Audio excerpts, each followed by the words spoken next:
I do not know why you should make this fuss over me, Dr. Watson. Anyone would think that I am seriously ill. Oh, well, you're not. But you might be if you don't take care of yourself. You're not a young man, you know. And after a life such as you've had, well, it's a wonder you're in such good shape. Yeah, it tastes bad. But you are right. At least I, Andreas Paulus Juno, have lived. Look at my pictures. The photographs. Greece, Spain, Italy. Ah, yes, Italy, the most beautiful. If only my Maria were alive. She would be really looking after me. But thank you, Dr. Watson. There's really no need to concern yourself anymore. Good day.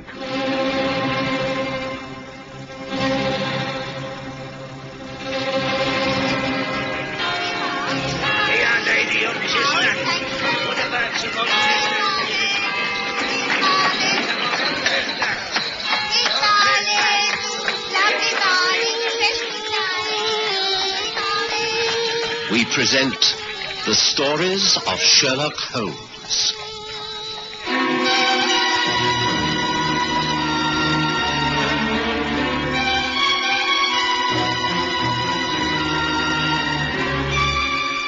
The Italian Intrigue.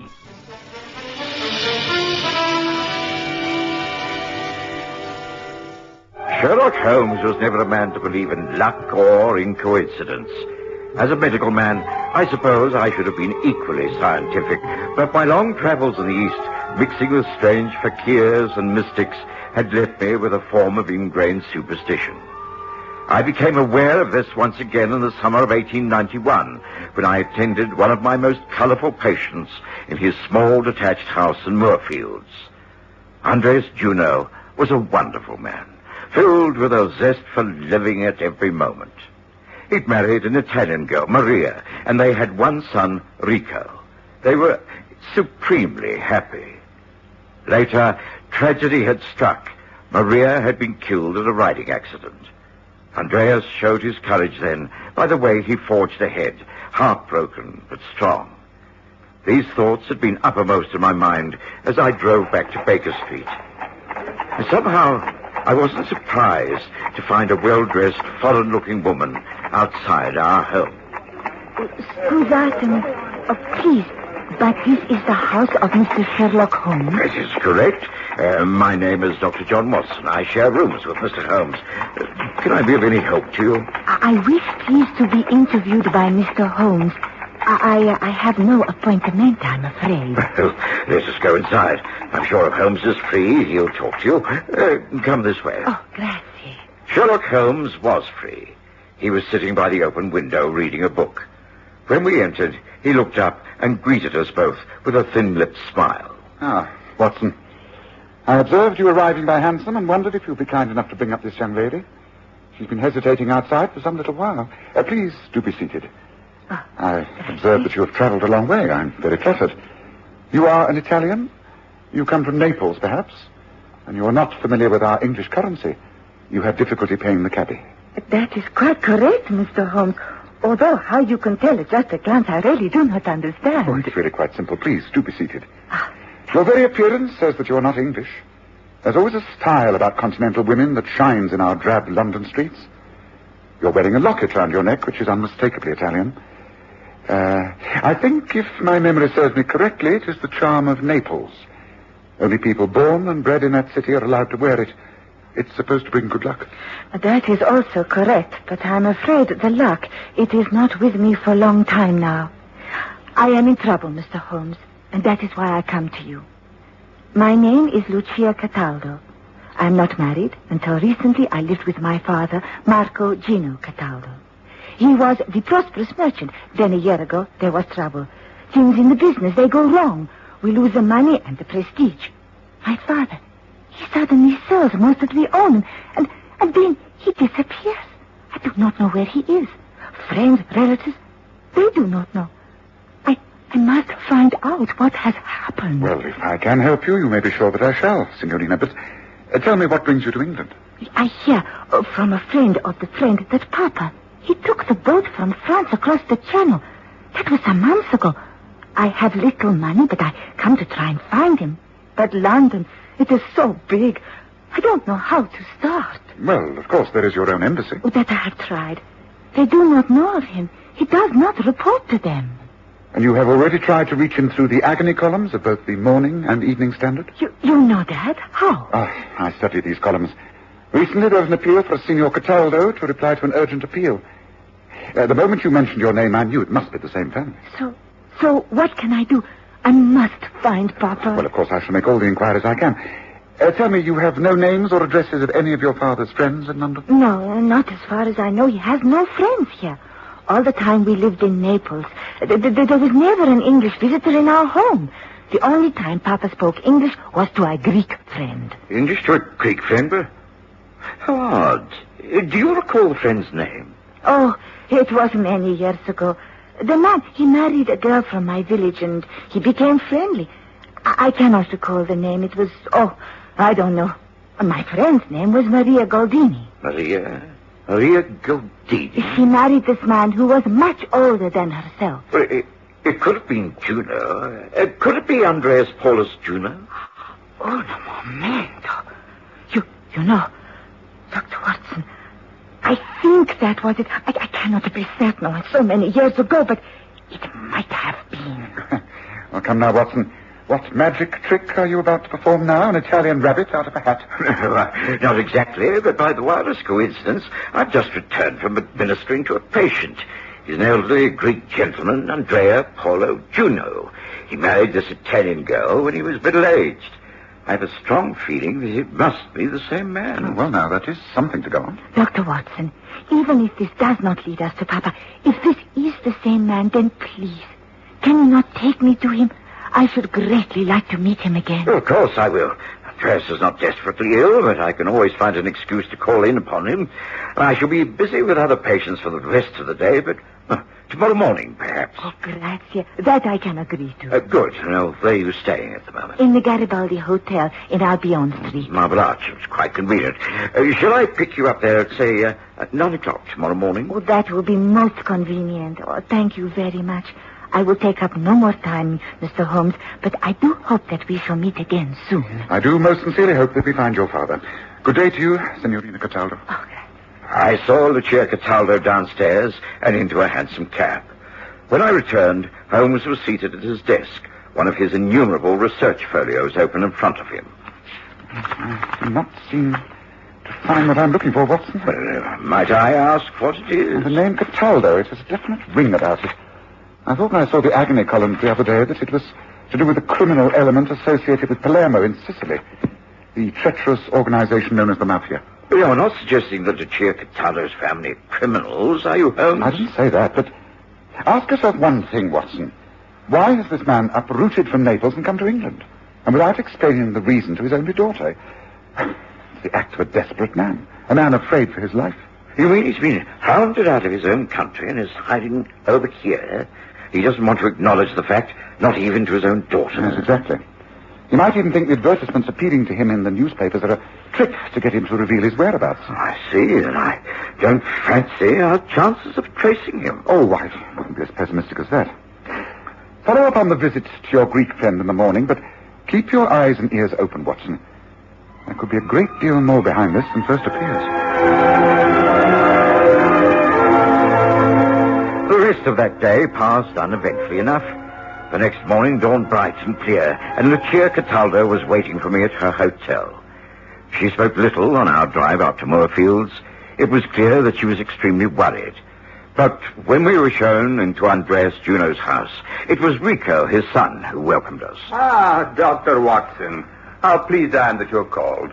Father was taken quite bad during the night. I was wondering how to get in touch with you. Do come in. Oh, allow me to introduce you. This is Lucia Cataldo. She believes that her father and your own were friends many years ago in Italy. I'm very pleased to meet you, Signora. And are you? It was lucky that I called here yesterday afternoon. As you know, my job takes me all over the country, Doctor. I'm rarely home more than a few nights every month. Will you please follow me? Well, what appears to be wrong with your father, Rico? Oh, he has the pains in the chest and can't breathe very well. I gave him some of the medicine you left yesterday, but he didn't sleep at all. If I didn't know him better, I would think he was imagining it all. He seems to be worried about something, quite unlike him. In here. Dr. Watson to see you, Father, and also a friend from Italy. Italy? A friend from Italy? I am Lucia Cataldo.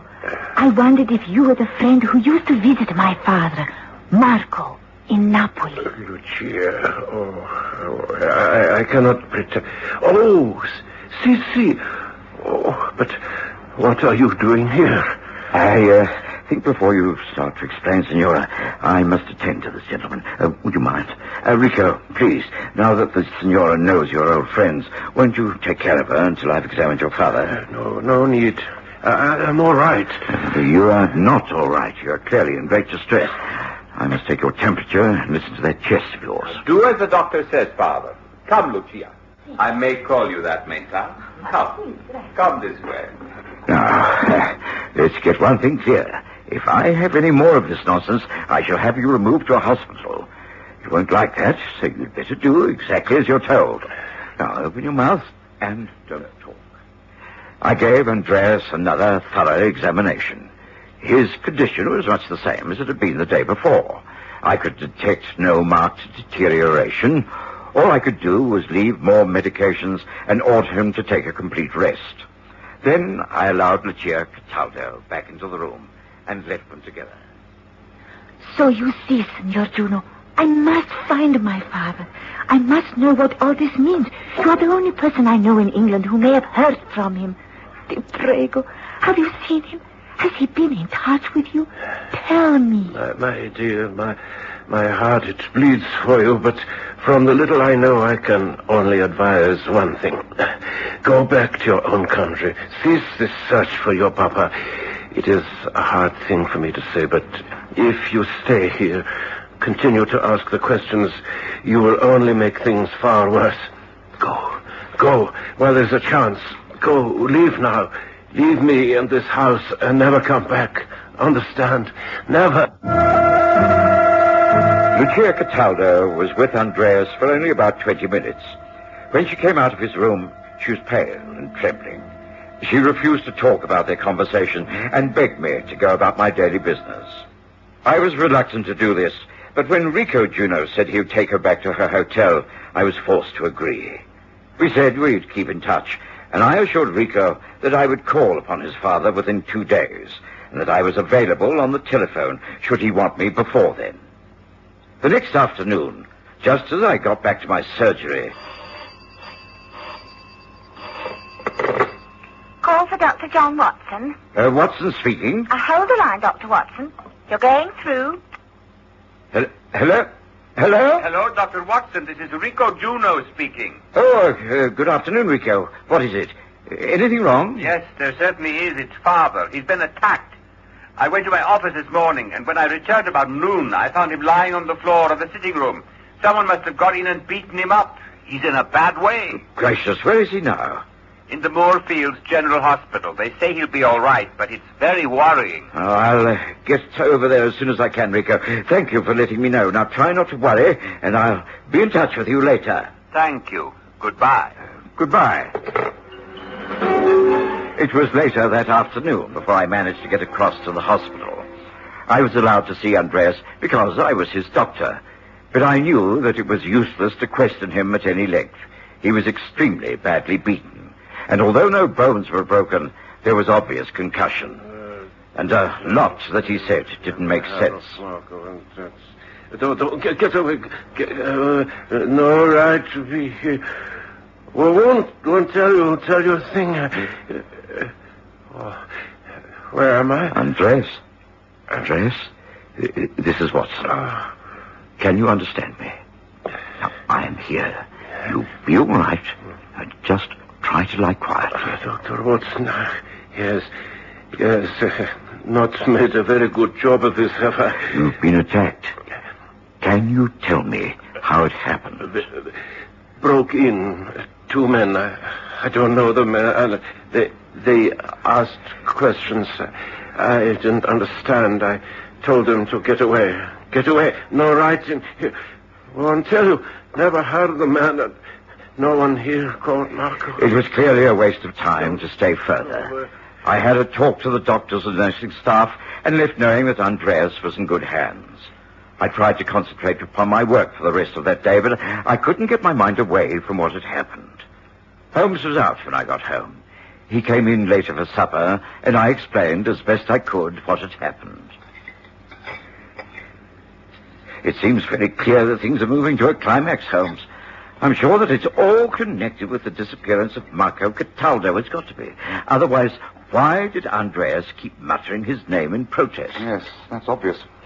Well, I'm afraid the time has come for us to take an active hand in all this, Watson. Although it's getting quite late, I feel we must delay no longer. Well, if you're willing, I think we should call a cab after supper and get over to Moorfields immediately.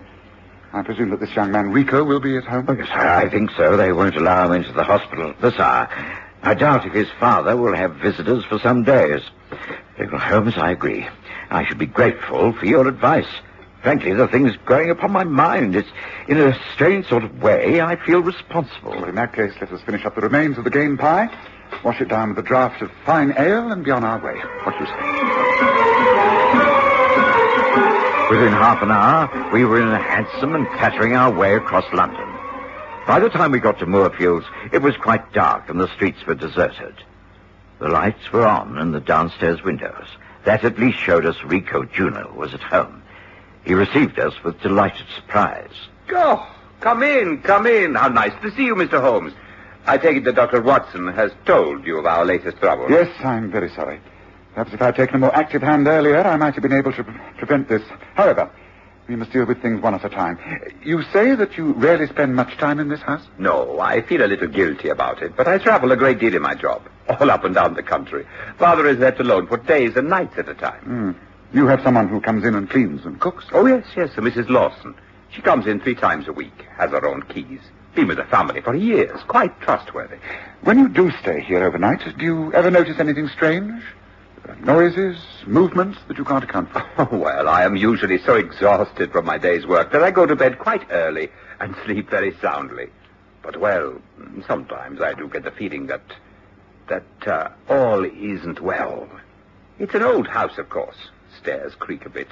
I'm not the nervous type. Do you notice any food disappearing? Things misplaced in cupboards? Well, no. I have nothing to do with the running of the place. Why? Well, why do you ask? I ask because I am sure that you are not living here alone, and neither is your father. What do you mean? You have a lodger, an unpaying guest. He's here in this house at this very moment. Mr. Holmes, what are you talking about? Do you mean...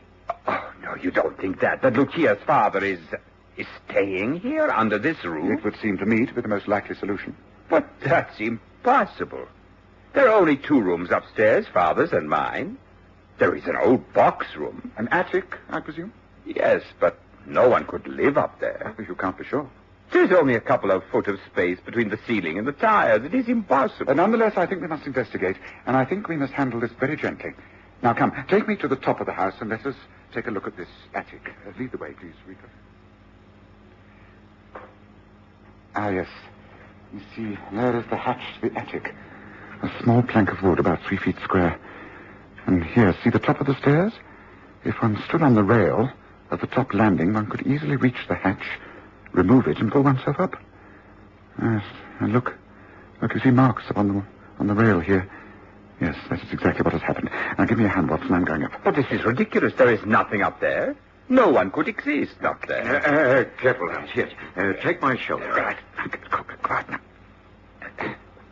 Now. The light, please. The lamp. Hand it up. Here. Good.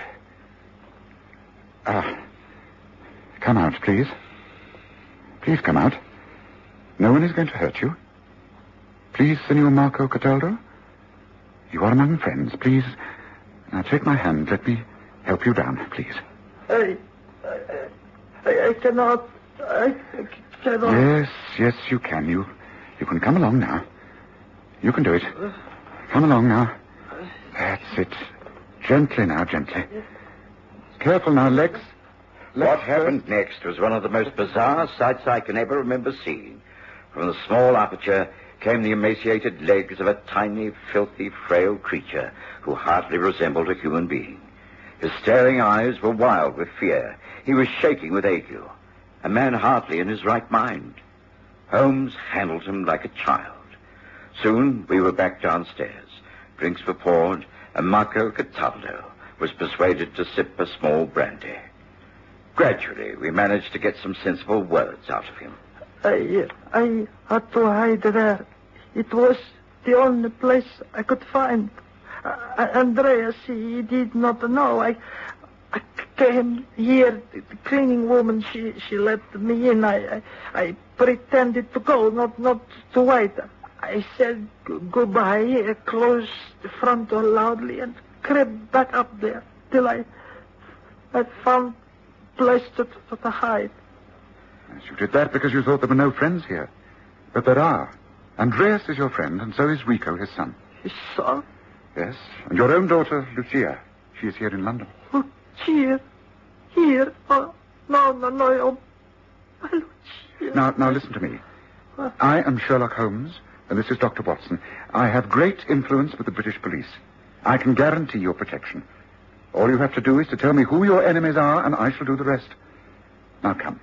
Will you tell us the whole story? Marco Cataldo did exactly that.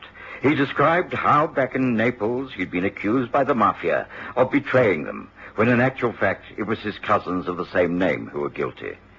He'd been blackmailed by them, forced to pay protection money, and eventually flee for his life. Now they had followed him to England, and he'd been forced into hiding. Holmes listened to the story with the greatest of interest. I was able to use my influence to get Cataldo admitted to the same hospital as his friend Andreas. I knew he'd be safe there. The following morning, Holmes announced over breakfast, If you go to read the agony column of the Morning Standard, Watson, you'll see that Marco Cataldo has come out into the open. He's appealed to his daughter to call upon him at a certain address in Elm Park. He even stated the time, 8:30 this evening. Gracious, Holmes, how extraordinary is it? Why? Well, I hope so. The apartment of Inspector Gregson of the Yard. Yes, I think our mafia friends will be unable to resist this invitation. Young Rico Juno is going to help by impersonating Marco. Shall we also attend? It'd be rather gratifying to be in at the kill, as it were. And so it was arranged. There were several of us concealed in Gregson's flat that evening. The front door was conveniently left unlatched. The light was dimmed. Rico Juno, conveniently slumped in a chair by the fire, could have been mistaken for anyone. There was not long to wait. Leave all this to me. This time we shall not fail. See, it must be over and finished. Hey, there by the fire. It is him. So, Marco, you think you're kind of scared, eh? No, not our vengeance. This time you die before you can tell the truth. You die swiftly with the knife in your throat. It was all over in a matter of minutes. The two would-be assassins were arrested and led away. Much later, Lucia was reconciled to her father, who made plans to immigrate to America, taking her with him. But this plan did not materialize, because... I shall not be leaving London after all, Father. Rico and I are in love. He has asked me to marry him, and I have accepted. Oh, sono così felice. I am so happy. And, as Holmes remarked... Well, at least the Italian intrigue had a happy ending. Not all our cases do they, Watson?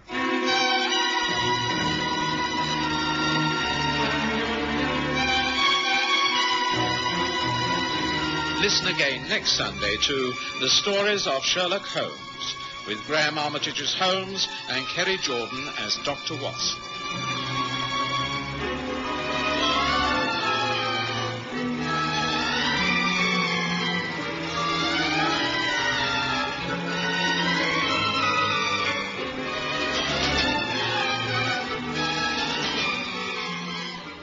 Watson has a medical practice to attend to.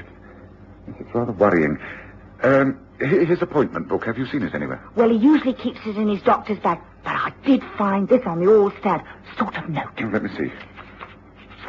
5 Westley, EC3, Tuesday, 10th, Royston.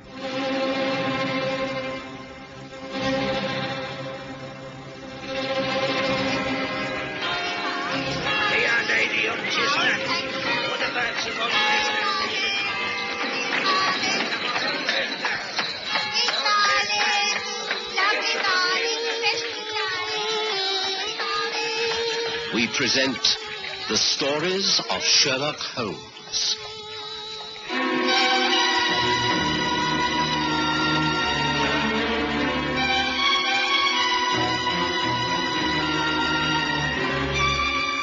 A friend in need.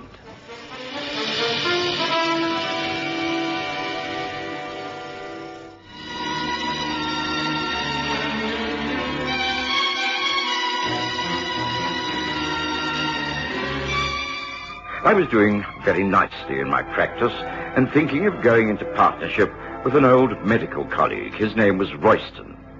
I'd met him on several occasions and knew he was engaged upon opening up a medical centre in one of the poorer parts of London. I didn't think twice about the authenticity of the proposal. One Tuesday, I called at a very grim and rather dilapidated building called Westley, just off the river. I was totally unprepared for my reception, for instead of meeting my old friend, I was shown into a small anteroom. It was dark. I couldn't see properly.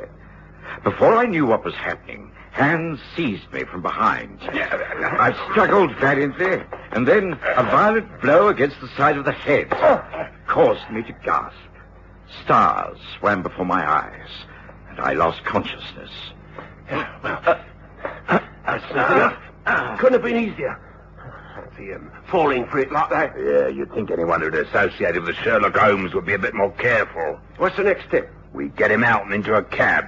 Drive him to the boss's nursing home. From then on, it's nothing to do with us. They're not thinking of knocking him off, are they?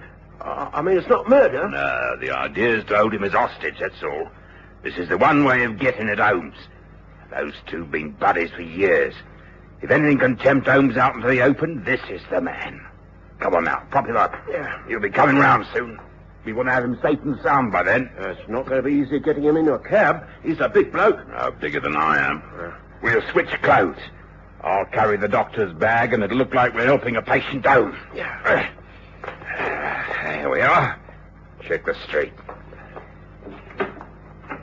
Yeah, looks all clear. Getting just gas lamps aren't on yet. But there's more than a bit of fog gathering. Yeah, right to you. Come on. No more talk. Get him on his feet. Right. He'll be able to put one foot in front of the other. By the time he comes to, he'll be in the nursing home, with no idea of where he is or how he got there. Come on. You support him under one arm, and I'll take the other. Here we go. Hurry now.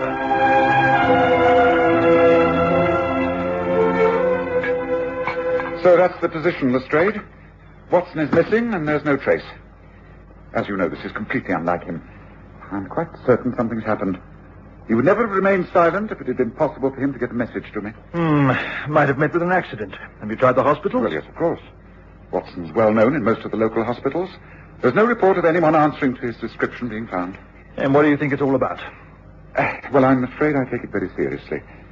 This could be someone's way of getting at me.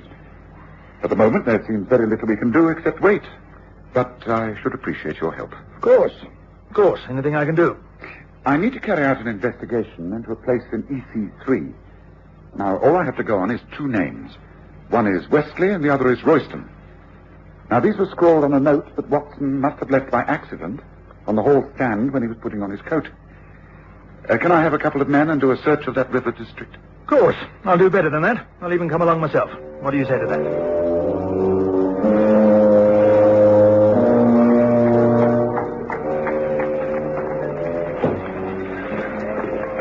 Now, this sudden fog is not going to make our task any easier, Holmes. No, but in a way it's an advantage. One can remain more secretive in the heavy mists. Look, I think we're on the right track. That large building over there. I have a shrewd idea that it's empty. And I think... Yes. Look here, see by the light of my dark lantern. The street is Westley. Now, that building will be number 5, and if it is, well, we're in luck. I might remind you that we don't have a search warrant. Oh, Lestrade, you're in plain clothes. I've no intention of letting your men swarm all over the building. Come on. I think there's bound to be a window open. I'll do the breaking and entering, and you can come in through the front door. Yes, sir. That's a nice one. There you go. If they could seat me at the yard now, I'd get a railroad tailing off. What sort of place do you think this is, anyway? It's just a disused house. Strange. Now, why should Watson want to call here? Now, wait a moment. Look out here in the hall. There's signs of a struggle. A chair knocked over, movement in the dust, and hold the lantern up. Yes, look, smudges of mud. Yes, here, down by the wall. That looks like blood to me. Yes, I'm afraid the good Watson got into quite a bit of trouble here. Do you see this? It hasn't rained in these parts for some days, and yet this is that grey type of mud that's found near the river. And imprinted in the mud are leaves and small particles of petals. Well, this should tell us something. Holmes, do you seriously mean to say that Watson has been abducted? Well, it certainly looks like it, Lestrade. But why? That's the question. Watson hasn't got an enemy in the world. It can only be because of his connection with me. Yes, so who is behind all this? That's the question. What's the next move? Well, I don't think we can do a great deal tonight. If I'm right, then Watson will not be in any active danger until I've been approached direct. There will be an attempt to blackmail or coerce me in some way. I think we might well find something of interest if we question the cabbies who service this district. There can't be many of them on these routes. If Watson was abducted, he must have put up a struggle. He's a big man. Now, come on, Lestrade. Let's get back on the street and see if any of your men have picked up any clues. Nothing to report, sir. The fog has settled in good and proper. Most folk have got themselves indoors by a good fire. Yes, something we'd all like. Now, here comes a cab. Perhaps we should return to Baker Street and wait for events to develop. But just a moment. Hello there, cabby. Not many fares on an evening such as this. Going off duty? Oh, that's about it, sir. Leading the old mare back to the stables. Can't see a thing in this. Are you a regular in these parts? Oh, that's right, sir. Been working this part of the city for near 20 years. Well, then you must know it like the back of your hand. Tell me, have you in the last 24 hours had reason to convey a sick man from that large house across the way there, number 5? Oh, funny you should ask that. As a matter of fact, I did. Earlier on, there was a doctor and his assistant. He had a sick fellow with him. He was recovering from an accident. They bundled him in the cab, and I took them south of the river. Place set back on its own grounds. They said it was a private sort of nursing home, sir. Why do you ask, sir? Well, because we're most interested in this accident. Look here, I know it's a foul night and you're thinking of going home, but could you find your way to this so-called nursing home? Oh, yes, of course I could. Come on up in, sir. It'll take a little time, but we'll manage it. Ah, good man. Now, there'll be a sovereign for your pains at the end of it. Now, send your men home to their beds, Lestrade, and jump in.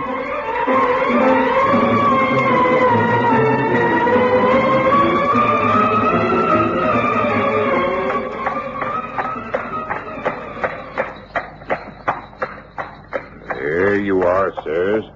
This is the place where I drop the doctor and the patient. That driveway. They say it leads up to the nursing home. Thank you, cabby.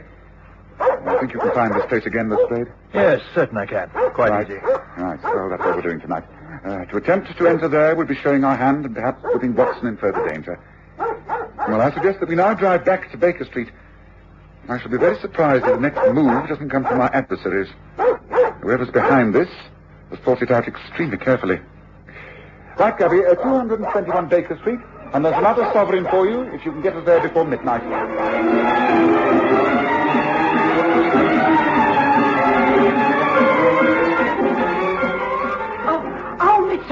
Oh, I'm so glad you're back, and you, Inspector. Oh, Mrs. Hudson, but why are you up and about at this hour? Well, I was worried about Dr. Watson and how you was getting on, and then I went into the kitchen to make myself a cup of tea. I spotted this on the front doormat. It's a message, and it's from him. It's gotta be. I recognise his handwriting anywhere. Oh, do open it, Miss Holmes, and set my mind at rest. He must be all right. Well, it's only a note, not a posted letter. It certainly looks like Watson's writing. Dear Sherlock, a reassuring note to say that I'm back in town and staying with an old friend, Dr. Hugh Royston, at his nursing home. I expect to be away for another couple of days on this most interesting development. John Watson.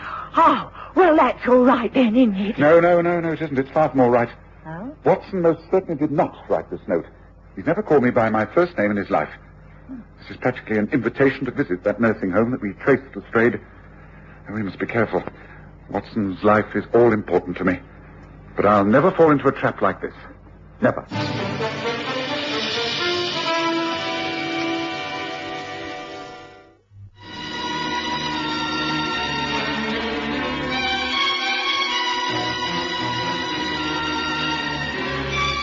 I had no idea where I was and knew better than to attempt to open my eyes. There were two uncouth voices and one cultured foreign one. Hey, your boss delivered just like we promised. No trouble at all. Easy as pie. How long has he been like this? Several hours. Then we can take no chances. He is here in the nursing home, but he is not to stay here. He must be moved once again to his final resting place.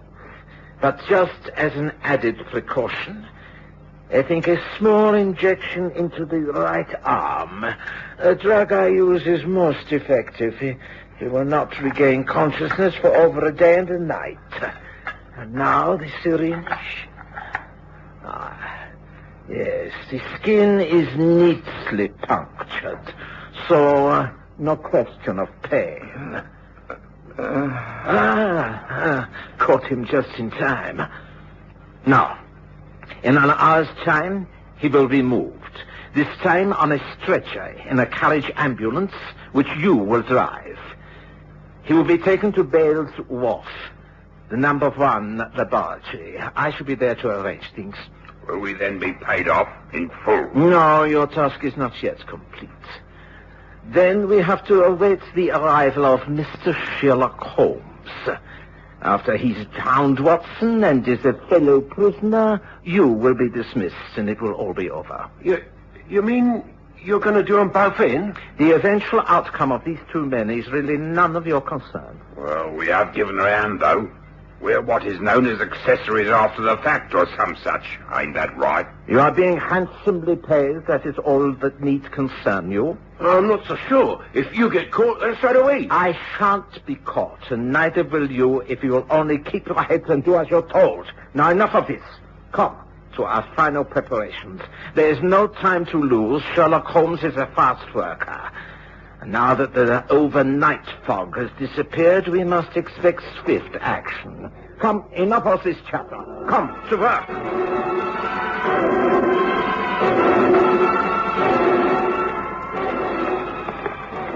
Yes, I'm sorry to behave so strangely this morning, Lestrade, but I believe this is more difficult than I thought. It's clear to me that Watson has been abducted for the sole reason of trapping me. I've therefore not rushed in, but taken things slowly. And the first essential is to establish the true identity of this man, Dr. Hugh Royston. I've therefore taken an hour of early morning, looking him up in the London Medical Register. He does exist, and he lives in this street. We're about to call upon him. Now, this way, up these steps.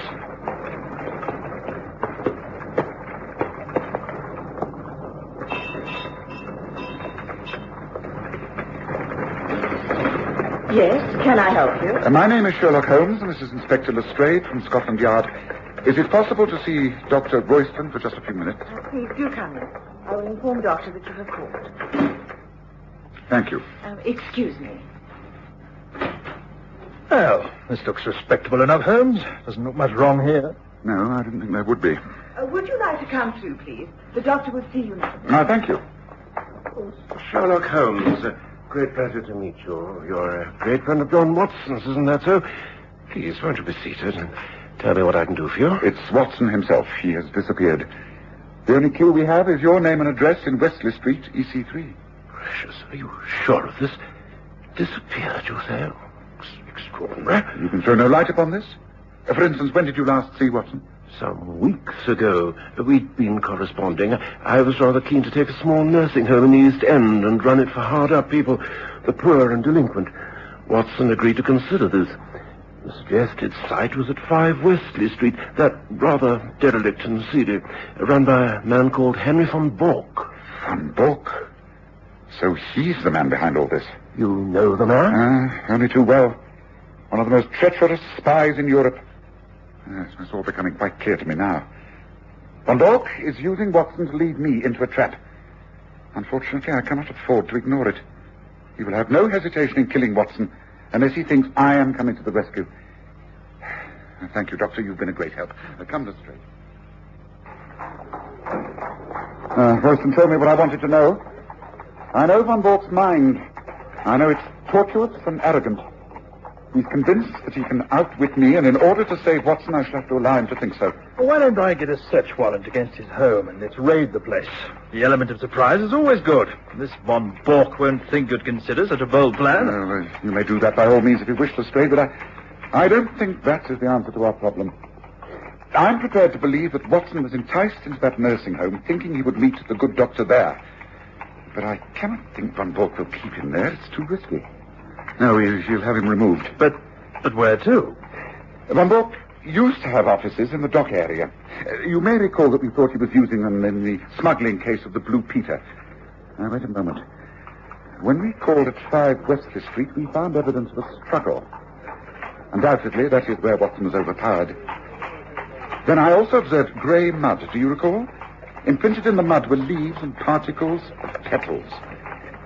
Now, the flowering petals were autumn willow blossoms. Those trees only flourish down by the river. Yes, I think I can trace the old offices that von Bork used. If I'm right, then that's where they would have taken Watson. Seems to be taking a long shot to me, Holmes. Wouldn't it be better to stick to more orthodox methods? There's no time. Von Bork will be getting anxious. He's not going to hang around keeping Watson alive if he can't get at me. Now, I've got to move. The point is, Lestrade, are you still going to back me up? I've done so up till now. I'm not backing out when it comes to a crisis. Lead on, Holmes. I'm with you. This is it, Lestrade. These are the offices.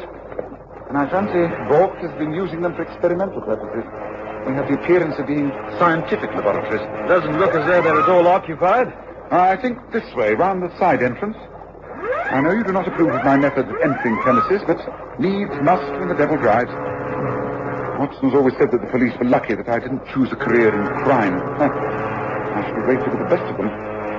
Observe, I have a full set of burglar's tools with me now. For instance, this door, although made of steel and padlocked, presents no problems. Something tells me I'm going to regret this. If we're caught, it's demotion for me, no doubt of that. Oh, nonsense. Now, here, watch. Now, come on, let's take a look. Blessed, I can see why you think Watson should be shut away in a place like this. It's quite dark. There's just packing cases. The workrooms must be through there. Yes. Yes, this looks more like it. Fully equipped as a laboratory. Yes, we're on the right lines, all right. Look, wooden steps going down and footprints. Muddy footprints. Now, you see how staggered they are? Now, those are the sort of prints 2 men would make if they were carrying a stretcher. Come on, Lestrade. Now, here. Now, once our eyes grow accustomed to the dark, and Lestrade, I'm right. There, in the corner. It is a stretcher. And it is Watson. By Jove, you're right, Holmes. What devil? The door. The top of the stairs. It's closed. Caught, Holmes. Caught like a rat in a trap. I knew you would find Watson sooner or later. It all worked out as I planned. It is useless to think you can escape. And within 20 minutes you will both die. You see, for months I have been working on an explosive device which is triggered off by that iron bar door closing. 20 minutes, Holmes. Goodbye. What the devil? Holmes, we've fallen right into his hands. Explosive device. It must be here. Down by the stretcher. Look straight. Gum cotton, sulfuric acid, nitric acid. Look, help me to move, Watson. Right to the far corner. There's only one chance. We must make our own explosive first. Quickly, Lestrade. Right over here, by the fence. Now, come on, give me a hand. Prepared cotton. It has to be 3 parts sulfuric acid to 1 part of nitric acid. It will burn without explosion on ignition. But it's laid up by that iron door. With percussion, it goes up at about 5 times the power of gunpowder. Holmes, do you really know what you're doing? Oh, I'd better get right to the stage. Well, this really is a triumph for Herr Bork. Now listen, do exactly as I say and as swiftly as possible. Take this. Carefully now. Right. Now, here. Now get right back. That's by the far wall. Cover Watson with anything you can to protect him. The percussion, When I trigger off, should blow the gate outwards. If it does, then we're safe. We grab the stretcher, get up those stairs as quickly as possible. You ready? Yes, I'm ready. Right, I'm nearly there, Will. Here goes. Now get down. We've done it. We've done it. Come on, come on.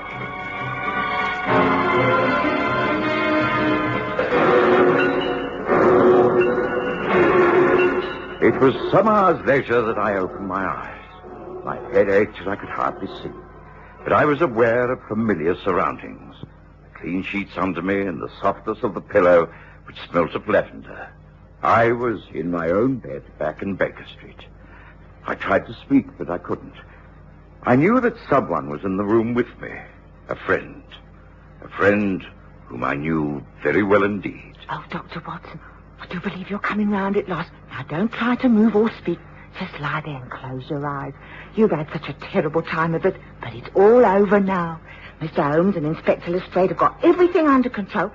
They found you down somewhere by the river, brought you back more dead than alive. But you're all right.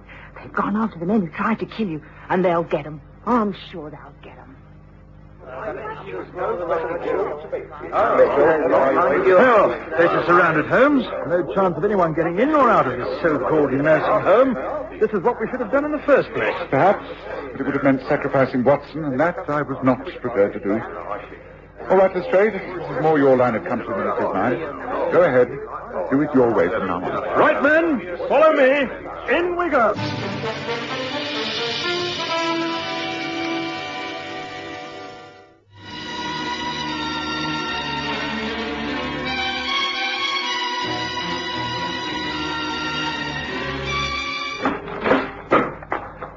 Well, I'll be... Not a sign. Nothing. Not a living soul in the place.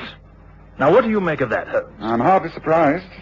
If Von Bork had been successful and killed Watson and me and you in his booby trap, then he wouldn't have wanted to stay around London to be questioned. Now, clearly this nursing home's just a blind. A hideaway until he carried out his plans. Well, I'd soon it worked out like this. Watson is alive and Von Bork has escaped. But he who fights and runs away lives to fight another day. I'll catch up with Von Bork, and when I do, it will be a fight to the death.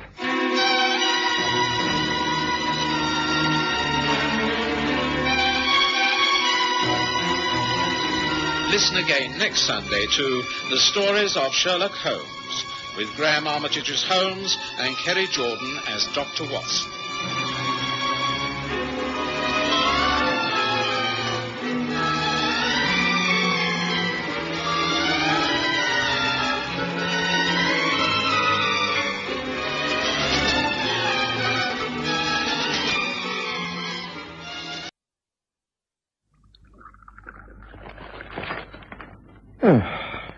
Anything in the newspaper of interest, Holmes?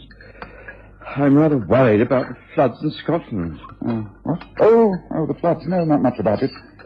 Water appears to be subsiding, torrential rains abating, local people stoic in the circumstances. Mm-hmm. Well, thank heavens there seems to be an end to it all. I have old friends who are farming in that area. Oh, that's interesting. I'm sorry to interrupt your train of thought, Watson, but I just spotted something rather intriguing. Oh? Lady Jane Beresford has had the famous Sarusi pearls stolen whilst giving a house party. And who do you think is in charge of the case? I can't imagine. Our old friend Inspector Thorne from Scotland Yard. What's the betting that he'll be around here before lunch? Oh, not to ask advice, of course, mark you, but merely to drop in for a cup of coffee, swapping stories, you know, that sort of thing. I lay 10 to 1 that we find ourselves involved. What do you say?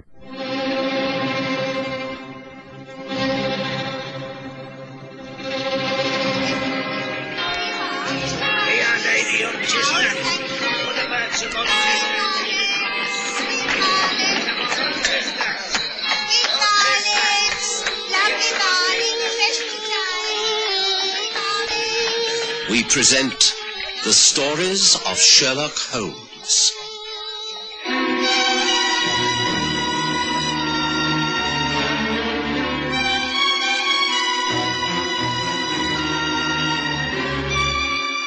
Tonight, The Sarusi Pearls.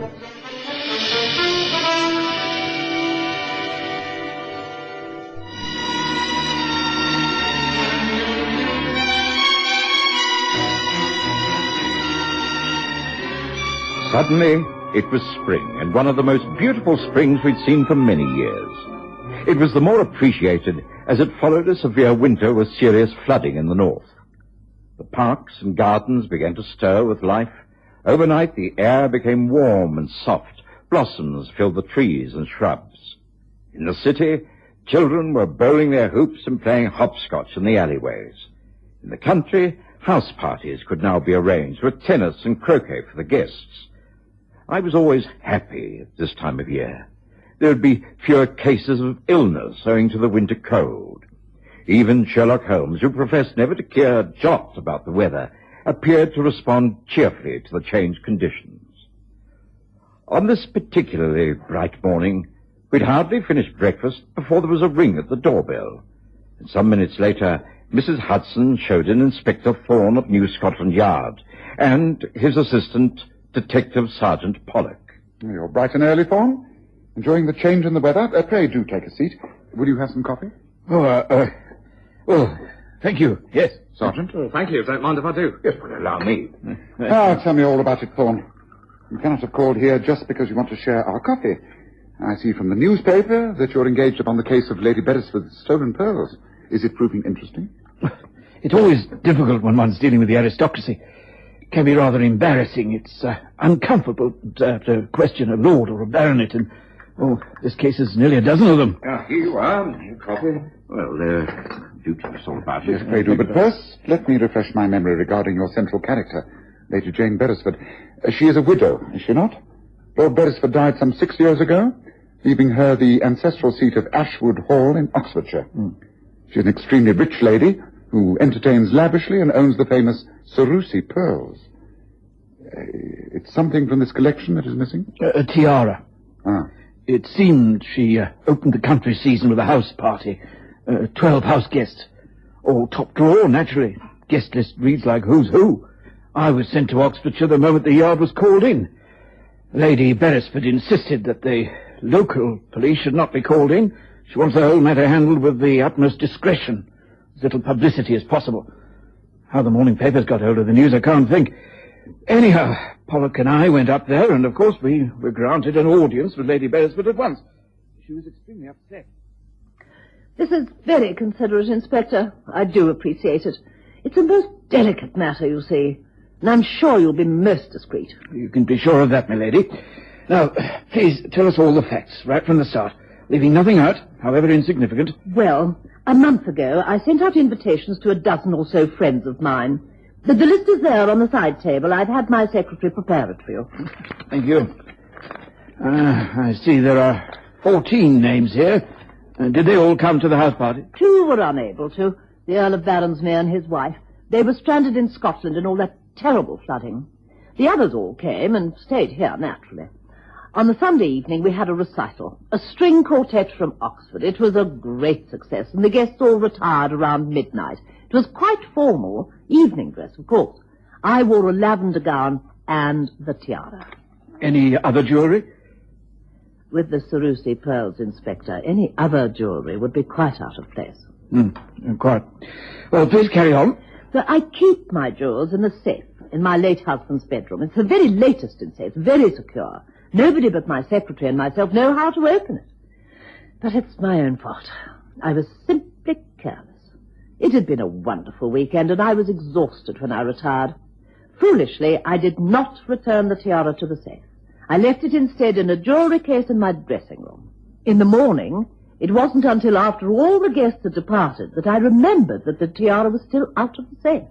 I went to the dressing room. The jewellery box was still there, in the same place, but the tiara was no longer inside. It had been stolen during the night. I immediately reported the matter to Scotland Yard. How many servants have access to your dressing room, Lady Beresford? 3, my maid, the housekeeper, and the chambermaid. But they all swear that they were never in the rooms.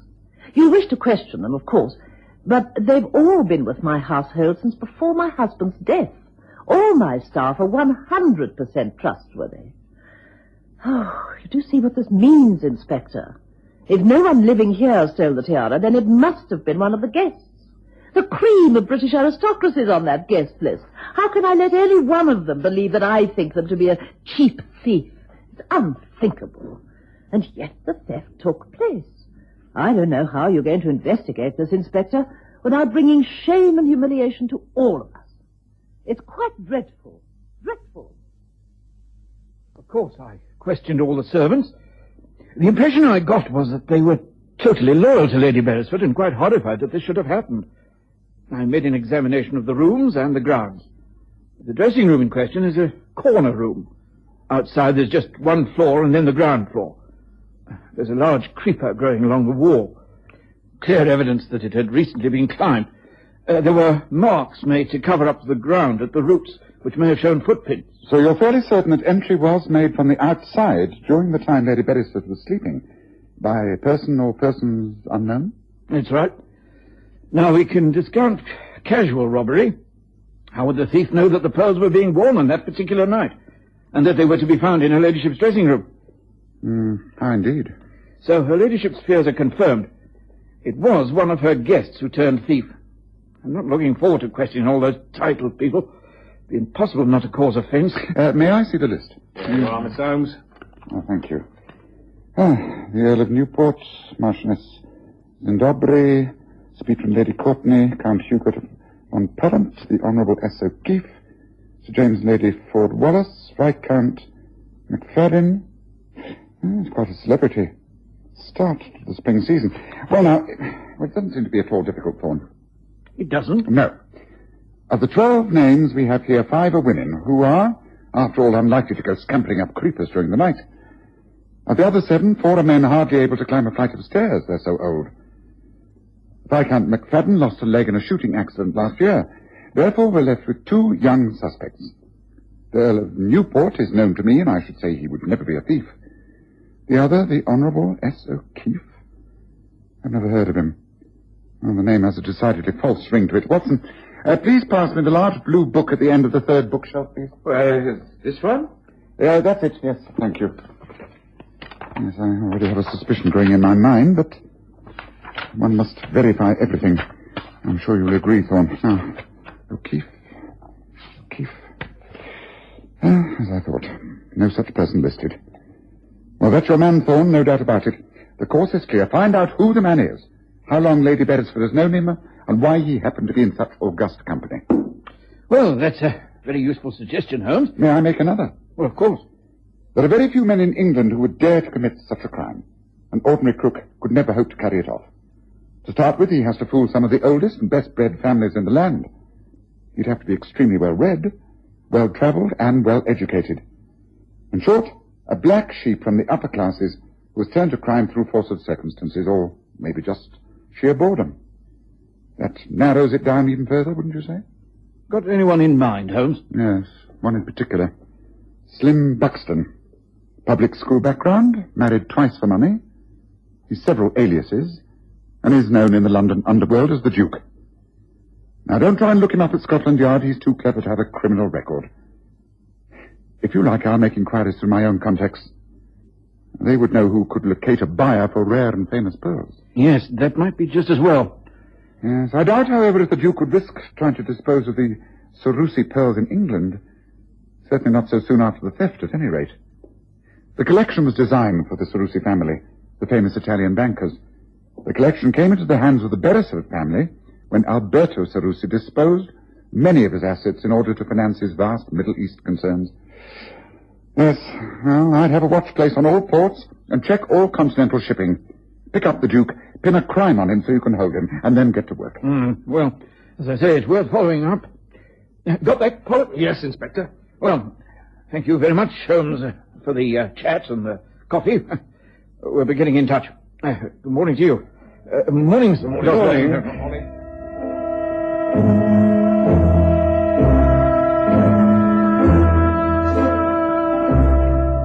While Thorne and the detective sergeant had been with us, Holmes seemed to view the whole matter with an air of slight amusement. But once they'd gone about their business, he became very thoughtful. This is a very puzzling affair, Watson. Simply does not make sense. There's far more to it than Thorne thinks. Well, if he does take your advice and manages to catch the Slim Buxton fellow, then it'll be entirely due to you, Holmes. It'll take a smarter man than Thorne to catch the Duke out. Well, I shall be out all day, but if you're here this evening, I expect to have news. You're going to pursue the case? You're going after this man, Slim Buxton, yourself? Oh, no. I shall let Thorne do all that. I expect him to be successful up to a point. No, I shall be tracking down the real criminal. I'll see you this evening. Sherlock Holmes' attitude of being one step ahead of everyone else could be extremely irritating. But he was so seldom wrong that I'd learned to live with it, and I must admit that I looked forward to hearing the progress both he and Thorne had made during that day. When I returned to Baker Street that evening, I found Holmes seated by the open window, a sheaf of telegrams on his lap. He looked up cheerfully and said, "Listen to this, Watson. Your supposition's entirely correct. Slim Buxton identified as Honorable S. O'Keefe, booked under his own name, passage on SS Emerald Isle from Portsmouth to Dublin this evening. Pollock and I will be on board. Hope for catch red-handed before stop at Liverpool tomorrow. Regards, Thorne."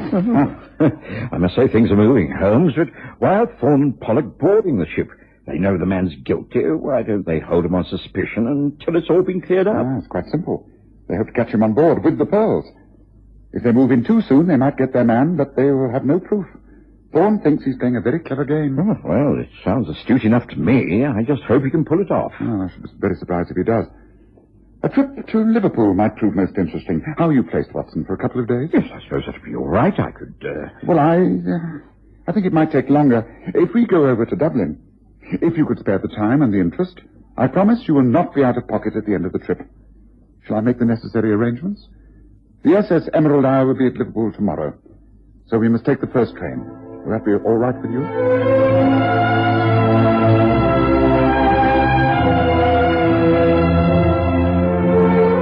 By this time, I was too intrigued to want to miss a minute of any further developments, and I simply agreed. All the same, I wondered what was about to happen.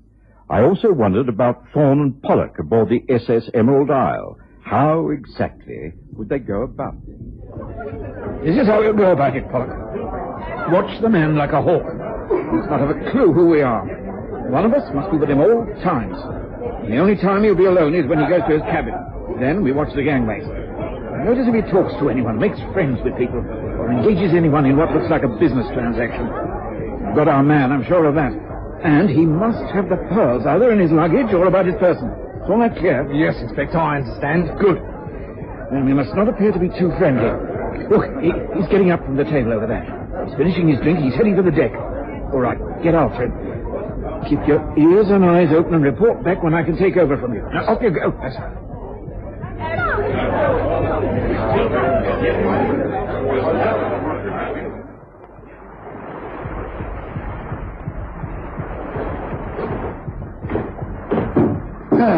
You wouldn't happen to have a match on you, would you, old chap? Yes, I think so, sir. Thank you. Oh, deuced rude of me. Would you care to smoke? No, thank you, sir. Calm sea. Lovely night. Should be a good crossing tomorrow. Going far on this trip? Well, no, that is...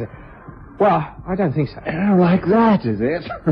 You know, you really should make up your minds. After all, it is the public's money you're spending, is it not?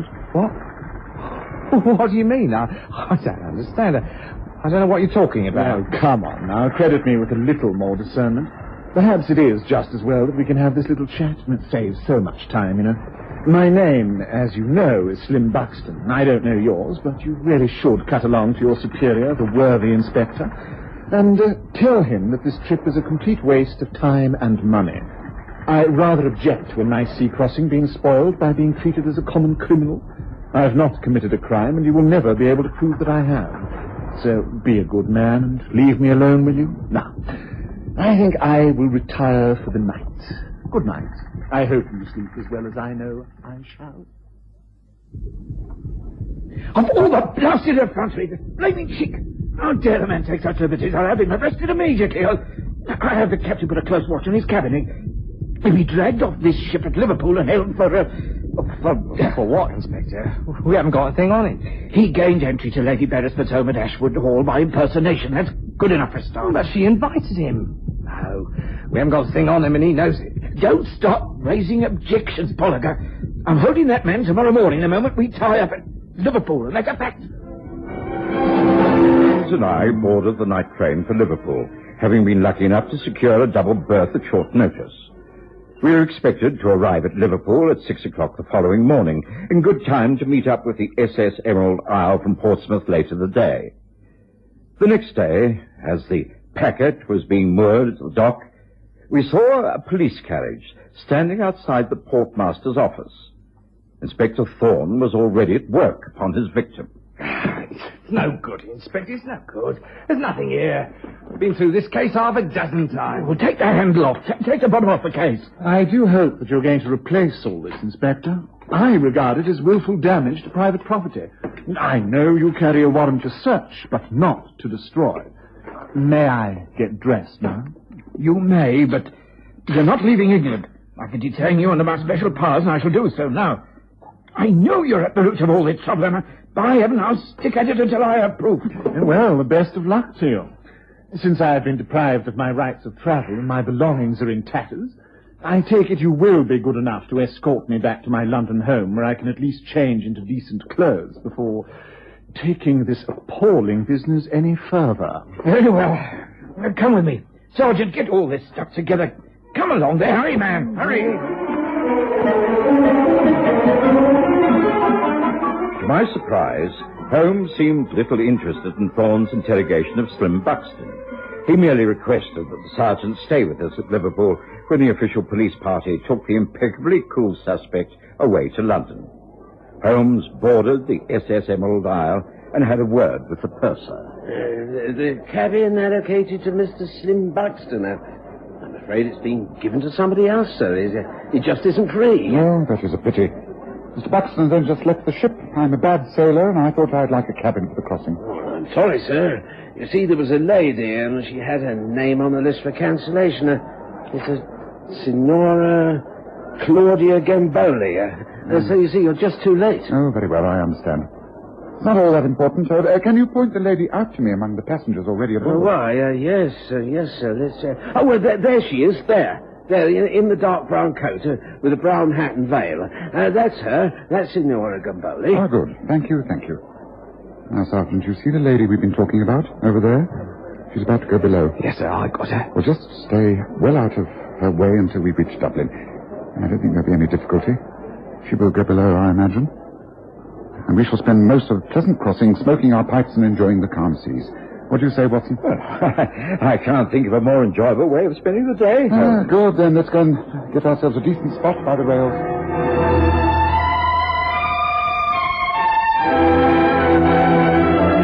Crossing was delightful.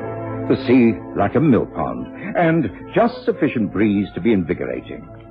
I thoroughly enjoyed myself, and as for Holmes, well, I think he almost forgot the purpose of our journey. However, at Dublin, he asserted his authority and was the first off the ship. An Irish official came aboard, and Holmes led our small party down to the cabin where Signora Gamboli was sitting with luggage packed. Signora Gamboli? I am Signora Claudia Gamboli. What can I do for you? This is Inspector McEnroe of the Dublin Constabulary. This is Detective Sergeant Pollock of Scotland Yard. Oh, yes? What can I do for you, gentlemen? I think you already know Sergeant Pollock, do you not? No, I have not had the pleasure. I think you have. The day he called on you at your ancestral seat, Ashwood Hall in Oxfordshire, in connection with your missing tiara. What are you talking about? Are you people crazy? What kind of rubbish are you coming here with? Will you please mind removing your hat and that thick black veil? I'm sure the sergeant will confirm all that I'm saying. Come now, Lady Beresford. No one wishes to force you into a confession, but the game is up. You know it is. Now, please, remove the veil. This is an outrage. I mean, you come here disturbing a lady with his stupid lies. Lady Beresford, please remove the veil. I'm afraid I must insist. No, and if I refuse? I shall merely take your handbag like this. Oh, no, give that back. Give it to me. How dare you? That is better. That's more like your own voice. And now? The pearl tiara. Here is the beauty. Watson, I think you'd better take charge of this for the moment. Yes, very well, Holmes. Just where did Slim Buxton hide this tiara, my lady? Behind the water pipes, perhaps? Oh, yes, it was very clever of you. A neat plan. Too neat a plan in many ways.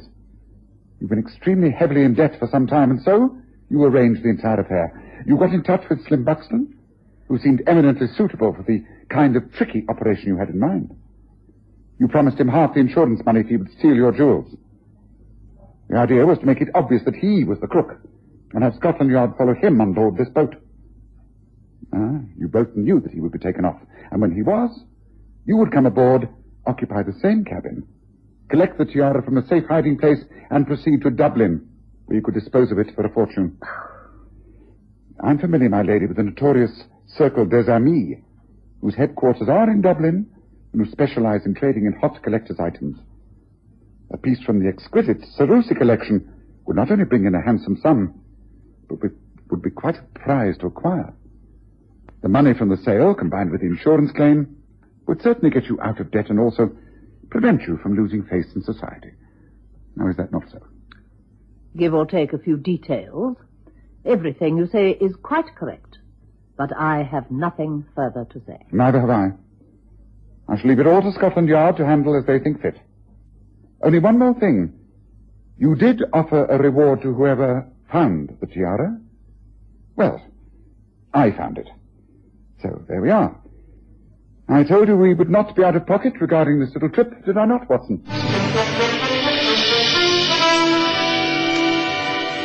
Decided to stay in Dublin for a few days. As Holmes pointed out, it was a free trip. Why not enjoy ourselves? Dublin proved to be, indeed, the fairest of cities.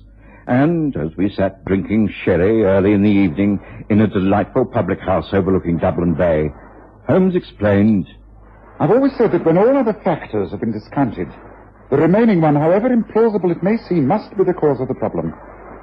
In this case, no one on that guest list would have been prepared to rob Lady Beresford, not even Slim Buxton. Therefore, the instigator of the crime had to be Milady herself. She was just too clever. She left too many obvious clues for Thorne to pick up. Well, I'm looking forward to the crossing back, Watson. Such a soothing journey it was coming here. For us, anyhow. Not so for Lady Beresford, I shouldn't think. Would you, Watson?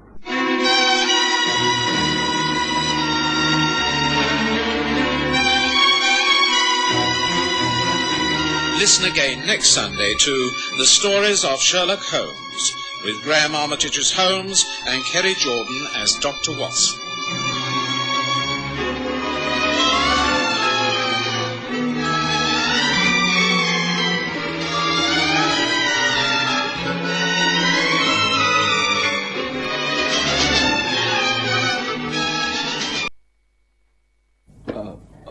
Are you sure that'll be all, sir? Yes, thank you, Gilpin. I shan't want anything more. By the way, how's your wife? Is she recovering from the operation? Well, I'm happy to say there's progress, but it will be a long job, sir. Yes, here. Buy her something with this. Cheer her up. Oh, thank you, sir. You're most kind. I do appreciate it. Oh, that's all right. I hope things go well for you. Good night, Gilpin. Good night, sir.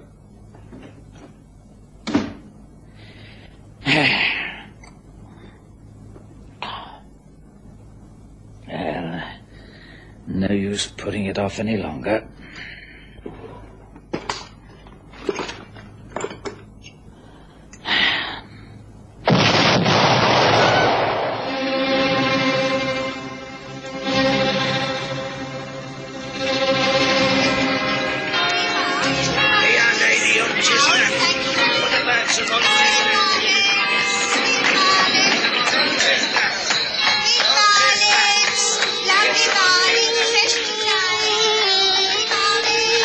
We present The Stories of Sherlock Holmes.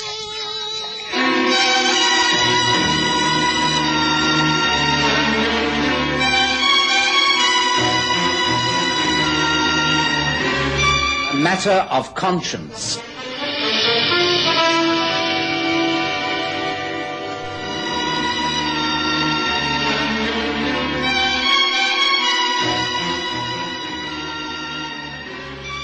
James Beresford's death by his own hand shocked the London business world.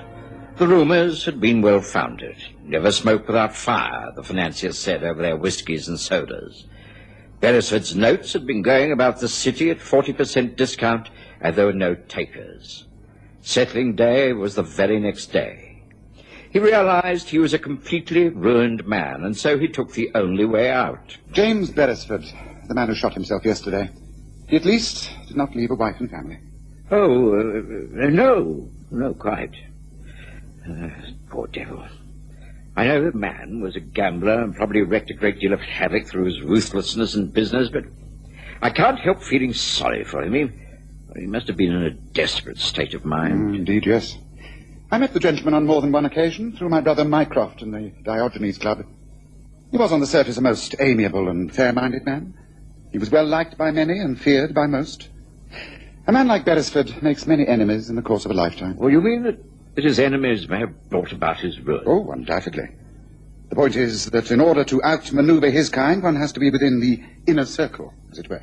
Well, I don't think I follow that, Holmes. Well, I mean only someone near to him, someone who held his confidence, would be able to trick him so cleverly that it would lead to total bankruptcy. But you think he was driven to this by the treachery of his friends? Oh, almost certainly. That may appear cynical of me, and I doubt if we shall ever learn the truth, but I should judge it to be so.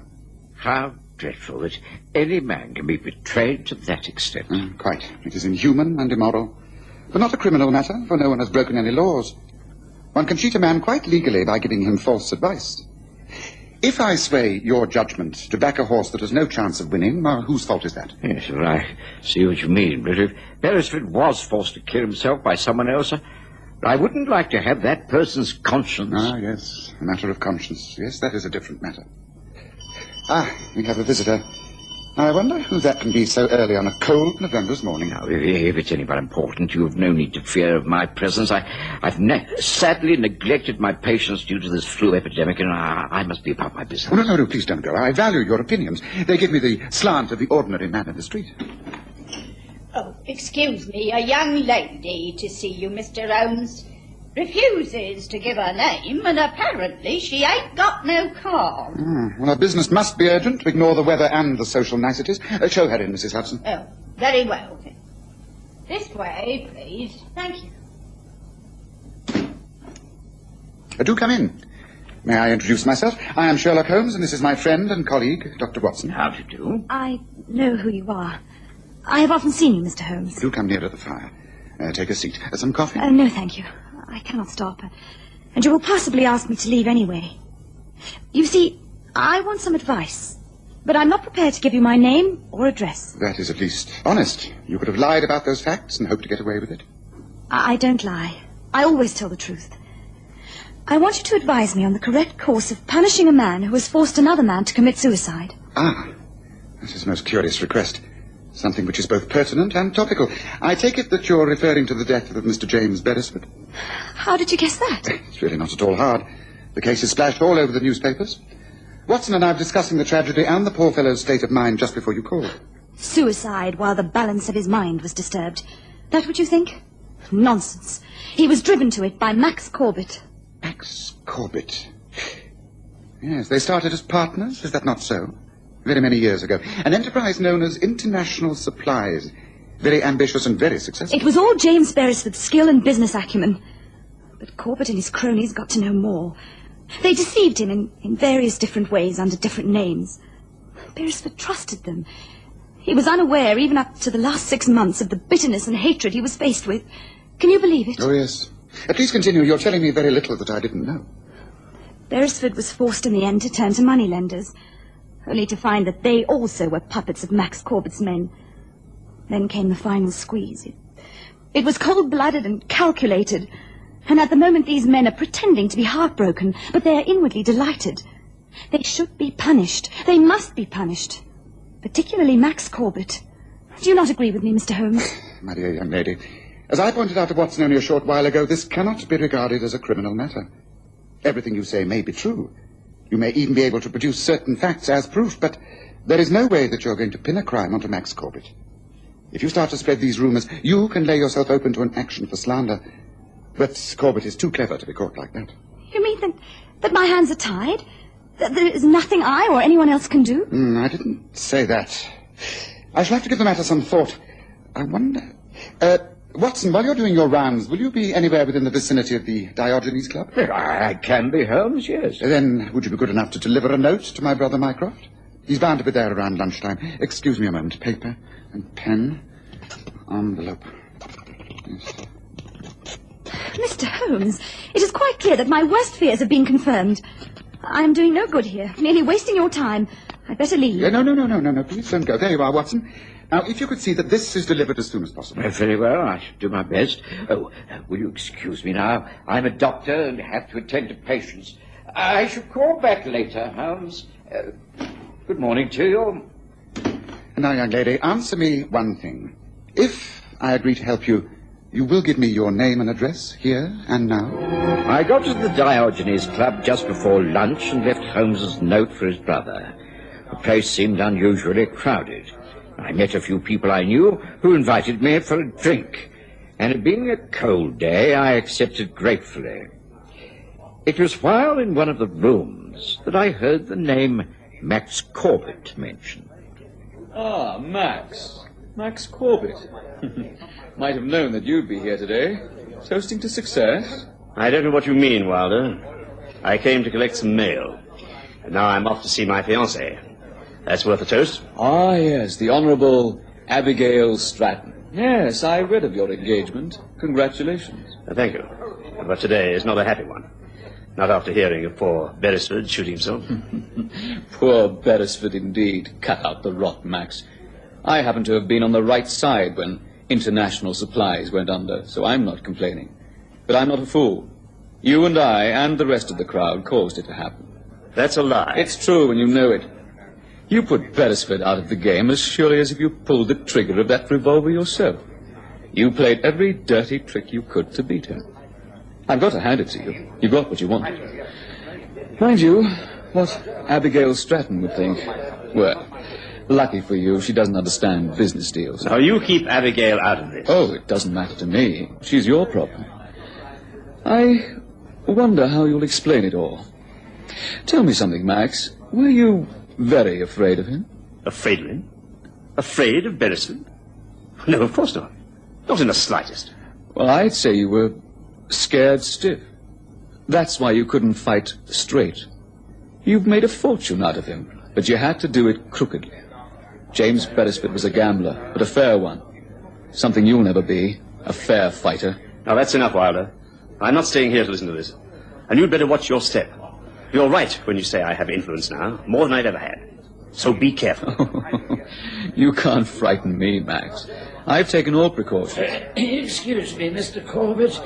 You called for your mail, but this one must have been overlooked. It was at the desk. How he got there, I can't say. He must have just arrived by hand. Oh. Well, thank you. Excuse me, Wilder. What? Well, that's strange. The handwriting, it looks like... Go on. Open it up then, old boy. Might be important.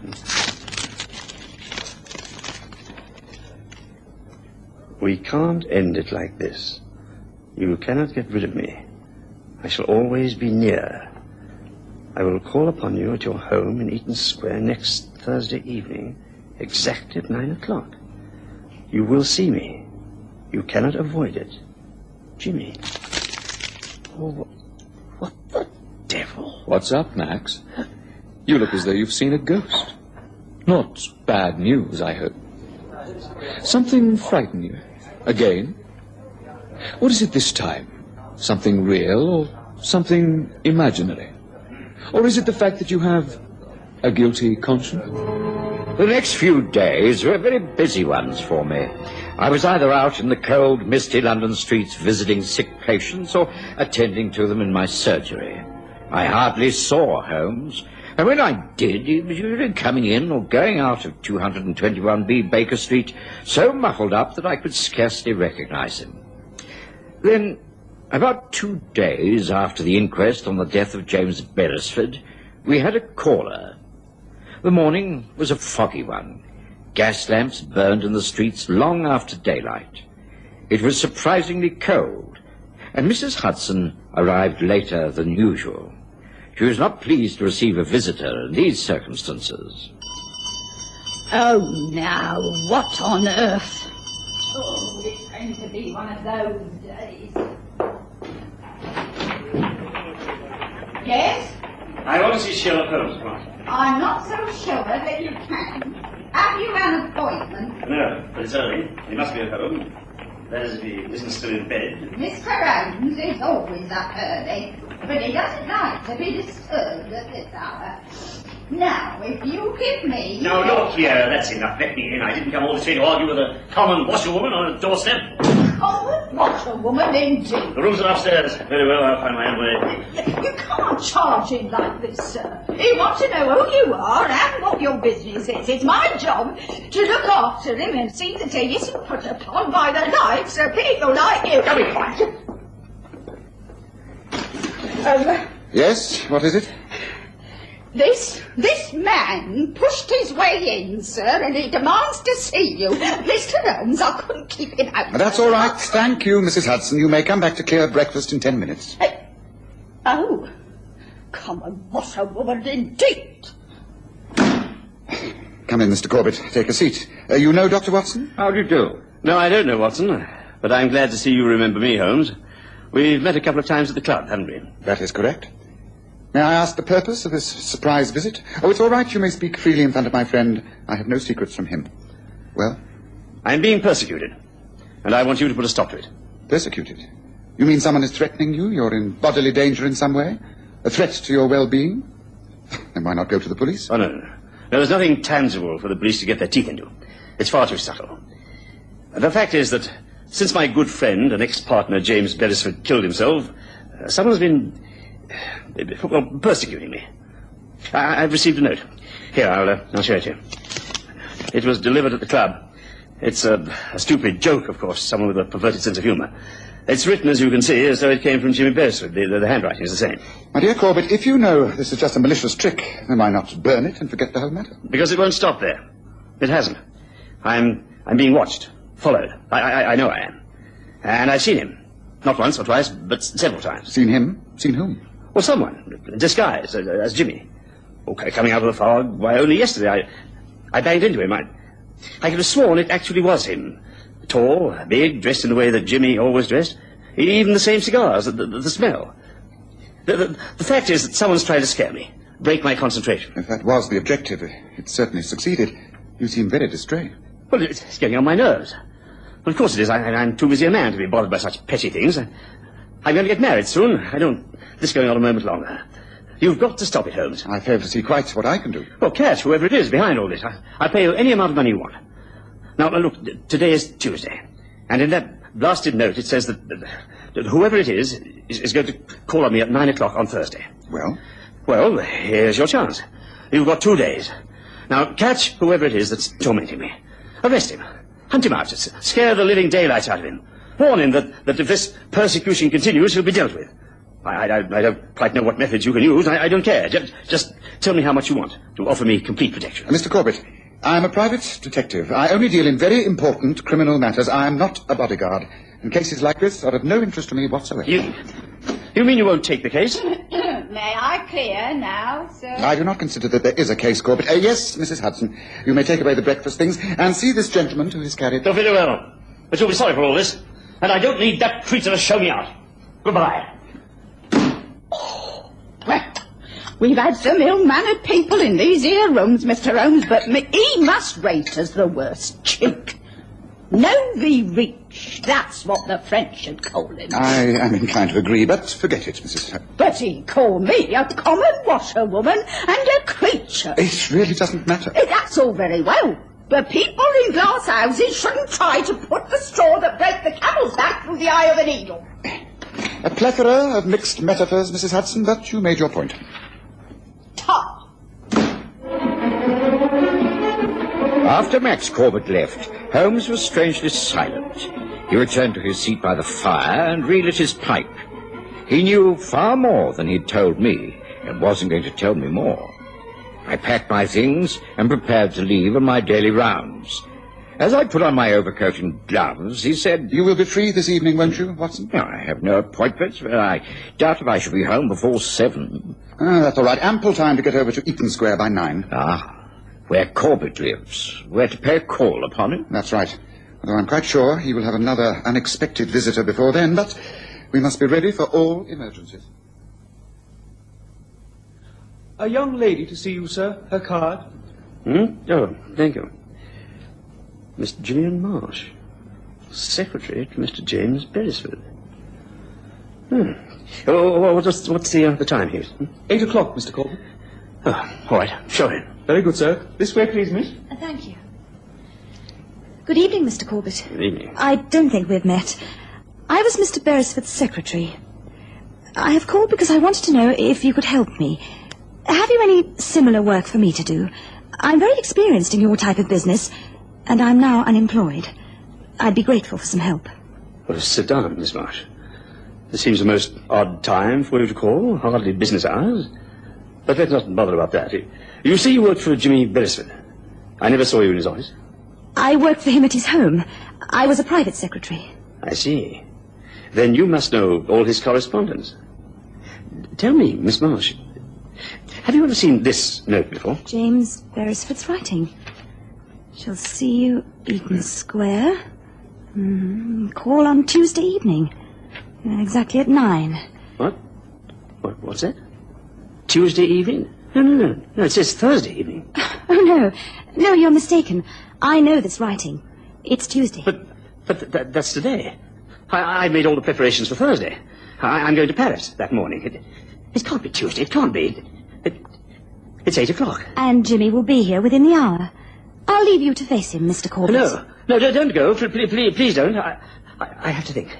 You see, I've been having the strangest hallucinations. I've been seeing Beresford ever since he died. He's been standing on street corners, at the club, getting out of carriages, just standing there, haunting me. And now he's supposed to be coming here within the hour. Are you sure that note says Tuesday? Of course. Look for yourself. How odd. Of course, even the signature could be misinterpreted. Instead of Jimmy, it could be Jilly. Oh, I'd realized that before. Before? You mean you've seen this note before? Now, tell me. Tell me all about it. I pay you well. Anything you can do to put my mind at rest. Just prove this is a stupid, malicious joke, and I'll set my mind at rest. Please help me. You really are frightened, aren't you? Frightened that the doorbell will ring, and through that door will walk the ghost of James Beresford to torment your soul. Well, all right. I'll set your crooked little mind at rest. No one will be coming here. How do you know? Because I wrote that note. I wrote it after he died. You see, I wasn't his secretary. I am his niece. Uncle Jimmy was one of the best. You had him hunted down and you were glad when he was killed. Well, I wanted to make you suffer as he must have suffered. I could imitate Uncle's handwriting. I did it because I wanted to see what kind of a man you were. I've proved it. You are a cheap coward. Oh, is that so? Indeed. Well, don't think that a chit of a girl like you is going to show me up. You think you've taught me a lesson? Well, I'll teach you now, here and now. I'll show you to start with. How dare you! How dare you! Stop! Just stop it! I'll just show me up, will you? You little vixen over here. How's this? Right, that's enough, Corbett. Leave her alone. Watson, take care of him. Come on. Who do you want me to deal with you? You all right, Miss Marsh? Yes, I'm all right. Maximilian! Just what does all this mean? Abigail. Well, how did you... Why are you here? I was asked by Mr. Sherlock Holmes to come here this evening. He said I would learn something to my advantage. I seem to have done so. I'm leaving. I have nothing to say to you now, and I shall have nothing to say to you in the future. But I can explain all this. I can explain. It's a trick. Perhaps, Miss Stratton, you would like to take this note. It will explain that what you have seen was premeditated. Max always plans everything, down to the last detail. Thank you. I'm grateful I found out the worst before it's too late. Good night, gentlemen.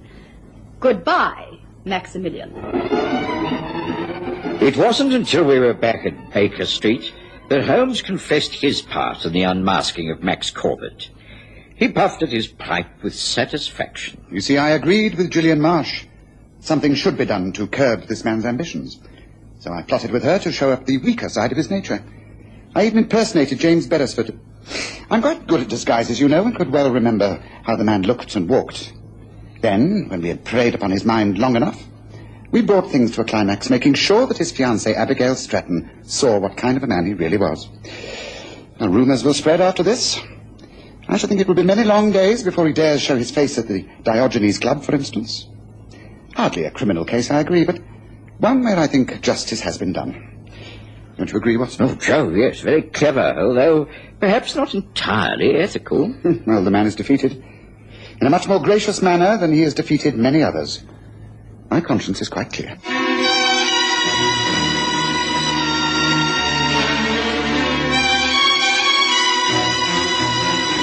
Listen again next Sunday to The Stories of Sherlock Holmes, with Graham Armitage as Holmes and Kerry Jordan as Dr. Watson.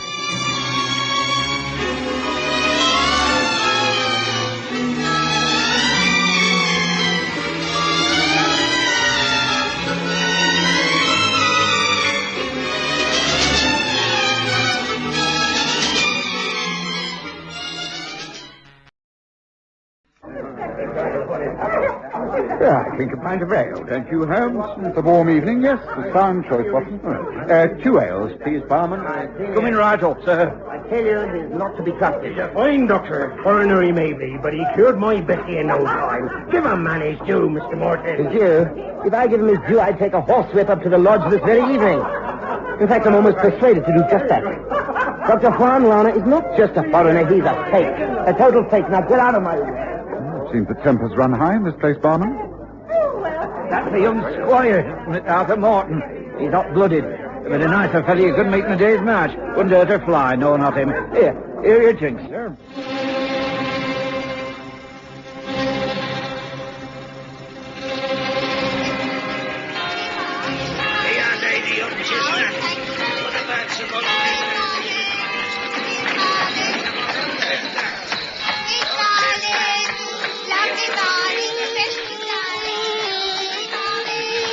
We present The Stories of Sherlock Holmes.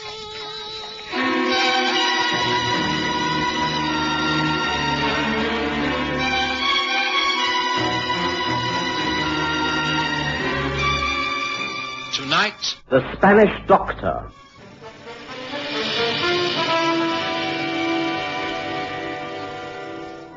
Sherlock Holmes and I had been in Yorkshire, where Holmes had successfully dealt with the case of the Whitby widow.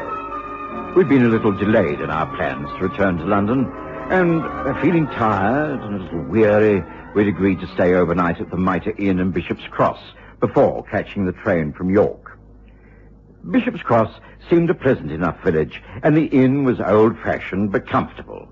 We had a pleasant supper and retired to the bar for a cool drink to end that summer evening. Holmes had always maintained that if you wished to know what went on in country places, the way to find out was to listen to the talk in the local bar. We did, and found it quite interesting. But as we were to leave the following morning, we took scant notice. We retired to our rooms quite early, and I slept almost at once. It was quiet and blissfully peaceful until... Watson, Watson, wake up. Wake up. Holmes? Holmes, what's the matter? Wake up, Watson. I've just been called by the local police. It seems there's trouble at one of the local estates. Someone has been killed, and knowing I was staying here, they've sent for me. Come, I've no wish to tackle this alone. You must get dressed immediately. Hurry, Watson, hurry. I was in no way pleased, but dragged myself from the comfortable feather bed and washed the sleep from my eyes. 10 minutes later, we were in a dog cart with a young farmhand urging his pony forward through the morning mists. Sorry, I can't tell you more, Mr. Holmes. The inspector, he just said I was to get you up to the lodge right soon. The lodge? Is that the home of Dr. Juan Lana? Why? How come you know that? Thought you'd be a stranger in this part. I am. I just happened to have overheard the name mentioned in the bar last night. Mr. Morton, I think it was, who seemed to dislike the good doctor. Ah, they ain't friends. Never since the doctor broke off his engagement to Frances Morton, Arthur's sister. Be the doctor who's dead, so I understand. Dead in mysterious circumstances, I take it. Don't know any details, sir. You'll have to be asking Inspector Berry about that. Ah, there be the lodge. Won't be long now. The Spanish Lodge, as it was called locally, was a small wooden-built house on the hillside above the village. Well kept, with neat lawns and flower beds, it was obviously the home of someone of comfortable means. We made our way up the stone steps and into the hall, where a police constable stood on guard. An inner door opened, and a plainclothesman bustled towards us. Holmes. Sherlock Holmes? Remember me? Inspector Berry. Late at K Division, East Ham. Seconded to York over a year ago. Of course I remember you, Berry. Good to see you again. I hear you were staying overnight at the Mitre, and I hope you don't mind this early call, but it seemed an opportunity not to be missed. Dr. Lana, who owns this house and practice, has been killed. I think it must be murder. When did this happen, and what caused his death? Well, come and see for yourself. Oh, good morning, Dr. Watson. I'm sorry to have appeared to ignore you. I value your visit. You may be of great help. Good morning, Inspector. Yes, if I can be of any assistance, then of course. Well, this way, then. The room we were shown into was large. It contained a sofa and easy chairs, a large desk, and bookcases round 3 walls. There was a stone fireplace, many rugs across the wooden floor. Leading from the room was a small dressing recess with wash bowls and toilet facilities. It was obvious that the doctor used his study for professional purposes. As for the good doctor himself, at the side of the table, away from the window, he was stretched upon his back. No doubt that he was dead, and that it was a violent death. One of his eyes was blackened, and there were marks of bruises about his face and neck. The thickening of his features suggested to me that the cause of death had been strangulation. He used this room as a home surgery, it seems. That's right. That's the outside door. It's clear that someone entered from there, killed the doctor, and escaped unseen. That the assailant was a man is certain from the footprints outside and the nature of the injury. Yes, it's very seldom that I have the opportunity to examine a murdered man in these circumstances. I shall make a thorough investigation of the body and this room. How many people live in this house? Oh, just an elderly manservant who attends to the house. The cook, housekeeper, the coachman, and the surgery boy sleep out. Did the manservant hear anything? I believe so. His name is Blobbs, but he's still in a state of deep shock. Perhaps, once you've completed your examination, you'd care to join me in questioning him? Yes, certainly. I shall be about half an hour. Have Blobbs wait in the hall. Find out if there were any visitors last night, and patients who were expected to call. Names and addresses of everyone he saw yesterday. Meanwhile... yes, this is very interesting. I'd often watched Holmes at work, but rarely had I seen him so thorough. He examined the body and every inch of the rugs and carpets surrounding it. Then he went into the washing recess. I watched with amazement as he picked several items out of the basin with tweezers and placed them in an envelope. He spent a long time looking at the dead man and was clearly puzzled. Then, locking the door behind him, he walked across the hall to where an elderly gentleman in a state of deep shock was seated by the hat stand. I can't believe it, sir. It's not possible. A good master's dead. You must try to recall all you can about last evening. Now, when did you last see your master? About 9:30, sir. I went in there, and he was writing at his desk, and I bade him good night and went about my duties, and it was about 11 o'clock when I went to go upstairs, and a short while later I thought I heard a cry or a call of some sort, and I went back down here, and I tapped on the door. Doctor!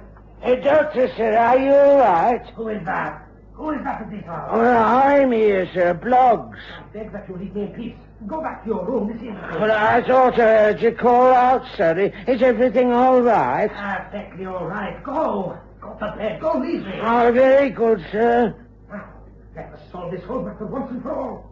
How dare you come here and cause this trouble? There was someone in there with him, sir, and I couldn't tell who it was. I went back to my room, but sleep came hard.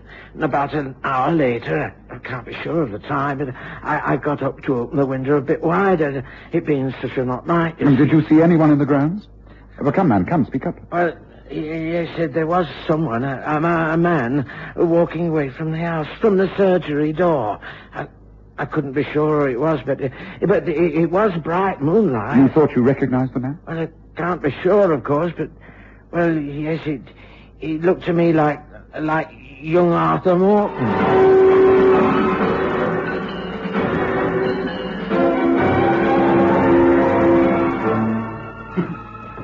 It took Holmes another hour before he felt satisfied enough to let Inspector Berry remove the body of Dr. Lana. Then, after studying the list of patients who had called the day before, he asked to be taken to Vine Cottage, the home of Arthur Morton. Frances Morton, his sister, received us. I am sorry, Mr. Holmes, Dr. Watson. My brother isn't in at the moment. Can I help you in any way? obviously you've called regarding the dreadful death of Dr. Lana.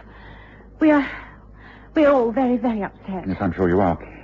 Please do tell me everything you know about this man. Am I right in thinking that you knew him extremely well? Was there perhaps some emotional tie at one point? You're very astute. It's no use pretending. You'll find it all out quite soon. So, yes, I will tell you all I know about Juan Lana. Please do. Leave nothing out, however unimportant it may seem. Well, Juan came here to Bishop's Cross some 10 years ago. He was of Spanish blood. Some even say royal blood. He'd lived for years in South America, and quite naturally the villagers resented such a grand foreigner. But he was a doctor of medicine, and a very brilliant one. He established a practice. It took years for him to win the confidence of the people, but he did. He was eventually well respected and even well loved. When did you yourself become acquainted with him? About 2 years ago, when I returned from Europe. We fell in love. And 6 months ago, we announced our engagement. I find this most painful, you see. Please, take your time. Tell me all you can. Well, Juan's attitude suddenly changed. He became morose, withdrawn. It was as though he was suddenly frightened, living in fear of the future. Then, without any reason at all, he broke off our engagement. He said he couldn't marry me, and that for my own good, he wished me to be free. Oh, I can't tell you how rejected I felt.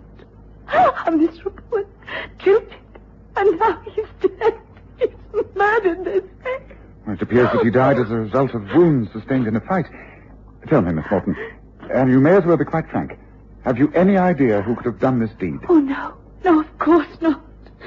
What did your brother feel about Dr. Lana? Did they not hate each other? Oh, it wasn't Arthur. It couldn't have been. It wasn't Arthur. Please believe me, it wasn't. Oh, tell me it wasn't Arthur.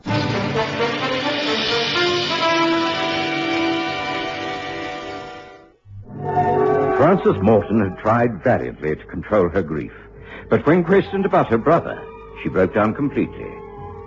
There was little we could do but hand her over to the careful attention of her maid and leave the house. Arthur Morton had not returned, and we soon found out why. He was held for questioning by Inspector Berry at the local police station.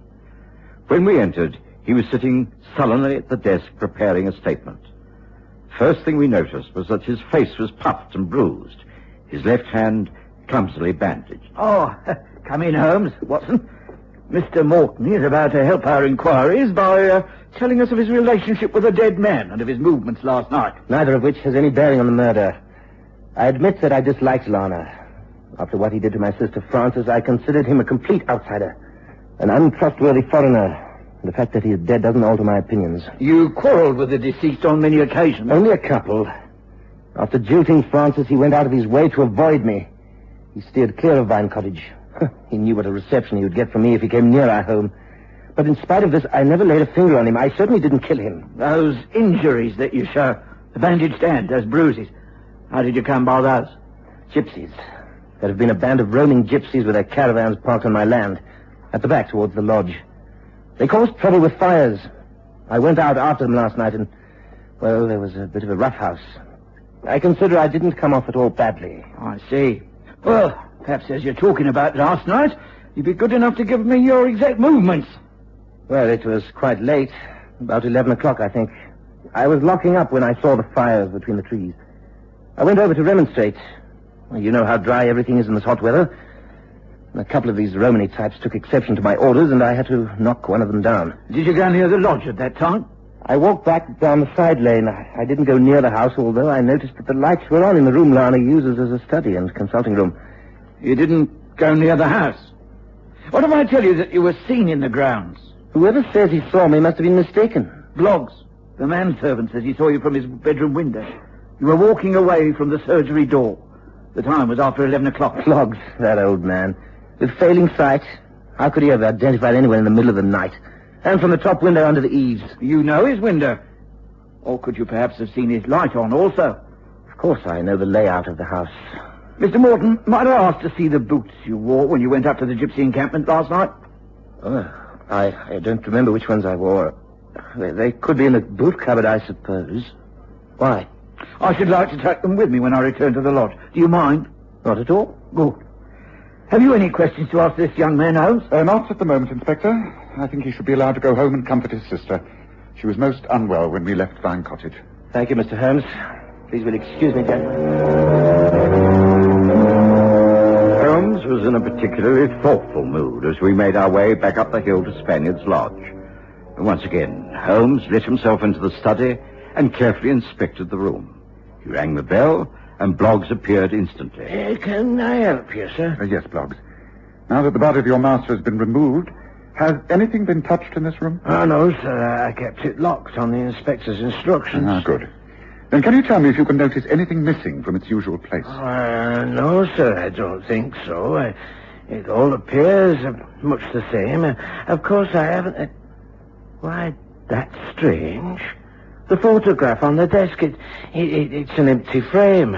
Someone has removed the actual photograph. How curious. Yes, curious indeed. Because nothing else has been stolen. Dr. Lana's gold watch was still on his wrist. Money in his wallet, in his smoking jacket. Valuable cufflinks and tie pins in the box in the dressing room. Well, clearly robbery was not the motive for breaking in here, but... Yes, a photograph is missing. What was the photograph, Bluff? It was one of Miss Frances Morton, sir. The young lady from Vine Cottage to whom Dr. Lana was at one time engaged. Ah, yes, I see. Yes, that makes sense. Yes, well, thank you, Bloggs. That will be all. Oh, thank you, sir.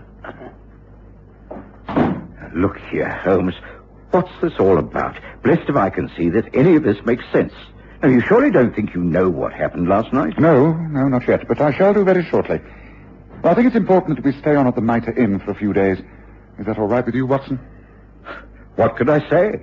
I was in no hurry to return to London in what promised to become a scorching heat wave. A few extra days at Bishop's Cross would be pleasant enough without the interest of the Spanish doctor case. As for Holmes, well, he seemed very intrigued.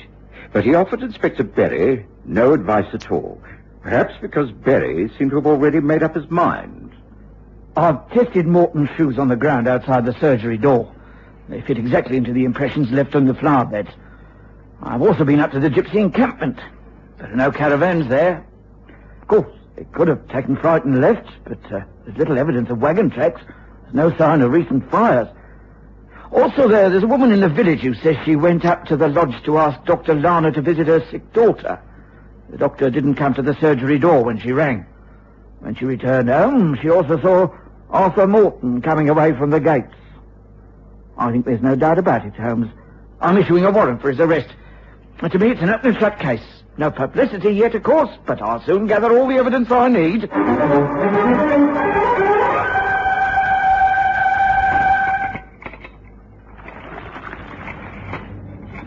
Great heavens, Holmes. I thought Inspector Berry said no publicity. Just look at this. Great banner headlines about the murder and an early arrest of the local squire. Well, I believe that the news has spread quite far afield. I shouldn't be surprised if most of the national papers had similar reports.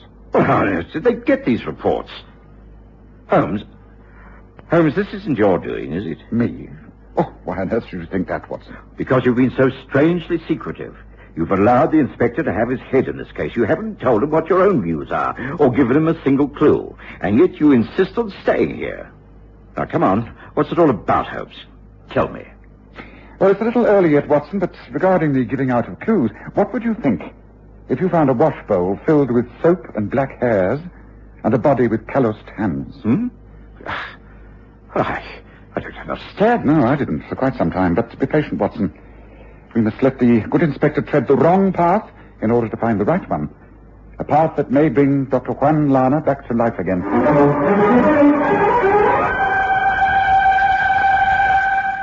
Damn it all! I don't understand it, Holmes. I've been made to look a cracking ass, all right. Here it is, spread all over the newspapers, and I haven't got my case together yet. I should be a laughing stock. How did the news get out? I don't think you should despair, Berry. In fact, I think you're going to make a startling success of this case. You do? Well, I'm darned if I can see how. Supposing we decide to all get together in this case, hold a council of war. Well, I support that plan. As a matter of fact, I've been hoping for slightly more of a lead from you, Holmes. Yes, I know. I've had my reasons for remaining in the background. Now, why don't we decide to spend the day quietly gathering together all the data possible? And then, say at 9 o'clock tonight, we meet at the lodge. You, me, Watson, Arthur Morton and his sister Frances, Bloggs, the manservant, and any others whom you may suggest. You must all be wondering why you've been invited to come here this evening. Well, the answer is quite simple. It's necessary to conclude the investigations into the death of a man found dead in this very room. Firstly, let me set all your minds at rest. None of you is guilty of any crime. But one was murdered. Someone must have done it. With due respect, Miss Morton, that is incorrect. You see, Dr. Lana was not murdered. What? Yet another guess. Please be so good as to answer the front door block. What do you mean Lana was not murdered? You mean it was just an accident, the result of a fight? Death was the result of a fight, but... please do come in. I came as soon as I could. John, I can't believe it. I am extremely sorry to give you a shock like this, but I had to return. I could not let another man take the blame for murder. Now, look here. Just what is all this? You're Dr. Juan Lana, the owner of this house? Then what the devil... Who was murdered, then? I think it was the doctor's twin brother. Was it not, Doctor? Perhaps you'd be good enough to tell us the whole story. Take your time and leave nothing out, however painful it may be for you or others in this room. Very well, thank you. I feel I must tell the tale to you, Francis. It is a tale of confession. This gentleman, Mr. Sherlock Holmes, who was responsible for bringing me back here, is quite right. The dead man is my brother, Stefan. I was born in Madrid, a twin. My father, who came of the best blood of old Spain, took his family to South America when we were very young. He did well, but was killed in the riots at San Juan when we were children. We were forced to earn our own living. Stefan and I were identical. No one could tell us apart. But as we grew older, there was clearly a difference in our temperament. I have to say this. From reaching manhood, Stefan developed evil ways. I grew up in horror of him, often taking the blame for his notorious behavior. I found my career in jeopardy. I left the Argentine forever to seek happiness in Europe. I worked hard, got my degrees, and came here. For years, I thought I was free of Stefan. I found you, Francis, and fell in love. I am still in love. Oh, Juan, my dear. Then, some while ago, I received a letter. Stefan had traced me. He was coming to see me. I immediately knew that the terror of my childhood would be repeated. He would bring disgrace upon me by impersonating me, borrowing money, causing scandals. I had to protect the one I loved. I broke off our engagement. It seemed the only thing to do. Why the devil didn't you tell us all this? Now come clean. I am of proud Spanish blood. I am not an Englishman. Oh, get on with what happened, Doctor. The other night, he arrived. He had walked from York and said he was tired and ill. I was shocked at his appearance.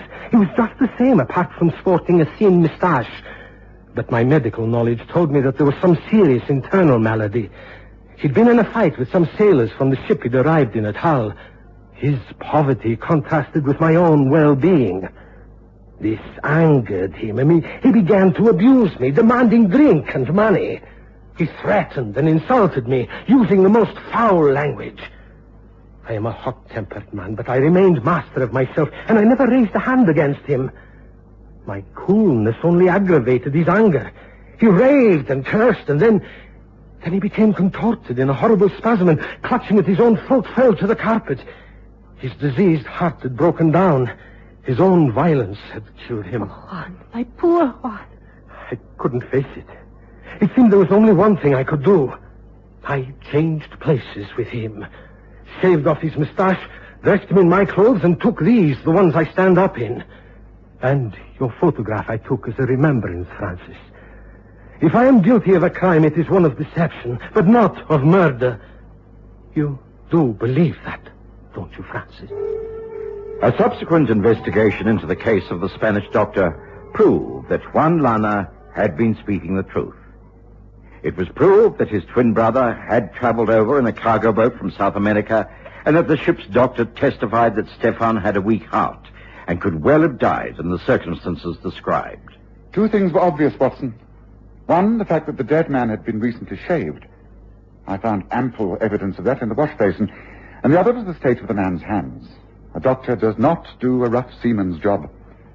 I deduced that the dead man was not Dr. Lana. So it had to be someone who looked exactly like him. A twin brother was obvious. The rest was easy. A great deal of press publicity, a few telegrams to the nearest port of Hull, and that was that. Well, Inspector Berry can now tell the story and take the credit. I think we can proceed on our homeward journey now. Don't you, Watson?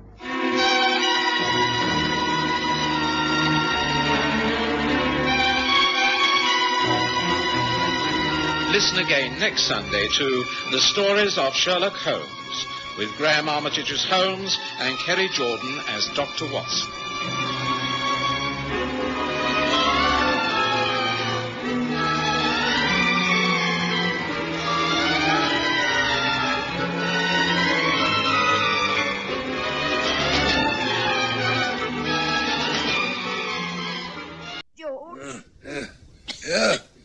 Yeah, what is it, woman? George, I'm ill. I've got to get medicine. Oh, go and get it.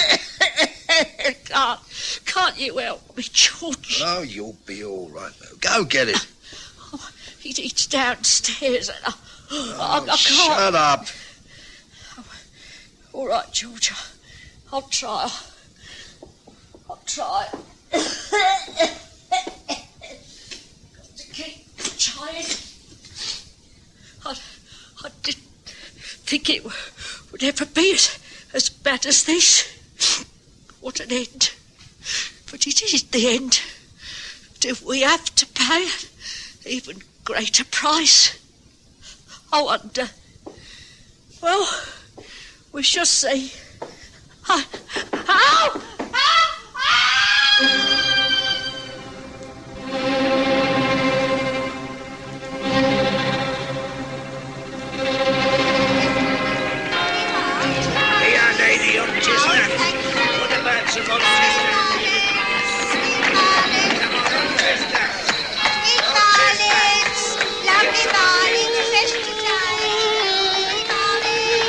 We present The Stories of Sherlock Holmes.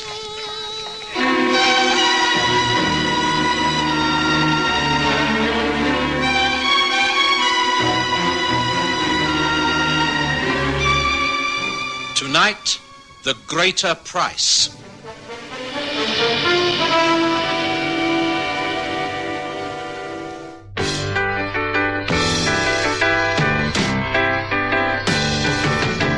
Soek jy dit? Vryf jy dit? Sien jy dit? Vergelyk jy dit? Ek het 'n hamburger gewen. Ja, die Wimpy, dis 'n groot fees. Scratch and Match spel is 'n groot fees. Groter as wat jy gedink het. Wen R25 of 'n onvergeetlike reis na Disney World met die Wimpy. Dis 'n groot fees Scratch and Match spel. By 'n Wimpy. No!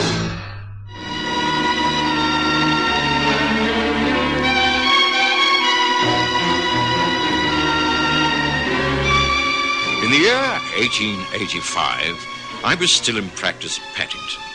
I was living at Baker Street and slowly building up a reputation as a general practitioner. Holmes had already achieved some quite considerable fame, and our friendship was already settling down to a solid partnership. I was growing used to his untidiness and eccentricities, and he was tolerating my steady respectability. I never interfered with his work, and he was frankly not interested in mine. But there was this one case where our interests seemed to overlap. It started when I was called out to the home of George and Emma Baker. Emma was an old patient of mine, and she'd had a nasty fall down a flight of stairs. Now, Emma, there's nothing broken, thank goodness, but you're getting a little too old to take these falls. You must rest in bed until I tell you to get up and take a little exercise. You're very badly bruised. Oh, I'm all right. It was silly of me, really. I should have made sure the gas was on the landing. I must have tripped over the rug. Well, you shouldn't have been out of bed anyway. Well, I had to get me medicine. You should have insisted that your husband get it for you. Oh, was that not a good it does to ask him for help? Oh, dear, Dr. Watson, things have reached a desperate state. You mustn't give in. As I say, you've been very lucky. I'll have a word with George and tell him he must take better care of you. It won't do any good. He'll be home here soon, wanting his supper. Well, he'll have to get it himself. I'm sure you've got plenty of food in the larder. Get him to boil some eggs or make some soup. He'll be off down the road to the Rose and Crown. Spends more time and money in that place than he does in his own home. Emma? Emma, you all right? The doctor's here. No, I'll go down to him, Emma. Now, stay here, get some rest. Now, there's some liniment to rub on your bruises and some pills for the pain. You'll be as right as rain as long as you take it quietly. There. Yeah, that's everything. I'll call in again in a couple of days' time. Just rest most of the time. Good day to you. Goodbye, Dr. Watson, and thank you.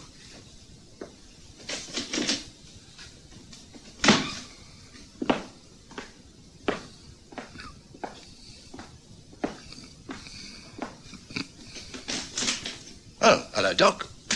How's the old girl? Oh, severely shaken. You really must take more care of her. She works too hard and she isn't a very strong woman. She's been lucky on this occasion, but she's got to take care. And it's up to you. You know what she's like. She'll be up and about in no time. She moans a bit, but she always comes through.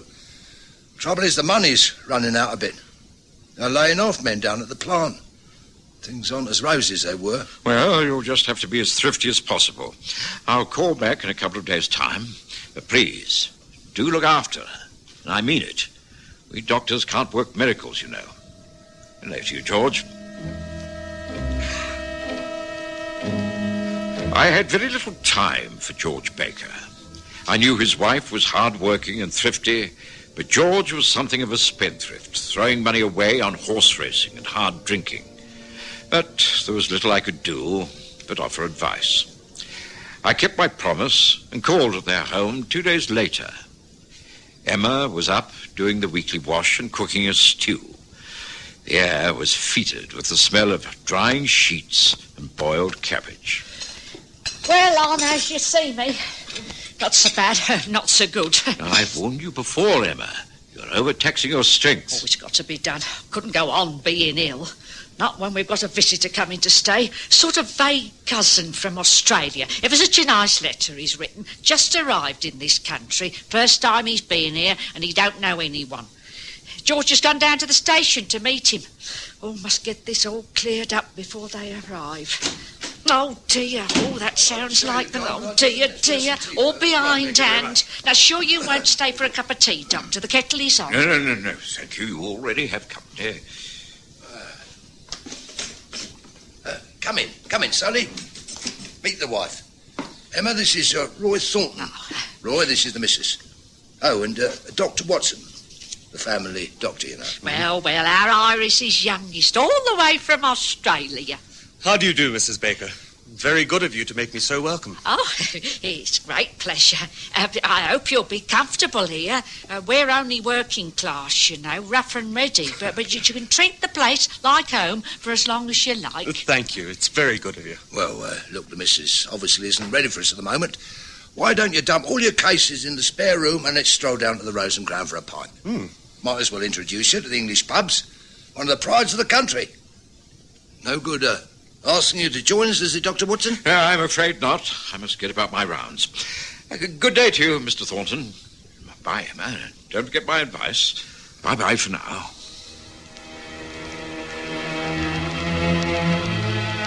Roy Thornton appeared to be a well-set-up young man of obvious education and a wealthy background. I couldn't see him fitting in very well to George Baker's scheme of things, but the matter was no concern of mine. I'd put it from my mind. But subsequent events proved me to be right. Well, now, Roy, think you're going to like it in England? Hard to say. I want to move about a bit first. Travel, see something of the countryside. Visit places I've read about and never seen. Not thinking of getting a job at all? That'll come later. There's no immediate urgency. Comfortably off, are you? Plenty of the old ready cash? I'm reasonably well off. I have enough to last. The inheritance I came into has a reasonable backing. I have shares, some jewellery. I'll be all right. Oh, you are a lucky boy. And no dependents over here? Don't know a soul. And that's just the way I want it to be. Well, of course. The wife and I are simply poor Londoners. You'll have to take us as you find us. Of course, it's all a question of give and take. We must try and help each other, mustn't we? Well, how about another pint? Then we'll toddle off home. Must show you the place. Got a nice bit of garden out the back. Of course, you'll be used to wide open spaces. But you might be interested in what we're doing to it. Anyway, cheers, and great having you among us. I didn't call on the Bakers for some time. In fact, It must have been over a month before I called again. The young man, Roy Thornton, had packed his bags and gone travelling. I can't say I was surprised. The best news was the improvement of Emma Baker. She was in far better health and looked neat and cheerful. She attributed this to a rise George had had in salary. She seemed quite a new woman. Oh, yes, I'm so much better, Doctor. Just makes all that difference a bit more in the wage packet. And really, George has been so much better about things. You should see what he's done out there in the garden. Look, a new shed is just erected. Going to have my own pot plants, geraniums and such like. And a bit of a lawn plan too. Oh, I'm really glad to see this improvement, Emma. Quite like old times, seeing the sparkle back in your eyes again. Oh, yeah, I'm all right now. No troubles at all. Now, you will stay and have a cup of tea this afternoon, won't you?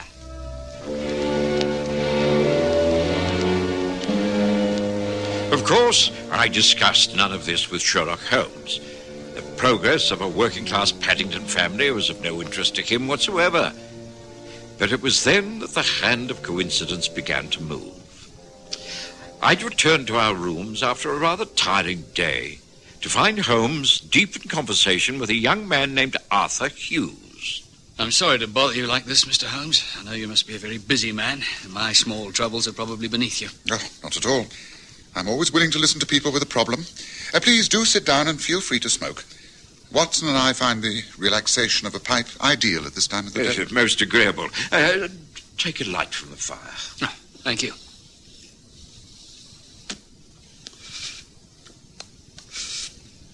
Well, I arrived in this country only a few weeks ago. Met a fellow on the ship coming over. We sort of chummed up and agreed to meet and travel up to Scotland together. We'd neither of us been here before, and to have a friend to travel with was quite an adventure. Well, this fellow, Roy Thornton is his name, has disappeared. Excuse me, but did you say Roy Thornton? Yes, that's right. Why? Nothing. Carry on. Well, I left a forwarding address with Roy, and he said he'd get in touch. He was planning to stay with some distant relatives in some part of the city. Well, he just hasn't written, and I know there is uncollected mail from Australia waiting for him at his bank. It's all rather puzzling. I'm sure something must have happened to him. I've tried advertising in the agony columns of the press, but without success. And I wondered if you could give me any advice. Well, there doesn't seem to be very much data. I know, but that's what's so bewildering. I don't like to butt in, but I think I can help you here. It really is the most amazing coincidence, but I think I've met this young Australian fellow. I have a patient, a Mrs. Emma Baker, who lives not far from here in Paddington. She had a young man named Roy Thornton living with her for a while. He was a vague relation. He sounds very much like the same man. The facts dovetail in far too easily to ignore, Watson. What has happened to the young man? Well, Emma Baker says he's gone off travelling. I don't know whether he's kept in touch with the Bakers. I could easily inquire. Oh, that's very decent of you, Doctor. I'd appreciate that. Frankly, I'm quite concerned. Roy's not the type of young man to let people down. Oh, why don't you join me in a visit to the Bakers' home tomorrow morning? If you care to come here at 9:30, I can make it the first call of the day. Ah, thank you. I think that's a very good plan. And perhaps an even better plan would be for me to accompany you two gentlemen. I have been known to pick up a few clues where others have failed. At 9:30, did you say, Watson? Then 9:30 it is. And now, a glass of brandy all round to round off the evening, don't you think?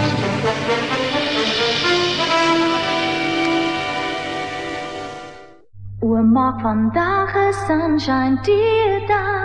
Sunshine D, heerlike smaak, plus die sonskynvitamien wat ons liggame nodig het. Kom wakker en kyk wat daar op jou wag. 'n Vrolike lagdag, 'n sonskyn of reëndag. 'n dag vol van smaak, 'n lewe vol maak, ja. Sunshine D, die margarien met sonskynvitamien. Kyk uit vir die groot rooi D. A while back I was coughing, wheezing. My chest was so tight and sore. Fortunately, a friend recommended Vicks Actor Plus, the cough and chest cold remedy from Vicks. You know, Vicks Actor Plus quickly calmed my cough and loosened that tight and painful chest. So next time you've got more than just a cough and want fast relief from a chest cold too, take my advice, try some, and you'll see why they call it Vicks Actor Plus. The following morning dawned windy and raining. It was not the sort of morning to pay social calls in Paddington, but Arthur Hughes had turned up on time, and Holmes was quite ready. We took a four-wheeler and found Emma Baker alone in her back parlour. Well, this is a surprise. Didn't expect you on a morning like this, Dr. Watson. Well, Mr. Sherlock Holmes, too. This is an honour, I must say. Thank you. We are here because this young man, Mr. Hughes, is anxious to get in touch with Roy Thornton, who stayed here with you for a little while, I understand. Yes, that's right. Just a few weeks. Nice lad. Come over from Australia, but he decided to move on. Can't blame him. We weren't his class, if you know what I mean. George said he was stuck up, but I don't think so. He was just used to something a bit better than this. I see. Have you heard from him since he left? No. Strange. I thought he might write, but we haven't heard a thing. Easy come, easy go. Didn't he leave a forwarding address? No. Now, George saw him off at the station and he said he would write, but as he was going to be travelling around all the time, we couldn't get in touch with him. I suppose we'll hear sometime. Oh, I can't understand it. We had a definite plan to travel together. Oh, well, I suppose there's nothing we can do. Did he take all of his things with him? Oh, yes. Well, that is, I think there were a couple of cases he said he didn't want. George put them in the shed. I wonder if it might be possible to take a look at those cases, Mrs. Baker. There might be a clue left hanging around. Well, I suppose there can't be any harm in it. Oh, better put your capes on. It's a wet old morning and no mistake. Well, there's no sense in your getting yourself wet. Just show us the way. Oh, well, all right. It's through here. The back door is unlocked. The key of the shed's hanging up over the door. Mind you, you'll be getting really wet if you don't watch out. Now, here we are. There it is. Down the path. Right, come on, Watson. Hughes, let's make a dash for it.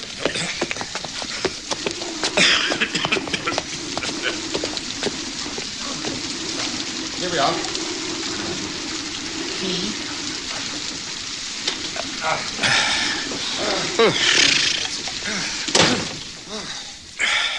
This looks most interesting.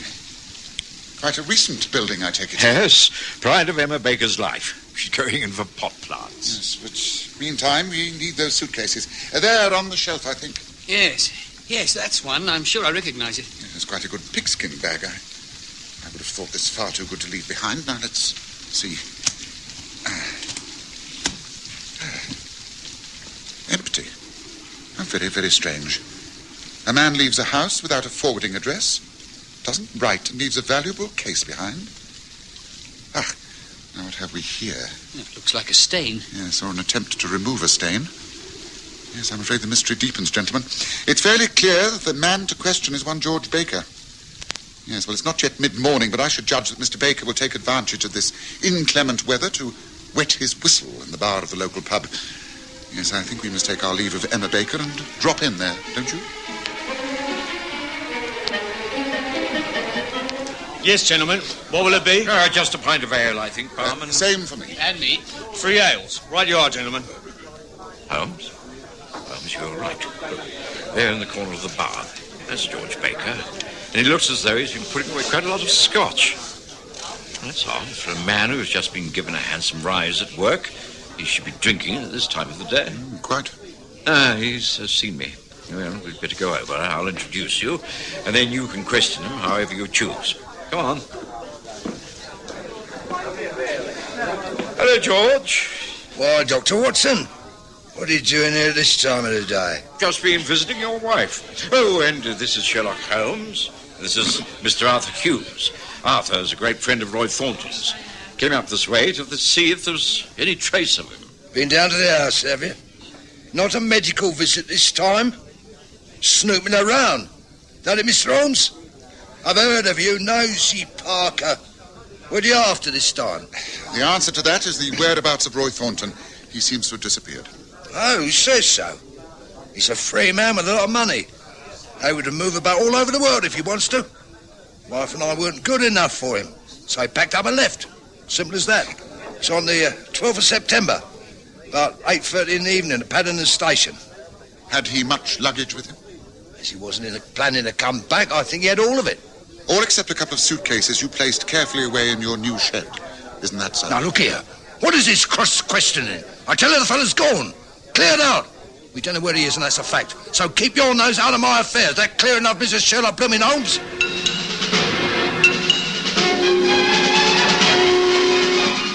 It was clear that Holmes suspected some kind of foul play. What exactly he decided to do about it was a mystery, but he wasn't going to leave things alone. He spent the remainder of that rainy day closeted in a public surveys office at the Paddington Town Hall. And the next morning, Mrs. Baker, once again, had a visitor. Good morning, madam. My name is Channing from the survey department. We're doing a survey on new road planning. This area has been chosen for examination. If the proposed plans are approved, it could be that part of your land will be requisitioned for development. Well, I don't think I understand. My husband and I own this place. You mean you could throw us out? Oh, it wouldn't be as drastic as all that. More than adequate compensation would be made. You would be a very wealthy woman. Oh, well, I don't know about this. This is our home. We like living here. Well, I must explain that this is purely in the exploratory stages. No plans have been finalised. But progress must go ahead, you know. Better roads, lighting, sewerage, all have to be considered. But I thought that was all going to happen on the outskirts. I mean, this is old established area. Just how much would be affected? Oh, it is impossible to judge at this stage. The whole back garden would probably have to go. Oh, well, our back garden? Oh, just when we got it looking so nice. Well, as I have said, this is purely an investigation. We thought that you should be told of our work. Might I suggest that you talk it over with your husband? Reassure him that everything will be taken care of. He will not be out of pocket in any way. Oh, that's as may be, but he's not going to like it, I can tell you that. Oh, just so we're getting everything right. It's not one thing, it's another. Now, we shall want to know more about this in full detail. Understand that, everything, in full detail.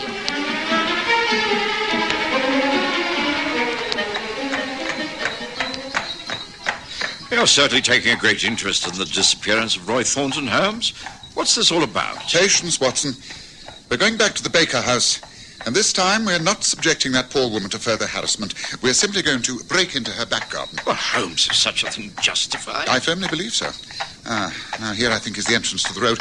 Pull over by that gas mantle, cabby. Very good, sir. Here we are. Thank you, cabby. Oh, thank you, sir. Oh, thank you, sir. Oh, not do you? Come on, boss. Come on, Uncle.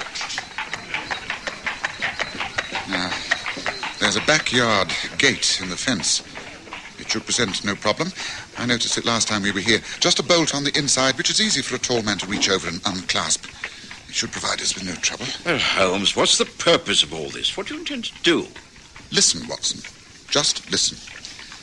I think our friend George Baker will be in a high old temper when he hears what his wife has got to tell him. Come on, this way. It isn't possible. It can't be true. You can't mean it. George, I'm only telling you what the man told me. But they can't do this to us. You can't go around knocking down people's houses and building roads through their lands. Well, he said it was just an idea. The authorities were going into it. And if it all come to pass, then we should be adequately compensated. We'd be rich people. They'd buy the house, and we'd be able to move into a smaller place somewhere out of town. I tell you, I don't want to move. I can't move. Well, it's all just in the planning stages. I insisted that we'd be given adequate time and told the fullest details. I don't know hear any details. I tell you, should have told the man that we weren't interested and sent him about his business. But this was his business. He's from the Public Surveys Office. I don't believe it. Have you discussed it with the neighbours? Oh, not yet, but I suppose they'll be given the same opportunities as we are. But I really don't feel as badly about it as I did. And I've had time to think. Well, it might not be a bad move. Bad move? You must be out of your mind. Oh, I don't know. It is a big place for the two of us, and all those stairs. I've already had one bad fall, a little bungalow out in the country. Chipperfield way. I've always liked Chipperfield. Oh, come on, we'll talk about it later. Come and have some tea. I don't want no tea. I don't want anything but to stop this business going through. We got to stop it. We can't ever leave this house. Get that through your head once and for all. But dear, if we have to... We don't ever have to. It's impossible. We can't. We mustn't. Can't I make you see that? It'll be the end of me if they take over this place. Once they start pulling the place about, digging up the garden, it'll be the end of me. George, what are you talking about? The shed. I'm talking about the flaming shed. Once they take that down. What is this about the shed, George? I've always thought it was funny you suddenly putting it up like that. What's so precious about an old wooden shed? You can always get another. Don't you understand, woman? He's out there. Young Roy Thornton. We had a quarrel the night he was due to leave. I asked him to lend me some money. He refused. I lost my temper and ate him. I didn't mean to kill him. He hit his head on the side of the fireplace when he went down. George, you can't mean this. You've taken your medicine and gone to bed. I didn't know what to do. I took him out in the shed and buried him in the earth. The next day, I started to cement it over. He's out there, lying under a layer of cement. What can I do, Emma? What can I do? You must go to the police. Confess everything. It's the only way. Oh, what an end. I wondered if we'd ever have to pay an even greater price for happiness. Well, now I know.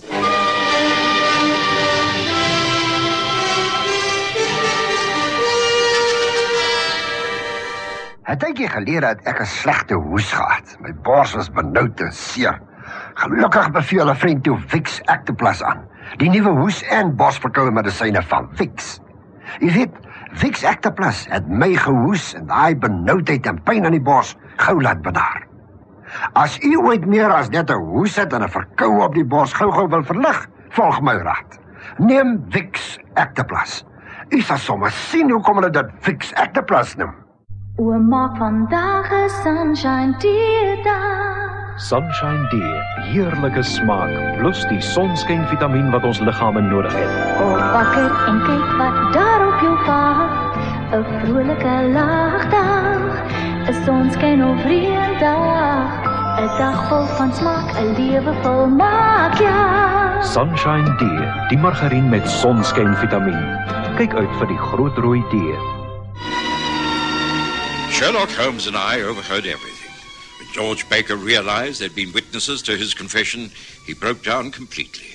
He took his wife's advice and gave himself up. As Holmes said later... A sad case, Watson. I've no doubt that when he comes to trial, they will take into consideration that it was an accident. A post-mortem will show that, but, oh dear, what a pathetic chain of events. Of course, Baker might have got away with it if they had continued to live in that house. That's why I had to arrange the fake meeting of the surveyor. I was aware from the moment I entered the shed in the garden that something was wrong.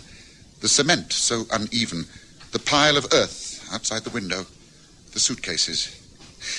As I say, a pathetic case.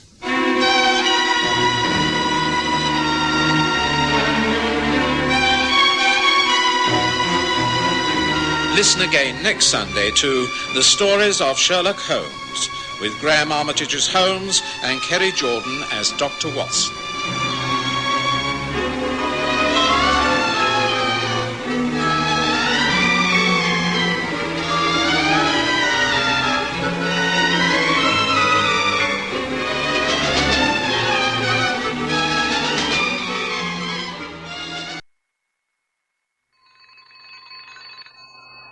All right, John, I'll answer it. This is a hallmark, Doctor. Dr. Watson, please to help. Gracious. Oh, come in. Come in. These are not surgery hours, but the doctor is in. I'm sure he'll see you. Come in. Let me help you. John, dear, a patient. Please come quickly. Hurry, dear, hurry. I'm all right. Just to sit down. What is it? Oh, heavens, this man does look in bad shape. On the contrary, Watson, for a man of my years, I have never felt better. Oh, it can't be. You've been dead for years.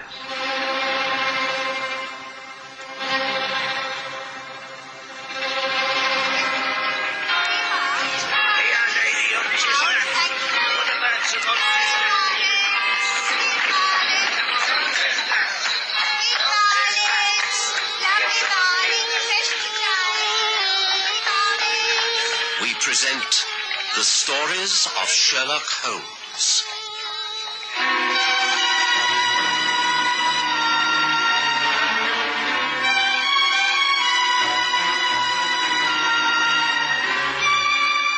Tonight, His last star.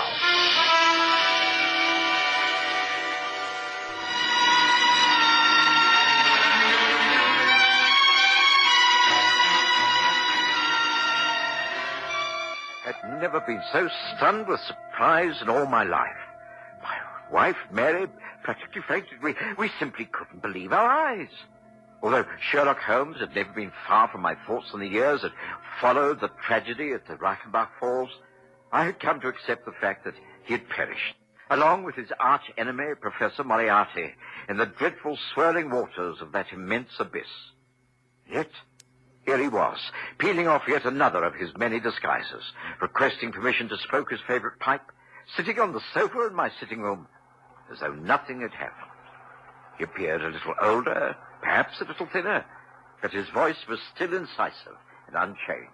The years fell away. I have to apologize, both for this sudden shock and for the great time of silence, but both were necessary. But I have never believed that you were dead, not for years. Mary's right. She kept faith longer than I did. But Holmes, surely the chasm, the young Swiss Hans, he's sick. I know. An explanation is required. It is essential. Well, the facts are these. Hans was mistaken. Moriarty and I did fall from the top ledge of the falls. We fell to the narrow pathway that leads up from that final ledge. I knew what Moriarty was intent upon. I could see the purpose in his eyes. He had given me permission to write a note of farewell to you before this final encounter. He knew his own game was up. He intended taking me with him to his death. He rushed at me, grappling with me, trying to pin my arms to my sides and take me with him over into the water. Well, I have some knowledge of Japanese baritsu. It stood me in good stead. I slipped through his grasp and applied a throw. He screamed most horribly as he lost his balance. With my head over the brink, I saw him fall a great way. He struck a rock and then disappeared into the foam. But the tracks. I saw with my own eyes that two men went down the path, but none returned. No. I think my brain has never worked more speedily. Fate had placed a great chance my way.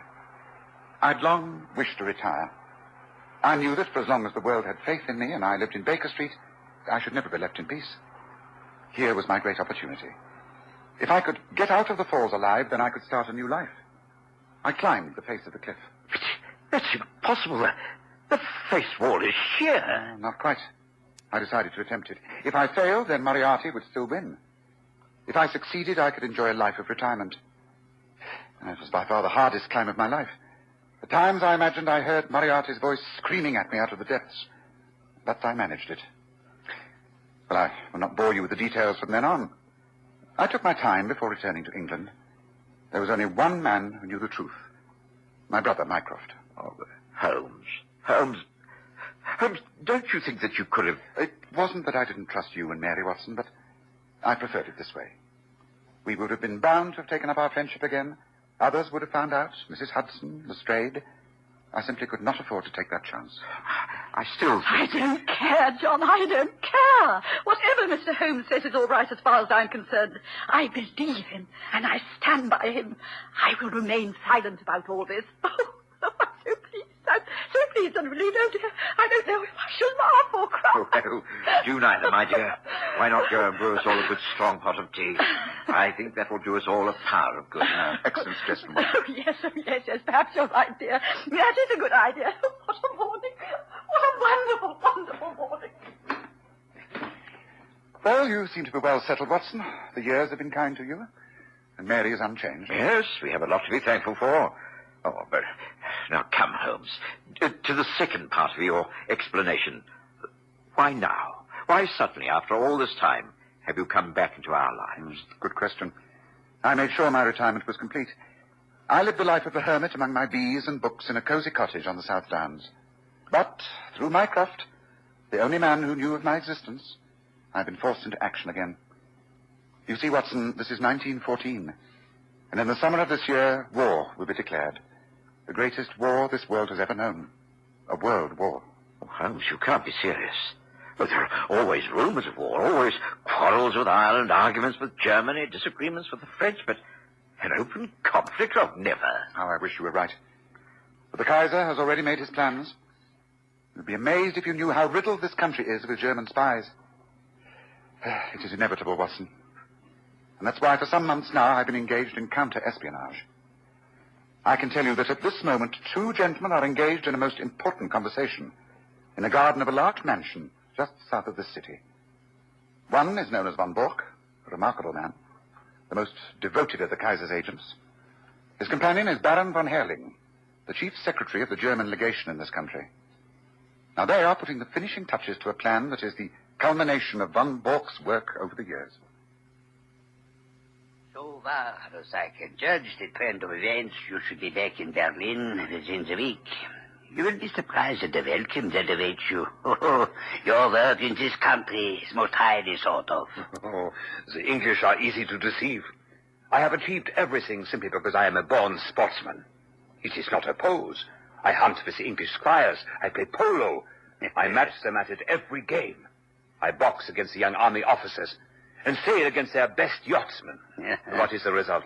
No one takes me seriously. Quite a decent fellow for a German, you know, old boy. And all the time in this quiet country house of yours lives the most astute Secret Service man in Europe. You are a genius, my dear von Bork. You flatter me, Baron, but I certainly make claims that my 4 years in this country have not been unproductive. I have never shown you my little store, have I? No. Would you mind stepping this way for a moment? Certainly. After you, Baron. Dankeschön. I must, of course, claim protection from the embassy for the important papers that I shall be taking with me. Oh, naturally. You have already been booked in the embassy entourage. There will be no difficulty for you or your baggage. Of course, it is just possible that none of us will have to go. England may leave France to her fate when we start to march. There's no binding treaty between them. There is a definite treaty with Belgium. England will honor that. England is not ready for war. We are. Our special war tax of 50 millions has made it possible. But here, as far as essentials go, anti-submarine measures, munition storage, high-explosive bombs, nothing is prepared. How then can England come in? We have managed to stir the devil's brew, the Irish question. All England's thoughts are centered at home. She must think of her future. Yes, that is another matter. Mr. John Bull must decide whether to fight with his so-called allies or without them. But fight Germany, she must. This is a week of destiny. But come, you were speaking of your papers. Indeed I was. Here.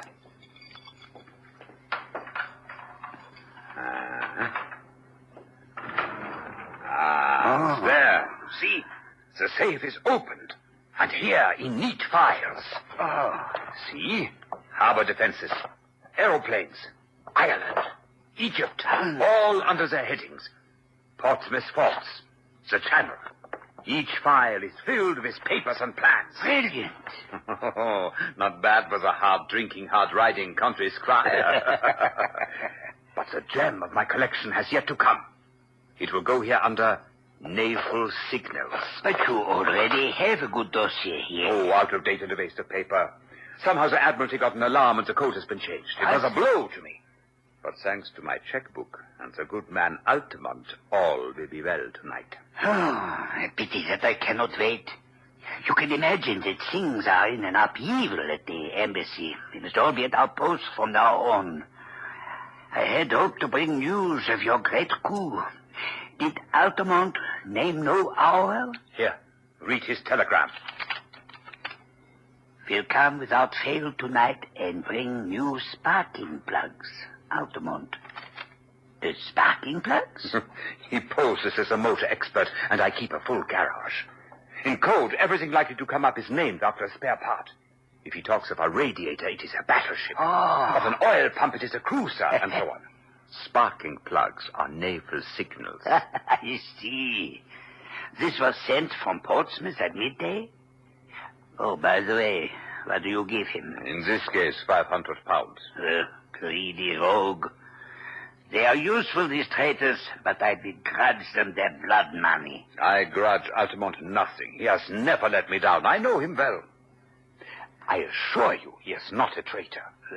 He is a very bitter Irish-American who is filled with intense hatred towards his country. Ah, Irish-American. With full Aryan blood on his mother's side. Must you really go? He should be here at any moment. I regret. I can wait no longer. Then we place these things away, and I will see you off. Thank you. Good. Come. I will walk to the gates with you to say goodbye. I shall call upon you tomorrow with the new, sparking plug. Rest assured, we shall not fail, Baron. Oh, come in. Yes, Annie, what is it? Have they come? Lights of a car coming up the drive, sir. Must be Mr. Altamont, as you expected. Good, good. Then I go to welcome him. Thank you, Annie.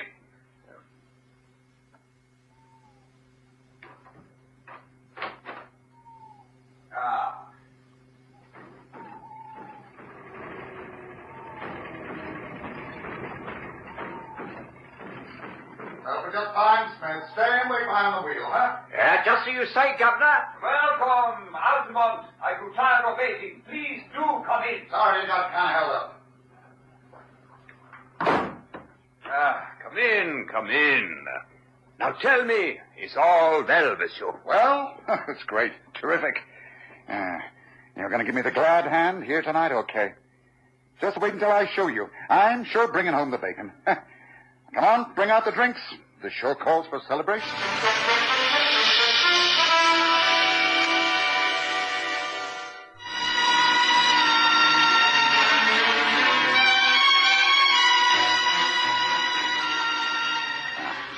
Here's mud in your eye.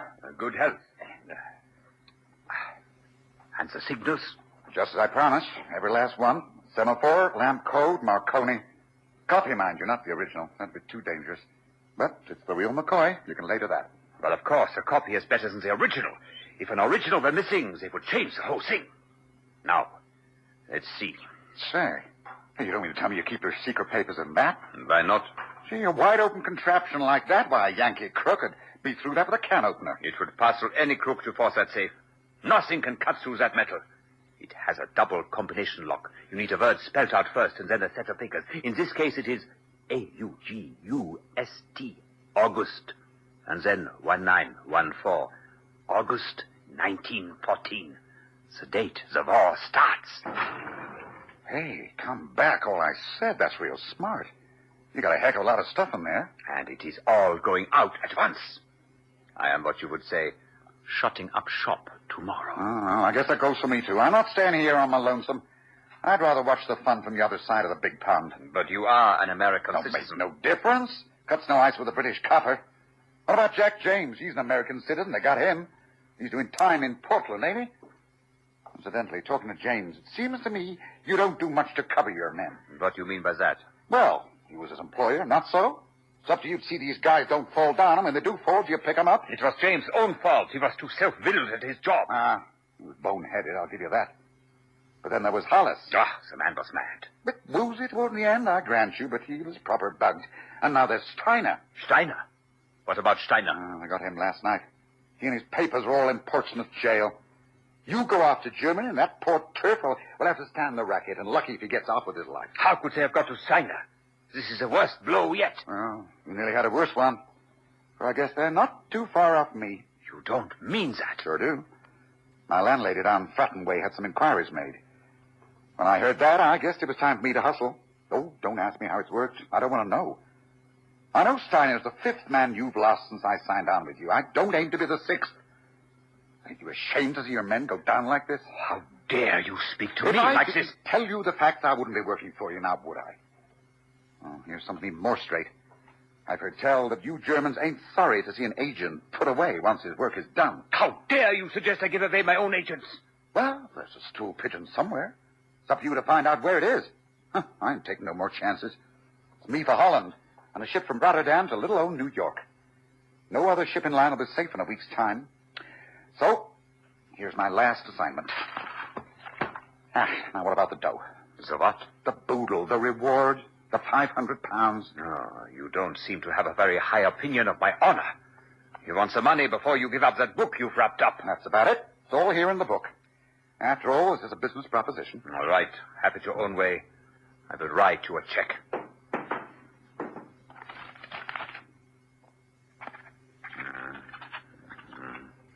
Here we are. This should be sufficient. Now place the book down there on the desk. After all, I don't see why I should trust you any more than you trust me. There. There is the check on the table. Now let me examine the contents of your parcel. I claim the right before you take the money.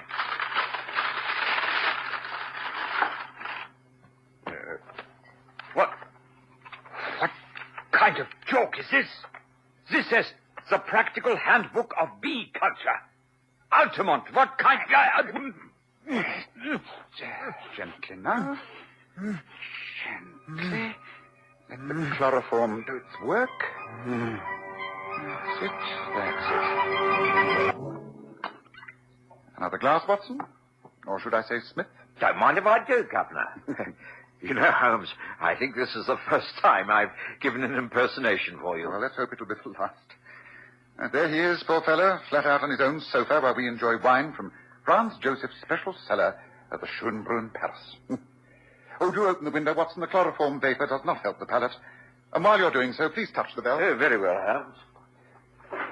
There's little need to hurry, Watson. Just help me pile all this material from Von Bork's safe into this handy valise. There's no one in the house but the faithful old Annie. You ran, sir. Ah, yes, Annie.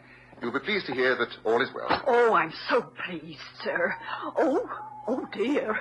He does look bad, don't he? Simply out cold for a short while, Annie. Nothing serious. Oh, he was quite a kind master, sir, within his rights, of course.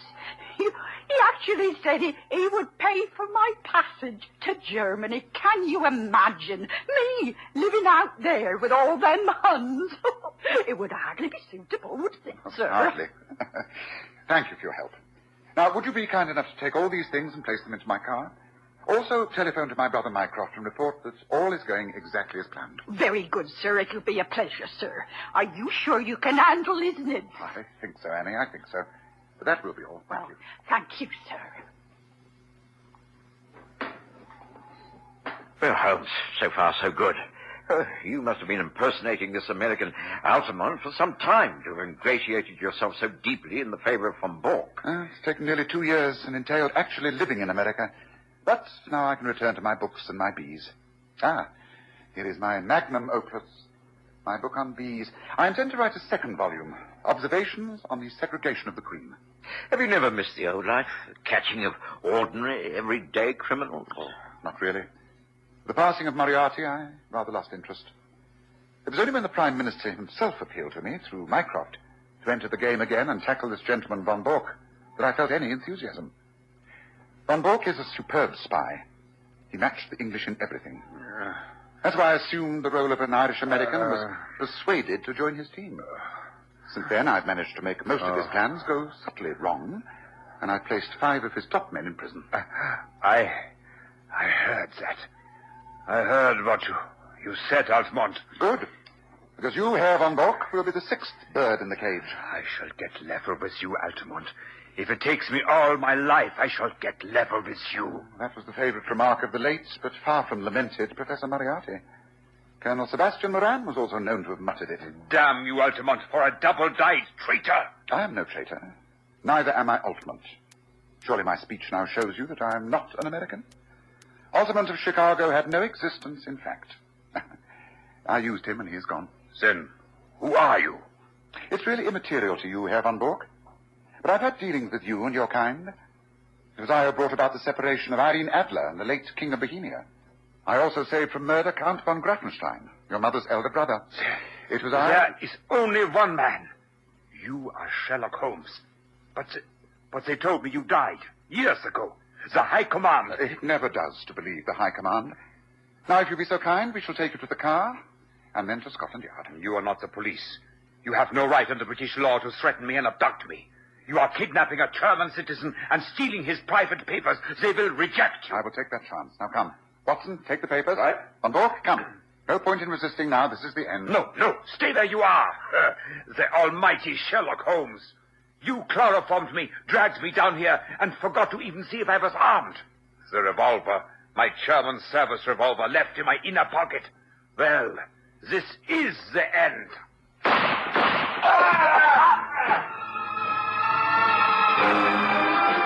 Are you all right, Watson? Yes. Yes, I think so. I'm not used to these high histrionics, Holmes. Neither am I, but I had to make him think he was winning. I had to make him think that I was stupid enough not to check the revolver and replace the bullets with blanks. Yes, the only way I could let him escape with confidence. Ah, listen, there he goes. That's his car, not mine. Mine has a special geared-up engine, racing quality. Now, come on, Watson. This is the last time. My final bow. Now, let's get after him. He's the only one who can involve the Baron and lead us to the rest of the conspiracy. Holmes took the wheel of the motor car, and as we raced up the country lanes and out into the well-made roads, I pondered yet again on this strange twist to the autumn of our lives. Gone were the hansom cabs. Taxis were now replacing them. There were even motor buses, and the horse bus was fast disappearing. The Underground Railway tunneled its way under our very feet. What lay ahead? The hideous cruelty of a modern war with trenches and shelling, bayonet fighting, and even war in the air. It seemed that a curse of the Almighty hung heavy over a degenerate world, and there was a feeling of doom in the sultry and stagnant air. Holmes dragged me back to earth. There, look ahead. That's where Van Bork has left the car. He's rushed into the building. The lights are on. That means they can suspect nothing. Come, Watson. And careful now. The net closes. For the last time. Careful. You are sure this is the truth, Van Bork? I am sure. Baron von Herling will vouchsafe for every word. Of course. We are lucky to have discovered the truth in good time. And we are assured that this Sherlock Holmes and his colleague are dead. I shot them myself. But we must act swiftly. We must cancel all previous plans. Our information is false if we act upon it. If we act upon it, the German war machine will start at a tremendous disadvantage. Herr Conrad, you must know as leader of the espionage unit in this country that Van Bork would never go to these lengths unless it were true. He must act now. I agree. The whole of our network is in jeopardy. I therefore disband this organization. You will all go your own ways, making for the fatherland with as much information as you can take. Stop getting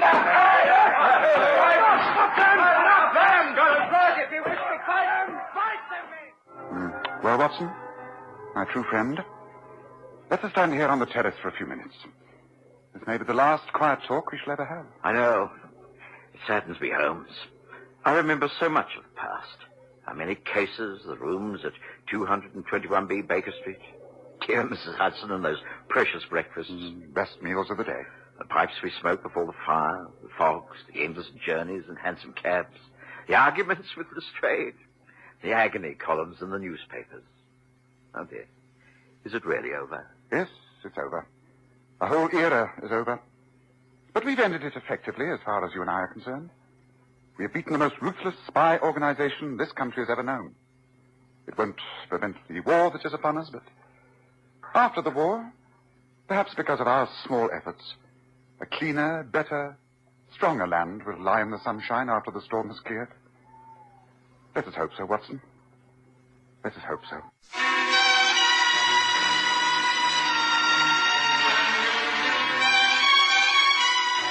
For 5 years, Graham Armitage has played Sherlock Holmes, and Kerry Jordan has taken the part of Dr. Watson. And the series was written and produced by Dennis Folvig.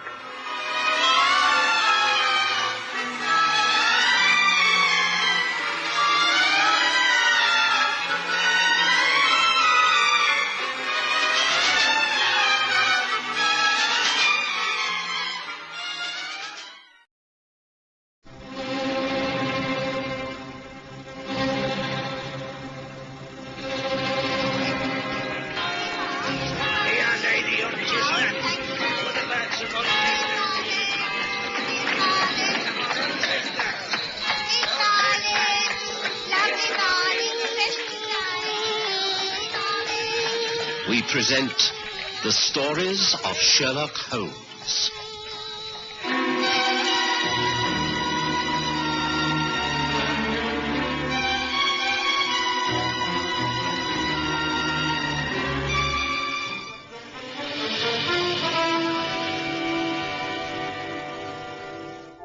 As a medical man, I'd always been a great believer in looking to nature for the secret of health. A balanced diet with everything in moderation, gentle and regular exercise, and plenty of sound sleep. But of course, we all tend to become self-indulgent from time to time. When that happens, I resort to more drastic means. Holmes and I sweated it out in the steam room for a good 20 minutes to half an hour. Had enough, Watson? Yes, I think so. This is going to lose me pounds in weight. Well, it'll all go back on again quite soon. It's purely water weight. Come on, then. Let's have a shower in the next room and then a good massage. I don't want to spend all day in here. Right. Oh, where's my towel? Right. Come on.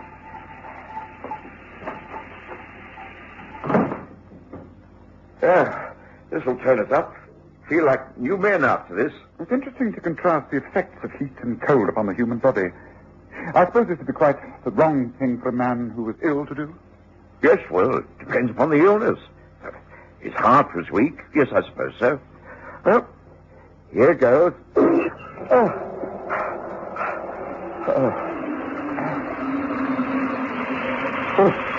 or 3 minutes of this will be enough. Rub down with a rough towel and 20 minutes of heavy massage. I think you have a streak of masochism in your nature, Watson, but... Well, I'll take your word for it. Yes, that's better. Feel fitter already. Oh, gracious, Holmes. What's that? Young lout like you. How dare you call me a lout? Vera is vain. You think your only thing is to be quiet. Get out of here. Stay out. I shall do nothing of the kind. I have as much right to use these bars as you have. I come here regularly, and I shall continue to do so. And no stupid, mad old inventor is going to... I'm warning you, Ashby. I can't tolerate your persecution much longer. I don't want to persecute you. I want to ignore you. I find you interfering in any way. I do what? Think a weak, feeble old fool like you can scare me? I'll find a way to make you pay for this. I'll kill you if you get the chance. It would be quite simple for me to put you out of your misery first. Why, gentlemen, please. There are other people in here. This is a respectable establishment. We can't allow personal quarrels to take place within these walls. Now, kindly dress and leave here as soon as possible. Very well. But I warn you, Kenyon, I won't tolerate much more of this. You better pull yourself together and be more reasonable. You'll regret it. And you'd better mend your ways, and above all, stay away from my daughter. Common oaf. No good loafer. Only after her money, I know that. Now, that's enough, sir. I must ask you to leave. There are other clients waiting. Head that way out, please. Good morning, Mr. Holmes. Dr. Watson. I'll be with you in a moment. Watson? Did you say Watson? Yes, a strange morning we are, meeting all the odd types in here. Remember me, Watson? Rex Kenyon, research department at Battersea Institution. Yes. Of course I do. Some years ago. I'd never have known you. You've changed so considerably. Oh, lost a bit of hair and slimmed down. On the other hand, you look portly and prosperous. Suppose you quacks always win, huh? Come out on top. The only people who can bury their mistakes, huh? Well, I can't waste more time in here. I'll be back next week. I'll leave your tip at the office. Goodbye, Watson. What an extremely unpleasant man. Yes, he always was, if I remember.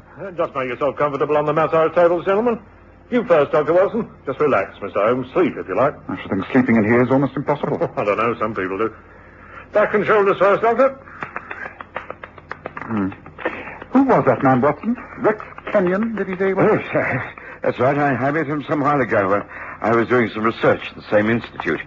He used to be a very clever scientist. Turned his attention to many inventions. Patents for dozens of things from steam pumps to vacuum flasks. Vacuum flasks? Yes, small portable flasks for carrying hot drinks. Doesn't seem to have caught on, or perhaps he can't find a firm to mass produce them. He uses one himself. Brings in cold water to drink. I think it's largely laced with brandy. Rex Kenyon's a very complex man. Terrible temper, you must have heard. Who was the man he was arguing with? Young John Ashby. Another one with a foul temper. Apparently Ashby's keen on Kenyon's daughter, causing untold trouble. They come here and raise Cain. No wonder you allow it. Oh, I have complained, and they've been warned that it's got to stop. We tried to persuade them to make different appointments, but each claims he was first in booking these hours. Oh, very trying. Well, I must say I'm shocked at Kenyon's appearance. He looks dreadfully ill to me. Oh, can you concentrate on my right shoulder? I think I've a touch of fibrositis there. Yes, that's it. Yes, a bit of a knot here. Just under that old I wall. suppose the incident with Rex Kenyon would have been totally forgotten if we hadn't had a visitor a couple of days later. I came home in the afternoon to find Mrs. Hudson had just announced a young lady. Ah, Watson, back just the right time. This is Miss Vera Kenyon. She's come to see you and not me. Shall I leave you? Oh, please. Please, Mr. Holmes, please don't. The fact is, I would welcome your advice. Oh, what's it all about? Oh, do be seated. I assure you that we shall both help you if we can. Well, my father is Rex Kenyon. I believe you were acquainted with him some time ago. You met at the Raynor steam bars the other day. Yes, that's right. I must say I'm surprised that he mentioned the fact to you. Well, it just came up when you were talking of ways of keeping healthy. And that is really why I've come to you, Dr. Watson. I'm quite convinced my father is very, very ill. He's a brilliant man, as you must know. He's been deteriorating in health quite rapidly. And it's affecting his whole personality. He will not go to a doctor. He hasn't any faith at all in the medical profession. And I'm worried to death about him. Yes, well, how do you think I can help? Well, you are the only doctor he even knows. Can you not call at our house, quite socially, and persuade him to let you examine him, advise him? If I thought it would succeed, I'd agree immediately. But it's quite clear that your father would not allow me to even talk about his health. You'd never consent to taking my advice, and it only caused an ugly scene. I imagine you find it difficult enough as it is. Becoming intolerable. I have no life of my own. Recently, I became engaged to a young man, John Ashby. I was forced to break off the engagement when father behaved like a madman, ranting and screaming and threatening to cut me off without a penny. I'm afraid John also has a bad temper. Between the two of them, I'm at my wit's end. I'm sorry, I really don't think I can help at all. What do you advise, Holmes? I should think a change of scenery for all concerned would be the best plan. Can you not persuade your father to take a short vacation, get away into the country, even for a few weeks? I have suggested this many times. He'll not hear of it. All he wishes to do is spend most of the day in his workshop attached to the house, drink at the public house, the Falcon, and visit the steam bars 3 times a week. It's the pattern of a total eccentric, but he will not break it. I cannot see what we could do to help. Mr. Holmes, if a visit by Dr. Watson to our home will anger Father, then can you not call? You're famed for your scientific approach to life. Surely you and Father could find something in common. Perhaps you might have an influence over him. I very much doubt it. If anything specific arises, I will most certainly call upon you, but like Watson at the moment, I don't see what good I can do. I'm sorry, but that's that.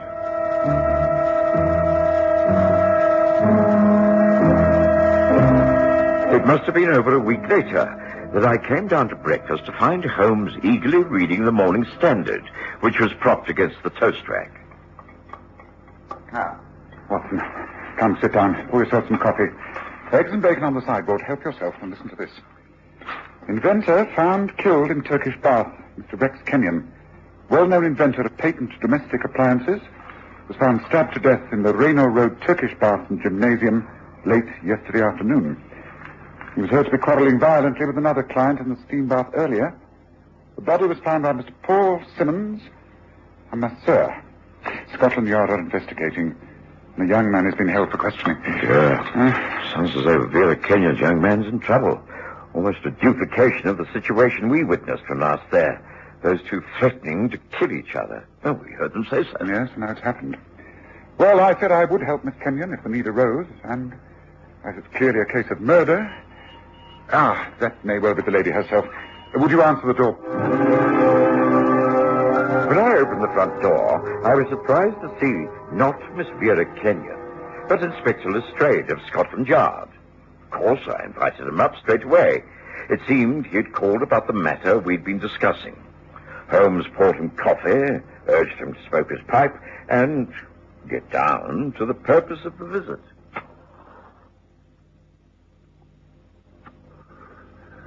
Oh, well, now, I see from the newspaper lying amongst the breakfast things that you've read of the death of Rex Kenyon in those Turkish bars. I believe you knew him. Well, Watson knew him slightly. I only saw him once in those very steam bars. Oh, we were actually expecting his daughter when you rang the bell. She came here to ask me if I could help her with her father. He was a very hot-tempered, eccentric man who led her a terrible dance. We witnessed a very ugly scene when we saw him on the occasion that Holmes has mentioned. He quarrelled violently with the young man, John Ashby. I take it that they quarrelled yet again, and that Ashby is the young man you're holding for questioning. We have done that. We were forced to release him. You're well informed. Oh, not nearly as much as I should like to be. Please, tell us more. Well, you're right. Kenyon and Ashby frequented those Turkish bars. They were continually meeting and always fighting. It seemed that yesterday afternoon at about 4 o'clock, they both arrived at the baths. They undressed in the changing room and they entered the steam room. Rex Kenyon carried his refreshment flask as usual. They entered at different times and couldn't have been pleased to see each other. They were the only two people in this, the hottest room. It was only a matter of minutes before the masseurs waiting in the outer room heard them quarreling.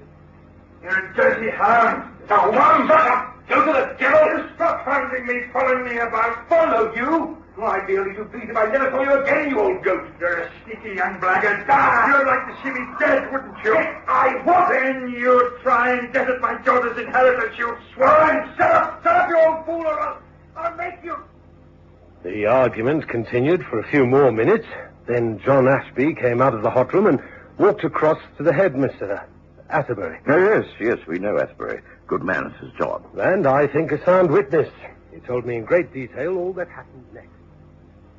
Mr. Ashby came straight out of the hot room and into our parlour. I saw him. He was naked, except for a towel round him. This he discarded when he lay face down on one of our benches and demanded a cold sponge treatment. I got to work on him straight away, hoping that the cold water would cool his temper, too. He's a powerful young man. I could tell he was still very angry. Some 10 minutes passed. No one came in or out of the bath during that time, I can swear to that.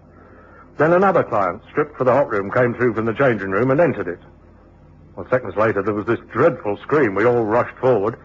Rex Kenyon was lying on his back on a bench with blood still flowing from a wound over his heart. He was dead. Well, I closed the place up and sent for the police. Nothing was touched, no one allowed to dress or move until they arrived.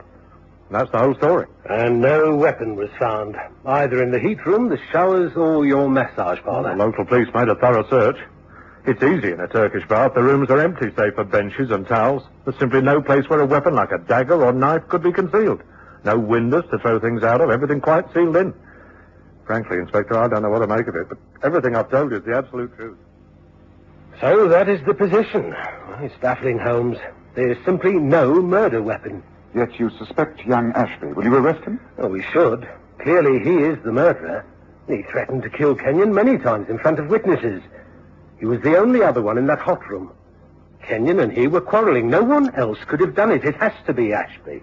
Yet he came out after the quarrel, clad only in a towel, and instead of going back into the changing rooms, where he could have got rid of the murder weapon concealed under the towel, he stayed for a naked sponge down.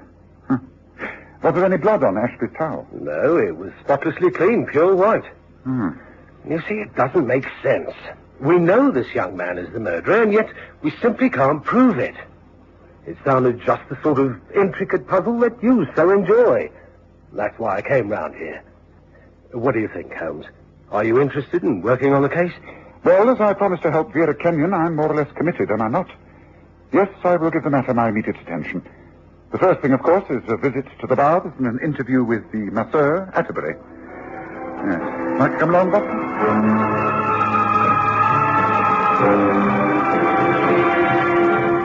We went immediately to the Turkish baths, and Holmes had a long talk with Atterbury, who simply repeated everything he'd told Lestrade. The steam room was not working. Nothing had been touched since the baths had been closed down. We both knew our way about the place, but it was clearly a waste of time. Then Holmes suggested taking a hansom to the Kenyon home. Lestrade knew where it was, and when we arrived, we found a tearful Vera Kenyon and a rather belligerent John Ashby. Oh, Mr. Holmes, Dr. Watson, how good of you to come. I know John didn't do it. He didn't kill my father. Of course I didn't. I didn't like the old man. We hated each other, and it's no use pretending we didn't. I know that the circumstances are dead against me. I can't see how he could have been murdered, and I don't know who was responsible, but it wasn't me. If my father had killed John, I could have understood it. He didn't want John anywhere near me or the house. Why should John want to kill Father? It has been suggested that with your father out of the way, you would inherit a great deal of this estate. If you married John Ashby, then he would automatically become a rich man. That's a lie. A flaming great lie. And if I meet up with whoever said that, I'll... John, please. You also have a violent, ungovernable temper. All right, I admit it. But my temper goes as quickly as it comes. Lots of murders are committed in acts of rage. But I didn't do it. I swear I didn't. Please, Mr. Holmes, you've got to believe me. Oh, yes, I do. This killing wasn't committed on the spur of the moment. It was quite premeditated and cunningly thought out. Oh, and perhaps you will be able to tell us what Ashby cannot. Who killed Kenyon? How did he get rid of the weapon? And what do we do now? Well, I don't know about you. Perhaps someone could arrange a pot of tea. But I should like Miss Kenyon to show me over the house, and in particular her father's workshop. That I should be most interested to see. Oh, but of course. John, would you be good enough to slip into the kitchen and ask cook to give us tea up here in half an hour? Do you wish to see the house also, Dr. Watson? If so, then please come with me. I'm sure you'll excuse me, won't you, Inspector? We left a rather bewildered Lestrade and an irritated John Ashby and were shown over the house. Holmes just glanced into the rest of the rooms, but was clearly most interested in the outbuilding. It was a large, well-equipped type of workshop, filled with benches, Bunsen burners, retorts, metal gadgets, and dozens of tools, each appropriate to the experiment being conducted according to the plans pinned above the bench. It was a fascinating place, one in which Holmes could have spent many hours, but he appeared to know just what he was looking for. He prowled around until he came upon a small desk. On the wooden frame was a small design sketched on squared paper. Yes, this is interesting, Watson. See, it's a sort of scabbard. Your father did a great deal of work in metal, Miss Kenyon? He worked in all types of material. Yes, he welded metal into all kinds of instruments and designs. Now, I wonder what happened to this particular subject. Yes, in a drawer, perhaps. No, there's nothing here, although a small book. Deliveries of materials, I think. Orders for things he needed. It says here, 7 pounds of ice, cylinder of CO2 gas. That seems to have been ordered several times, and the last delivery on the day of his death.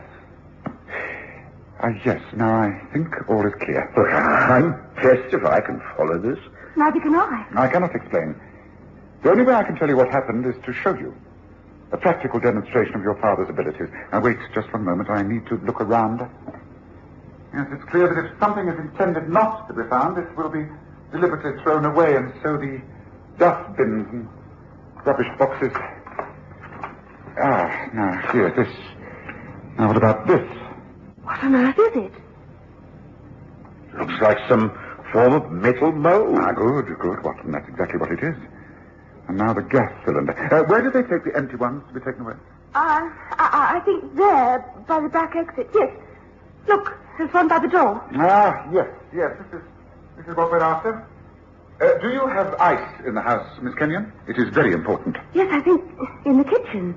Father installed his own type of gas refrigerator. Then please go and get me a bucketful and ask Mr. Ashby and Inspector Lestrade to come here at once, please. The tea can wait. Oh, very good, Mr. Holmes.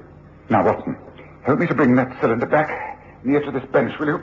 This experiment. I did exactly as Holmes instructed, and by the time Vera Kenyon had returned with the ice and Ashby and the inspector had joined us, Holmes appeared satisfied.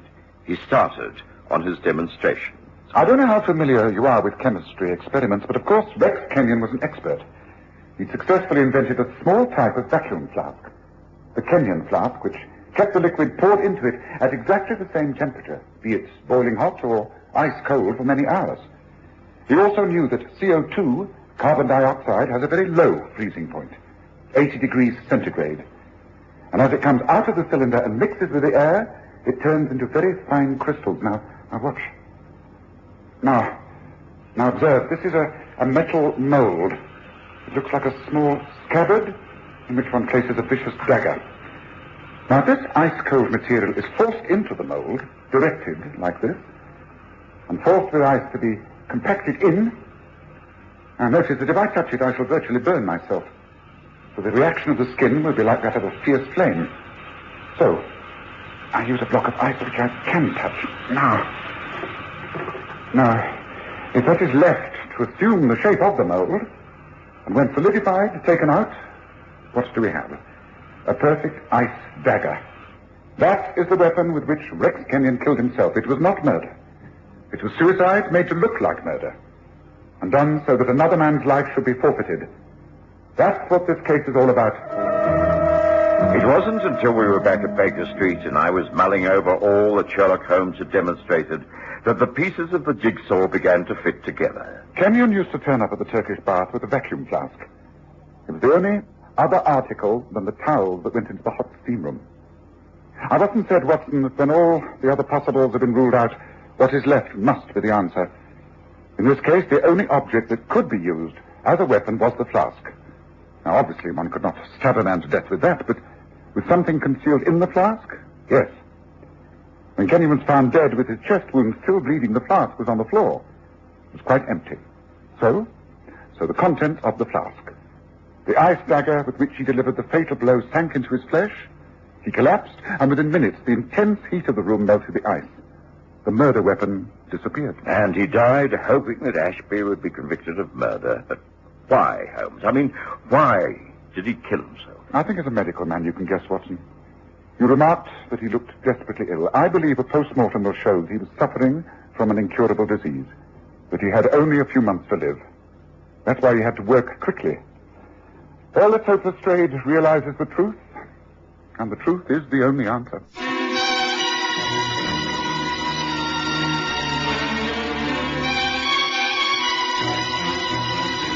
Listen again next Sunday to The Stories of Sherlock Holmes, with Graham Armitage as Holmes and Kerry Jordan as Dr. Watson.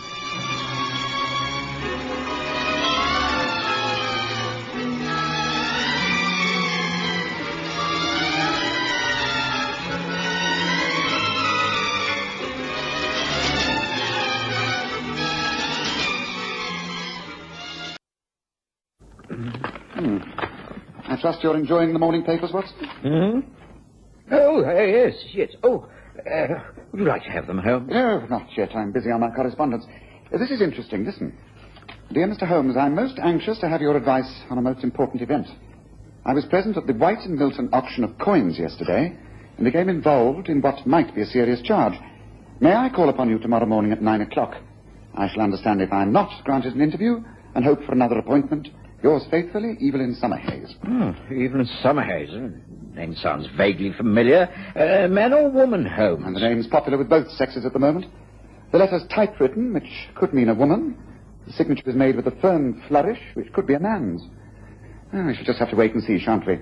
Pass the newspaper now, please, Watson.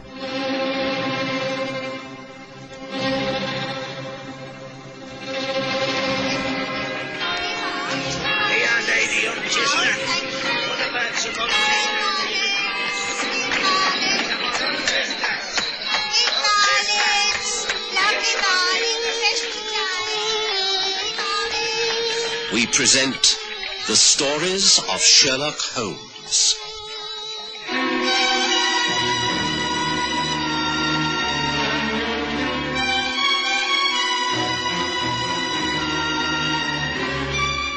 The Auction of an Oxford Crown.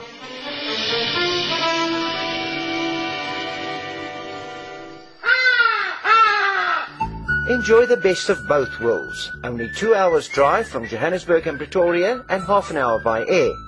The magnificent Sundown Ranch Hotel and Lion Park, just 10 kilometers from the Pilanesberg Game Reserve and Sun City Resort. It offers an exciting escape from the hustle and bustle of everyday life. Reasonable rates, excellent food, friendly service and comfortable air-conditioned rooms. It will ensure a memorable stay. Activities include tennis, squash, horse riding, the Lion Park, and much, much more. Call now to make your reservation on 014-573-1000. That's 014-573-1000, or visit their website at www.restinations.co.za/Sundown Ranch. The Sundown Ranch Hotel and Lion Park. 2 worlds in one.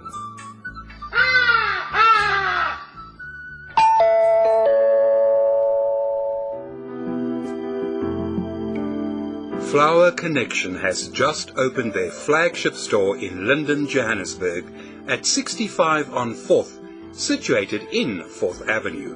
For fresh cut flowers, plants and florist accessories at wholesale prices, come to Flower Connection.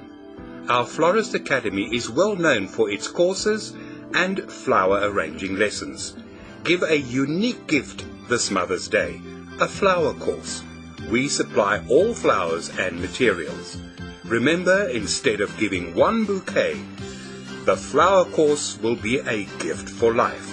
Call Jenny on 076 951 9449 or visit our website at www.flowerconnection.com.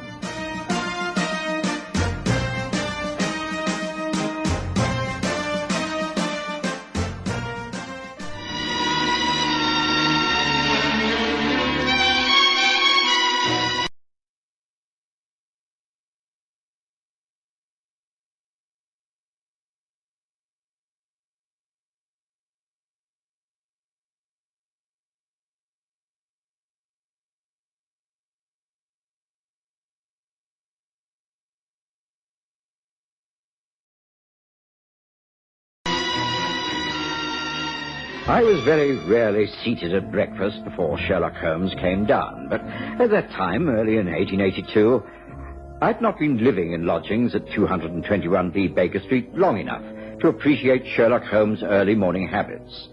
I had therefore helped myself to eggs, bacon, and coffee, and proceeded to read the newspaper. The one Holmes always opened the moment it was brought up by Mrs. Hudson. Holmes soon took it from me. He glanced at the headlines, dismissing all the political and business news, and quickly found a report that interested him. Did you read this, Watson? A strange coincidence. Listen. Strange event of the Royal Oxford Crown.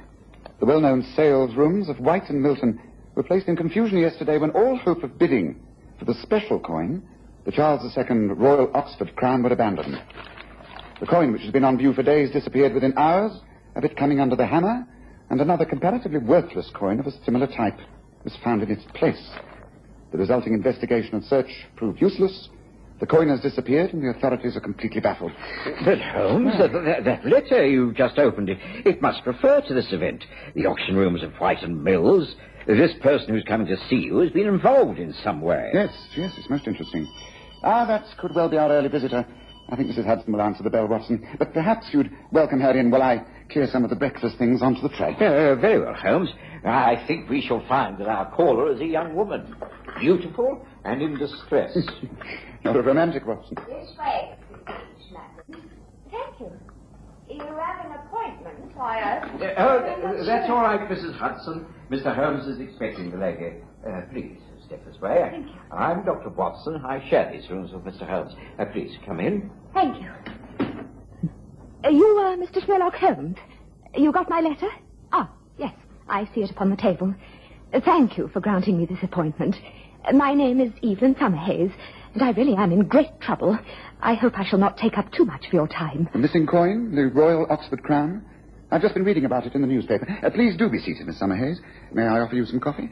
Thank you, no. I've had breakfast. Well, now, tell me how you happen to be concerned in this strange affair. Well, it's a long story. I will try to be brief. I came to London nearly a year ago from Cumberland. I knew very few people in the city. I managed to get suitable accommodation, but I found I needed to work. I'm not a very patient person. I could not make a success of the task as a governess or teaching children. On the other hand, I'm very well read and speak quite a few languages. I obtained a job working on a newspaper. Oh, yes, I know it's unusual to have women writing for the press, but one must move with the times. My articles and news reports are acceptable under the heading of Evelyn Summerhays, because most readers think that I'm a man. I enjoy my job, Mr. Holmes. I'm sure you're extremely good at it. And was it as a newspaper woman that you went to the auction rooms? Yes. I'd heard about the Charles II coin being up for auction. It realized some £250 some years ago. There are only a dozen known to have been struck. It was to commemorate the Oxford Parliament when Charles II ruled without using the house at all. I thought it would make an interesting article. I didn't know much about coin auctions, but I went along. There were only about 8 people present. A handful of elderly gentlemen asking to see the coins, which were in trays taken from drawers. Each coin had its own separate box in the tray. I obtained a catalogue and looked up the Oxford Royal. It was lot number 28. I thought it was a good opportunity to view the coin in detail, and so I called for that particular tray. May I view lot 28, please? Tray with 28 to the lady at the centre of the table, please. Thank you. So this is the famous Oxford Royal. Most interesting. Hardly seems any different from the others. You think it looks like all the rest? Oh, I'm sorry. Yes, you read my mind. It does look quite ordinary. Compare it with others from this trade, for instance. You will find it is quite different. Regardless of the age of the coin, the metal itself shows a different color, and the weight is quite extraordinary. You see? Yes, of course, you're right. You are obviously not a collector. Others around this table have no need to even hold the coin to tell you these things. No, I don't collect coins, although I have seen many coin collections. I haven't taken all that much interest until now. How long do you think it'll be before this lot is auctioned? So an hour, I should say. That is if they start straight away. Please will the attendants collect all trays on display. Thank you. Oh, I'm terribly sorry. That's all right. Here, take the tray, attendant. Very well, madam. We will commence with lot 1. If you consult your catalogues, you will note the history of these coins, which make up the Downsbury collection. They were originally... I sat fascinated as the auction proceeded. Everyone round the arc of the main table seemed to know exactly what would happen. It moved very swiftly. The young man sitting next to me bid for a lot and made the purchase with hardly a glance at the coin when it was placed in an envelope and handed to him. Shortly after that, lot 28, the Oxford Royal, came up. I was interested to find out how much it would bring. After that, I would leave and go back to my apartment, write the article. Lot 28, the Oxford Royal coin, minted in the time of Charles II, the year of 1681. I am sure... Excuse me, but that is not the Oxford Royal. Maybe in the right box, but it's the wrong coin. I can see it from here. That is not the Oxford Royal crown. It is not... Quiet, please. Quiet. Allow me to examine the lot, please. The gentleman is quite correct. There has been some mistake. This is the wrong coin. I'm sorry, but I must discontinue the selling. This is an important lot. Did anyone in this room ask to see the royal crown before the bidding began? Yes, the lady did. She was the last to handle it before you began, sir. Madam, did you see the tray before the auction started? Yes, I examined it and returned it to the box. I know it was the correct one. I made notes about it. Even a rough sketch of the face design. This is a most awkward situation, Miss... Summerhays. Evelyn Summerhays. Well, Miss Summerhays, I hardly know what to say. Everyone here is known to me by sight, if not by name. We have, of course, the name and address of everyone. But yourself? I live at number 17, Hearthstone Mansions, Trevor Square, Knightsbridge. Thank you. I have no intention of embarrassing you, but is there anyone to whom we can refer who knows you personally? You must understand that this is no reflection upon yourself. It simply places you on the same terms. I understand. If you care to refer to the editor of the Evening Star newspaper, he will give you any references you may need. I don't see that I can help more than that.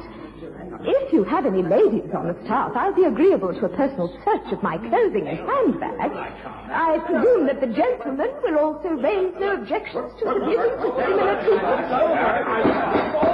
Order, please. Order. Now, please, this must be conducted in a decorous manner. I am afraid I shall have to get in touch with our solicitors and perhaps inform the police. Meanwhile, will you all please remain seated? There was no confusion. It was all too orderly and civilized for that. Nevertheless, I remained until the end. I was the last to go, having made a written statement. The orderly who showed me out reassured me by saying muddles like this had occurred before, but I'm still very much under suspicion as a thief. Can you advise me, Mr. Holmes? This could jeopardize my whole future. First, a few questions. The young man sitting next to you, did he speak to you again that morning? Yes, he hung about after the others had gone and wished me well. He hoped I wouldn't be detained. I see. Now, when he suggested, before the bidding began, that you compared the Oxford Royal with a coin from another tray, was there at any time a slight confusion? Did you, for instance, drop any of the coins? Well, why, yes. Yes, I think I did. Yes, I was a little embarrassed by the young man's attention, and I dropped the coins in the box. But I picked them up and placed them back immediately, of course. But could you, quite inadvertently, have returned the coins to the wrong boxes? Transposed them, for instance? Now, think carefully, Miss Summerhays. Is such a thing possible? Why, yes. But I was confused. I could have done so, I suppose.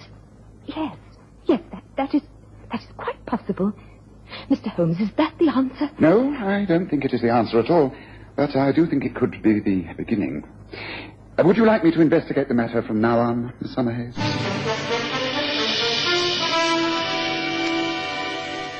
The following classic Springbok Radio commercial comes to you with the courtesy of the Springbok Radio Preservation Society of South Africa. New Pepsodent has Earlium, an amazing discovery that actually polishes teeth so sparkling clean and white, dulling film can't find a hole. Feel the difference with your tongue. You wonder where the down is wet when you polish your teeth with Pepsodent. New Pepsodent, the white toothpaste you can feel working. Pepsodent.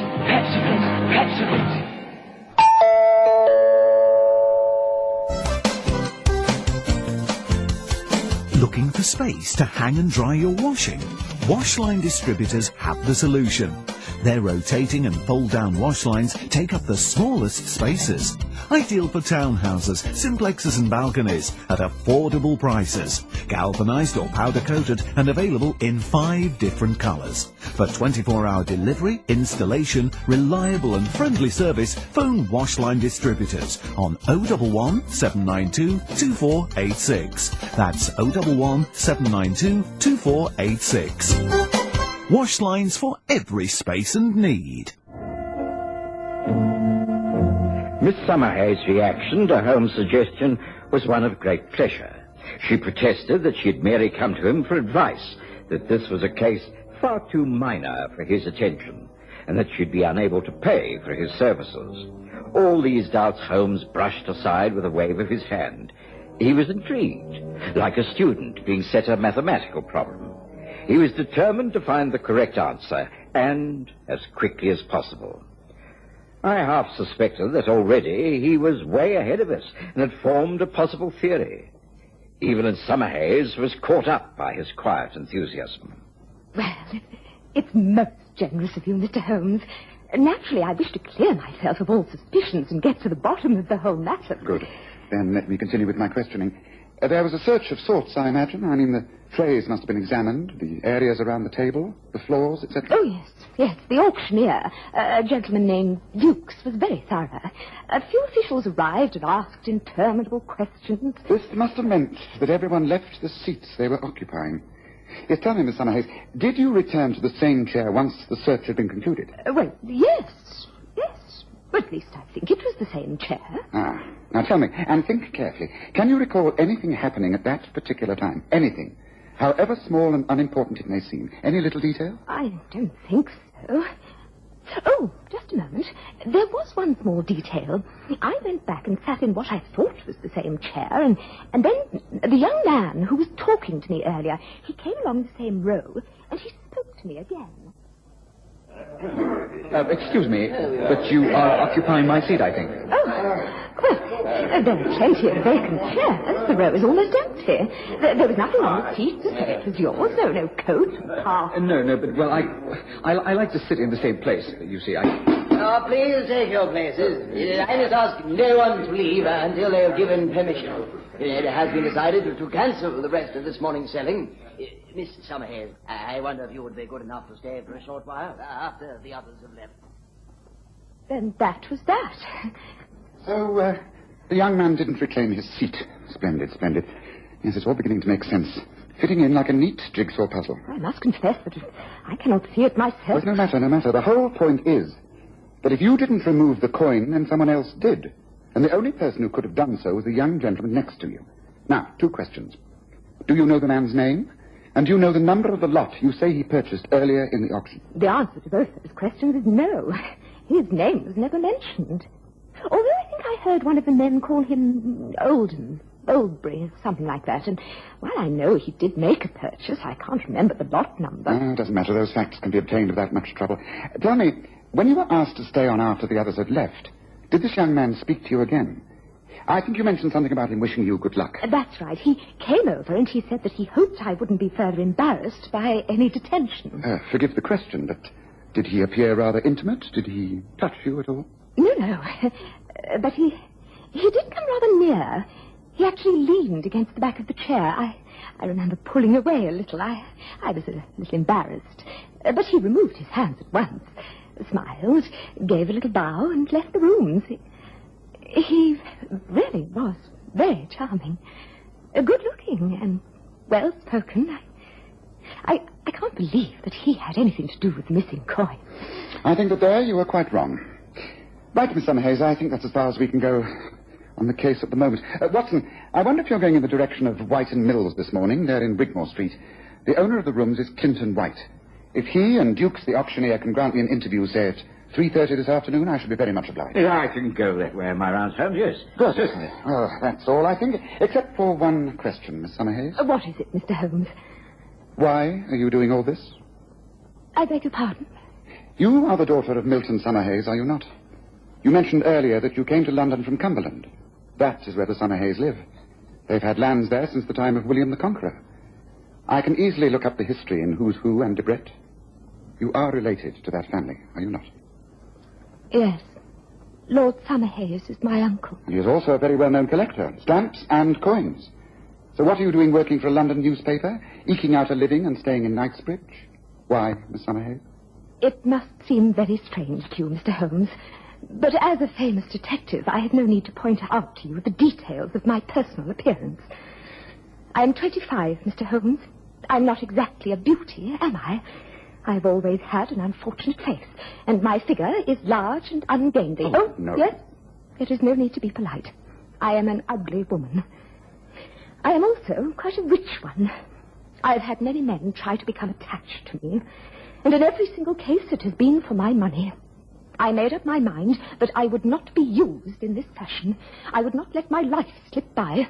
And so I came to London to try to prove to myself that I am a person of some worth and intelligence who can be independent and worthwhile.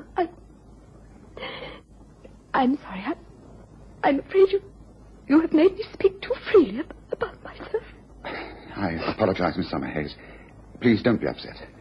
I'm sure you will be successful in working out your personal problems. You are a woman of great courage and determination. You will not fail. You are greatly to be admired. Thank you, Mr. Holmes. May I go now, please? Of course, I shall be available at my home address or the offices of the Evening Star if you should need me. I don't think I shall trouble you again. But rest assured, this whole matter will be cleared up quite soon, and there will be no more trouble. I promise you that. Good morning to you, Miss Summerhays. After Miss Summerhays left, Holmes hurriedly scribbled a short note to the owner of the salesrooms in Wigmore Street, Clifton White, and I left for my rounds. I was able to deliver the note quite early, and although I missed Holmes at lunchtime, I was determined not to be left out of things. And so, at 3:30 that afternoon, I made my way back to White and Mill's salesrooms. Holmes was already there. Watson, I had an idea that you would wish to join us. Let me introduce you. Clinton White, Dr. John Watson. We made ourselves known earlier in the day. Glad you could come back, Watson. This is a most delicate affair. Things have often gone wrong in this business, but we've always managed to hush things up. I hope there'll be no trouble this time, no publicity. I mean, the lady from the newspaper. There will be no trouble, I assure you. Now, Watson, to give you a clearer idea of our position. We know that the gentleman who sat next to Miss Summerhays and engaged her in conversation quite a few times was a Mr. Derek Olmsted, who lives in Portman Close. It's very near here, and I've sent a message round to him. I expect him at 4 o'clock. That gives us half an hour to finalize things. Mr. White, would you be good enough to show us to the room used yesterday for the auction? Of course, this way. It is locked, of course. Will be until next Saturday. Through here. The place has been cleared and cleaned, as you can see. All the chairs have been placed to one side. Yes, in neat rows. Let me see. Yes, I think there will be no trouble at all. I imagine that while you do not wish for publicity, the fact that the public is now made aware of the Oxford Royal Crown, interest in the coin will boost its value. You will get a better price? Fortunately, yes. That would be the case if we can regain the wretched thing. Oh, no difficulty in that. Here you are. Here it is. Mr. Holmes, this can't be... But it is. It is the Charles II Oxford Royal. But this is miraculous. Oh, not at all. It was neatly hidden beneath the seat of that chair. They're all identical, of course, but there's a mark on the back of one, a number 28, scratched on the top of the wooden frame. There, so you have the precious coin. And now, all we have to do is wait until it's proved who took it. Shall we adjourn to the next room for half an hour? Already, I was beginning to put the pieces together. It only remained for Holmes to catch the culprit. We left the door to the auction rooms ajar and concealed ourselves in the alcove leading to the passage as 4 o'clock approached.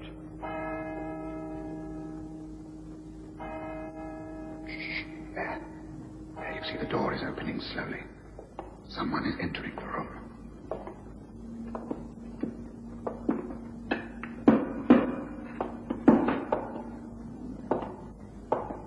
Stay exactly where you are and don't move, please.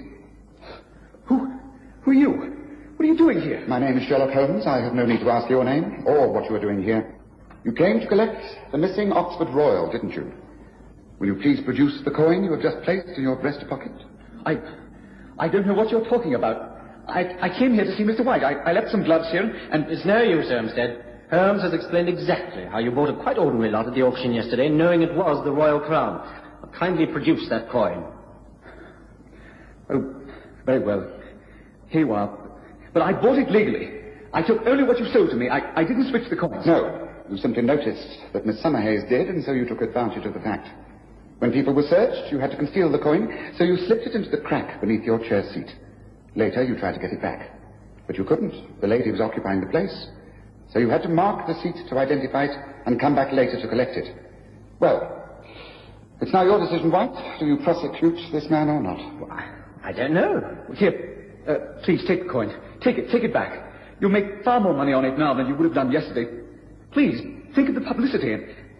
I shall be a ruined man. Please take the coin. No, you can keep it, Olmsted. You didn't think we'd take a chance like that, having found the real one, do you? This is simply 2 pennies stuck together. Keep it as a reminder that honesty is always the best policy.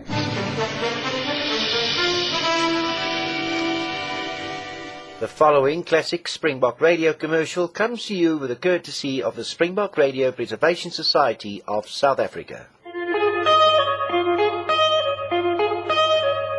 Villa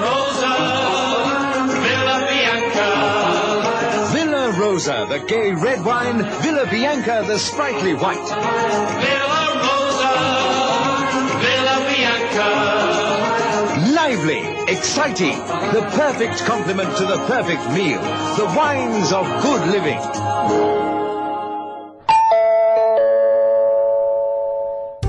Some things in life are obvious and easy. If you have a business providing a good service or selling a product, you need to let people know. But how do you do that? Easy. Just tell them here on springbokradio.com. Internet radio is about talking to people in their own homes. Your message becomes part of the sound they've chosen to listen to. To find out more about advertising on springbokradio.com, contact Dave Dupree on Johannesburg 011 678 5176. Or for outside South Africa, 2711 678 5176. Or email dave@springbokradio.com. We were able to reassure Evelyn Summerhayes that all was well. The coin had been recovered and was later sold at a highly improved price. We heard no more of Derek Olmsted.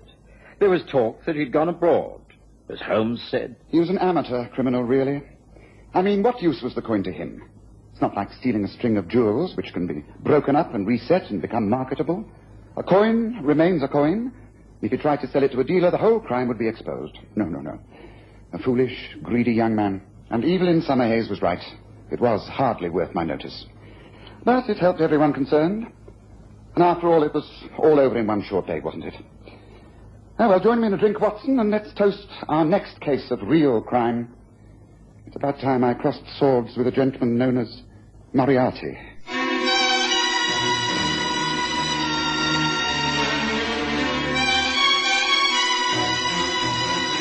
Listen again next Sunday to The Stories of Sherlock Holmes, with Graham Armitage as Holmes and Kerry Jordan as Dr. Watson.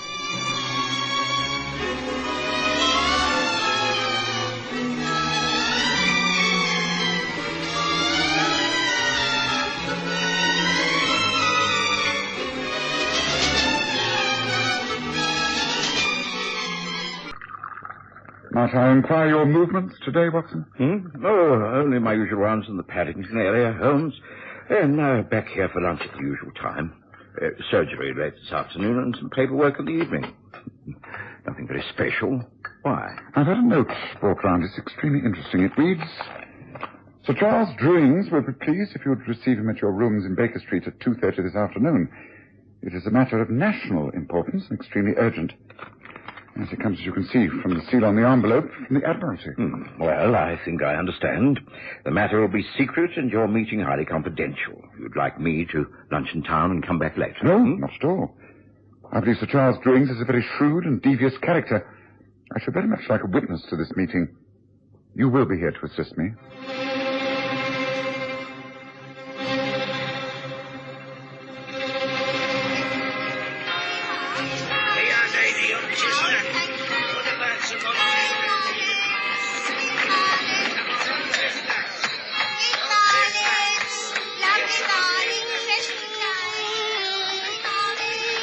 We present The Stories of Sherlock Holmes.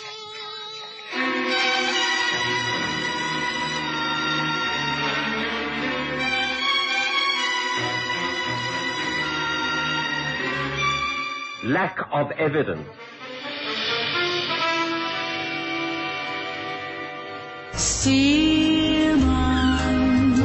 Die goeie ou dae van Springbok Radio is terug. 20 onverkrygbare liedjies nou op 1 CD. Met al jou gunstelinge: Virginia Lee, Cora Marie, Anton Goosen, Sonja Herold, Cupido en vele meer.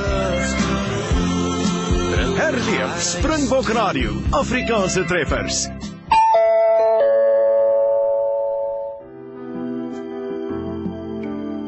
Flower Connection has just opened their flagship store in London, Johannesburg, at 65 on 4th, situated in 4th Avenue.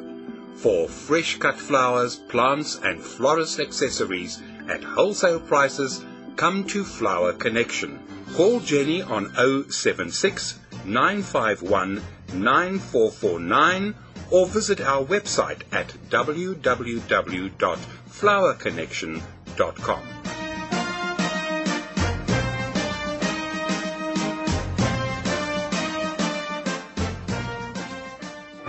Sherlock Holmes was accustomed to dealing with government departments, but any assistance he was asked to give invariably came through the visits from his brother Mycroft. It was unusual to have a direct request from someone as high up as Sir Charles Drewings.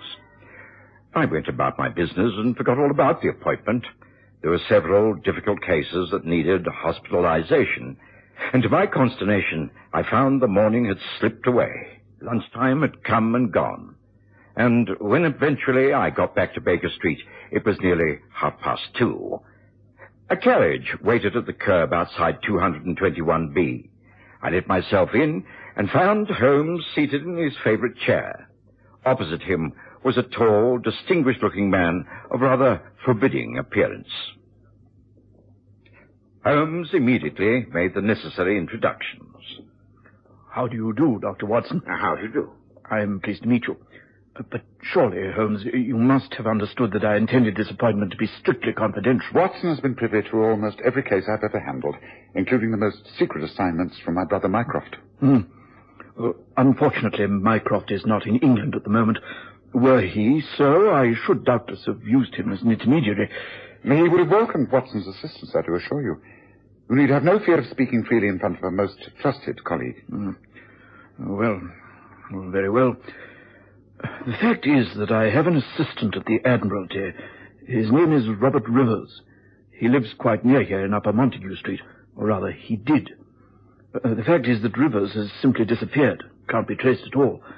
He should have been in the office 2 days ago. He didn't turn up. No sign of him anywhere. We're very worried. You think he may have met with an accident? Surely he has a family who would have known that. Well, he has a wife. A very beautiful wife, years younger than himself. They appear to be estranged. A delicate matter. Impending divorce, I understand. Naturally, Rivers wishes to avoid that publicity, but that's not what disturbs me, Mr. Holmes. The fact is that for some time now we've been aware that certain information has been passing from our office to foreign shores. As you know, we in Britain pride ourselves on our secret service, best in the world. Information coming back to us leads us to believe that someone in the Admiralty has, to put it bluntly, turned traitor. I see. And you suspect it's Robert Rivers? It's a grave accusation, Holmes. I don't care to put it in as many words, but the possibility does exist. Recently I've been watching Rivers. Only he and I have the keys to the safe where the codes are kept. It's top secret. The codes are continually changing. Now, I know that Rivers has been at work on certain papers. I'm reasonably sure that he has contacts in Austria. Your brother Mycroft is over there at the moment and confirms that information is being leaked out. So you think Rivers became aware that you were onto him and that he has skipped the country with your latest plans? That is what I fear. I see. Well, if he's been missing for 2 days, he could easily be aboard ship or even across the channel. What does his wife say? We have not contacted her. She's rarely at his house. The point is, Holmes, I don't want to call in the yard. If this can be handled quietly, if you can obtain proof that Rivers has defected, then our men on the continent will know what to do. At the moment, there is simply not enough evidence. Will you consider taking up this investigation and giving it top priority?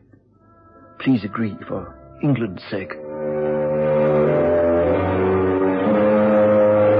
course, I knew Holmes would say yes, and he lost no time in taking action. The moment Charles left us, Holmes reached for one of his files. He speedily confirmed the background and address of Robert Rivers, and, giving me time for a light luncheon, suggested a short walk round to the Rivers home in Upper Montague Street. In response to our ringing, the door was opened by an extremely lovely lady, and she was quite obviously the wife we'd been told about. Yes, can I help you? I beg your pardon, madame, but am I addressing the wife of Robert Rivers? I am Irene Rivers, yes. I am Sherlock Holmes, and this is my friend and colleague, Dr. Watson. How do you do? Oh, Mr. Holmes. Well, of course, I have heard of you. Would you care to step inside before stating your business? You are very kind. Thank you. Please come this way. I presume that a visit from someone as illustrious as yourself must mean that you wish to ask questions about Robert. Please, won't you both be seated? Thank you. What makes you assume it's in connection with your husband, Mrs. Rivers? Because he's the only one who matters here. If it is about Robert, then I must tell you that I know nothing. I haven't seen him in months. I'm only here for a few days to collect some possessions, and then I'm about to sail for the United States. I see. If you see so little of your husband, then presumably you know nothing of his movements. Nothing at all. Even when I stayed here permanently and tried to help him, he was totally secretive about where he was going and why. You have no idea where he is at the moment? Well, at his office, presumably. He's not been seen for over 2 days. No one knows where he is. The Admiralty are extremely worried. They fear that he may have met with some misfortune. Not been seen? Oh, but surely I've only just returned here, you understand. I've not even seen the servants. Surely they must know. Well, I believe they have been questioned and can throw no light on the matter. I see. Oh, I wish I could help. I really do. Oh, dear. I hope this isn't going to complicate matters. You see, Mr. Holmes, I am leaving my husband, this time for good. I'm seeking a divorce and leaving for America, where I hope to marry the man I'm in love with. I don't wish to part from Robert as bad friends. When are you thinking of leaving? Well, I have a passage booked on the Ruritania for the day after tomorrow. I see. Well, then let us hope we have good news for you before then. Oh, Irene, darling, did you know that... Oh, I beg your pardon. I didn't know that you had visitors. That's quite all right. The gentlemen were about to leave. Let me introduce you. Mr. Sherlock Holmes, Dr. Watson. This is Mr. Douglas Beresford from New York. A great pleasure to meet you, Mr. Holmes. Your name is well known, even on the other side of the Atlantic. Oh, that is most gratifying. Mr. Holmes is here making inquiries about my husband, Douglas. I have told him that having just returned to the house after an absence of some weeks, I know nothing of his whereabouts. I see. Well, I'm sorry. I can't help you either, Mr. Holmes. Rivers and I hardly know each other. Well, then it's useless to question you further. May I have a few words with the servants before we leave, Mrs. Rivers? Yes, of course. Be so good as to ring the bell, please, Douglas. Yes, sure. May I leave you my card? You will, of course, get in touch with me if you hear from your husband or can throw any light upon his sudden disappearance. Yes, of course. You rang, madame? Yes, Briggs.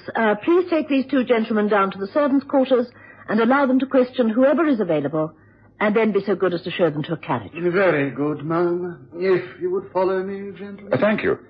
Well, good day to you, Mrs. Rivers. Mr. Beresford. Good day. Good day. Irene, darling, what do they really want? What did you tell them? I told them nothing, except that I'm in love, and I'm going to America to divorce and remarry. That's all, my dear. That's all. Really? Oh, my dear.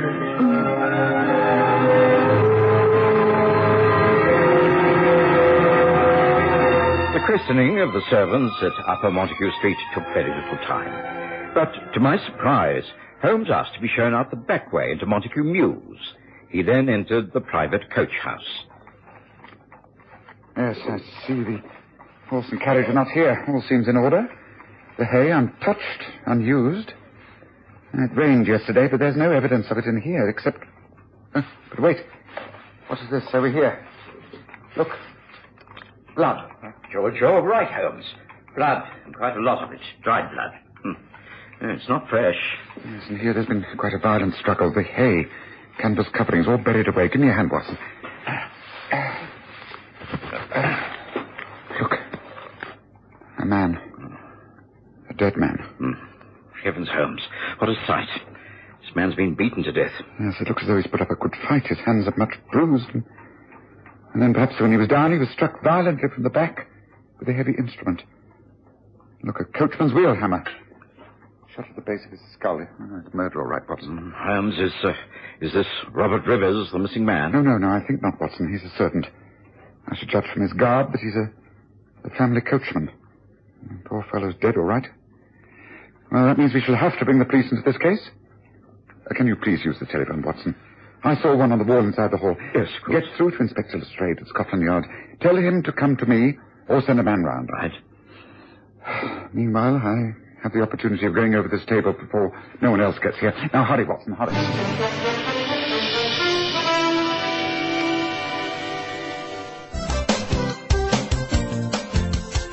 Looking for space to hang and dry your washing? Washline distributors have the solution. Their rotating and fold-down wash lines take up the smallest spaces. Ideal for townhouses, simplexes and balconies at affordable prices. Galvanized or powder-coated and available in 5 different colors. For 24-hour delivery, installation, reliable and friendly service, phone Washline distributors on 011 792 2486. That's 011 792 2486. Wash lines for every space and need. Enjoy the best of both worlds. Only 2 hours drive from Johannesburg and Pretoria and half an hour by air. The magnificent Sundown Ranch Hotel and Lion Park, just 10 kilometers from the Pilansberg Game Reserve and Sun City Resort. It offers an exciting escape from the hustle and bustle of everyday life. Reasonable rates, excellent food, friendly service and comfortable air-conditioned rooms. It will ensure a memorable stay. Activities include tennis, squash, horse riding, the Lion Park and much, much more. Call now to make your reservation on 014-573-1000. That's 014-573-1000, or visit their website at www.restinations.co.za/Sundown Ranch. The Sundown Ranch Hotel and Lion Park. 2 worlds in one. In less than an hour, Inspector Lestrade had arrived with a police sergeant. Holmes had got the butler to identify the body. It was indeed the coachman Morgan, who had been in service to Robert Rivers for so many years. Lestrade made his own examination and agreed with Holmes. Struck down from behind. Murder, all right. Yes, I hope you don't think this is too small a matter for you, Lestrade. This is the home of Robert Rivers, isn't it? He works at the Admiralty. A murder on the premises of anyone employed at such places has serious undercurrents. I see that the horse and carriage are not here. Is it possible that Mr. Rivers has taken them? Yes, it is possible, but I think you do well to concentrate on this as a straightforward murder, Lestrade. Oh, well, where do we start? Any ideas? Oh, yes, plenty. You're looking for a man of approximately 5 foot 8 inches tall. He has red hair, and he has a tooth missing from the front of his mouth. Holmes, you aren't serious. I'm never more so. The coachman Morgan put up a good fight. I see the knuckles of his hands and the bruises on his face. He landed several blows to the head of his assailant. Adhered to the blood on his hands were various hairs. I've used tweezers to place them in this envelope. Yes, the hairs, as you will see, are of a rather vivid red. Yes. Yes, all right, Holmes. Carry on. You'll find there's also a broken tooth in that envelope. I picked it up from the straw. It must have been from the man Morgan was fighting, because Morgan's teeth are all quite intact. Also on the beam of the stable there are similar red hairs. That shows that the man was hit and staggered back. His head hit the post at roughly 5.5 feet from the ground. It is reasonable, therefore, to assume that he is a small man. He must have red hair and a beard. Well, that is something to go on, isn't it? I think so. There must be hundreds of red-headed men in London, but not many who also have broken front teeth. It narrows down the field somewhat. I think you'll find that the killer is a hired thug, experienced in this field. May I make a final suggestion? By all means. Try Limehouse. There is a pub called the Anchor near the river. It's the kind of place where all the seamen gather. There is a so-called gymnasium at the back. I've long suspected it as being a screen for various smuggling activities. If you get a couple of plain clothes men to dress up as rough seamen, they may be able to pick up a lead on the man you're after. Oh, yes, all right. I'll follow through on that, Holmes. Thanks. After we left Montague Mews, Holmes went back to Baker Street, and I took a cab to my surgery. I'd delayed my work long enough. It was now quite dark, but I was able to see the many patients who'd been waiting for me. It was late when I eventually made my way back home. Watson. I've been sniffing about in Limehouse. The Lestrade's men are there, standing out like sore thumbs. They were in the bar of the Anchor, but in a way they helped. They made my own investigations pass quite unnoticed. I found the murderer all right. Oh, you have? Well, who is the man? A most undesirable creature by the name of Joe Cornfoot. He's a burly 5'7", has red hair and a front tooth missing. I've advised Scotland Yard, and the Lestrade should call him in for questioning. They should be able to get the truth out of him. Yes, but Holmes, even if they do get a confession out of this man, will that help you to trace what has happened to Robert Rivers? Oh, I sincerely hope so, Watson. Well, there must be some connection. An important Admiralty man disappears and his coachman is murdered on the same night? No. There must be a link. It all depends on Lestrade. Can he get at the truth? Oh, let's hope so. Oh, well, it's been a long day. I'm getting to bed. Good night, Watson. Good night, Holmes. Now, come on, Cornfoot. Tell me the truth. You ain't got nothing on me, Inspector. What makes you think I'm the man you want? You've got a front tooth missing, haven't you? We've got one that will fit that gap in your mouth exactly. So what? Lots of seamen have got teeth missing. How did you come to lose yours? Well, it must have been 2-3 nights ago. I was mixing it with another bloke in the gym at the back there. A fella called Max Welder. Caught me one in the face, knocked me bleeding tooth down my throat. Yeah, look, that's Welder's just come in. You can go and ask him if you like. I will, later on. Tell me where you were last Monday night between the hours of 6 and midnight. Well, see, I was here most of the time. Yeah. The landlord will bear me out. He'll tell you that I had a bit of grub, a few pints, and then I went round to the gym and had a couple of rounds with the boys, and got my tooth knocked out and came back in here until closing time. As a matter of fact, because of me smelling face, I spent the night right here in one of the rooms at the Anchor. You expect me to believe that? Well, please yourself. I've got a dozen blokes to back me up. Just hold on, Jiffy. Alf Brown is the landlord. Hey, Alf, come over here. What is it? The inspector here is questioning me about where I was on Monday night. He seems to think I ain't telling the truth. You tell him. Monday? Oh, well, let's see now. That will be the day you had your tooth knocked out, wouldn't it? Right. Yes, you got such a nice supper to stayed overnight, if I recall. Yes. Well, there's Max Welder over there. He's the bloke who copped you one, wasn't he? That's Max. Shall I call him? All right. You're all going to stick together. But I warn you, Alf Brown, this is a serious offence. If you are shielding a murderer lying on his behalf, then you are an accomplice, and you could end by swinging on the end of a rope. Remember that.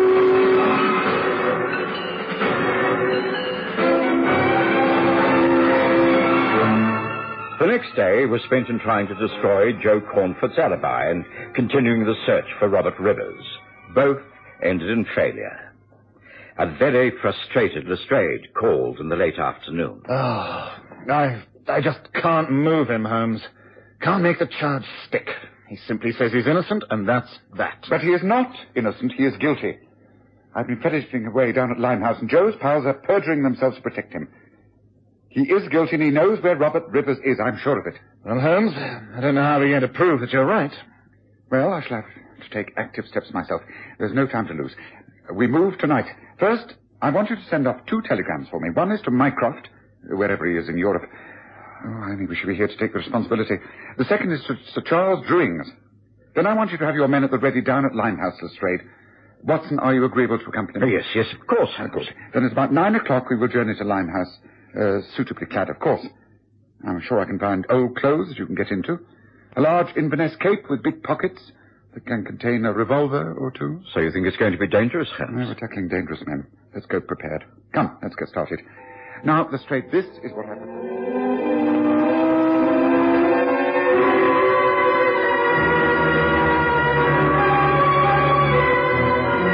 And so, on that rainy, windy night, Holmes and I took a cab to the east end of London. We made our way on foot to the Anchor Inn, but we didn't go in. It wasn't all that late. We waited down a side alley. After half an hour, 2 men left by the back entrance near the gymnasium. By the light of the gas lamps, Holmes identified them as Joe Cornfoot and Alf Brown, the landlord. We followed them swiftly and as silently as possible. They made their way towards the river, and at Luke's Wharf, they stopped and slipped into a small, disused warehouse. Holmes touched me by the sleeve and guided me through the darkness. Inside, the 2 men lit a lantern. There you are. You see, they're kneeling down. Look. About to lift up a wooden trapdoor in the floor. Yes, but Holmes, what does all this mean? Shush. You'll find out very soon. Wait. Waste of time if you ask me. We know we're safe enough. Yeah, we've got to check, though. We can't be too careful. Here, give it on. No, you take that side. Ready? Yeah, I'm ready. Right.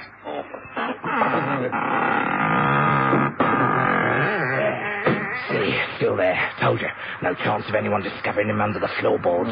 Now, all we have to do is put him in the chest. Come on, now. Easy, no. That's got it. Right. Close him in. Right. Now, tomorrow he goes aboard the Seawolf. Once out at sea, the captain drops the chest overboard, and that's that. We settle back and start collecting. Rich blokes we're going to be, nice and rich for the rest of our days. The cops won't give up. They'll still be asking questions. No, let them. There's a lack of evidence.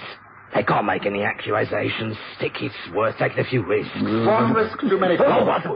Don't move. There are 2 revolvers pointing at you, and both my friend and I are crack shots. Keep them silent, Watson. Let's get this straight in here. I know he's been following us. Right.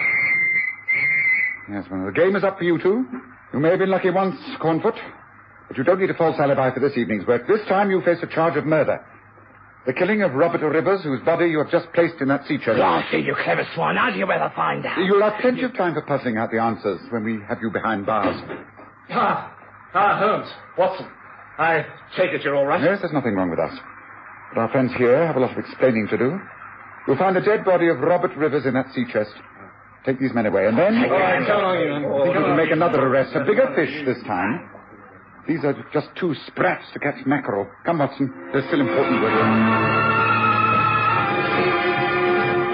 Holmes and I left Lestrade in charge and took a waiting carriage back to Baker Street.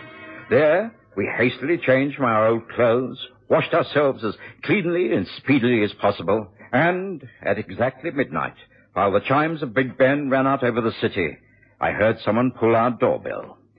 It was Sir Charles Druing. Holmes' welcome was most cool. I have to report that my case is closed, Druing. The body of Robert Rivers has been discovered. Thank you for answering my telegram by keeping this appointment, but you must have known that to stay away would have been more condemning than to face my accusations. I'm afraid I don't know what you're talking about. Oh, but I think you do. You have been responsible for all of this, haven't you? You are the traitor who's been selling secrets abroad. The secrets of the Admiralty, new improved armory on our warships. You knew Mycroft might easily discover the leakage and who was responsible. So thinking to throw him off the scent, you turned to me. But you have already committed the major crime, hiring Joe Cornfoot to abduct Rivers. Then you wish to plant further evidence of his treachery by sending Cornfoot back into Rivers' house with enemy correspondence. But the coachman intervened. He was killed. Cornfoot fled. And you had Rivers killed and his body made ready for a final disappearance at sea. You will have to prove all this. Oh, yes. I certainly shall be able to do so. In your case, there is no lack of evidence. Would you care for a glass of brandy while we wait for Scotland Yard? They won't be long.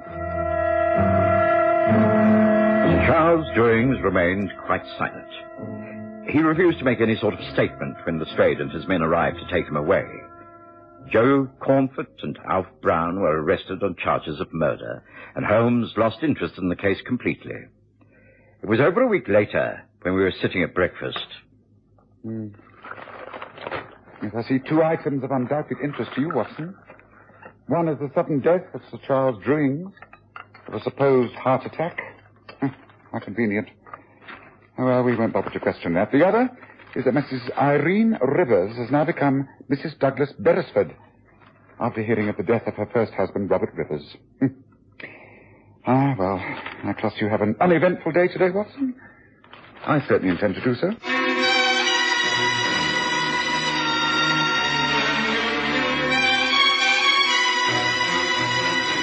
Listen again next Sunday to The Stories of Sherlock Holmes, with Graham Armitage as Holmes and Kerry Jordan as Dr. Watson.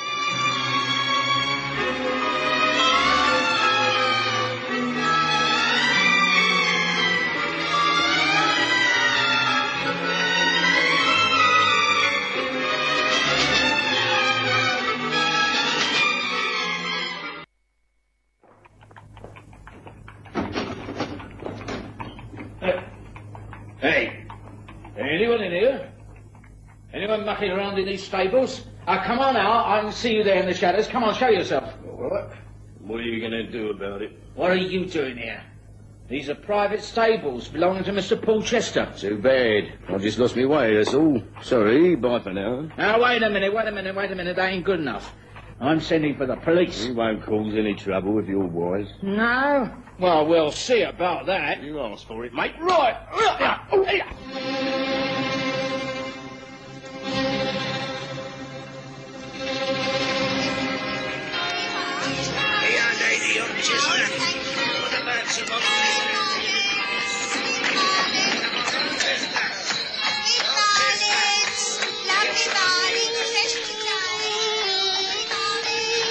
We present The Stories of Sherlock Holmes.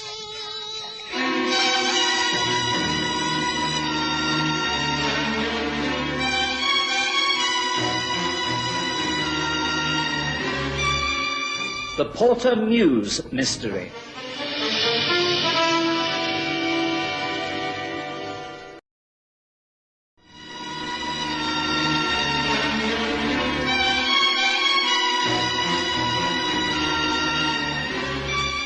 Sherlock Holmes was accustomed to dealing with mysteries and murders, but as far as I can recall, there was only one case where a death occurred almost on his doorstep.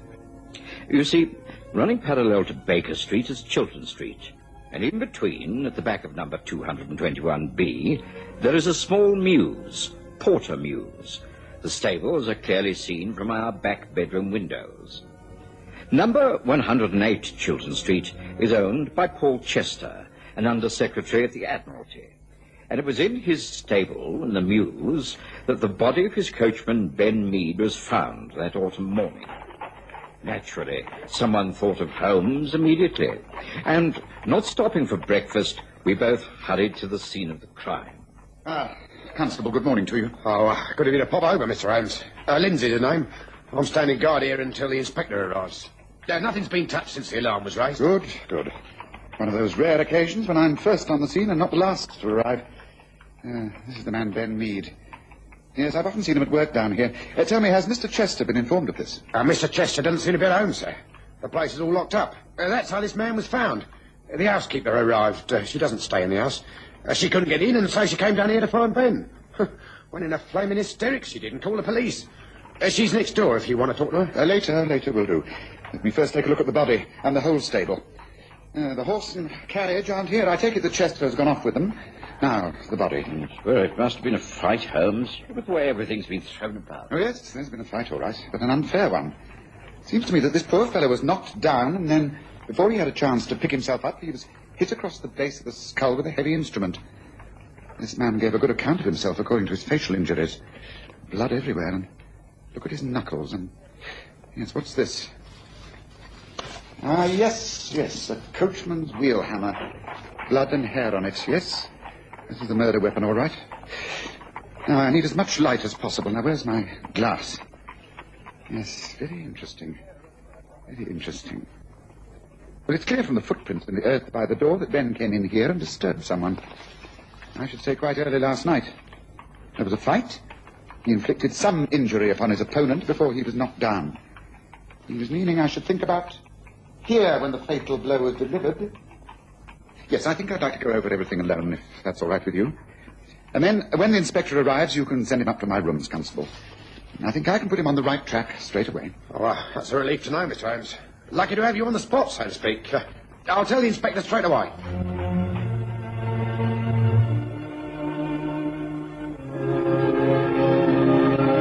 And so, about an hour later, as Holmes and I were finishing breakfast, Mrs. Hudson showed in our old friend, Inspector Lestrade. Lestrade. I wonder that Scotland Yard has been called in on such a minor case of murder. Morning, Holmes. Morning, Watson. Well, as a matter of fact, the powers that be heard you'd been at work, and they thought it might be more important than it first seems. Murder on the premises of anyone who's employed at the Admiralty has serious undercurrents. Yes, but this murder occurred in the mews, in the coaching stables at the back of Mr. Chester's house. Nothing to do with Chester. That's right. But what is not known is that the house was burgled last night. When the housekeeper was let in, and when they opened up the place, they found that all of the famous silver plate had been taken. Now, these two events cannot be unrelated, Holmes. The man who killed Ben Mead must have used the mews as an entrance to the house. There is, of course, a connecting gate and a pathway to the back door. Yes, but let's get the sequence in the right order. Ben Mead investigated the coach house, was killed by an intruder, who then took Mead's key and went into the house and stole the silver plate? Oh, no, I think not. Well, I don't know what order it happened in, but the two events must be connected. The coincidence is too great, don't you agree? Oh, yes, I do. Well, Holmes, where do we start? Any ideas? Oh, yes, plenty. It's a question of marshalling my thoughts. Now, let's take the death of the coachman as a start. You're looking for the murderer. He is approximately 5'8". He has red hair, and he has a tooth missing from the front of his mouth. Holmes, you aren't serious. Never more so. But how did you arrive at these conclusions? Oh, my dear Lestrade, you're as infuriating as Watson. You should know my methods by now. They are totally scientific. Nothing that I say is guesswork. I examined the coach stable in great detail. I found evidence. The fact that the dead man had put up a fight was very clear. He was bruised about the face. Now, bruises are very strange things. They come about in various ways. After death, for instance, they do not grow into blueness. The blood is not circulating, you understand? That's how we can tell the time when death occurred. Now, the knuckles of Ben Mead's hands showed definite, clear cuts. He'd landed several blows. Adhered to the blood on his hand were various hairs. I have them here in this envelope. They are, as you can see, rather vivid red hairs. Yes, I see. All right, Holmes, carry on. There's a broken tooth in that envelope also. I picked it up from the straw. It must have been from the man Ben was fighting, as Ben's teeth are quite intact. Also, on the beam of the stable, there were similar red hairs. They are also in the envelope. They show that if the man was hit and staggered back, his head would have hit the post at roughly 5.5 feet from the ground. That's reasonable to assume, therefore, that he is a small man. He must have had red hair and a beard. It's all quite elementary, really. Well, it's something to go on, isn't it? Oh, I think so. Now, London must have hundreds of men with red hair, but not all that many who also have broken front teeth. It narrows down your search somewhat, you must agree. Now, I've suggested in view of the fact that there was also a robbery, that the man was hired to do this job, therefore he is a professional and an experienced crook. May I make one final suggestion? By all means. Try Limehouse. There's a gin hall near the river. It's called the Waterman's. It's a place where all kinds of seamen gather. At the back of the hall, there is an old coach house which is used as a boxing hall and gymnasium. I've long suspected that it's merely a front cover for various smuggling activities. If you can get a couple of plainclothes men to dress as seamen and ask a few questions, you could pick up a lead on the man you're after. Well, that's a great help. Thanks, Holmes. I'll do exactly that. Good. Well, the best of luck, Lestrade, and keep me informed, won't you? Lestrade left, feeling rather pleased with himself, and I knew that if he succeeded in making an early arrest, Holmes would take none of the credit. In fact, Holmes appeared to lose all interest in the case, until later that day, when Mrs. Hudson showed in yet another visitor. This time, it was a man of considerable importance, Sir William Benningfield, of the Admiralty. Good day to you, Holmes. I don't know if you remember me. We met a couple of times at the Diogenes Club. Your brother Mycroft introduced us. Of course I remember, Sir William. Pray do take a seat and tell me why I'm so honoured by this visit. Thank you. Well, the fact is that we seem to have hit a spot of trouble. This is, of course, in the strictest confidence. Naturally. It's my assistant, young Paul Chester, the fellow who lives just at the back of here. The gentleman whose coachman was killed in a fight last night? Yes, that's right. I don't know if that has anything to do with my problem. I can't see how it can have. But anyway, the fact is that Chester has disappeared. He can't be traced at all. But he should have been in the office at the Admiralty yesterday, and today there was not a sign of him. We're very worried. You think he also might have been attacked? Huh? Oh, no, I don't think so. The fact is that for some time now we've been aware that certain information has been passed on to foreign powers. Very vital information regarding the latest naval armory. As you know, we in Britain pride ourselves on our secret service as best in the world.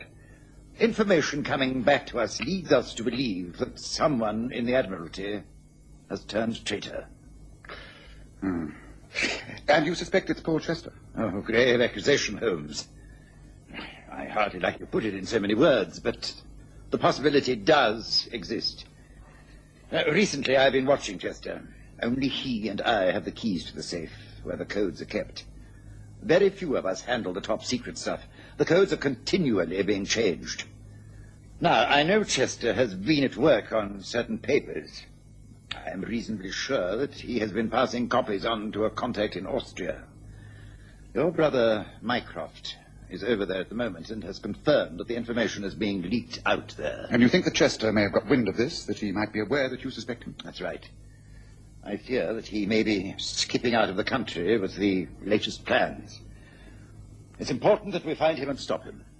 You say that he's been missing for 2 days. And he could easily be aboard a ship or even across the channel. Could be. But we must check. The point is, Holmes, will you help us? I'm sure Mycroft would wish you to. Yes, of course. I shall do everything I can, Sir William. This case is becoming extremely interesting. Yes, I shall do everything I can.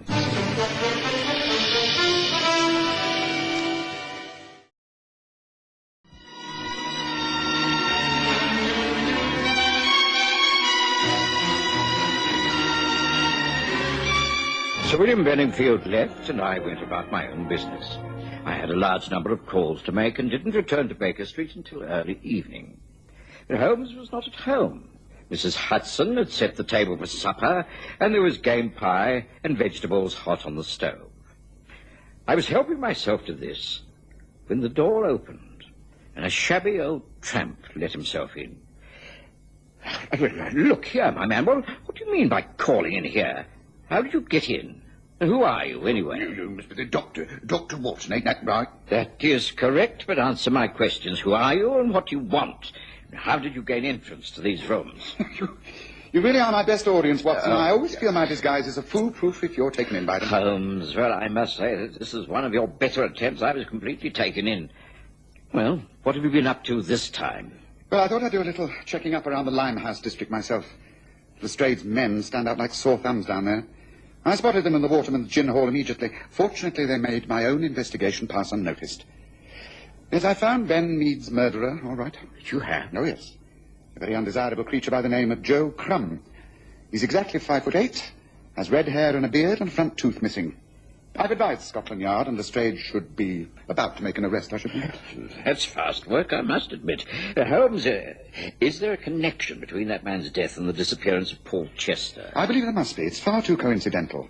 Missing papers from the Admiralty, an Under-Secretary who disappears, silver plates stolen from his house, and his coachman is murdered all at the same time. No. There must be some link. But what is the link, Watson? That's the point. It's a far more complicated case than it appears. Now that, unless I'm very much mistaken, will be our old friend Lestrade. Would you be so good as to let him in, Watson, while I change out of these things?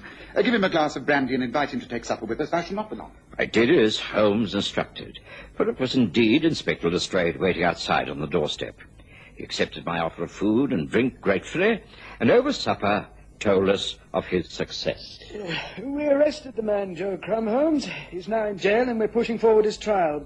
But, frankly, I'm wondering if the evidence will hold. He's rather too circumstantial. Men have been hanged on far less evidence. He is the murderer, I've no doubt about that. Providing you have a good prosecuting counsel, I think you should get a conviction. No, I'm not so sure. The man's attitude is so darn confident. He doesn't say much, just does a sly, lopsided grin. Refuses to comment at all. Simply says he's innocent, and that's that. He is not innocent. He is guilty. I've been down to Limehouse myself and picked up quite a few tidbits of information. Nothing that I can pass on to you to be used as evidence, but from what I learned, it confirmed all my suspicions. Joe Crumb killed Ben Mead, and all that remains is for you to prove it, Lestrade. Now, would you like a little more game pie? Holmes promptly dropped the whole case. Several times I asked him if he was making any progress with his investigations into the disappearance of Paul Chester, but he merely said that the time wasn't right. Sir William Benningfield called a couple of times and was given more or less the same answer. I could see that he was disappointed in Holmes, but Holmes didn't let that worry him. He was concentrating upon other matters. Days went by, and even weeks, and eventually Joe Crumb appeared in court on a charge of murder. Naturally, Holmes and I attended the trial. The defense was conducted by Hugh Starcross, a most able man. Members of the jury, you must be amazed at the weakness of the case you have been brought here to judge. In all my long experience, I have never known a criminal charge supported by such flimsy, scanty evidence. As it unfolds, you will see that no rational mind can find the prisoner guilty. My client is not content, however, to be acquitted for lack of evidence. He claims the right to prove his innocence. He will show that he could have had no part whatsoever in the death of the coachman, Ben Mead. That means he's about to produce an alibi. The usual questions first, though. A prisoner at the bar. You have heard that at the scene of the crime there was evidence of a fight and the finding of red hairs and a broken tooth. You have red hair. That's right. Natural, too. Always have had this colour here. You also have a front tooth missing. Can you tell the jury how you lost that tooth? Waterman's Gym, Limehouse, boxing. Lost it about 3 months ago. A fella called Max Baker caught me one in the face and knocked me tooth out. Oh, that's Baker down there, he'll tell you. Yes, just confine yourself to answering the questions. I shall bring the necessary witnesses to testify as I think fit. And now, On the night of the 21st, when this death took place, can you account for your movements? Of course I can. I was in the Watermans till about 10 o'clock. Then I went across to the pub. 3 Ducks. Stayed there till closing time, playing darts. Then went with the landlord to play poker. Had an all-night session. I won quite a bit, too. And now we shall hear the confirmation from the landlord. Yes, he'll now be called. That's him, that large, fat-faced man with the black hair smarmed down. He will testify for Crumb. Holmes, you seem quite pleased that things are going so badly. If this continues, then Crumb will be acquitted. Oh, yes, I should think that's almost certain. Well, I think there's very little need to stay and hear more, Watson. The jury won't take all that long to make up their minds. We may as well go and get ourselves a cup of coffee, I think, don't you? Gentlemen of the jury, have you arrived at a verdict? Do you find the prisoner guilty or not guilty? Not guilty, my lord. Naturally, I was greatly upset, and so was Lestrade. Scotland Yard had been made to appear rather stupid. He was far from pleased and very much inclined to blame Sherlock Holmes, who was quite unimpressed by the whole of the proceedings. In fact, later that evening, he seemed rather pleased with himself. Tonight, I think we can actually move on the case, Watson. I thought it was all over. Crumb has been acquitted. Well, you may have been right in thinking him guilty, but he's got away with it. Not entirely. He has been made to reveal his hand, and I think now we can step in and solve the whole mystery. I've asked Lestrade and his men to meet me later. First, I have to send off a few telegrams, one to Mycroft in Innsbruck, another to the landlord of the 3 Ducks, and a third to Sir William Benningfield. Then we journey to Limehouse, suitably clad, of course. I'm sure I can find an old suit that'll fit you, Watson, and a large cape with a pocket that can conceal a revolver. Well, you want me to come with you, or you think it might be dangerous? That's right. I've been inactive for long enough. This time, things were brought to a head, don't you agree? Come, make preparations. It could be a long night ahead.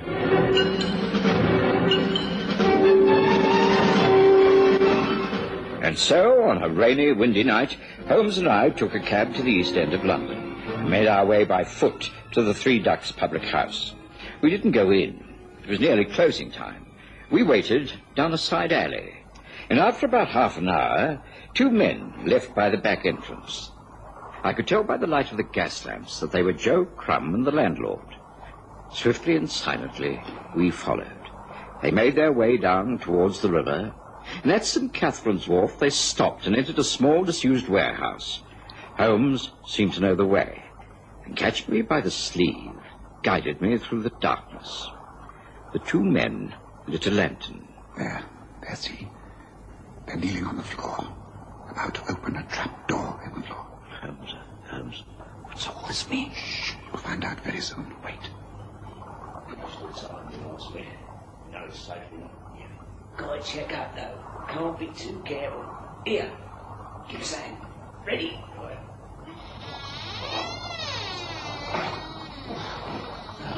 See, still there. No chance of anyone discovering him under the floorboards.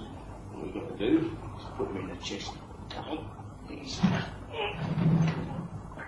Right. Right, that's got him. Close him in. Good. Now, tomorrow, going to pull the Santiago Star. Once right out at sea, the captain drops it overboard and that is down. We settle back in head and start collecting. Rich men we're going to be. Nice and rich for the rest of our days. Worth taking a few risks for, I reckon, don't you? One risk too many, Crumb. What a devil! Don't move. There are 2 guns on you, and both my friend and I are crack shots. Cover them, Watson. Let's get Lestrade in here. He and his men have been following me. That's it. The game is up, Crumb. You may have got away with murder once, but this time you won't be so lucky. This time you will face a charge of killing Mr. Paul Chester, whose body you have just placed in that sea chest. You blasted clever swine, how did you... You'll have plenty of time to listen to explanations later. Lestrade, good, right on time. Take these men away. Then I think you can make yet another arrest. A bigger fish this time. These are just 2 sprats to catch a mackerel. Come on, Watson. Our work here is over.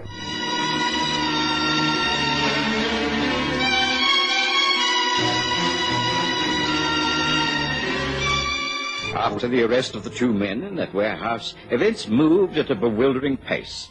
The body of Paul Chester was found, wrapped in canvas. It was clear that he'd been murdered, his throat cut from ear to ear. Under cross-examination, the landlord of the Three Ducks broke down and confessed everything. He turned Queen's evidence, and so implicated none other than Sir William Benningfield. Holmes was not at all surprised. You see, it was Benningfield's whole idea. It was he who had turned traitor and was passing on the naval secrets. Paul Chester found this out and was ready to expose him. So Benningfield had to get rid of him. The plan was to burgle the house in Chiltern Street, steal silver plate, and then send a message to Chester where to find it. Chester was lured to Limehouse, where he was killed, and his body placed beneath the floorboards of the warehouse until it could be shipped aboard a boat and dropped out at sea. Unfortunately, Joe Crumb was discovered by Chester's coachman, who was killed in a fight. I knew that it was the beginning of the case and not the end. Once Crumb was acquitted, he got overconfident. The landlord, being the spineless type, reacted to a telegram I sent him, saying Chester's body had been found. They led us to him. My brother Mycroft is due back in England straight away.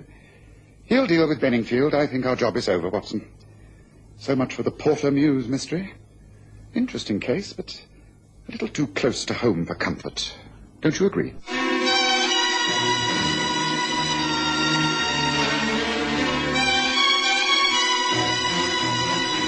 Listen again next Sunday to The Stories of Sherlock Holmes, with Graham Armitage as Holmes and Kerry Jordan as Dr. Watson.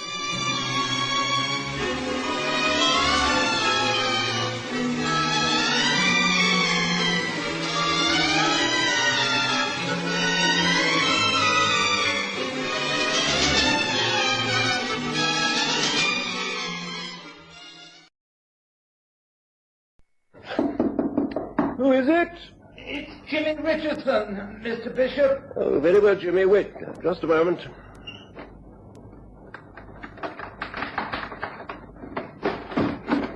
What the? Who are you? Get it quickly.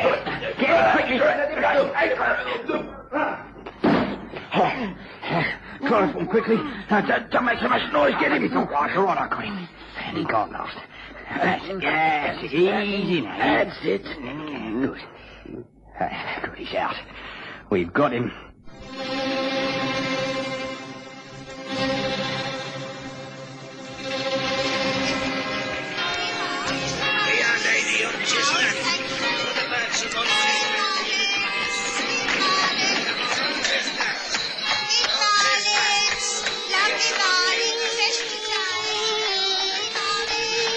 We present The Stories of Sherlock Holmes.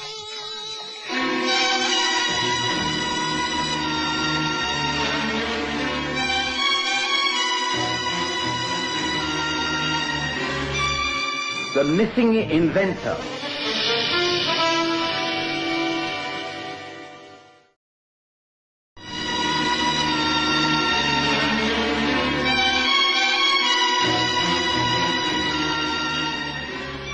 Over the years, I've been privileged to chronicle hundreds of the cases that Sherlock Holmes has worked on, and most of them, I'm happy to say, have been extremely successful. A few have been failures, and many so secret that Holmes has strictly forbidden me to write even the briefest account of them. But as the years pass and the names of the people involved fade from importance and the events become forgotten reports in the yellow ink pages of newspapers, Holmes has relaxed his rules and allowed me to give an accurate account of how his influence and authority has actually changed the policies of many high officials.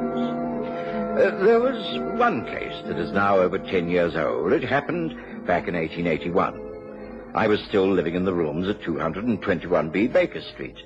I clearly remember that it was summer, and for England, a rather beautiful summer, filled with clear skies, warm days, and leisurely evenings. But Holmes was rather bored, and, as always in these circumstances, he scanned the newspapers for any sort of unsolved crime. Nothing at all, Watson. The fine weather has made all London content. Not a single crime of interest reported in the daily press. Oh, surely you should be glad of that, Holmes. No law-abiding citizen can actually want a crime to happen. No, of course not. But the average person can give vent to his feelings in various ways. He can read books of violence and murder, adventure stories where the hero does things he dare not do himself. He can go to the theatre and rid himself of the emotions of anger and hatred. Unfortunately, I am unable to do that. I have to remain apart, to be analytical, dispassionate. I need something real to occupy my mind, not some fictional fantasy. That's why the only thing in this evening's paper that interests me is the so-called agony column, the personal cry for help. For instance, listen to this. It says here, "Colin, please come back. I forgive you and I am truly sorry, Florence." Now, that's human drama, if you like. Now, there's another here. The gentleman who helped an elderly lady to a hansom cab on Tuesday the 15th in Regent Street, please answer this box number where he will hear something to his advantage. Or even better still, what about this one? "All is well with higher clergy. Await instructions, Seabird." Now, doesn't that stir the imagination, Watson? Can you work out what those messages mean in terms of human relationships? No, I can't. But, well, we approach life from different angles, Holmes. I'm concerned with the physical well-being of my patients, and I'm content to heal their bodies as best I can. I leave the imaginative workings of the mind to you. Ah, a visitor. This could prove interesting. I wonder if Mrs. Hudson's still with us. Yes, I think she's yet to say good night. She usually pops her head in. Yes, I think she's answering the door. Well, I know I have no appointments this evening. Oh, well, at least it will alleviate the boredom. Oh, excuse me, Mr. Holmes. A young gentleman to see you, sir. He says it's an urgent matter, but he ain't got no appointment. Have you the time? All the time in the world, Mrs. Hudson. Show him in, please. Yeah, right, sir. This way, please. Thank you. Thank you very much. I must beg your pardon. This is an intrusion. But I do need your help. You are Sherlock Holmes? At your service. This is my friend and colleague, Dr. John Watson. How do you do? Whatever it is you have to say may be said in front of him. We work together on most of my cases. Please do sit down. I see that you have walked here. You must be fatigued in this hot weather. Place your jacket over that chair. Feel free to smoke your pipe if you wish. Oh, thank you. Now, what is it that you're so anxious to talk to me about? Is it something connected with your past in the merchant navy, or your present job, which is to do with explosives? Good heavens, Mr. Holmes. I was told that you were swift to deduce things, but how do you know all this about me? I know very little about you, except that you walk like a seaman, that you have a tattoo mark from Australia on your right forearm, and that while your hands are well kept, suggesting that you do not indulge in manual work, the hairs on both hands and arms have been recently scorched. Those type of burns are usually associated with experiments with some form of gunpowder. Are you perhaps a scientist of some sort? Well, I'm amazed at your perception. Yes, I am. My name is Jimmy Richardson. I've had quite a checkered career, which did include a long stint at sea. I've always been interested in chemical and explosive research. At the moment, I work for Mr. Giles Bishop in his experimental workshop at Twickenham. I've been with him for a little over a year now, and, well, it's because of him that I'm here. You see, Mr. Bishop is an inventor, quite a brilliant one. He's been perfecting a new type of gun. If he succeeds in selling the invention, it could revolutionize modern infantry warfare. He was to have given a demonstration next week. Everything has been going splendidly, and we are both sure of success. But, well, you see, Mr. Bishop has simply disappeared. Disappeared? Yes, without trace. We were due to carry out final tests at the workshop yesterday afternoon. I arrived, let myself in with my key, and did some paperwork while waiting for him. He didn't arrive. I worked until 10 o'clock and then packed up and went home. I thought some technical matter arising from his negotiations with the War Office might have delayed him. Well, I woke early this morning and was once again at work before him. When he didn't arrive by 10 o'clock, I once again locked up and went round to his lodgings. The landlady, Mrs. Craddock, said he hadn't been seen since the previous evening. His bed was not slept in. He must have been missing for 2 days, and I'm at my wit's end. I don't know what could have happened to him. You've been to the police? No, I think the very nature of Mr. Bishop's work indicates that I should stay away from the police. Frankly, Mr. Holmes, I'm worried that someone is after our new invention. In the hands of a foreign power, it could have a devastating effect upon our military position in many parts of the world. You have evidence that the secrets of this new gun have been leaked abroad? No evidence at all. I've made a complete check of the workshop. All the equipment is intact. All the relative papers are safely under lock and key. Nothing is missing. I would know if there was. It's all untouched exactly as it should be for our demonstration. And then you're worried for Mr. Bishop personally? Yes. He's a wonderful man. It would be much more to the advantage of a foreign power to kidnap him and force all the knowledge from him than it would be to simply take the gun and its secrets. Please, won't you help to try and trace what has happened to him? It is far more important than I've been able to explain. I know that Mr. Bishop would not go off at this crucial time without letting me know what he was doing. He must have been abducted. forced away against his will. It's an urgent matter, Mr. Holmes. Please say that you will help.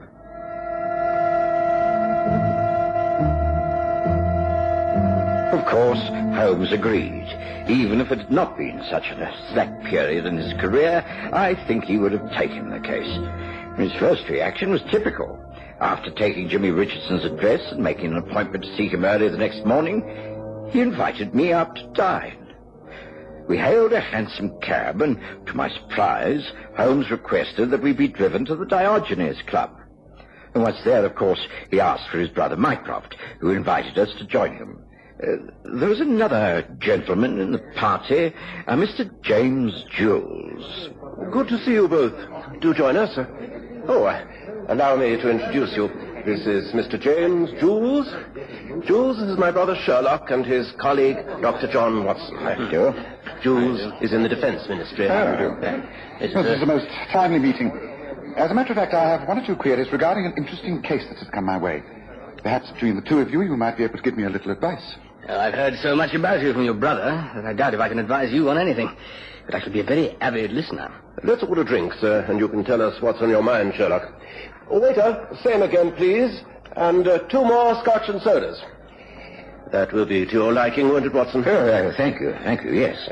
I know my brother's taste. Well, now, tell us what it is that you're interested in at the moment, Sherlock. More murder and mayhem? I sincerely hope not. No, I'm inquiring about an inventor named Giles Bishop. I believe he's recently been in touch with the War Office. I'd like to check up on him. Jules will tell you more than I can. Although I do know the name, of course. Giles Bishop. Yes, I know him. Bit of a crank. Comes up with all manner of ideas. Some of them might work, but they're very extreme. As a matter of fact, he's got an application in for a demonstration regarding some newfangled invention. Wants to sell it to an armaments firm. Can only do so if the defense boys recommend it. I can tell you here and now the chances are very slim. Of course, one has to have experiments in all fields in order to get progress, but frankly, I'd say Bishop's simply far too visionary. Lots of our people think he's as mad as a hatter. What's your interest in him, Holmes? Well, I'm not quite sure. I should very much like to meet him, but he seems to be out of town at the moment. A good thing, if you ask me. Won't be bothering us every 5 minutes. I'd say whatever your problem is, you'd be well advised to forget it. Here are the drinks. Your very good health, gentlemen.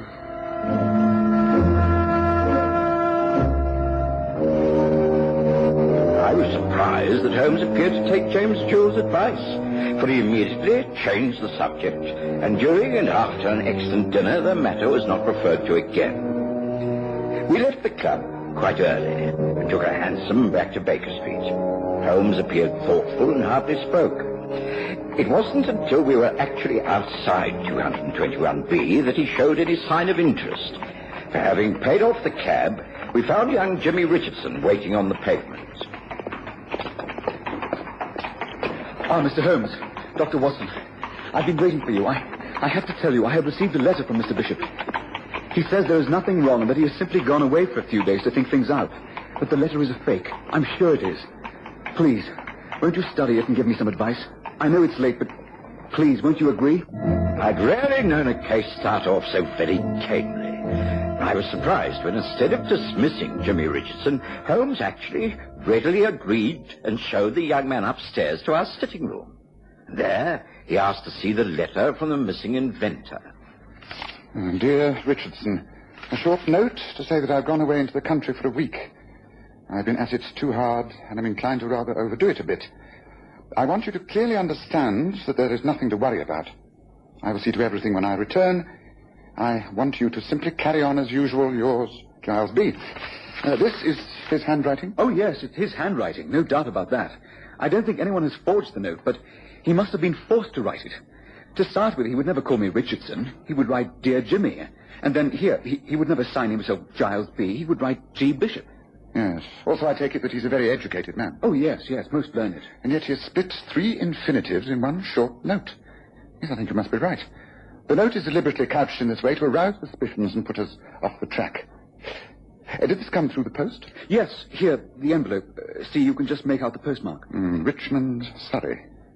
Do you think that I should get in touch with the police after all, Mr. Holmes? Get them to alert the Richmond squad with a description of Mr. Bishop? No, I don't. If this letter was written under duress, then it would not be posted in an area where we can trace it back. Yes, I think I shall start from quite the opposite end. It's late now. There's nothing more we can do tonight. But first thing tomorrow morning, I should like you to take Watson and me to Mr. Bishop's lodgings. That is where we shall start. Now, shall we agree to meet at 7 o'clock here for an early breakfast? Jimmy Richardson was right on time the next morning, and Holmes, who had spent a good 20 minutes in deep thought over the agony columns of the morning papers, served him breakfast with no mention of his plans for the day. We took a cab and drove to Giles Bishop's lodgings. They were on the top floor of a terraced house in St. Margaret's Avenue, Spring Grove. Mrs. Mabel Craddock received us with genteel disapproval. Of course, you may see the rooms, although I consider it quite unnecessary.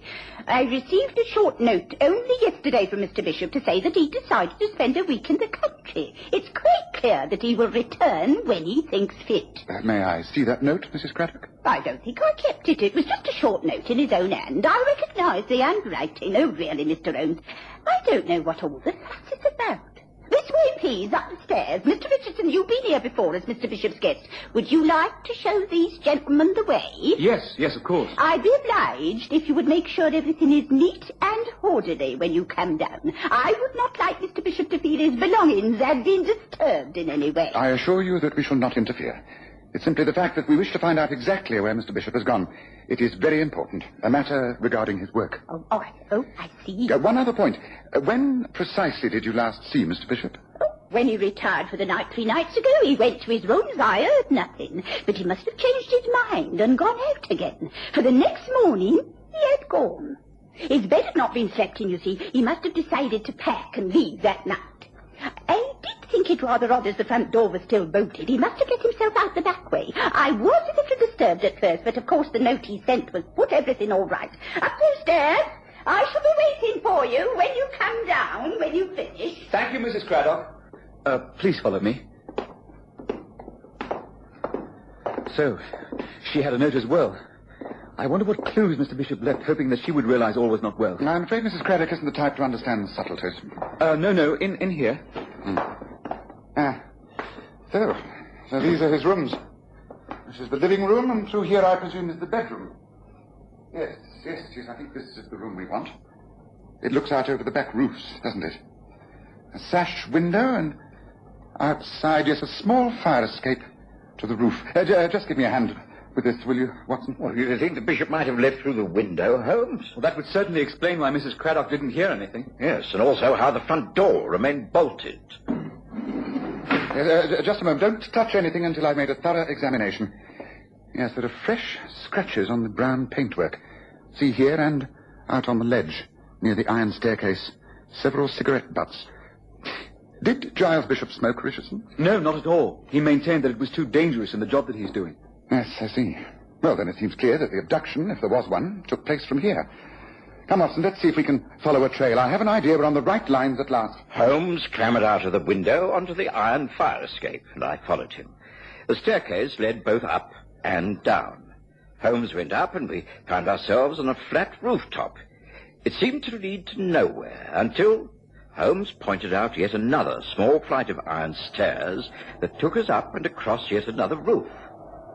Holmes moved slowly and carefully, examining the slates and tiles that gave way on either side. Eventually, he was satisfied. Yes, there's no doubt about it, Watson. I should say 2 men were involved. They carried or dragged our man across this space on the roof, and then... And then what, Holmes? Having got him up here, what the devil did they do? Well, there's only one explanation. Look, down there. See that roof? Yeah, large glass fanlight. Holmes? Is it possible that they took him through there? That's the only explanation. Well, what should we do? Climb down there and break in? No, I think that would be a little premature. No, Watson. We must spend the rest of the day making preparations. I must get in touch with Mycroft once again and visit a few newspaper offices. And then tonight, with the aid of Mrs. Craddock's back door key, we get into the house, come up here, and it is then that we break through that fanlight. Come, let's go back the way we came. And not a word of this to anyone, not even Jimmy Richardson.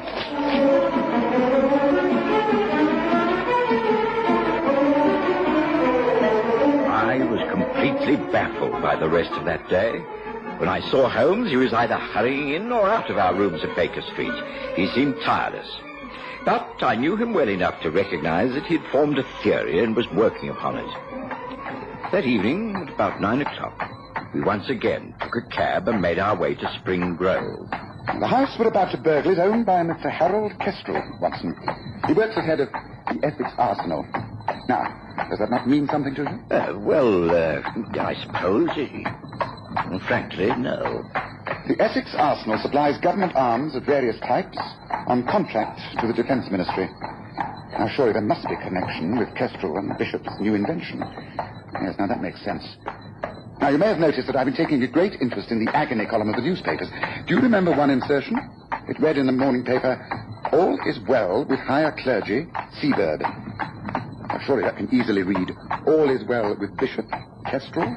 Joe Holmes, that's clever. Thank you. And there was a reply to that insertion. It read, "Seabird, take care of clergy, money ready, 2 J's. But you think a ransom is about to be paid? No, I don't. Now, let me read you tonight's message. It is, "Clergy dangerously ill. Call 10 tonight. Knock 3 times with money and instructions. Seabird." Oh, heavens, you think they're about to kill the man? No, Watson. It's a trap. A trap I laid by myself.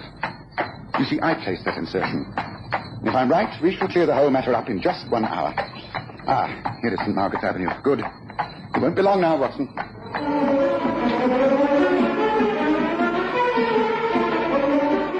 The entry into Bishop's lodgings and the quiet scramble across the rooftops in the evening light were far easier than I anticipated.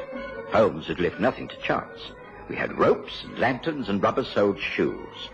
It was only a matter of minutes before we found ourselves on the rooftop of the house owned by the man Kestrel. Holmes reached into his pocket and produced a gun. There. Now, you see, Watson, there's a light on. Being a fan light, there can be no curtain. Careful now, let me go first. Yes, I can see. Yes, we're right. There's a man lying on the bed. He seems asleep. And another sitting in a chair beside him. Well? How the devil do we get down there? There's only one way, Watson. I'm going to simply jump through the glass. Follow me as quickly as you can. I'll deal with the thug on guard. You attend to the man on the bed, who must be Bishop. Ready? Here I go.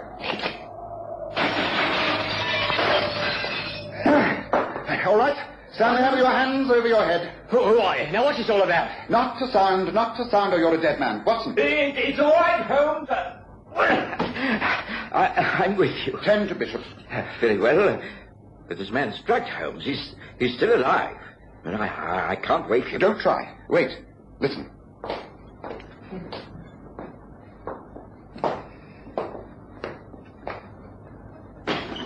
What's happening in here? What's in that? Stay quite still, Kestrel, and you won't be hurt. The game is up. The police are surrounding the house. We are taking Giles Bishop out of here, and you are going to face arrest for kidnapping and assault. Come on.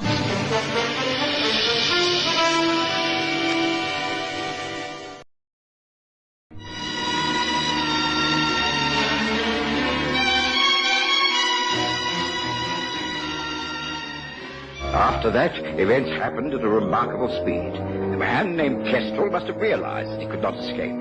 He refused to make a statement, wisely waiting for his lawyer to advise him. Holmes left me to take care of Bishop, and at gunpoint forced Kestrel and the man called Woods downstairs. They didn't have long to wait before... Open it, Kestrel, and don't make a false move. Very well. Kestrel, what's wrong with Bishop? Why? We've caught the big fish at last. Come in, James Jules. Mycroft, bring the police in. The case is over. Well done, Sherlock. This way, man. This way. This way. Be careful. Back at our rooms, Holmes was able to add the final detail. It was all arranged by James Jules. The 2 J's of the advertisements. He was in need of money. He arranged a deal with Kestrel of the Essex Arsenal.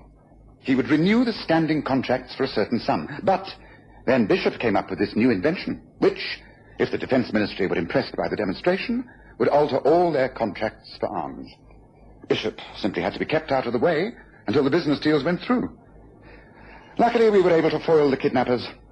The demonstration will take place as planned. And who knows, it could revolutionize the whole of this country's defenses. Let's hope so.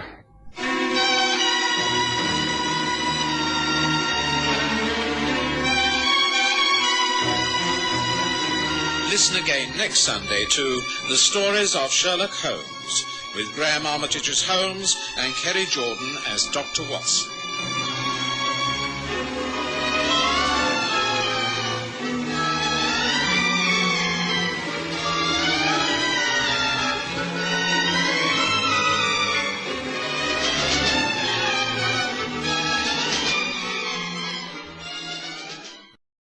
Watson has a medical practice to attend to.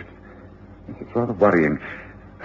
His appointment book, have you seen it anywhere? Well, he usually keeps it in his doctor's bag, but I did find this on the all-stat sort of note. Let me see.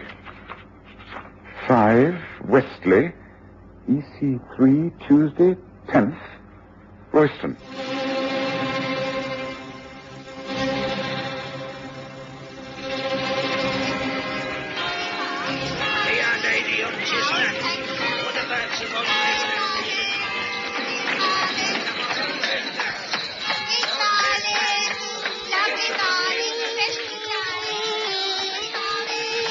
We present The Stories of Sherlock Holmes.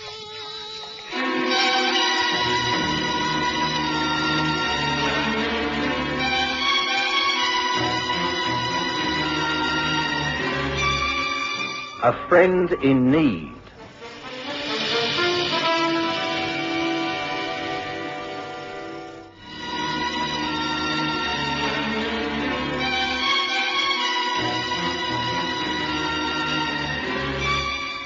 I was doing very nicely in my practice and thinking of going into partnership with an old medical colleague. His name was Royston. I'd met him on several occasions and knew he was engaged upon opening up a medical centre in one of the poorer parts of London. I didn't think twice about the authenticity of the proposal. One Tuesday, I called at a very grim and rather dilapidated building called Westley, just off the river. I was totally unprepared for my reception, for instead of meeting my old friend, I was shown into a small anteroom. It was dark. I couldn't see properly. Before I knew what was happening, hands seized me from behind. I struggled valiantly, and then a violent blow against the side of the head caused me to gasp. Stars swam before my eyes, and I lost consciousness. Couldn't have been easier. Fancy him falling for it like that. Yeah, you'd think anyone who'd associated with Sherlock Holmes would be a bit more careful. What's the next step? We get him out and into a cab. Drive him to the boss's nursing home. From then on, it's nothing to do with us. They're not thinking of knocking him off, are they? I mean, it's not murder. No, the idea is to hold him as hostage, that's all. This is the one way of getting at Holmes. Those two have been buddies for years. If anything can tempt Holmes out into the open, this is the man. Come on now, prop him up. Yeah. He'll be coming round soon. We want to have him safe and sound by then. It's not going to be easy getting him into a cab. He's a big bloke. No, bigger than I am. We'll switch clothes. I'll carry the doctor's bag, and it'll look like we're helping a patient home. Yeah. Here we are. Check the street. Yeah, looks all clear. Getting just gas lamps aren't on yet. But there's more than a bit of fog gathering. Yeah, right here. Come on. No more talk. Get him on his feet. Right. He'll be able to put one foot in front of the other. By the time he comes to, he'll be in the nursing home, with no idea of where he is or how he got there. Come on. You support him under one arm, and I'll take the other. Here we go. Hurry now.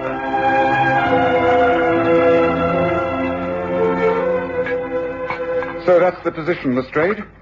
Watson is missing, and there's no trace. As you know, this is completely unlike him. I'm quite certain something's happened. He would never have remained silent if it had been possible for him to get a message to me. Might have met with an accident. Have you tried the hospital? Well, yes, of course.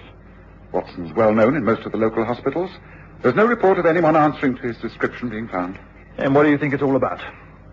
Well, I'm afraid I take it very seriously. This could be someone's way of getting at me. At the moment, there seems very little we can do except wait. But I should appreciate your help. Of course. Of course. Anything I can do. I need to carry out an investigation into a place in EC3. Now, all I have to go on is two names. One is Westley and the other is Royston. Now, these were scrawled on a note that Watson must have left by accident on the hall stand when he was putting on his coat. Can I have a couple of men and do a search of that river district? Of course. I'll do better than that. I'll even come along myself. What do you say to that?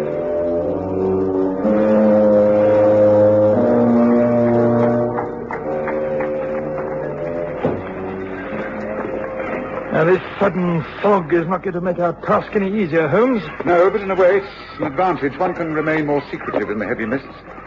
Look, I think we're on the right track. That large building over there. I have a shrewd idea that it's empty. And I think... Yes. Look here, see by the light of my dark lantern. The street is Westley. Now, that building will be number 5, and if it is, well, we're in luck. I might remind you that we don't have a search warrant. Oh, Lestrade, you're in plain clothes. I've no intention of letting your men swarm all over the building. Come on. I think there's bound to be a window open. I'll do the breaking and entering, and you can come in through the front door. Yes. That's a nice one.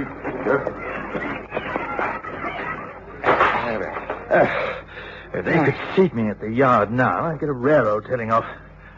What sort of place do you think this is, anyway? It's just a disused house. Strange. Now, why should Watson want to call here? Now, wait a moment. Look out here in the hall. There's signs of a struggle. A chair knocked over, movement in the dust, and hold the lantern up. Yes, look, smudges of mud. Yes, here, down by the wall. That looks like blood to me. Yes, I'm afraid the good Watson got into quite a bit of trouble here. Do you see this? It hasn't rained in these parts for some days, and yet this is that grey type of mud that's found near the river. And imprinted in the mud are leaves and small particles of petals. Well, this should tell us something. Holmes, do you seriously mean to say that Watson has been abducted? Well, it certainly looks like it, Lestrade. But why? That's the question. Watson hasn't got an enemy in the world. It can only be because of his connection with me. Yes, so who is behind all this? That's the question. What's the next move? Well, I don't think we can do a great deal tonight. If I'm right, then Watson will not be in any active danger until I've been approached direct. There will be an attempt to blackmail or coerce me in some way.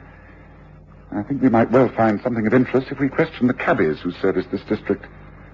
There can't be many of them on these routes. If Watson was abducted, he must have put up a struggle. He's a big man.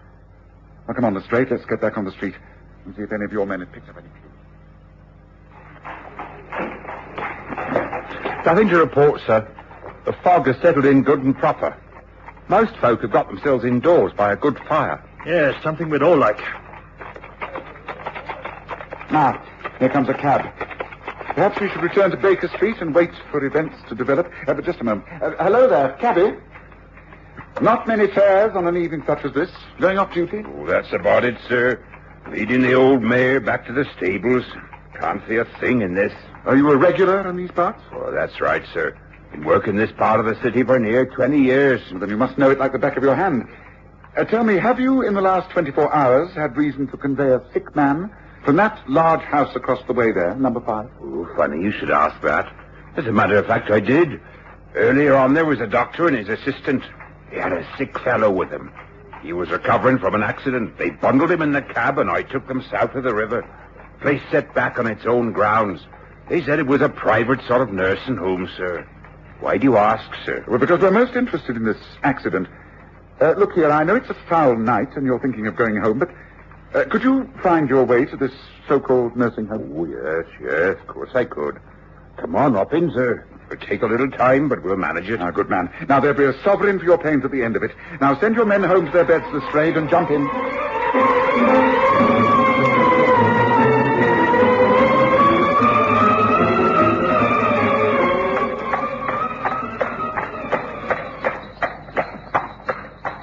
There you are, sirs.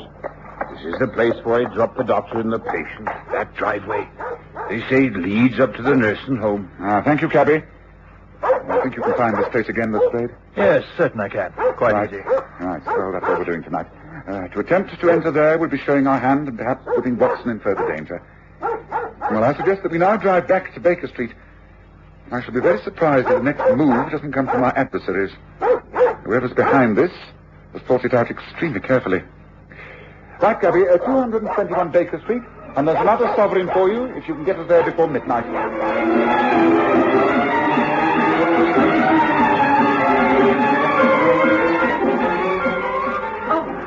Miss Holmes. Oh, I'm so glad you're back, and you, Inspector. Oh, Mrs. Hudson, but why are you up and about at this hour? Well, I was worried about Dr. Watson and how you was getting on, and then I went into the kitchen to make myself a cup of tea. I spotted this on the front door mat. It's a message, and it's from him. It's gotta be. I recognise his handwriting anywhere. Oh, do open it, Miss Holmes, and set my mind at rest. He must be all right. Well, it's only a note, not a posted letter.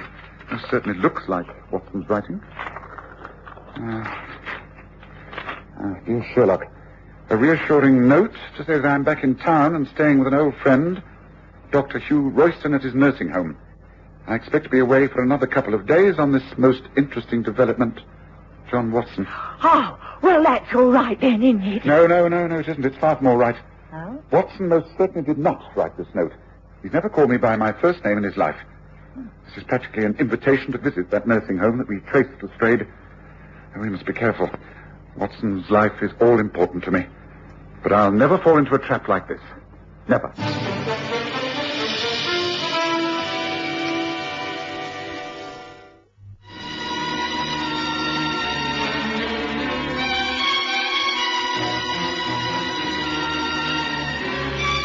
I had no idea where I was and knew better than to attempt to open my eyes. There were two uncouth voices and one cultured foreign one. There you are, boss. Delivered just like we promised. No trouble at all. Easy as pie. How long has he been like this? Several hours. Then we can take no chances. He is here in the nursing home, but he is not to stay here. He must be moved once again to his final resting place. But just as an added precaution, I think a small injection into the right arm, a drug I use, is most effective. He will not regain consciousness for over a day and a night. And now the syringe. Yes, the skin is neatly punctured, so no question of pain. Caught him just in time. Now, in an hour's time, he will be moved. This time on a stretcher in a carriage ambulance, which you will drive. He will be taken to Bale's Wharf, the number 1 laboratory. I shall be there to arrange things. Will we then be paid off in full? No, your task is not yet complete. Then we have to await the arrival of Mr. Sherlock Holmes. After he's found Watson and is a fellow prisoner, you will be dismissed and it will all be over. You mean you're going to do them both in? The eventual outcome of these two men is really none of your concern. Well, we have given her a hand, though. We're what is known as accessories after the fact or some such. Ain't that right? You are being handsomely paid. That is all that need concern you. I'm not so sure. If you get caught, then so do we. I shan't be caught, and neither will you if you will only keep your heads and do as you're told. Now, enough of this. Come to our final preparations. There is no time to lose. Sherlock Holmes is a fast worker. And now that the overnight fog has disappeared, we must expect swift action. Come, enough of this chatter. Come, to work.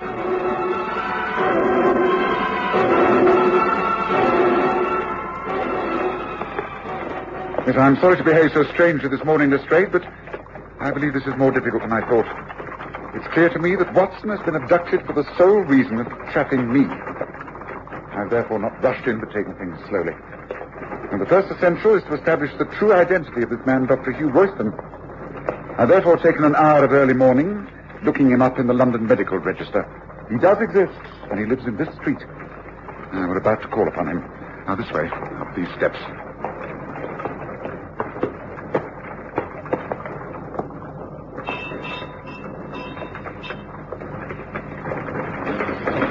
Yes, can I help you? My name is Sherlock Holmes, and this is Inspector Lestrade from Scotland Yard.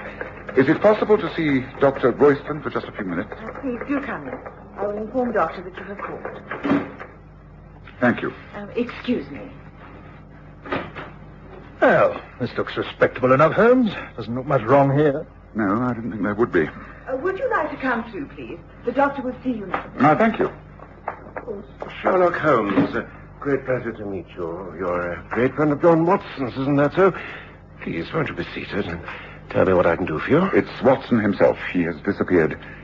The only clue we have is your name and address in Wesley Street, EC3. Gracious, are you sure of this? Disappeared, you say? Extraordinary. You can throw no light upon this? For instance, when did you last see Watson?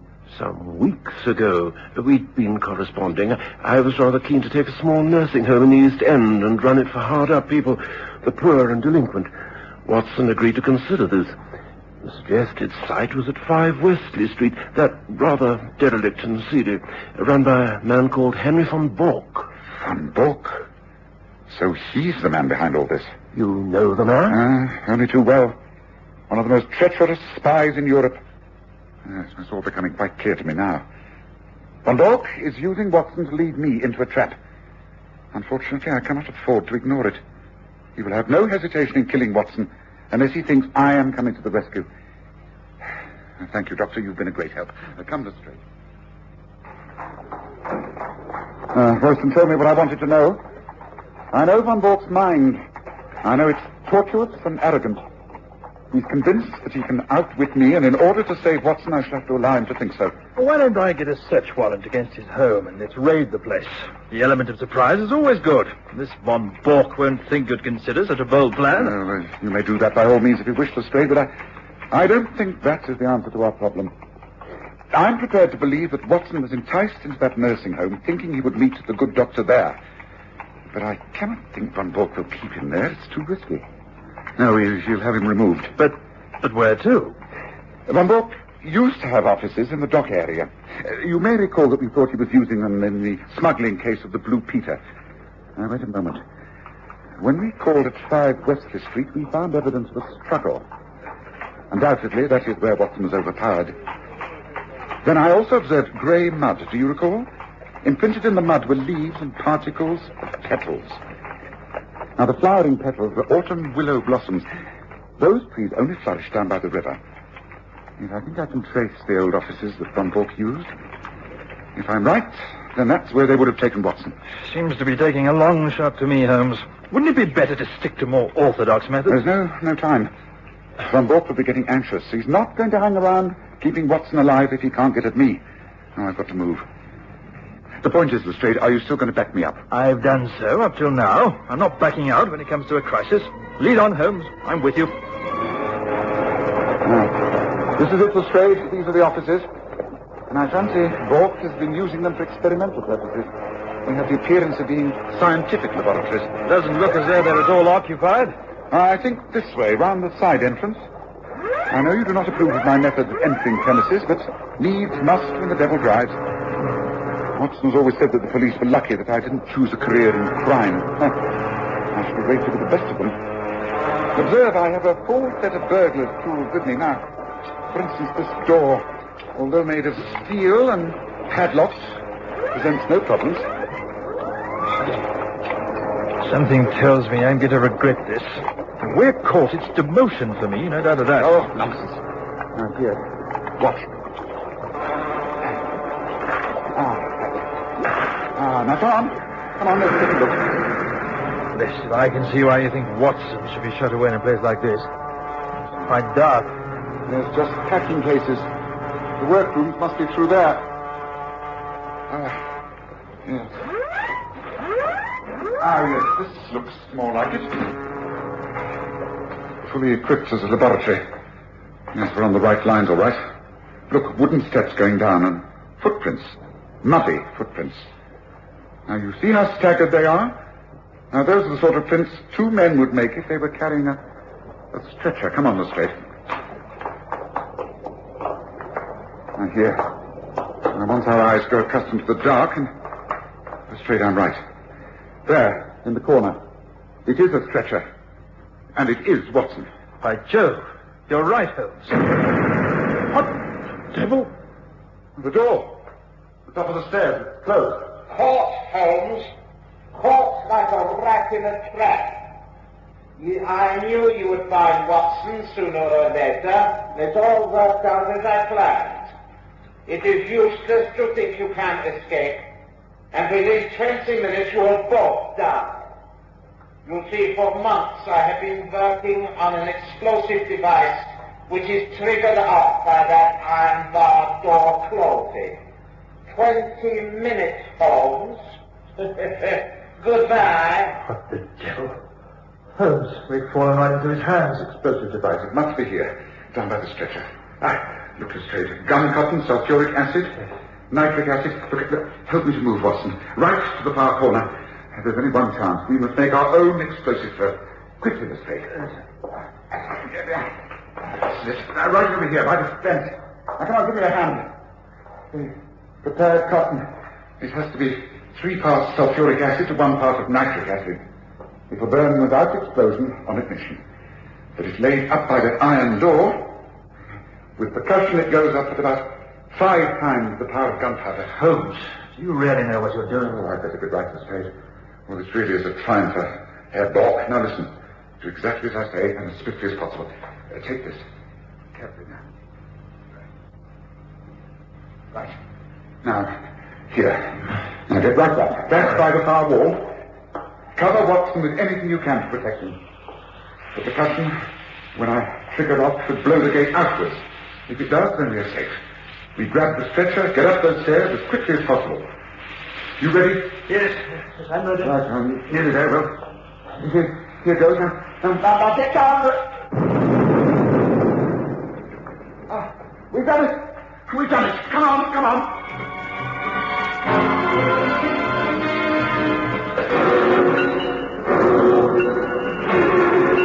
It was some hours later that I opened my eyes.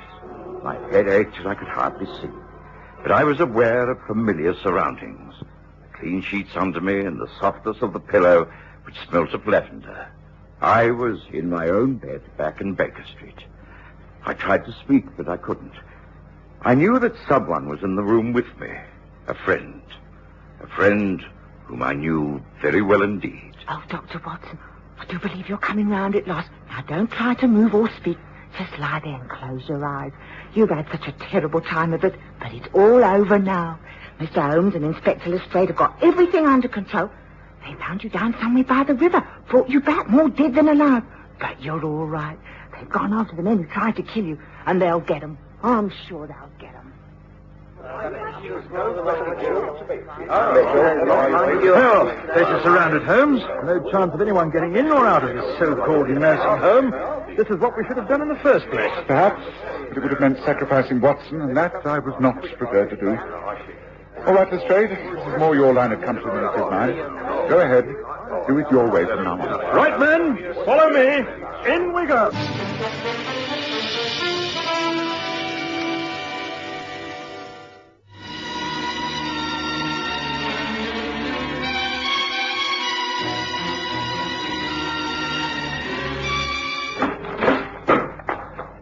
Well, I'll be... Not a sign. Nothing. Not a living soul in the place. Now, what do you make of that, Holmes? I'm hardly surprised. If Von Bork had been successful and killed Watson and me and you in his booby trap, then he wouldn't have wanted to stay around London to be questioned. Now, clearly this nursing home's just a blind. A hideaway until he carried out his plans. Well, I'd soon it worked out like this. Watson is alive and Von Bork has escaped. But he who fights and runs away lives to fight another day. I'll catch up with Von Bork, and when I do, it will be a fight to the death.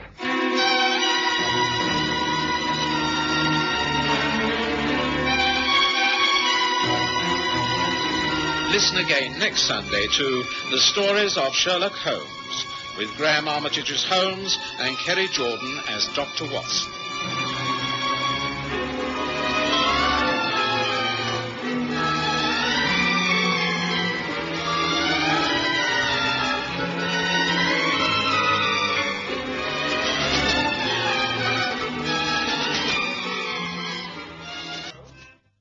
Are you back? Oh, Dr. Watson, you're back. Thank heavens for that. I wonder when I heard the footsteps on the stairs if it might have been Eden. Oh, Mrs. Hudson, do you mean that he isn't home yet? No, not for 4 days and 4 nights he hasn't been here. Oh, Doctor, I'm that worried about him. What could have happened? No, Mrs. Hudson. You know what Holmes is like. He's often disappeared for days at a time. Oh, it's due to his work. It's customary. He'll turn up soon, so don't worry. He's Supper ready? Yes, it's been ready since 8. But you know, this time I'm really worried about Mr. Holmes. I'm really worried about him. I'm worried sick and that. Yes. Yes, well, this time I'm worried too.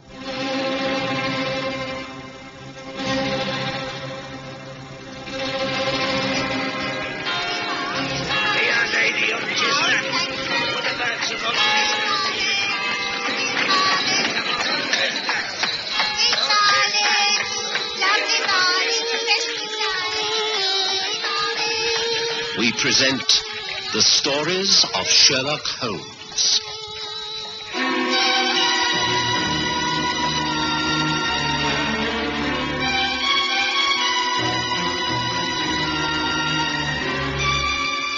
Tonight, The Rubber-Faced Man.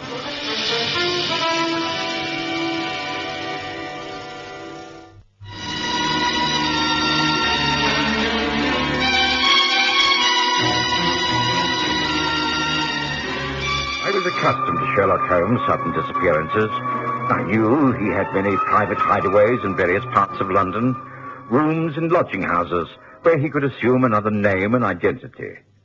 A master of disguise, he could mix with any class, from the lowest beggar to the highest in society. Always, of course, it was connected with his work. And regarding his current case, he was very secretive. I told myself I should hear in due course and tried not to worry, but there was a nagging doubt in my mind that all was not as it should be. And so, later that night, when I heard a commotion upon the stairs, I naturally thought Holmes had returned, but... I'm so sorry to burst in like this, Dr. Watson, but Amy Castle at the end, she says she must see. Oh, yes, of course. I must apologise for calling like this, Doctor, but I am in very serious trouble. No, that's all right, Amy. Come in, and that'll be all, Mrs. Hudson. Thank you. Oh, yes, sir. All right. Right, now, come and sit down by the fire. Now, tell me what's troubling you, Amy. That husband of yours again? That's right, Doctor. It's the old business, the smoking. You've tried to get him to break the habit many times, but, well, it's the opium. Hugo's been away for over 2 days now. Well, you know what it's like. He can't keep away from the stuff. Of course, I've been making the usual inquiries, and I have traced him. Well, where is he? Well, he's in an opium den called the Green Pagoda in Upper Julius Street. You know the road that runs parallel to the river off Bell Lane. I want to go and get him out, but I daren't, not on my own. So I thought, well, if you came with me as his physician, you could get in there and talk some sense into him. Well, I'll come with you if you like. Well, I don't think that would serve any useful purpose, Amy. It would only distress you. I'll order a hansom and get over there straight away. Now, you go home and wait. I'll find Hugo for you, so don't worry.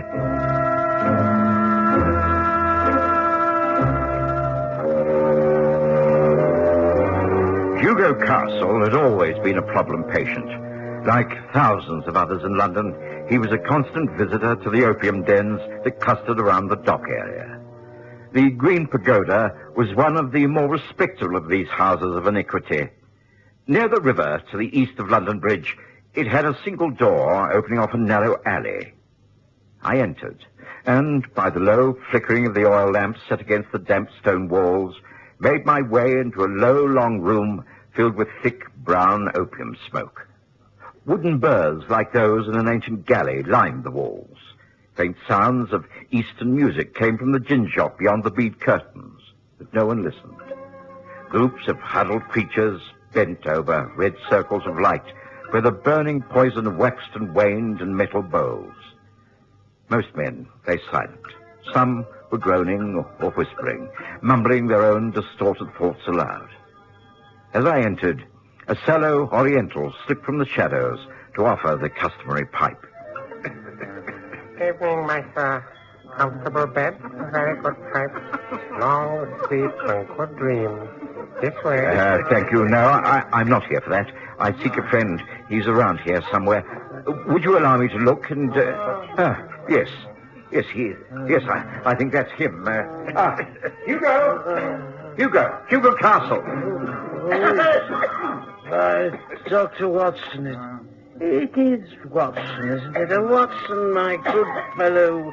What is it? What time is it? It's nearly 11 at night. 11. I must go home. Go home. I've been here all evening. You've been here some 2 days. Now, pull yourself together, man. It's Friday, October the 19th. I say, but it can't be. I thought it was Wednesday. You're trying to frighten me, muddle my thoughts. Well, they couldn't be more muddled than this foul stuff has made them. Right, now look, I have a cab waiting, so come along. Let me get you out. I only had one pipe, just one, no, two at the most. Right, well, come along. I'll pay for you, and you'll feel better in the fresh night air. Oh, give me money?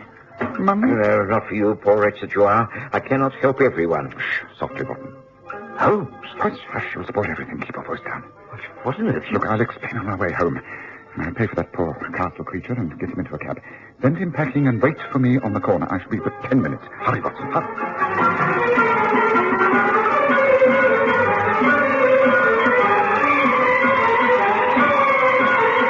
I did as Holmes requested. Hugo Castle made no protest as I bundled him into a cab and, paying the driver, gave Hugo's home address. I was confident that Amy Castle would take good care of him and, once he'd recovered, give him a sound talking to. I would call in the morning and do my best to make him break the pernicious habit. Meanwhile, I waited on the corner. Holmes arrived, still dressed in beggar's rags, and joined me in another hansom.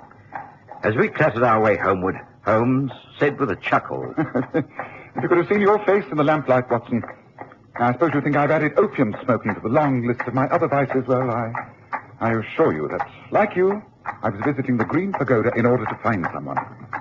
You found Hugo Castle. I, unfortunately, have not found the man I was after. May I ask who you were looking for? A man called Maynard Burley.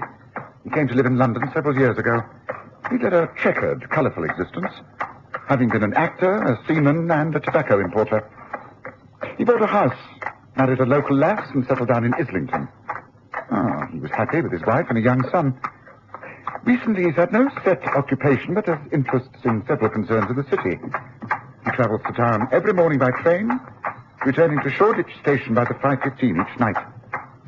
Last Monday, Maynard Burley left the house earlier than usual. His wife, Sarah, remembers it very well. I'm going now, Sarah. Maynard, dearest, it's long before your usual time. Yes. There are several things I wish to do before reaching the office. I want to do some shopping. I'll bring home a set of soldiers for the boy. Oh, Raymond will love that. He's been asking for those for weeks. Have a good day, dear. And you. Don't work too hard in the house. I expect to be back at the usual time. Goodbye, dear. Goodbye. Now, shortly after her husband had left that morning, Sarah Burley received a telegram saying that a parcel of considerable value that she'd been expecting from her family in Australia had arrived at the offices of the Tower Shipping Company. So after lunch, she went to the city. She did some shopping and collected the parcel. Walking back to the station, she crossed Bell Lane, and at the corner of Julia Street, looked around hoping for a vacant cab. She waited and looked up at the opposite building. To her horror, she saw at a high-barred window the face of her husband staring down at her. She couldn't believe her eyes. Maynard!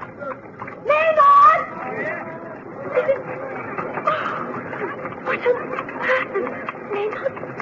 In a place like that? Help someone. Please help. She tried to enter the building. She couldn't, because, as you may have guessed, the room she wanted was above the Green Pagoda building that we've just left. Eventually, she appealed to the police, and a sergeant from Tower Hill Station accompanied her back to the building. She identified the room, and as they climbed the stairs... I know I'm not mistaken, Sergeant. It was my husband, all right. I saw him quite clearly. He had his hands up to his face. He could have been pleading with me for help. He looked so ill, and he covered his face with his hands. He is in here. I know he is. Oh, this must be the room. But it's empty. There's no one here. But that was the window. Those long, dirty curtains. He must have been standing here and looking down and... Wait. What's this? It's a box. It's a box of toy soldiers. The present he was going to buy for little Raymond. What is through there? Let's see. Another room. And a window that looks out over the parapet and onto the river. Wait, there's blood on the windowsill. Fresh blood. Look, there in the corner, the chair. Those clothes. When I saw him at the window, he was wearing a shirt but no tie, but these are his clothes. The clothes he was wearing when he left this morning. I know they are. Leave this to me, Mrs. Burley. I'm convinced there's something really wrong here.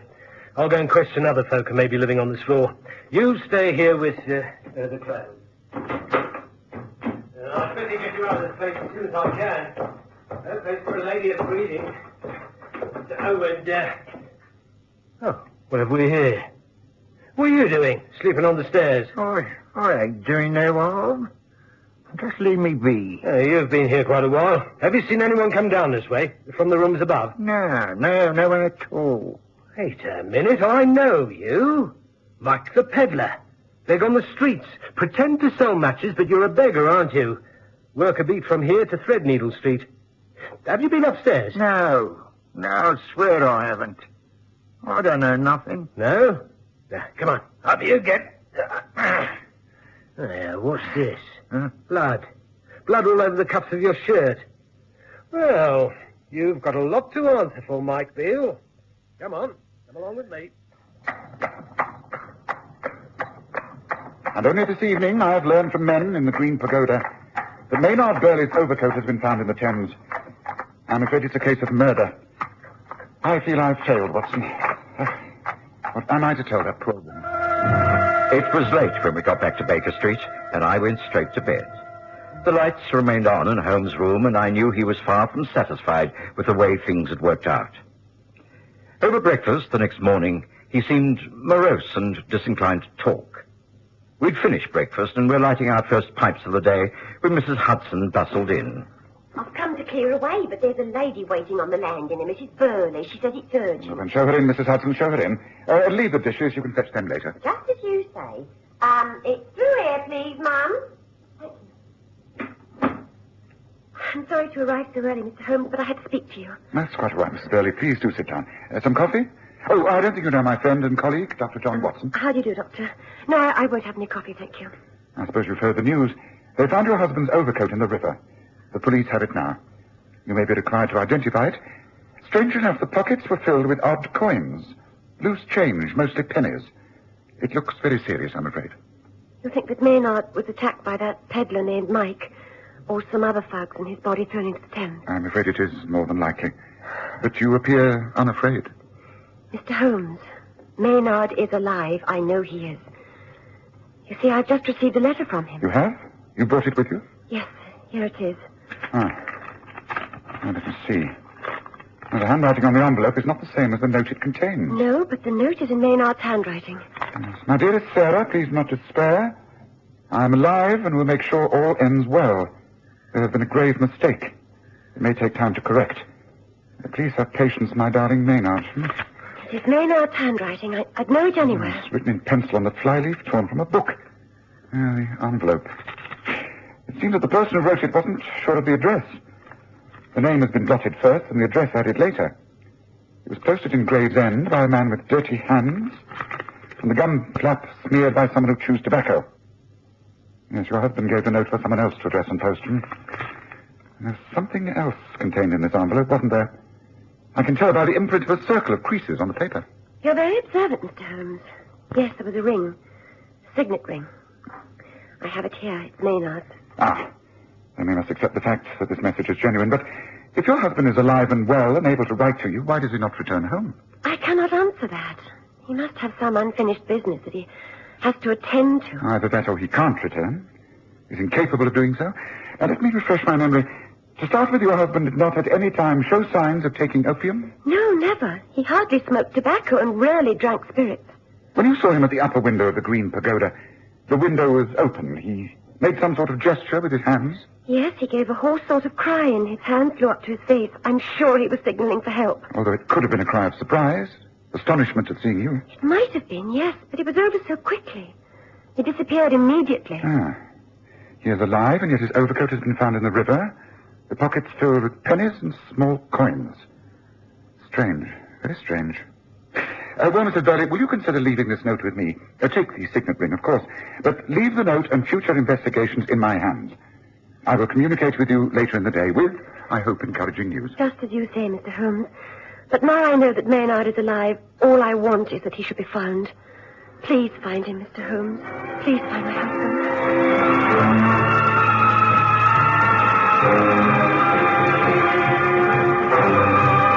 I went about my day's tasks and for a few hours forgot the case of the missing man from the Green Pagoda.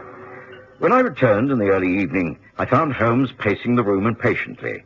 He was fully dressed with hat and Inverness cape, an empty pipe clenched between his teeth. Watson, good, you're back. I've been waiting for you. Do you think you could forego supper until a little later? I've work to do, and I'm not sure I wish to tackle it alone. Yes, if you need my assistance, then you've only to ask, Holmes. That I know, my dear fellow. Here, a small brandy to fortify you for the night's work. Thank you. That'll be most welcome. I take it, then, that you've made some progress. Indeed, yes, I think so. I have a hansom waiting at the corner cabby rank. I must now put to test a little experiment. I think I behaved like a blind fool, Watson. I deserve to be kicked from here to Charing Cross. I think I have the key to the whole affair. How many times have I told you that when all possible solutions are met with failure, what is left over must provide the answer? I've been as blind as a mole. It's better to learn wisdom late than never to learn it at all. Come, Watson, finish that drink and let's be on our way. Hurry, man, hurry. Within minutes, we were in a cab and pounding our way across London. The horse buses were filled with folk on their way home. The shopkeepers were about to put up their shutters. The gas lamps glowed at every street corner, and Holmes muttered angrily at the slow progress we were making.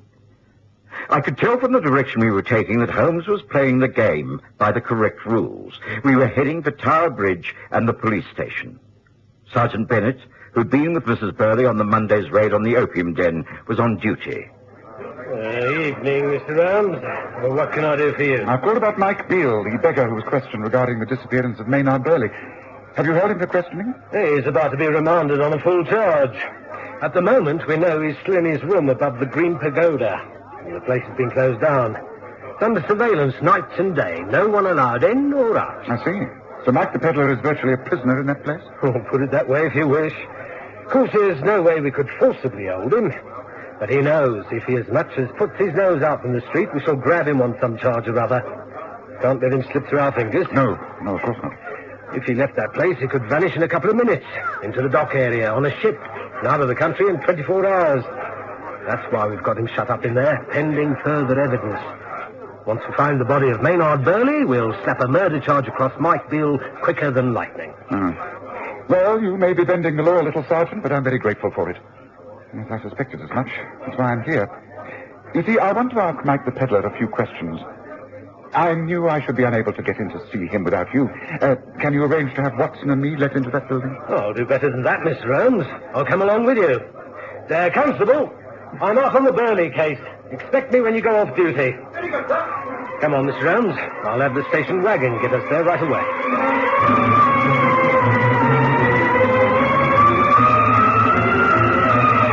It was a short ride this time. Within a matter of minutes, we drew up outside the dark alley that led to the Green Pagoda. This time, all was still. There was just the music wafting in from the gin shop next door. But the opium den was deserted. It still smelt of smoke and filth. By the light of a lantern, the sergeant showed us the way through and up the stairs to the sleazy rooms above. He's got to be in here. Can't have left. Mind you, I doubt if we'll be able to get much sense out of him.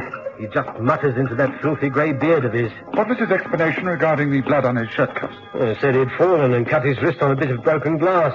The funny thing is, he did have a nasty cut. Didn't go into details. He couldn't. He was too drunk to talk much. Of course, he has had time to sober up, being in here all alone. That's unless he's got a real good supply hidden away. Right, this should be where we'll find him. The second door on the right. In here. The sergeant held the lantern high above his head as he entered the room. It was empty, but for a trestle bed and a table in the far corner. On the bed, covered by a single blanket, was the man we wanted. He was asleep, his face towards us. An uglier man I've seldom seen. His face seemed bloated, yet crustaceous, and of an unreal pallor.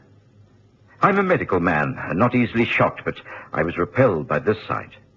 Holmes, on the other hand, seemed totally unaffected, but whispered to me urgently. Don't wake him. Just move close enough to hold him fast. When I tell you, seize his arms. Use all your strength. He's going to put up a devil of a struggle. Wait. Right. Right now. What the hell? Hold him, Watson. Pin him down. Let me go. Now, let me get his face. Yes, I've got to show you his real face. There. Hold on. Hold on, it's coming away. No! What the devil is that? His whole face is coming away. It's peeled off like the bark of a tree. Yes, and the grey hair, too. Up with that. Come on. Light the lamp on the table, Sergeant, and ask this man that question. All right, you may get up now, Mr. Maynard Burley. What the devil is it? All right. I give in. What am I charged with now? You really are Mr. Maynard Burley. If I am, then clearly I cannot be responsible for my own death. So legally, I must be allowed to leave. You may not have committed a major crime, Burley, but you've caused a grave disruption of the public peace. You've disgraced yourself. And above all, you've let your wife down most dreadfully. If you feel anything for her and your son, then now is the time to make amends. Well, it was something I drifted into. And once in, I couldn't see a way out. You see, in my youth, I'd been on the stage, and when things became difficult, I thought I'd turn to writing. I wrote a series of articles on what it was like to be a beggar of the streets. In order to find out by first-hand knowledge, I became a beggar. I used a rubber mask, a different whining voice, and I got all the information I needed. I wrote the articles, and they were a success. Then times changed. I found I could make more money as a beggar than I could as an honest journalist. I could make over £1 a day by whining and begging. I still had a little money from my investments, but regular employment seemed to evade me. I took to begging as Mike Beale as a profession. I left our modest home in Islington each morning, well-dressed for the city. I begged all day and changed back into my city clothes in the late afternoon. I rented these rooms above the Green Pagoda for changing purposes. Imagine my horror when I looked out of the window last Monday and saw my wife in the street below. I rushed into the room, threw my overcoat with the day's takings into the river. As I did so, I cut my wrist on the broken window pane. There was blood everywhere. I donned my rubber mask and hurried to the room below, pretending a drunken sleep. I assumed the identity of Mike Beale. I've had to do it ever since. I've been waiting for the chance to slip away, go back to Sarah and my young son. Yes, you were worried about them. That's why you arranged to send your wife that note and your signet ring, posted by one of the inmates of the Green Pagoda before it was closed down. As well, Mr. Burley, it seems to me that you have a great deal upon your conscience. You obviously cannot be held for the murder of Maynard Burley, but how you'll be able to face up to your wife again is something I shall never know.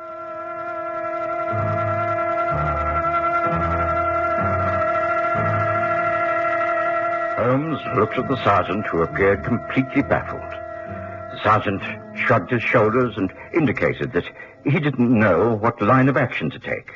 It was Holmes who took the initiative. If the police manage to hush this up, Burley, well, there must be an end to this. No more begging, no more Mike Beale. I swear by the solemn oath that it shall be so. Then I think you should tell your wife everything. If she is the lady I think she is, then she will find it in her heart to forgive you.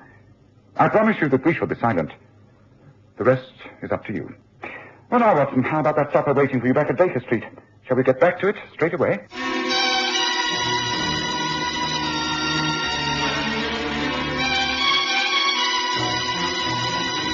Listen again next Sunday to The Stories of Sherlock Holmes, with Graham Armitage as Holmes and Kerry Jordan as Dr. Watson.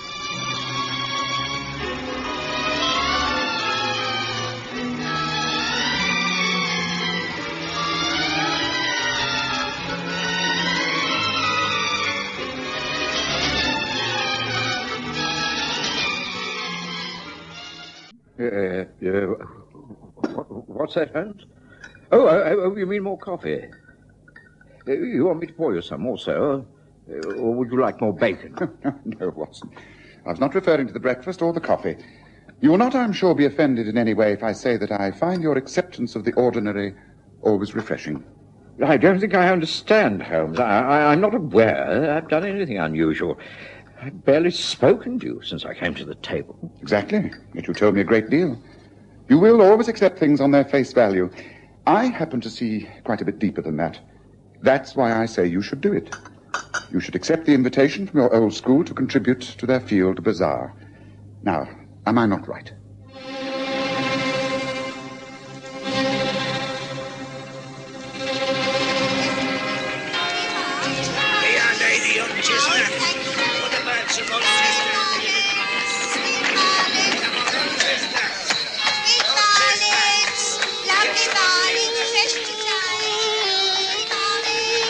We present the stories of Sherlock Holmes.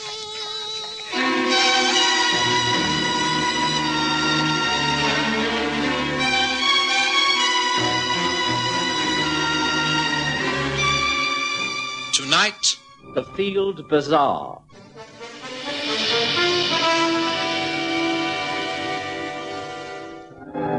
In the early days of my association with Sherlock Holmes, I have to admit that I found him rather overbearing. In later years, I grew used to his manner, and after I'd married Mary and moved away from 221B Baker Street, I was able to laugh at my feelings of inferiority. But he was never an easy man to understand, and I will remember during the summer of 1885 being particularly disconcerted by his attitude. It was one of those lovely, long, hot English summers, days which cried out to be spent in the country, walks along narrow, leafy lanes filled with the drone of bees and the smell of honeysuckle.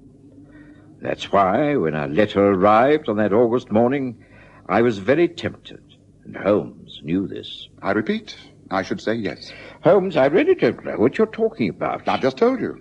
You've been asked to help in the Oxley Field Bazaar, haven't you? Yes, that's correct, but I cannot for the life of me see how you know this.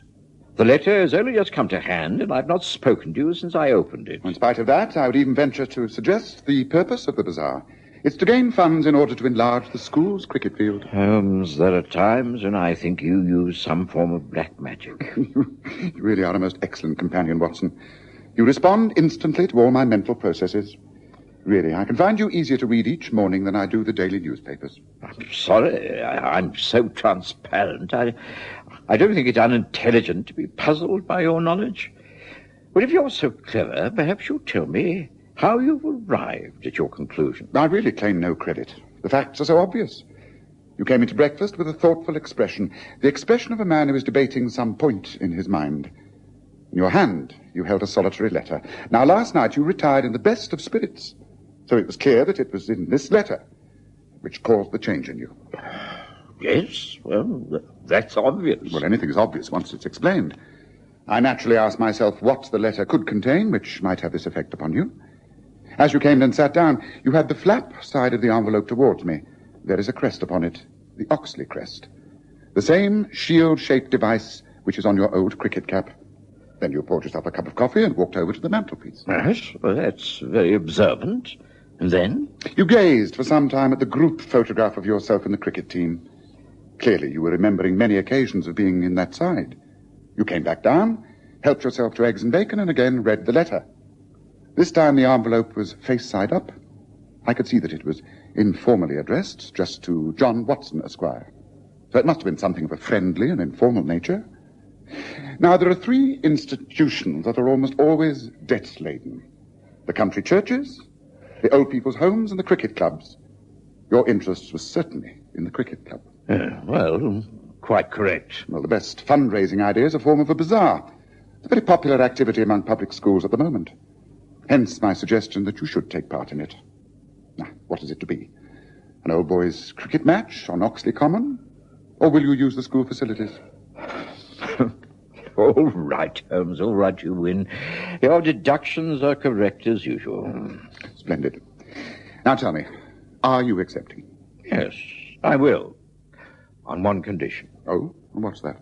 That you accompany me.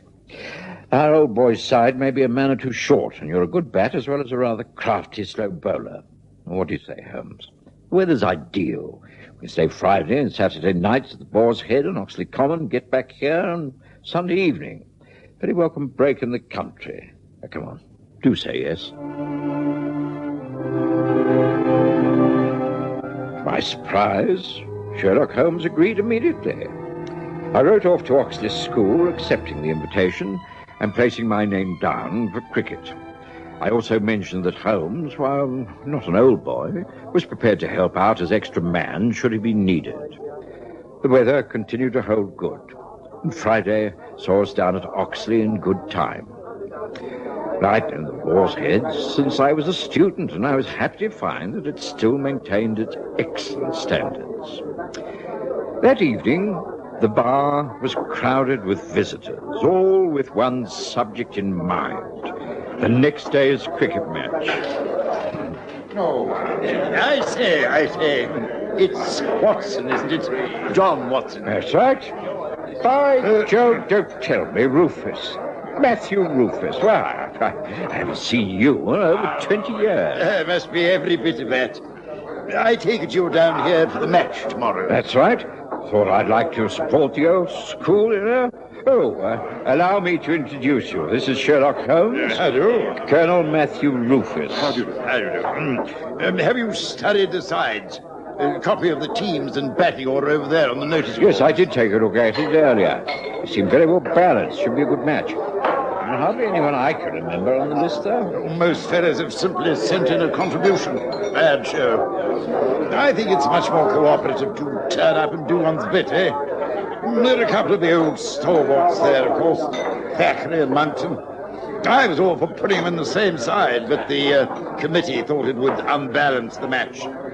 They're both fierce cricketers. Playing together, their side would win hands down. They always were rivals, even at college. It got worse as the years have gone by. There's some talk about Thackeray making a pass at other men's wives. No, I'm not surprised. He always was a dog for the ladies. And Monkson's as jealous as blazes. Ungovernable temper. Well, let's hope it doesn't find its way onto the pitch. It could well do. Monkton is a bowler of tremendous speed, but not all that careful. He's inclined to aim at the batsman more than the wicket. Oh, dangerous. Thackeray, on the other hand, is known to go all out to win, regardless of what happens. Yes, well, what I recall, he's never been a popular man with the other side. Never takes a risk. Successful, but not really a sportsman. Plays to win. Doesn't care how it comes about. Yeah, that's right. Uses his pads too much. Never played an innings without 2 or 3 appeals for LBW. Rumour also has it that he'd often tried to square the umpires in his favour. Yeah, doesn't sound a very good sort. Well, neither of them are, in my opinion. The captains will just have to keep a tight rein, huh? That's your captain over there in the corner having a quiet pint. Charles Ellis, local chemist. Sound fellow. Take you across and introduce you, shall I? I met Ellis and a few other cricketers whom I didn't know. Holmes, never bored when there were interesting people around to study, puffed away at his Meerschaum pipe and listened avidly to the local gossip. Time went by, and then Ellis and the Colonel were joined by James Monkton. Well, Monkton, ready for the game tomorrow? You're ready for anything, Colonel. Anything that your side and that lout Thackeray can dish up. Come on now, Monkton. That's not the spirit to approach the game with. It's a social occasion, not a private war. And that's all very well, Ellis. You're Thackeray's captain, and it's your job to see he plays cricket in the proper manner. For as long as I've known him, he's been utterly selfish out there in the pitch. He thinks only of himself, getting runs and blocking with his pads. It holds up the game and drags it out, just stone-walling until the spectators groan with boredom. I hope you give him some firm instructions not to apply those tactics tomorrow. Monkton, you know as well as I do that that's his style of play. But surely you can advise him to take a few chances. Go for some runs and give the crowd their money's worth. And as you say, it's a social occasion. Let's give him something to clap for. I'm sure he'll do his best. Well, if he plays his usual game, it won't be good enough. I tell you, now give him a run for his money. If he starts that pad play stuff, I'll pack my leg field and have him on the hop. Now, look here, Monkton. That's no attitude. That's no attitude in which to approach the game. This is cricket, not a blasted vendetta. No, and you've got to remember that Thackeray isn't as young as he was. You start bowling bouncers and aiming for his body, you could cause him an injury. Well, that's too bad. It's up to him. I heard all that, Monkton. Didn't know I was at the bar just behind you, did you? Huh? No, Thackeray. Well, I don't care if you heard or not. In fact, it's just as well. Perhaps now your captain will give you some well-founded advice. I don't need any advice, not from Ellis or anyone else. I'm going to play my usual game. Just because you've never got the better of me, on the field or off, is no reason why I should change. It's a pity you can't change a lot of things. Your behavior as a man is almost as bad as your cricket manners. Now, look here. If you really want to get personal, everyone knows you're not much of a man in lots of ways. Ask your wife. Why, you dirty lout! You think I got back or not? That's enough. Colonel Rufus, take these men out of here. This be a respectable pub, not gymnasium. Hear me? If you want to fight, get out on the lane. Now, come on, it's time anyway. Time, gentlemen, please.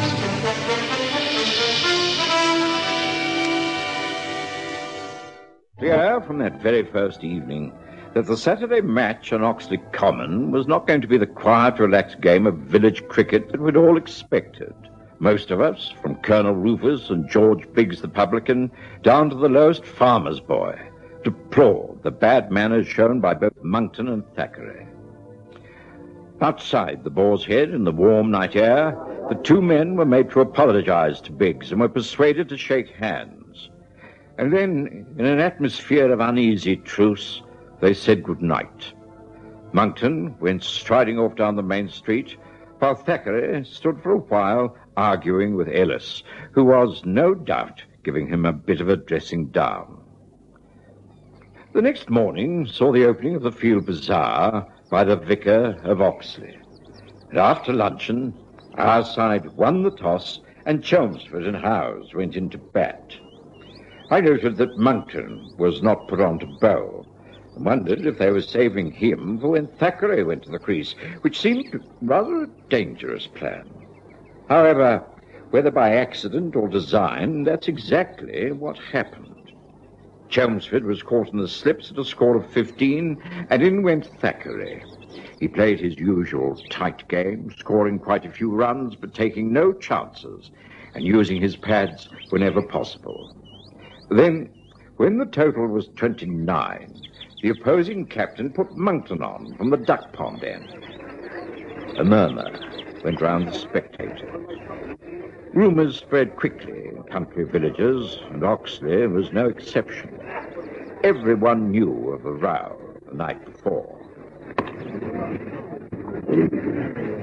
Gad, those two are really at it. A bad show, eh, Holmes? Well, they're certainly not sinking their differences for the good of the game. Oh, dear. An appeal for LBW. Umpire has disallowed it there. Thackeray was very lucky there, if you ask me. Just the sort of thing to infuriate Monkton. Yeah, afraid so. You start bowling straight at him to teach him a lesson. Same old arguments. Just what we feared would happen, huh? Here he comes again. Long run, right up to the wicket. Gas! That must have hurt. Bounced right full up and caught Thackeray in the chest. No, it's not cricket, sir. Intent to harm, all right. Definitely not cricket. Thackeray seems doubled up, but I think he's all right. He's not leaving the field, anyway. He's just rubbing his chest under the heart, hitching his pants up now and patting the crease. Monkton in again. A fast one. And this time, Thackeray has got his own back. Well outside the stumps. And he stepped out and put his left pad to it. Can't blame him. Oh, Monkton is furious, of course. Going back now to run again. Takes a long run, this man. All that force, he needs it. But in he comes. But wait a minute. Thackeray's staggering. Something is happening out there. But Thackeray's stumping down. Great heavens, he's collapsed. He's fallen down on his face. Watson, that man is ill out there. Come on, get out to him. He's seriously ill. Come on, let's get out there while there's still time.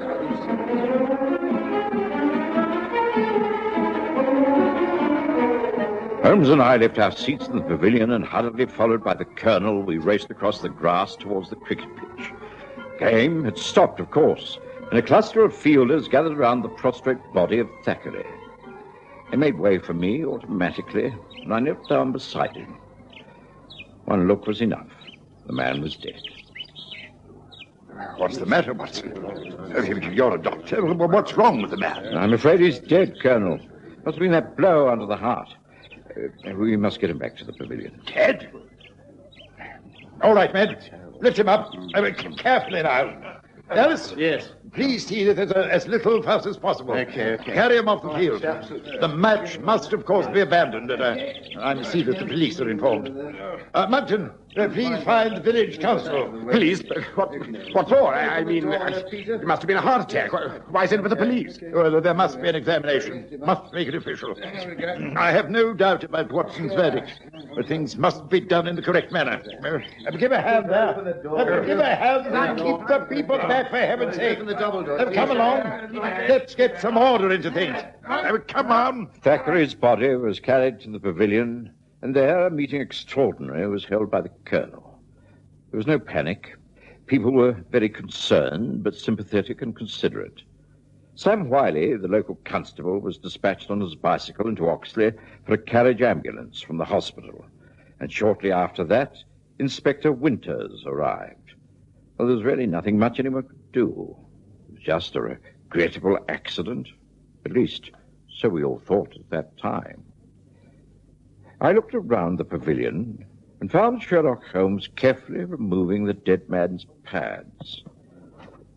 Holmes, what a tragic accident. That's what it appears to be, doesn't it? But as I'm always saying to you, Watson, you will take things at their face value. Oh, now, careful with these pads. I imagine the inspector will be in here at any moment. Things must be left to him, of course, but if he needs my help, then I will willingly give it. I think that for the time being, it would be better not to interfere. Holmes, you can't mean that this was not an accident. Of course it wasn't. I see what you mean. Monkton's intention to harm Thackeray at all costs. Yes, it's a very tricky situation. Right, Here they come now. Colonel, Monkton, and the inspector. Yes, well, we carried him in here, of course. And encouraged all the spectators to get back to the field bazaar. There's no sense in allowing this tragedy to ruin the whole of the charity. I understand, Colonel. I agree. But after the body is taken away, I'm afraid I shall have to go into things in rather more detail. For instance, Monkton, I shall have to ask you to come with me to the police station. But whatever for? Well, there will be an inquest. It's purely another formality, of course. I have no doubt it was heart failure. But heart failure caused by what? Everyone knows it was a blow to the heart by a cricket ball traveling at terrific speed. Now, wait a minute. I didn't kill Thackeray. I mean, it was an accident. I didn't deliberately kill him. Manslaughter is a very loose term, Monkton. There's a great deal of difference between manslaughter and murder. Manslaughter involves unplanned conditions and the like, accidents through negligence. But you were intent on causing bodily harm. There are dozens of witnesses prepared to testify to that. But that's ridiculous. An unlucky blow. Like a man who killed someone in a fight? Exactly. Sorry, the matter will have to be taken up. It simply can't be glossed over. Do you not agree, Colonel? It's not for me to say. You're the law, but... I'd seek advice from a solicitor as soon as you can, Monkton. Sound advice, Colonel. Come, man, you haven't been charged with anything yet. Let's get the body out of here. The carriage is waiting. Bring him out this way. Go. That's it. Get the doors open, Peter. Well, Holmes? Aren't you coming? No. No, and neither are you. We are both staying here. But, Holmes, what do we do here? Very simple, Watson. Catch the murderer. Murderer? Quite. Thackeray didn't die of a heart attack. He was poisoned. Holmes, you can't be serious. My dear Watson, have I ever joked about sudden death? You are a medical man, but you were just as taken in by the circumstances as anyone else. I examined the dead man and thought it looked more like poison than a heart attack, and I was right. Look, careful now. Study the dead man's pads. Here, let me show you. Now, you see, these pads are stiffened with cane struts, but here is another twisted thorn. That splinter of wood is impregnated with a deadly poison. The man died not directly after a blow under the heart, but immediately after a blow on the left knee. He stepped out, used his pad. The splinter tore into the flesh of his knee, and that's how he died. Then if what you say is correct, whoever organized this dreadful crime must have known that Thackeray would be hit on the pads. The whole of Oxley knows that. Thackeray was bound sooner or later to risk putting a pad out to a fast ball in sheer defiance of Monkton's tactics. The fact that he received a blow the ball before was simply coincidence, and one which worked very nicely as far as the murderer was concerned. But Holmes, who could have done this terrible thing? That's what we have to discover, isn't it? Look, the hue and cry has died down a little now. We shall have to be patient, I'm afraid. This pavilion is used not only as a dressing room for cricketers, but for storage as well. The cement roller, the gardener's equipment, everything used to keep the common clean and tidy. There are plenty of places where we can conceal ourselves. Somehow I don't think we shall have long to wait. Yes, here, behind here. Yes, that's it. Now, Thackeray's pads are clearly displayed there on the bench. Wait. Quickly, Watson, quickly. I think we're about to have a visit. Shh, wait. Look there. The open doorway. Wait until he picks it up. Now, Watson, hold him. Hold him. What the devil? How dare you? What do you think you're doing? All right. Call the colonel and the constable. It's all over, Ellis. As a cricket captain, you may be quite good, but as a killer, you're caught out, in every sense of the word. Ellis was taken away by Constable and Colonel Rufus. Under interrogation, he broke down and confessed everything. It was a diabolically clever plan that he'd conceived and almost carried out. It was left to Holmes to fill in the details, as usual. You may have noticed when we first arrived down here that I was unusually quiet at the bar. I was listening to the local gossip. It wasn't all about Thackeray and Monkton and their cricketing rivalry. There was a deal of talk about Thackeray's amours with the local ladies. Everyone thought he was after Monkton's wife, but quite a few locals knew that it was Ellis's wife with whom he was carrying on an affair quite openly. Ellis, being the local chemist, had no difficulty in obtaining the Brazil curare poison. It fades from the bloodstream in a matter of hours, and so would remain undetected. Oh, yes, it was very clever.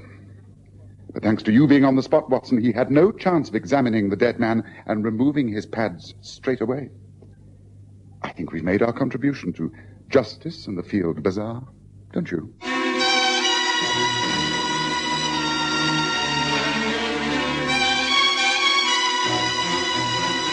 Listen again next Sunday to The Stories of Sherlock Holmes, with Graham Armitage as Holmes and Kerry Jordan as Dr. Watson.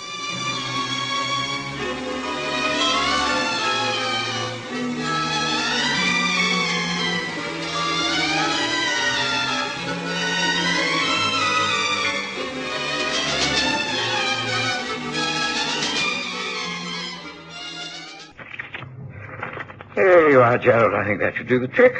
Thank you very much, Dr. Watson. I must confess that I can't for the life of me think why you should need a reference from me. After all, you are a registered practitioner. Well, that is what the advertisement in the paper demands. Here, see it yourself. Wanted for short period services of medical man. Necessary he be of strong physique and steady nerves. Must be entomologist. Coleopterist preferred. Apply in person, 77 Brook Street, immediately. A reference from other medical man essential. Very curious advertisement. I wish you well with your application. But if you get offered the post, I advise you to go into the position quite thoroughly before accepting it. Good luck, Gerald.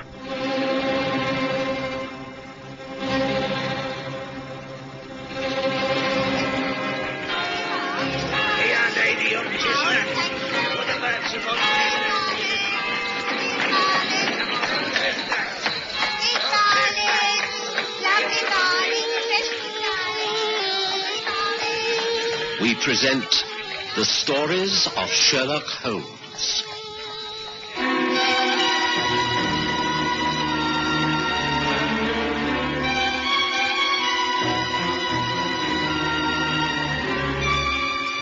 Tonight, The Man Who Loved the Beatles.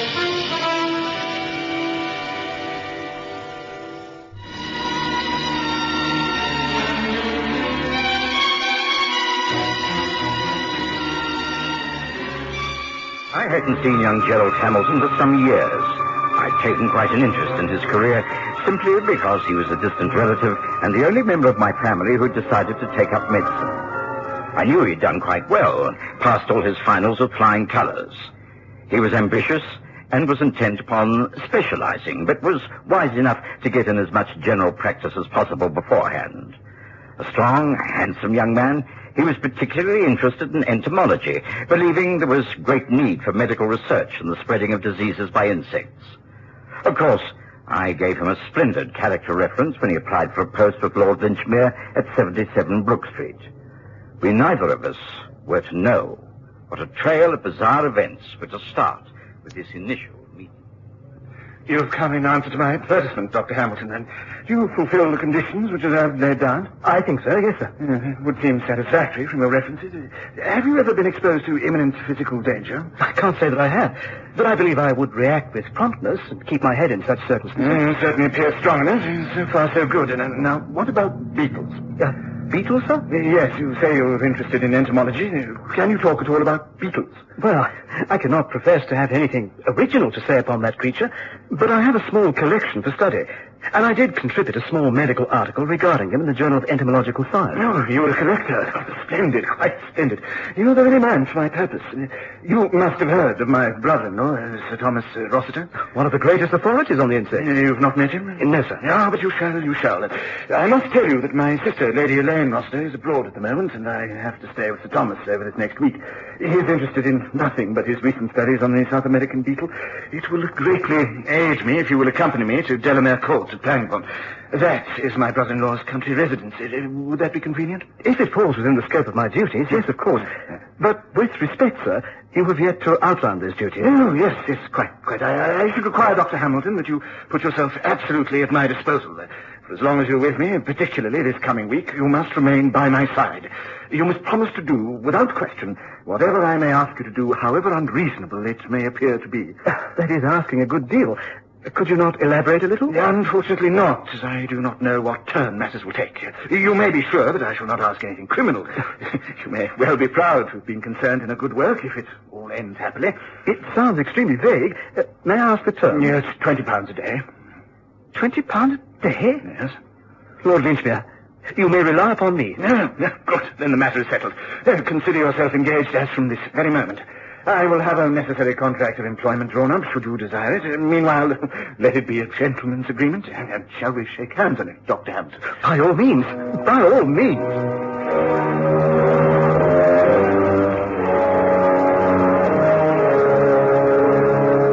It was in the middle of the next week that I received a letter from Gerald Hamilton explaining his circumstances. It was a very interesting and somewhat puzzling letter. I read some of it aloud to Sherlock Holmes. It really is a most strange household. And as each day passes, I ask myself just what I'm doing here. Lord Linchmere is pleasantly eccentric, but his brother-in-law, Sir Thomas Rossiter, is quite extraordinarily mad. He is a singularly ugly man, standing some 6 feet 6 inches, and is thin but wiry. His craggy features are topped by a domed head of strange appearance. His forehead appears to be in a state of continual movement, sometimes twitching, and at other times the muscles seem to rotate. Most alarming, and I have never encountered this condition before. As a medical man, have you? I can't say that I have. Most interesting. Carry on, Watson, read more. My duties are extremely vague. I am simply a companion to Lord Linchmere, accompanying him wherever he goes, and even sleeping in the adjacent dressing room of his suite, so that I am within call should he wake in the night. Why he requires a doctor to attend him, I don't know, as he seems in very good health. For some hours every day, I talk to Sir Thomas, usually in connection with his work. But there is a strange atmosphere in this house, Dr. Watson. It radiates a sinister feeling. It would not be over-fanciful to say that the place smells of evil. How long I shall manage to stand it, I cannot say. How I would like you to visit here and see for yourself. But I need the money, and I shall endure it for as long as I can. Well, that's the main body of his news. Seems very odd, doesn't it? Yes, indeed. Well, I've heard of Sir Thomas Rossiter, of course. I think he's mentioned in all the modern works of entomology. There was a Rossiter who was a triple murderer. I sincerely hope there's no family connection, Holmes. Yes. So do I.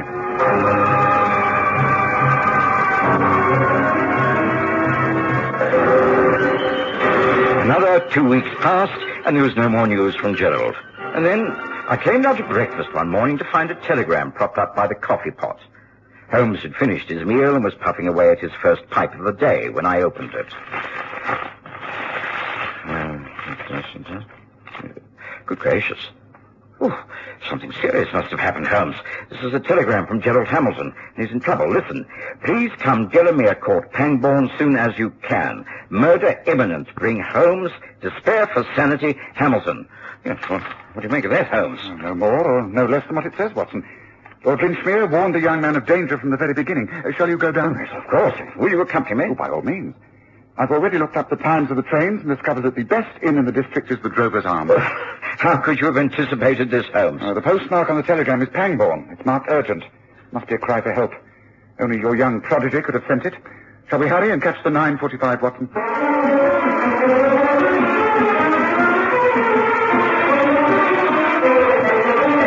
The journey from Paddington to Pangbourne was uneventful. The train was quite crowded and we had little opportunity to talk. We took a donkey cart from Pangbourne Station to Delamere Court, and the driver of the cart seemed ill-disposed to chatter. As we clattered our way over the uneven dirt road that dwindled into a single track, I looked around the bleak countryside. The skies had clouded over and threatened rain. The leaves of the trees seemed to be grey and not green. The foliage of the hedges was dank and gave off an unpleasant smell. It was indeed a most depressing vista. And Delamere Court, grey-stoned, bleak and depressing, peered from the hillside with gloomy foreboding. What a miserable-looking district, Holmes. Not a great deal of cheer about it, is there? That, I take it, is the home of Sir Thomas Rossiter. Oh, it must be. Is that Delamere Court, driver? Aye, that be it. I'll be dropping you at the Drover's Arms as we arranged. I ain't going to drive up to that place no matter how much you pay me. Oh, now, why should you say that? Because it's haunted, that's why. That place is haunted. By the dead and by the undead. You take my advice, steer clear of it. There's many who set their foot in there and never been seen again. Just be warned. Stay clear. Aye, well clear. Staying clear of Delamere Court was the last thing we had in mind. We signed in at the inn and immediately changed into our country boots and set out to walk across the fields to join the driveway of the estate. We were crunching our way towards the house when... What the devil? Stay quite still, Watson. Make no attempt to take cover or move in any way. That shot was meant as a warning. What may I ask you two doing here? Can you not read the signs? Trespassers will be prosecuted. Turn immediately and leave my land. You are Sir Thomas Rossiter? What if I am? I am Sherlock Holmes, and this is Dr. Watson. We've come to visit Lord Linchmere. Well, this is my land. Don't want any strangers here. I don't care who you are. The name Sherlock Holmes doesn't give you any more rights than anyone else. No, I agree. On the other hand, the name Sir Thomas Rossiter does compel me to thank you for your book upon the Coleopatra. I found your chapter on the better-known species of British scarabaei quite fascinating. Oh, it's a rare thing to meet a man who takes an intelligent interest in such matters. If you wish to speak to my brother-in-law, perhaps we could discuss this matter on the way to the house. Oh, certainly. But surely this is Lord Linchmere approaching. Ah, yes, it is. But come, let's not bother about him. Now, what is your opinion upon the life cycle of the golden-brown raspberry beetle? Thomas! What is this? Who are these men? Mr. Sherlock Holmes and Dr. Watson called to see you. Mr. Holmes is about to give me his views on the Laparispa acid. Please do not interrupt us. Now, you were saying, Mr. Holmes... Well, like most fast-running active creatures... Dr. Watson, and you brought Sherlock Holmes. Oh, thank heavens for that. Thank heavens. Please promise you will stay with me. Please promise me that you will never leave my side. Promise.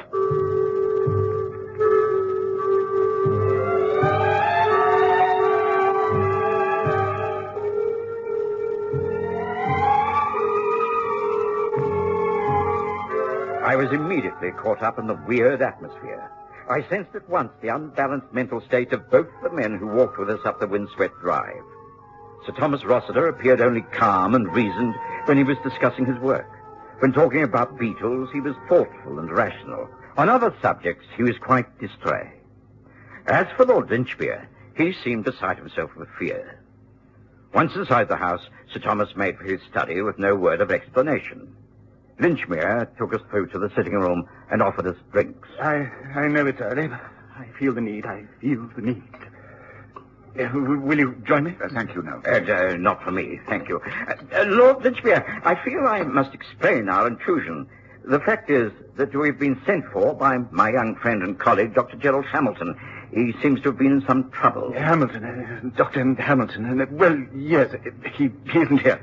Not here? But you mean he is out at the moment? Yes, since the morning, since this morning, early. He had some business to attend to today, so he asked me last evening if he could take the day off. I naturally gave him permission, and so he's out this morning. He's gone to London. This is extraordinary. He sent a telegram to us, urging us to come down here immediately.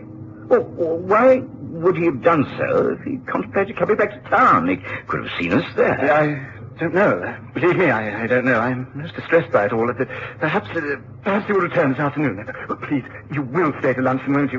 Stay tonight, as long as you like. Oh, thank you, but we are comfortably housed at the Drover's Arms. I'll send for your luggage. It'll be a pleasure having visitors. We wouldn't dream of imposing upon your hospitality. No trouble at all. Just let me... But I do assure you, Lord... I think we shouldn't be so churlish as to refuse an offer to stay in such a unique home, Watson. And after all, we do want to find Gerald Hamilton, don't we? Yes, I suppose you're right. Capital. You're right, sir. Yes, please take a trap down to the Drover's Arms and bring the luggage for Mr. Holmes and Dr. Watson. Very good, sir. And tell the maid to make up the beds in the room either side of mine. Very good, sir. Will that be all, sir? For the moment, yes. Thank you. Well, I cannot tell you how thankful I am that you've called, gentlemen. Most obliging of you to consider staying over until Dr. Hamilton gets back. I'm sure he will not be long. Well, I still find the whole business most confusing, but naturally we want to do what is best for both you and him. Thank you. I'm afraid you may find things a trifle dull here. Sir Thomas hardly ever leaves his own room except to walk in the gardens and study the insects. It's a very large house. Does he live here alone? My sister Elaine is travelling abroad at the moment. She runs the house. There are some 5 servants. It's large but comfortable, providing you stay in the rooms that she has planned. No one dare venture into Sir Thomas' domain. There are some rooms that even the servants are forbidden to enter. Heaven knows what they're like inside. Would it be possible to see around the place? Yes, of course. Come, let me show you to your room. We were carefully shown over the house, seeing, I suspected, only what Lord Linchmere wanted us to see. I could tell that Holmes was very intrigued. Although he kept up an endless stream of small talk with our host, he was noting every square inch of the rooms and corridors. That is a door that can never be opened. It leads into Thomas's private quarters. As for the rest, well, it is at your disposal, gentlemen. Certainly roomy. I hope I can find my way about. Stay close to me. That is all I ask. My bedroom is here. Yours, Dr. Watson, is this one. And on the other side, that is yours, Mr. Holmes. There are connecting doors to my own room, and I beg of you to leave them open tonight. I have a morbid fear of being alone, even when I'm sleeping.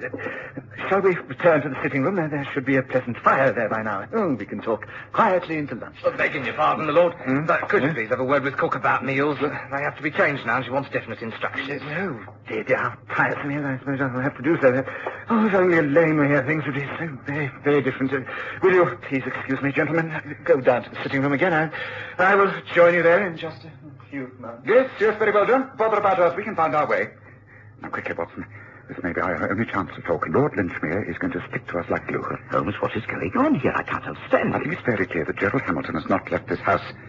If that's the case, then he must be here somewhere and held against his will. We've just got to put up with all this quaintness until we can find him. How? How will you do that if we're never left alone? Look, after lunch, stick at Lord Linchmere's side. He's so scared that he's wearing himself out. Stay with him. Encourage him to relax. I shall make a thorough search and somehow or other get into Sir Thomas Rossiter's apartments. We think that he's being held in there, but why? No, well, in this house there could be many reasons. But I'm certain that he is here. Somewhere beyond that closed door he's being held prisoner. One doesn't like to think of what might be happening, but we must find him. Come. Let's get back to the sitting room.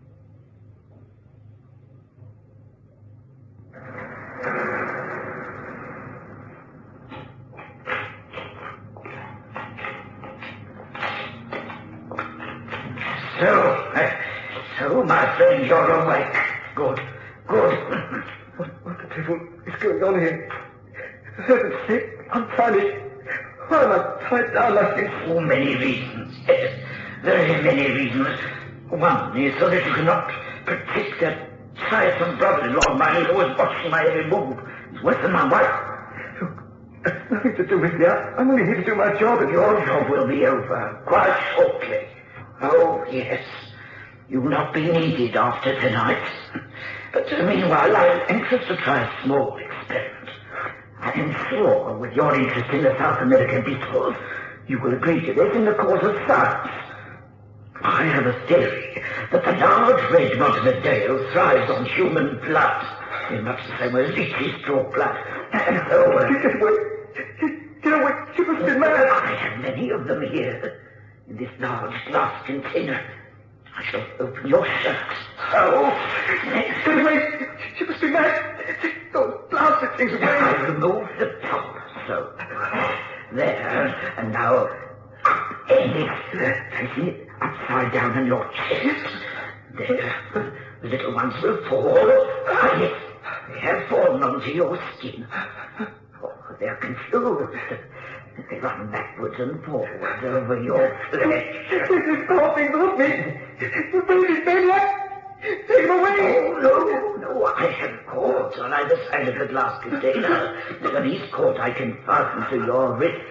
So, and again here. There, I have the glass case will now be secure. The experiment now begins. How long before they start to take your blood, I wonder? Yes. How long? It must be. I can't stand it. I can't stand it.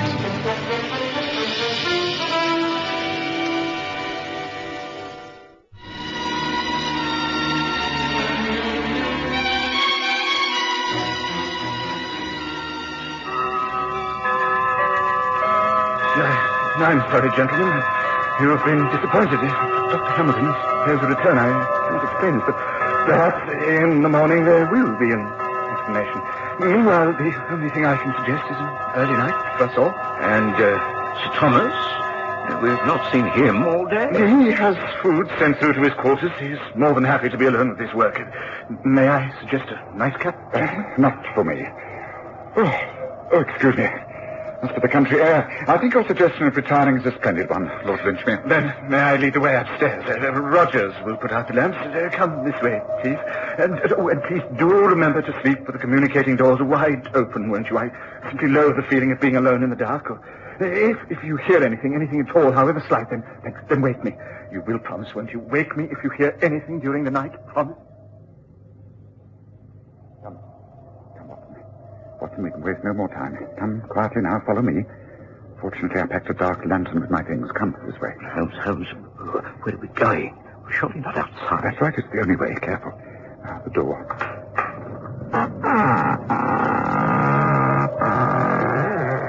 Quickly, Watson, quickly. Holmes, what is this? I thought you said that Gerald must be held inside the house. He's in the cellar under Rossiter's study. There is a large ventilated grill that must lead down into the cellar. It should be easy enough to remove. Come, see. Here by the light of the lantern. There. Half covered by the ivy. That has got to be the place. Yes, I think you may be right, Holmes. Shine the light downwards.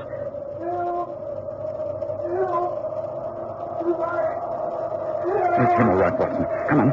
Use the strength of yours. Get that grid up. Come on. It took us nearly 20 minutes with all our combined strength to ease the iron grill work away. A few minutes later, we were in the cellar unfastening the bonds that tied Gerald Hamilton to the table. Holmes threw the glass case that covered his chest to the ground. Are you all right? Yes, I think so. Well, let's get those loathsome creatures off your chest. What a horrible ordeal. It's all right. Harmless. Just one of Sir Thomas's illusions. Dr. Watson, Mr. Holmes, he's mad. Stark staring, raving mad. Right, well, come along. Let's get you out of here. We'll get back to the driver's inn and call the police. No, wait. There's still Lord Lynchmere. Yes, I was hired to protect him. He knows that his brother-in-law is dangerous. Yes, well, there's no time to wait. Come, let's get out and into the house. There may still be time. Hurry now, both of you. Hurry. Careful. Softly now. Quiet. Now, through here into my room. It leads to Lord Linchmere's. Shh. Yes, I think it's all right. Yes, he's still asleep. Careful now. Wait. Listen, someone's coming. It's Rossiter. It must be. Back into the shadows. See, the lamp still burns on the table. Wait. No! I'll get you,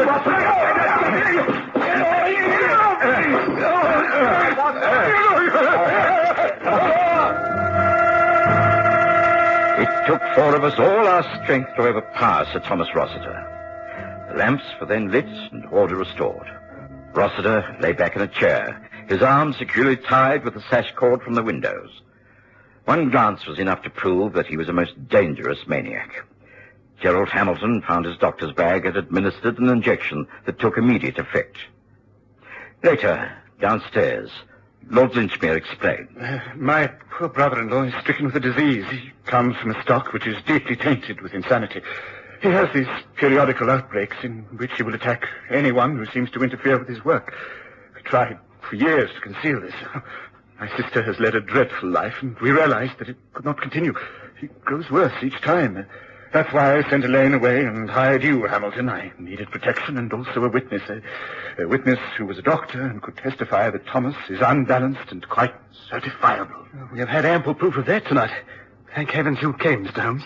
Watson has been more help than I. It was quite easy to discover the layout of the house and realize there had to be a cellar beneath the study. Well, you had a dreadful ordeal, Hamilton. I sympathize completely. The fact is that I've never been able to bear beetles.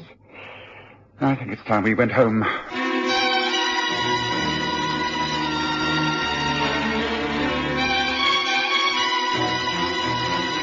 Listen again next Sunday to The Stories of Sherlock Holmes, with Graham Armitage as Holmes and Kerry Jordan as Dr. Watson.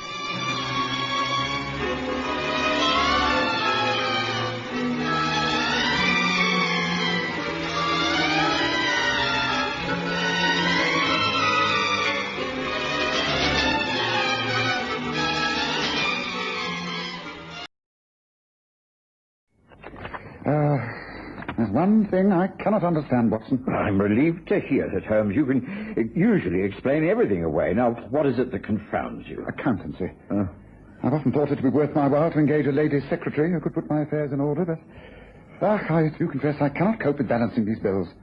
You're in financial trouble, Holmes? I don't think so, but then you see, I understand these banking statements so little I can't be sure. Oh, well, I shall simply have to rely upon my bank manager's judgment. What a bore earning a living is.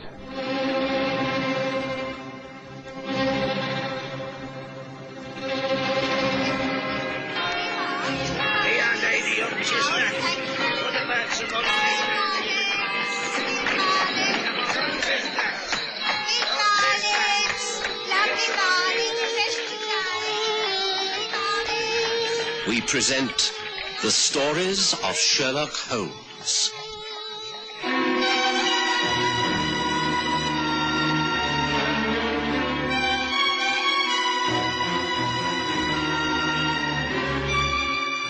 Tonight, the unpaid debt.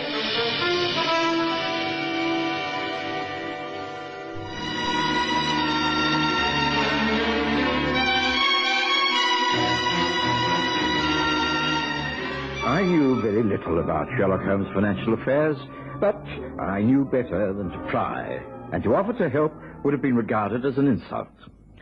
On the very morning when he placed aside his account books with a weary sigh, Mrs. Hudson announced a visitor.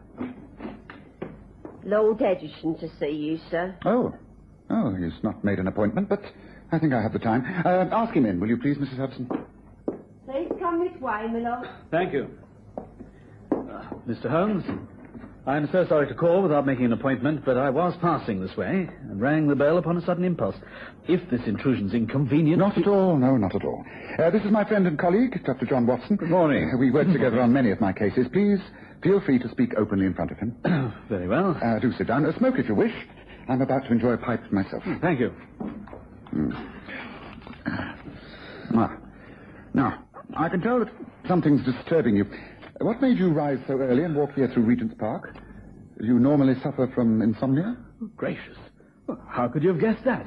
Your boots are muddy. Earth clogged under the instep. Earth that has dried with leaves and the seeds of shrubs. Only one place near here where you could have picked that up. We had a shower early on, about 7 o'clock. Since then, it's been a fine day. So, you must have walked out early as your coats and hats are still damp. You cut yourself whilst shaving and you're wearing cufflinks that do not match. All this indicates a distressed state of mind for a man of your station. Can I help you, my lord? I sincerely hope so, Holmes. The fact is that, like most men who have a town house and a cottage in the country, by the time of settlement taxes, I've very little money left. I know exactly what you mean. Pray continue. Well, not only that, but, my pride has been hurt. I'll be frank, I'm something of a gambler. Not a week passes without I have a few friends in to dinner and a game afterwards. I did so a couple of nights or so ago. It was, on the whole, a lamentable evening. You lost heavily? No. No, on the contrary, I won a considerable amount. Perhaps you better start from the very beginning and tell me everything that happened. You knew the people with whom you played? Oh, yes, quite well. The party consisted of 2 men, a woman, and myself. We were playing poker. One of the men was an American friend, Joe Van Heimer, over here on a short stay. The other man was Ernest Hardcastle, the son of a very old friend, Lionel Hardcastle. The lady was a charming widow, Mrs. Amanda Vane. We spent a most pleasant evening, the play going one way and then another, and the hour grew very late. Eventually, we decided upon one last game. Then came the time to settle up.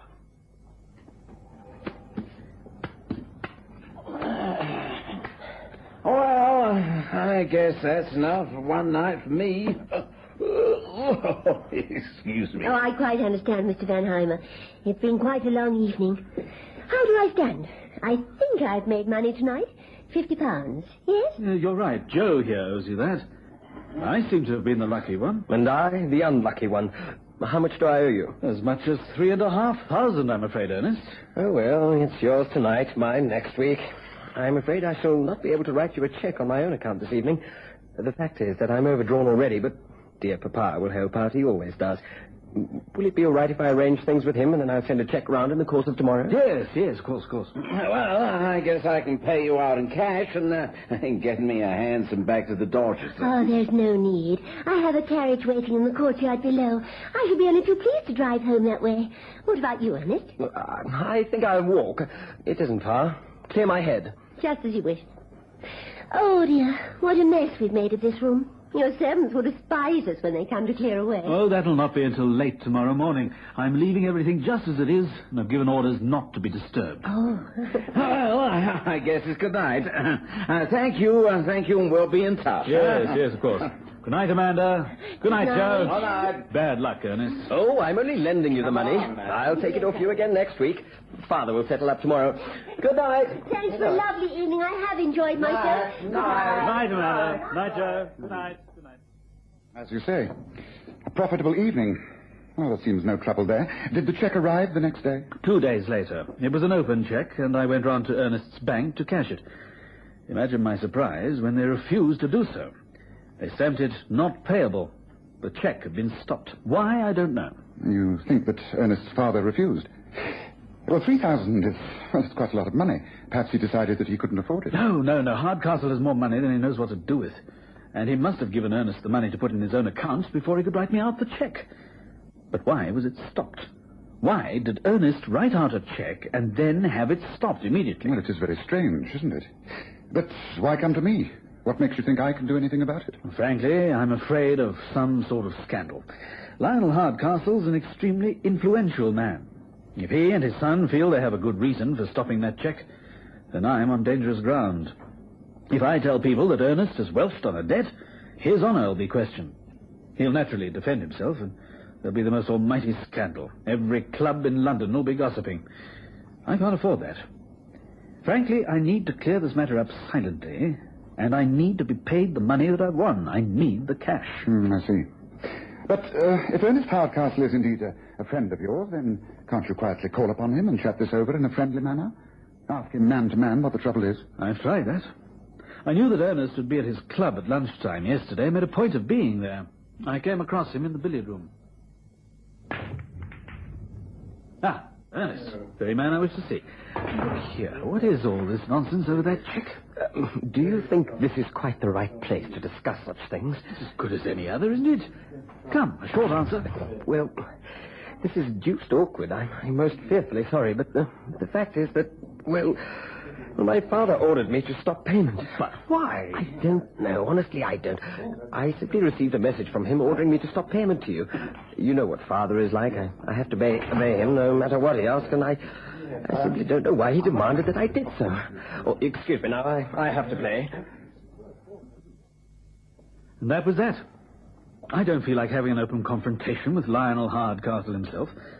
I thought I'd call on you. You have a reputation of solving delicate problems with discretion. Thank you.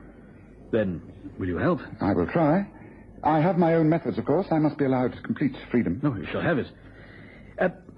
Regarding payment, as I've told you, I am rather hard up at the present.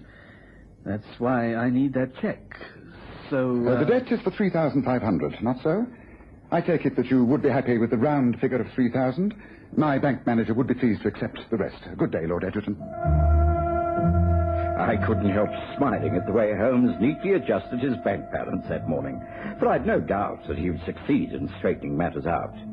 It was a simple matter for a man of his reputation to gain an audience with the millionaire Lionel Hardcastle. Glad of this opportunity to make your acquaintance, Holmes. Wish it could have been made in other circumstances. Thank you. I've been as frank as I can. I'm representing Lord Egerton, who feels too embarrassed by the circumstances to call himself. Appreciate that.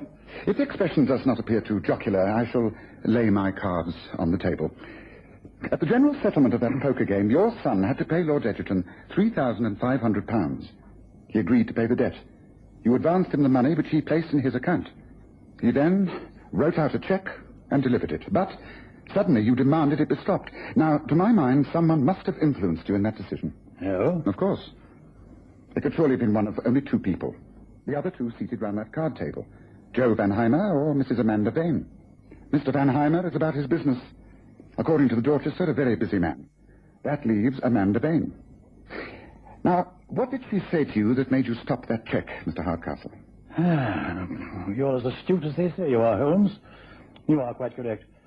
Mrs. Vane wrote me a note informing me that, in her opinion, the game had been a cheat from beginning to end. Ah, that is as I thought. Do you know Mrs. Vane very well? I can't say that I do. I have met her, say, half a dozen times, that's all. And yet you are prepared to accept her accusation against the sound reputation of Lord Egerton, a man you have known and been friendly with for many years? How very extraordinary. It's not extraordinary at all. You see, Holmes, I have since met with Mrs. Vane, and she is able to prove her accusation. The games in which my son lost that considerable amount of money were played with a rigged deck of cards, and Lord Egerton used them to cheat him. I'm prepared to remain silent upon the matter, provided that Egerton drops it at once and never asks a member of my family into his home again. Perhaps you'll be good enough to convey that message back to him. Good day to you, Holmes. When I got back to Baker Street that afternoon, I found Sherlock Holmes awaiting me with some impatience. He was dressed very smartly and obviously about to go out. He insisted that I went with him. It was the last thing I wanted to do, but he was adamant. I was forced to wash and change and accompany him to Eaton Square. The sumptuous home of Mrs. Amanda Vane. I found her totally enchanting. She smiled her welcome and assumed the role of a shrewd hostess. I take it that this is a business visit, Mr. Holmes, but that is no reason why you should not enjoy it. There's whiskey and soda here, and cigarettes at your elbow. I'm sure the doctor would approve of a little stimulant after a hard day. May I have a small whiskey? Yes, of course. Well, thank you, Mrs. Vane. But before going any further, I must point out that you've put yourself in something of a predicament. Oh, good. Really, life is so boring for me, doing the same dreary social rounds, that any kind of predicament sounds most exciting. And I must admit that I'm completely thrilled at meeting so famous a detective. I shall dine out on this for weeks. Your drink, ma'am. Oh, thank you, Doctor. Oh, do help yourself. Thank you. Thank you very much. Just right. Now, Mr. Holmes, please explain my predicament. I feel I should know what it is. You wrote a note to Lionel Hardcastle regarding a certain poker game. Later, you visited him and told him that the game was a crooked one. Due to your visit, Hardcastle ordered his son to stop payment on a cheque for his debts. Now, the inference is that Lord Egerton is a cheat. Now, have you heard of the laws of libel and slander, Mrs. Vane? If this comes out and you cannot prove your accusation, a suit against you would cost you a great deal of money. Why, no. I was aware of that before I did what I did. But what else could I do once I was convinced that the game was cheated? How do you know it was? What is your proof? Well, it's really all rather simple. You see, I have no reason in the world to complain. After all, I won £50. From whom? Joe Vanheimer. And he paid me there and then in notes. Lucky me. To tell you the truth, I was thrilled to bits. I'm normally not very lucky at cards. I do better at love, I must admit. Anyway, the game broke up very late, and I gave Mr. Vanheimer a lift back to Dorchester in my carriage. And when I was in the carriage, I realized I'd left my vanity bag behind. So silly. I remembered exactly where I'd left it. I put the money Joe had given me in my purse, and my purse in my large handbag. That one hanging from its strap over that chair. But my vanity bag I'd left out. Well, the very next morning, I was leaving from Euston to Tring on the early 7:20 train. I had to virtually pass the Egerton home. I stopped my carriage and called. I know it was very early and hardly the done thing, but I knew only the servants would be up. Fortunately, old Harris, the handyman, was there. He let me in. He knows me, so it was all right. I told him I'd find my own way out. So I went into the room where we'd played cards the night before. It was exactly as we'd left it, even to the empty glasses and the smell of stale cigarette stubs. I found my bag, just where I knew it would be, and I was about to leave when... Yes, go on. Well, the early morning sunlight was streaming through the lace curtains, and it fell across the card table and illuminated the back of the cards, lying just as we left them, scattered across the table. I picked one up and looked at the glazed back of it. Then I picked up another and studied that. And then another. They were all marked. Marked? Yes, very cleverly marked, with pinpricks along the edge of the borders. Tiny pinpricks, which you could hardly see, unless you looked for them. But if you were dealing, I knew you could tell the value of the cards by touch, providing you knew the code. I see, how very clever. And then? Why, I stood there for some minutes, trying to take it all in. Then I examined the other cards. They all carried some kind of small indentation. I didn't know what to do. Then I made up my mind. I took 5 or 6 cards at random and left the house. Later, I wrote to Mr. Hardcastle and took those cards along to show him. I left the decision to him. He stopped Ernest's cheque. And really, I don't think anyone can blame him. Sure you won't have another drink, Mr. Holmes? Holmes declined a drink and wished Amanda Vane a good evening. He was silent as we walked down into Sloane Square and hailed a hansom cab. And it wasn't until we were clattering our way up Sloane Street that he broke the silence. It won't do, Watson. It just won't do. Just a sad state of affairs for Lord Egerton. Mrs. Vane acted very well within her rights. After all, Holmes, what else could the lady do? That is exactly the point, Watson. I'm a man who deals in facts, a man who searches for clues. But clues aren't necessarily all material ones that can be studied under a microscope. One can detect from people's behavior.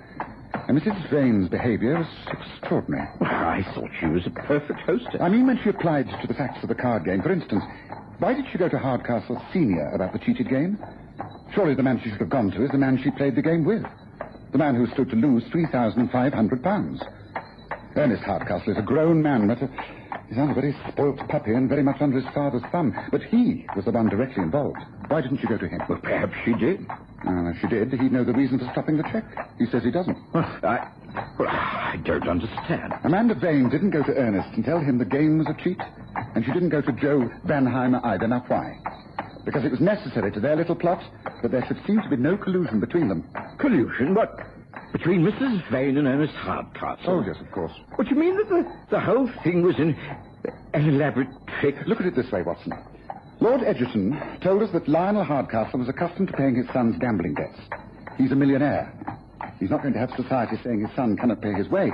But clearly Hardcastle knows of his extravagances, so he keeps him on a short supply of money.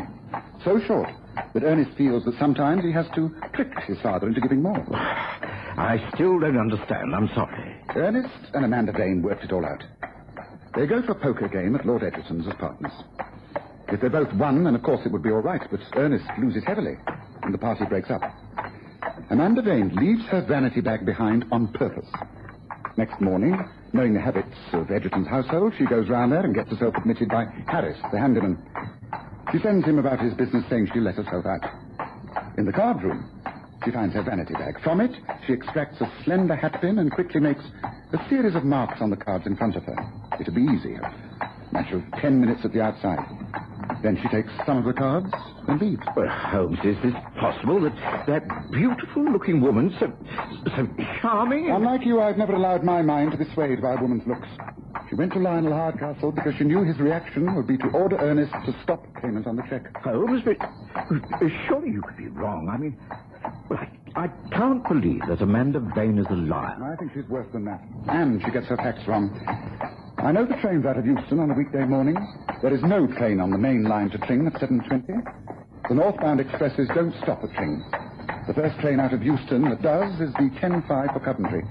It's a small point, but significant. Oh, Holmes, if you are correct, then what are we to do? Well, I think if they can cheat, then so can I. Driver? Yes, sir. I've changed my mind. Not Baker Street. Take us to Hanover Square, number 5, the home of Lord Arthur Egerton, and smartly, please. Upon arrival at Hanover Square, Holmes asked me to stay in the cab. He ran up the steps, rang the bell, and was admitted by the butler. 20 minutes elapsed before he returned, a grim smile of satisfaction on his face. Climbing into the cab, he said, well, that's that. It'll cost his lordship another £100, and the hire of the Rose Room at the Dorchester, but I think it will be worth it. You'll have an interesting evening out in front of you for tomorrow, Watson. Baker Street now. Thank you, driver. I knew better than to question Holmes when he was in one of his secretive moods. I would have to be kept in the dark along with everyone else. But I did make sure that I was free the next evening, and once again, suitably attired for the occasion, I accompanied him to the Dorchester Hotel. We were shown to the Rose Room, and there were Lord Egerton and the American, to whom I was introduced, Joe Van Heimer. We were given drinks, and then Hardcastle and his son arrived. I really don't understand all this. What is it all about? I received your telegram, Holmes, but... Oh, Egerton. I hardly expected this. Good evening, Lionel. Good evening, Ernest. I don't think you know Mr. Holmes and Dr. Watson, do you? Good evening. Look, what does this mean? If there is no explanation, then I think we should go at once. Please don't go before our last guest arrives. Here she is. Please come in, Mrs. Vane. Good evening. I came in answer to your telegram, Ernest. I didn't expect a gathering like this. What does it mean? Oh, come along now. Please do allow me to offer my apologies. I'm afraid I've been guilty of sending telegrams under false names. I'm sorry, but I needed to gather you all together, and it seemed the only way. I think we all know now of the trouble that arose out of the poker game held at Lord Egerton's the other evening. There's been a great deal of confusion, and I think it right that the truth be told between these four walls. I do assure you that as far as I'm concerned, it will never be talked of again outside this room. Get to the point, man. Very well. I have to say that a false accusation has been made against the integrity of my client, Lord Egerton. Mrs. Vane maintains that he played with marked cards for the last game in which Ernest Hardcastle lost a very great deal of money. That accusation is completely untrue. How dare you? I stand by every word I said. The cards were marked with pinpricks, but you marked them the morning after the game, when you called to collect your vanity bag. Now, didn't you, Mrs. Vane? That's a lie, a wicked lie. You cannot prove that. No? There's one other person here who has yet to make an appearance. Let me draw back the curtain. Good evening. Yes, ma'am. I was told to come here, like Mr. Holmes said. Because this man saw you using a hatpin to make those marks. The door was slightly ajar. There's a mirror on the wall near the fireplace. You were actually seen, Mrs. Vane. Man, you fool, you stupid blundering fool. Why didn't you make sure you were alone? Thank you. That's all we needed to know. I think, Hardcastle, Lord Egerton, you must decide future actions between yourselves, don't you?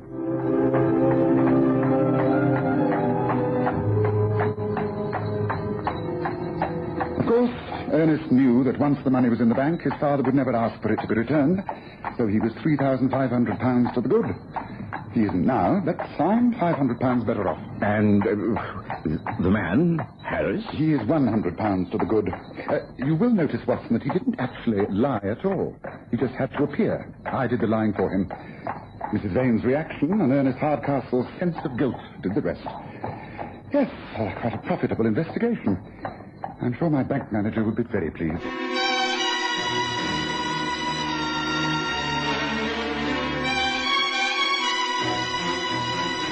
Listen again next Sunday to The Stories of Sherlock Holmes, with Graham Armitage as Holmes and Kerry Jordan as Dr. Watson.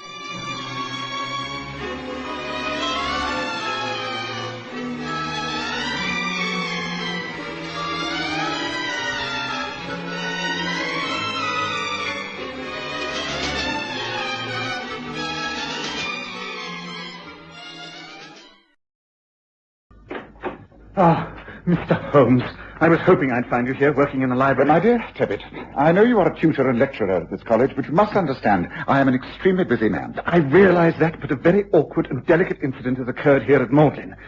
By chance, you are here, and I must turn to you for help. I'm sorry I cannot be disturbed. If there is any trouble, I should prefer it if you would call in the police. The police? Oh, no. No, that would cause a terrible scandal at all costs. Magdalen must avoid a scandal. I beg of you, Mr. Holmes, help us. For the sake of the college, help us, please.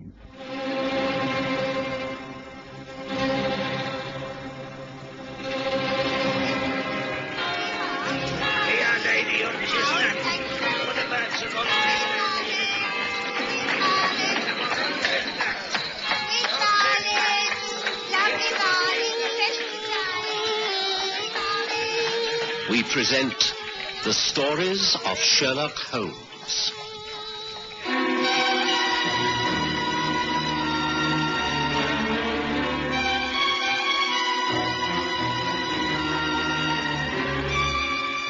Tonight, a hollow victory.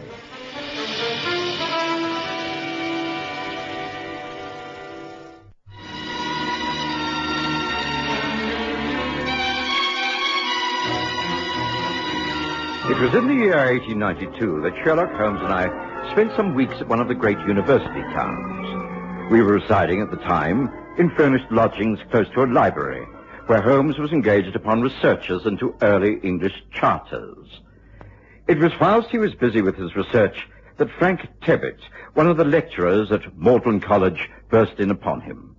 A gaunt man of excitable character, he was even more agitated than usual. I must explain, Mr. Holmes, that tomorrow is the first day of the examination for the Hamilton Scholarship. I am one of the examiners. Today, at about 3 o'clock, the proofs of the examination paper arrived from the printers. I read it carefully, as the text must be quite correct, a large part of it being passages in Greek to be translated. There must be no printer's errors, you see. Quite so. At 4:30 p.m., I left as I had an appointment to take tea in a friend's room. I left the proofs on my desk. I was away for little more than an hour. As you know, our college doors are double, the green baize one within and the heavy oak without. As I approached my outer door, I was amazed to find a key in the lock. But it was not my key. I knew I had not been so careless. My key was still in my pocket. Nevertheless, there must have been a duplicate. Who carries it? Oh, my servant, Jackson, who's been with me for 10 years. His honesty is above suspicion. Have you questioned him? Yes. I met him in the corridor and discovered that the key was indeed his. He had come to my room to ask if I wanted to take tea, and he had very carelessly left his key in the door when he had left a few minutes later. Of course, in ordinary circumstances, it would not have mattered. And what are the examination papers on your desk? Oh, the moment I looked at the table, I knew that someone had been in there. The proofs were in 3 long slips. I'd left them all together. Now I found one on the table, one on the side table near the window, and the third upon the floor. Tell me, Tebbit, is the scholarship a valuable one? Very. There is a lot to be gained by getting it, including money. Jackson entered the room with you. What was his reaction to all of this? He nearly collapsed. I had to seat him in a chair and give him brandy. He was so upset to realize he'd been the cause of such an outrage. Did you examine the room? Yes. While Jackson was recovering, I tried to be thorough. I found evidence of a broken pencil, the tip of some lead near the paper on the table. Ah, excellent. Continue. Then a definite cut, about 3 inches long in the red leather surface of my new writing desk. Both Jackson and I are sure it wasn't there before. Ah. No, that is not all. I found a small ball of clay with specks of sawdust on it. I am convinced that these are clues left by the man who entered my room. Very interesting. Yes, well, of course, I see your dilemma. If the culprit is not found, then the examination will have to be postponed until fresh papers are prepared. That would call for an explanation and could create a scandal that would naturally reflect upon you, the college, and indeed the whole university. That is it, exactly, Mr. Holmes. Please help me to settle this matter quietly and discreetly. Very well, I will look into it. Oh, thank you, thank you. Now, before you go to your rooms, just a few questions. Yes? Have you had any visitors in your rooms since the papers arrived? Only one, I think. Raoul Chabra, a foreign student. He lives in the block. He came to ask certain questions regarding the examination. Is he one of the entrants, then? Yes. And the papers were on your table while he was present? If I remember correctly, they were rolled up. No, nevertheless, he might have recognized them as printer's proofs. Possible, though unlikely. No one knew they were there, not even Jackson. Where is Jackson now? I left him recovering in the chair in my room. I hurried straight to you. Well, then it amounts to this.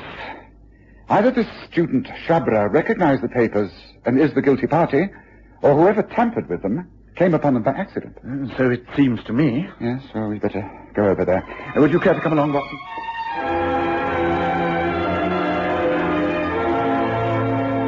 I'd remained silent throughout this interview. I was useful to Holmes when there were medical matters that needed attention, but this was purely academic. However, not wanting to appear uninterested, I agreed to walk over to Mortland with them. It was nearly dusk when we reached Tebbett's rooms. He was on the ground floor, and above him, he explained, lived 3 students. Holmes stopped and, standing on tiptoe, peered in through Tebbett's window. Oh, no use considering this as a method of entry, Mr. Holmes. There's no opening in the window except that one pane high up. Well, if there's nothing to be learned out here, we might as well go inside. This way.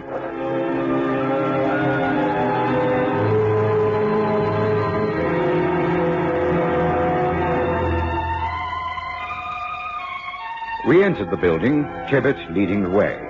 Tebbett let himself in with his own key and bade us welcome. Holmes set to work making a thorough investigation of the carpet. There's nothing here. The day's too dry for footmarks. Jackson has recovered, I see. Which chair did you leave him in? There, by the window. I see, near this small table. Yes, I imagine what happened is that the man entered through the door, took the papers to the window so that he could see you if you crossed the courtyard, so you could make a quick escape. As a matter of fact, that would not have helped him. I returned by the side door. Ah, that's interesting. Well, that's what he must have had in his mind anyway. Now, let's see the printer's 3 pages. Here you are. So there's no fingerprints that are visible anyway. So many people could have handled these. How long would it take to copy one of these using every possible method of contraction? Oh, allowing for careful study and taking pertinent notes, I should say a quarter of an hour. Ah. Then placing it on the table, he studied the next paper. He was still doing this when you returned unexpectedly. Yes, he could not have seen you cross the courtyard, but something disturbed him. You've not time to replace the papers. Ah, yes, this is the lead of the pencil. Yes, I have not touched anything, I assure you. Good. Yes, an unusual type of lead. Not often used in ordinary pencils. Ah, valuable. This is a small black pellet. Yes, I need to study this through my lens. Ah, yes. Yes, and here is the cut in the red leather top. Yes, it's quite a tear. Well, this gets more and more fascinating. Where does that door lead to? To my bedroom. Have you been in there since discovering all of this? No, I came straight to you. Take a look if you wish. Allow me. Thank you. Ah, what a charming room. I don't wish to pry, but I presume this large wardrobe is where you keep most of your clothes. May I? Yes. Large and convenient. And now there seems to be... now what have we here on the floor next to the shoe rack? It's a similar piece of clay, formed into a pyramid shape. Identical to the one by your table. Now, isn't that extraordinary? Yes, let me see that. Ah, yes. Yes, you're right. What does it mean, Mr. Holmes? I don't know. It seemed that your visitor had access to your bedroom as well as to the sitting room, Mr. Tebbit. That does not make sense. Surely anyone wanting to take notes from my papers would be familiar with the layout of these rooms. Whoever it was could not have fled into the bedroom by mistake. But then he must have done so intentionally, in order to hide. But do you mean that he might have been hiding in here when Jackson and I came back? Very likely. In which case, you had only to close this door, and you have had him a prisoner. But first things first. It's necessary, I think, that I meet your servant, Jackson. Can that be arranged? Excuse me, sir. No, Jackson. Just the man we wish to see. I came back to see if there had been any new developments, sir. No, but this is Mr. Sherlock Holmes and Dr. Watson who are investigating. Please answer any questions as clearly as you can. Of course, sir. I understand all this happened because you left your key in the outside door. How extraordinary that you should do so on this one important occasion. It's something I can't explain. I missed the key and realized what I must have done. I had a tea tray in my hand at the time, you see. I couldn't believe my carelessness. I hurried back, but met Mr. Tebbit in the corridor, and when we entered together, I saw the worst had happened, and someone had been in the rooms. I tried to be helpful, but the shock was too much. I felt ill, near to fainting. Where were you when you started to feel ill? By the door. Yet you collapsed in this chair by the window. Odd. I don't think Jackson knew what he was doing. We were both shocked. It was minutes before either of us could think straight. Yes, well, that will be all for the moment, Jackson. Thank you, sir. Thank you, Mr. Tebbit. Ring if you need me again, won't you, sir? I'm most dreadfully sorry. I'd like the names of the 3 students you say live about these rooms. Who are they? One of them is the foreign student I told you about, Raoul Chabra. He is quiet, keeps himself to himself. His work is good, although I would say his Greek is his weakest subject. Then there is Forbes, a fine scholar and athlete. Well, perhaps too keen on sport, but a fine young man. His father was the notorious Sir Stafford Forbes, who ruined himself gambling. The son is poor, but should do well. I see. And the third? Harland McBride. Brilliant. One of the brightest intellects of the college. But wayward and unprincipled. I know what your next question will be. Which of the 3 do I suspect? Oh, I can't answer that. I'm glad, because I wasn't going to ask you anyway. But I was about to suggest a quick stroll outside in the courtyard before it becomes too dark. Shall we go? Holmes led us out of Tebbett's rooms and back to the courtyard. It was not quite dark. 3 yellow squares of light shone above us. The 3 students were spending the night before the exams in their rooms. Shadows moved across the blinds of one room. Is Raoul Chabra pacing the floor? An occasional movement came from Forbes's quarters. From the 3rd window, there was a bright light, but no sign of activity. Holmes suggested that we make some excuse and call on each in turn.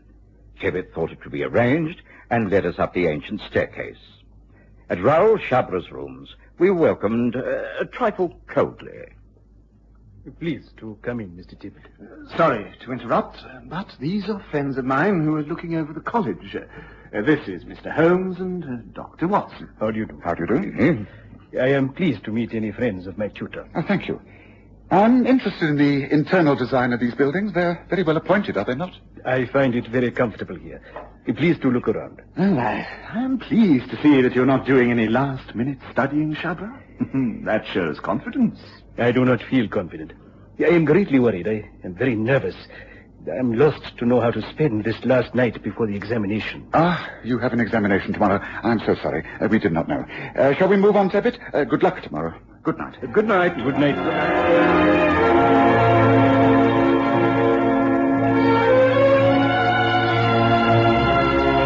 I noticed that Holmes' eyes had been darting about all over the room, especially at the large desk by the window.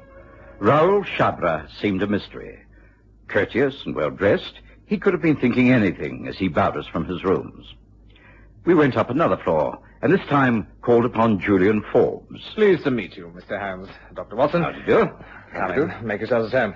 I'm afraid I've nothing to offer you in the way of a drink. Oh, that's quite all right. We're just making a brief tour of the college. If we accepted everyone's hospitality, we'd be here all night. However, it is very pleasant to meet you. I understand you have an important examination tomorrow. And may I wish you the very best of luck. Oh, thank you. I hope I will do well. I've worked hard for it. Oh, I'm glad to see you're so relaxed, Julian. Get an early night and do well. Oh, I shall try. Thank you for your good wishes. Good night. Good night. Good night.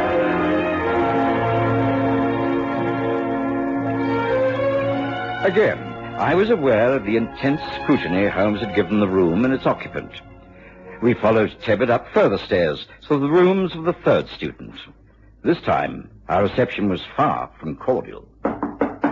Who is it? Your tutor, Tebbit. Go away. I beg your pardon. I have friends here who wish to meet you. Well, I don't want to meet them. Tomorrow is the exam and I have sorting to do. I won't be disturbed by anyone. Is that clear? Go away! I rather think we're not wanted, Tebbit. I really must apologize. Not at all. He has the right to sport his oak on an occasion such as this. I only want to know one thing about Harlan McBride. And what is that? How tall is he? I beg your pardon? Is he under 6 feet? Is he taller than I am? No, not at all. Much shorter. Well built, but shorter. Thank you. That's all I wanted to know. And now, Mr. Tebbit, I wish you good night. But, Mr. Holmes, surely you're not going to leave me in this abrupt fashion. I must have some definite action. I cannot allow the examination to proceed tomorrow if one of the papers has been tampered with. You must leave it as it is. I shall drop round early tomorrow morning. I shall tell you my views then. Meanwhile, leave everything as it is, understand? Do not change a thing. Holmes remained quiet as we made our way back to our lodgings. He said good night shortly after dinner and did no more work on his studies. At 8 in the morning, he came to my room and was quite his old self again, quite changed from the preoccupied person of the night before. Oh, good morning, Watson. Lovely morning. Come, it's time we went to see Mr. Tebbit. Can you do without breakfast? Certainly. Tebbit will be in a terrible state until we tell him something positive. But have you anything positive to tell him? Oh, yes, my dear Watson, I've solved the case. What? Well, how could you have done? What possible fresh evidence could you have got since last night? This. It's not for nothing that I got up at 5:30 this morning. I put in 2 solid hours of work and covered over 5 miles, and I have something to show for it. There it is. 3 small pieces of black clay, almost identical. But Holmes, yesterday there were only 2. Quite. Now, this one I discovered this morning, and the 3 of them will solve the whole mystery. Come, Watson, let's go and put Tebbit out of his misery, shall we? The unfortunate tutor was certainly in a state of great agitation. In a few hours, the examinations would commence. He appealed to Holmes immediately. Thank heavens you've come, Mr. Holmes. What am I to do? Shall the examination proceed? Oh, yes, let it proceed by all means. But the culprit... He will not sit the examination. How can you say that? Does it mean that you know who it is? I think so. And if this matter is not to become public, then we must pass judgment upon this ourselves. And so, in this private court-martial, so to speak, we shall take up official positions. Watson, will you stand there? Very well. There. And ring the bell, please. But that will bring Jackson. Exactly. Very well. I say, Holmes, can't you tell us a little more? I mean, what do we have to do? Just you stand there and glare, Watson. Fiddle with your moustache and frighten the life out of anyone who comes through that door. Here is the first person.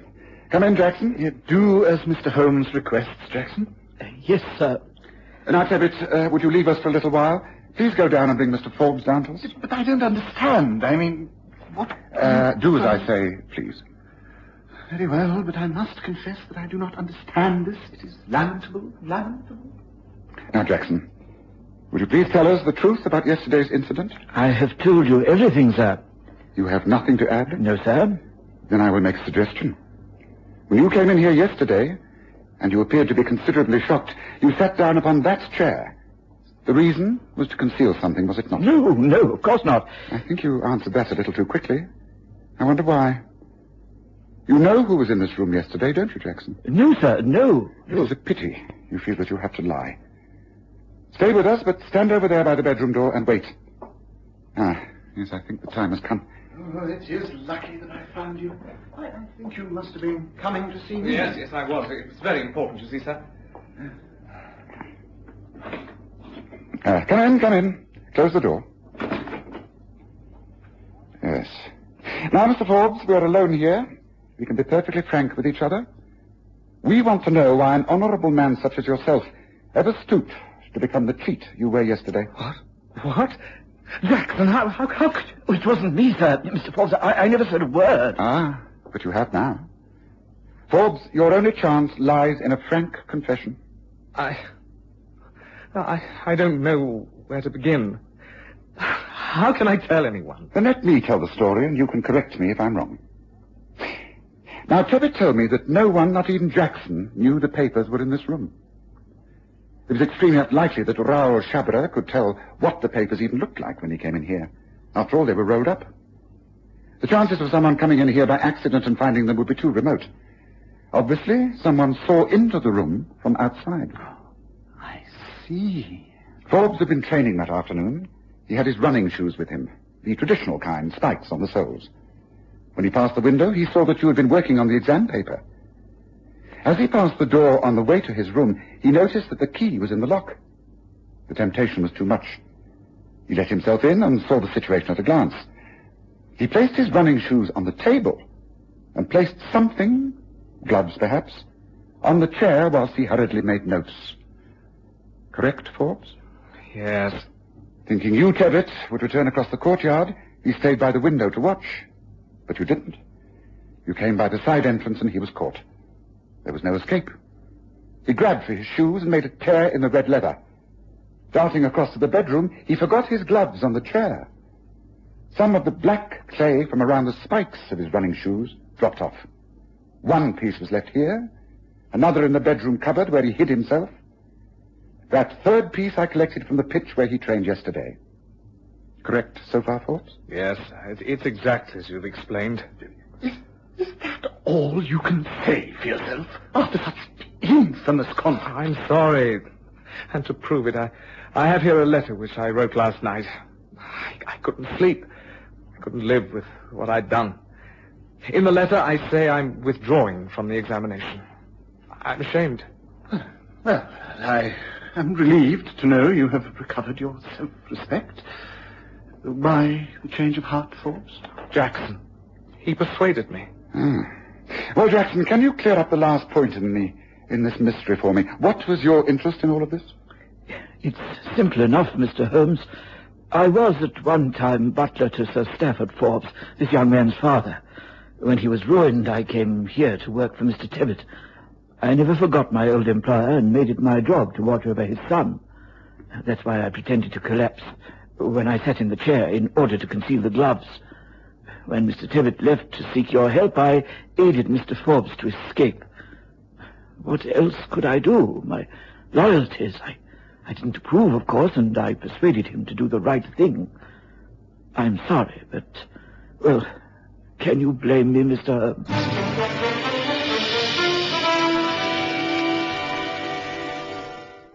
There was silence in those rooms at Magdalen College.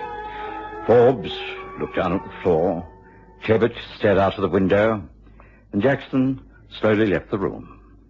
Holmes said, Well, Watson, I think that clears up the matter. Breakfast awaits us. Goodbye, Forbes. You have fallen low. In the future, see how high you can rise.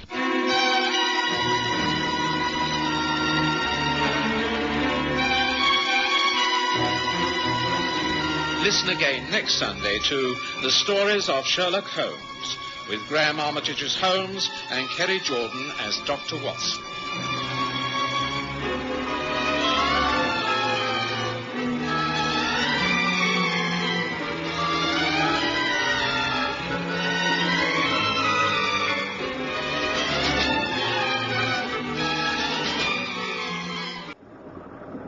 Well, Holmes, nearly there. Oh, look from the window, our first glimpse of the sea. I think of all the things I love, it's the sea breaking over the Cornish coast. You're a romantic at heart, Watson. And I'm not ashamed of it. I'm looking forward to 2 weeks walking, swimming and fishing, and you, Holmes, are to do exactly the same. You're utterly tired out. As a doctor, I order complete rest. Well, from the plan you've just laid out, it seems to be quite the reverse. A very energetic holiday. I mean no studying and no getting involved in local criminal matters. Now, Watson, we're going to live at the Seagull Inn at Lizard Point. Now, what possible crime could happen in such a remote spot?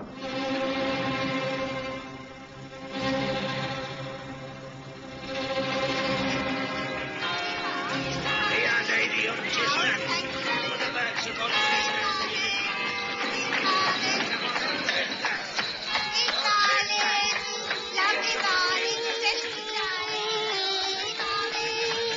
present the stories of Sherlock Holmes.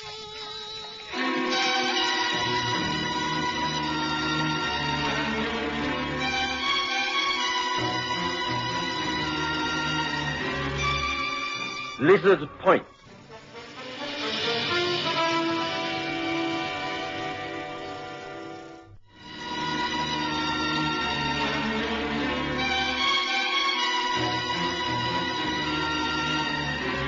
In the spring of the year 1897, that Sherlock Holmes' iron constitution showed some symptoms of giving way in the face of constant hard work of a most exacting kind, aggravated perhaps by occasional indiscretions of his own.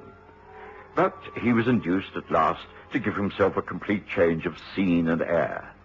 And so it was that we found ourselves entrained for Lizard Point, the southernmost tip of Cornwall. A carriage was waiting at the Falmouth station, and I thoroughly enjoyed the long ride to the Seagull Inn. It was out of season, and I thought that perhaps we would be the only guests. However, there was another smart, foreign-looking gentleman signing the register. Please sign here, sir. Thank you. Will you be staying with us very long? I do not know. It depends upon so many things. Perhaps a week. I should not think any longer. Is it convenient? Oh, are you? Bless you. Stay as long as you please. We aren't all that busy at this time of the year. Room 5, just along the corridor. Shall I have someone take your things? No, that is not necessary. I can manage myself. There we are then, sir. There's your keys.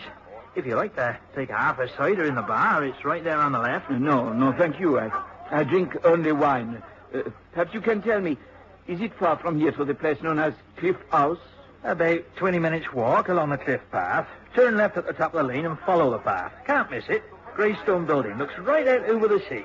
It is owned by Mr. Adam Leach. Is that not so? That's right.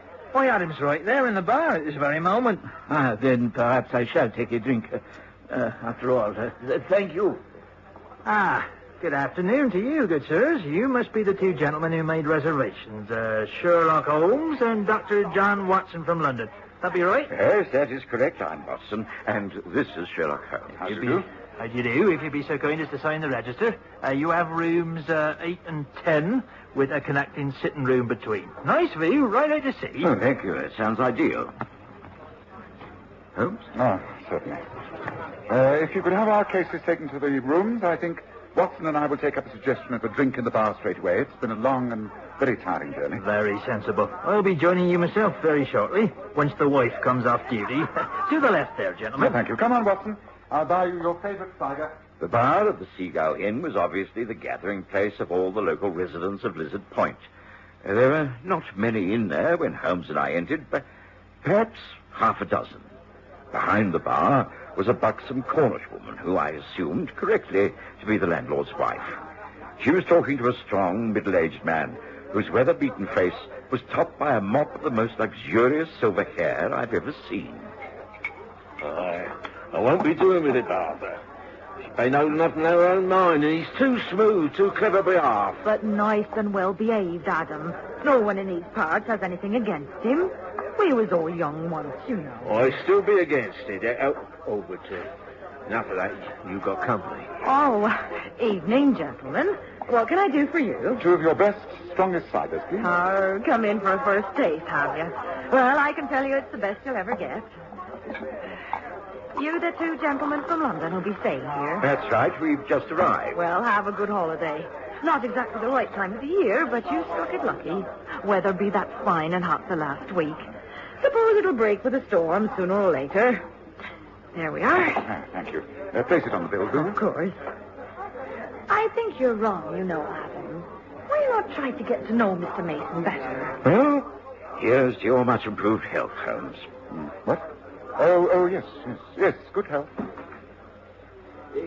Good evening. Is it possible to have a glass of wine? Well, yes. We've got some French stuff, but it's by the bottle only, you understand. Oh, yes, of course. Thank you. I'm on my way. Good night to you, Margaret. Up early, are you? Night, Adam. Please, excuse me. Mr. Leach. Mr. Leach, please. You know me. My name is... Well, strange things are going on here tonight. Who was that? French gentleman named Jules Lebrun, who arrived from Paris quite recently and intends to return there once his business here is completed. Holmes, how can you possibly know that? You haven't even met the man. No, but I signed the hotel register after he did, and it's very easy to add up. 2 and 2 make 5 if you have any imagination at all. Oh, you were right, madame. An excellent cider. Evening, Martha. Did I see Miss Leach go out? That's right. Oh, what a pity. I was hoping to have a word with him in here. Oh, if you ask me, I wouldn't bother him right now. He don't seem in none too good a humour. I'd play a waiting game if I was you. Slowly, don't you? You mentioned me. Aye, and he wasn't too friendly. Take it easy, my boy, and you'll stand a chance. Otherwise... I suppose you're right. I'll have a pint of ale then, Martha. Right you are. Oh, meet Mr. Sherlock Holmes and Dr. Watson. Down from London they be. This is Christopher Mason. Oh, good evening to you. You're on holiday, are you? Yes, that's right, and a fine spot it looks, too. Oh, Lizard Point is a rare place and no mistake. Take a turn up on the cliffs when the moon comes out. You'll see. It's like a fairyland. There you are, then. Oh, thank you, Martha. And here's to your good health, gentlemen. And may you have a very pleasant stay. Cheers.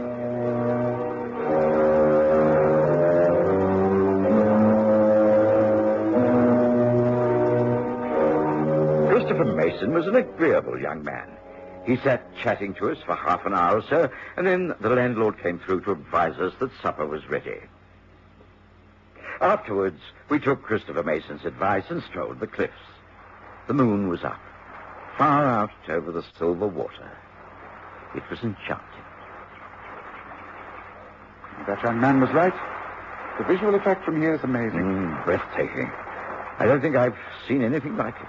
Well, that I take it is Cliff House. That's where the man Adam Leach must live with his daughter. Oh, his daughter? Yes, of course. Christopher Mason is in love with her, and the old man doesn't approve. That much of the scenario is clear already. Holmes, you'll never change. Here we are in a wonderland of scenic beauty, and you're already more interested in the ordinary problems of the local people. Oh, come on. Let's walk back to the inn. Oh, you think I exaggerate, Watson? Then look carefully down there. There, on the beach path. 2 lovers, if ever I saw a pair. No? I followed, Holmes pointing fingers. Yes, there, sure enough, was a man and woman held in tight embrace.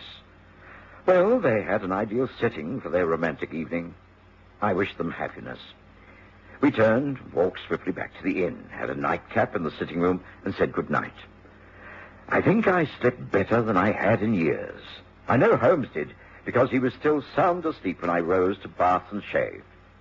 The morning was quite glorious.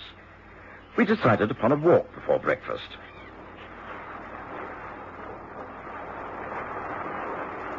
Glorious morning, Holmes. Yes, a really beautiful spot.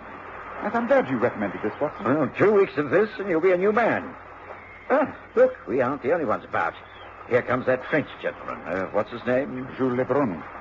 Yes, it seems he doesn't wish to greet us. He's turned and deliberately gone the other way. Oh, well, he's probably quicker back by the path he's taken. Shall we walk down to those rocks? Seems that they form a natural pool. Ideal for swimming, I should say. Yes, and someone has already made use of it by the look of things. Is that not Christopher Mason, a towel round his shoulders? He must have got up bright and early. Yes, and I think he's seen us. Yes, coming up this way. Hello there! Good morning. Good morning, Miss Holmes. Dr. Watson, what a lovely morning it is. Yes, makes one feel good to be alive. Oh, you've been for a swim? Oh, just a quick dip right over there. Oh, you don't use that natural rock pool? Surely that's safe enough. Oh, yes, but I haven't got time this morning. I've got a lot to do. Excuse me. Have a good day. Bye. What's he in a hurry about, I wonder? Oh, Holmes, this is exactly right for both of us. Peace and quiet, fresh air, good food, no troubles at all. Well, come on. Let's step it up.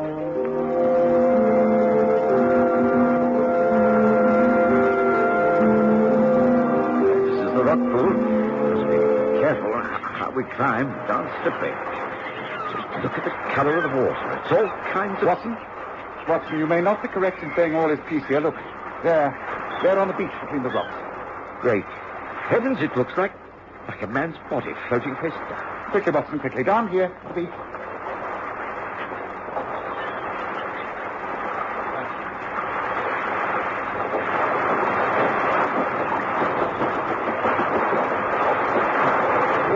Here, Watson, come.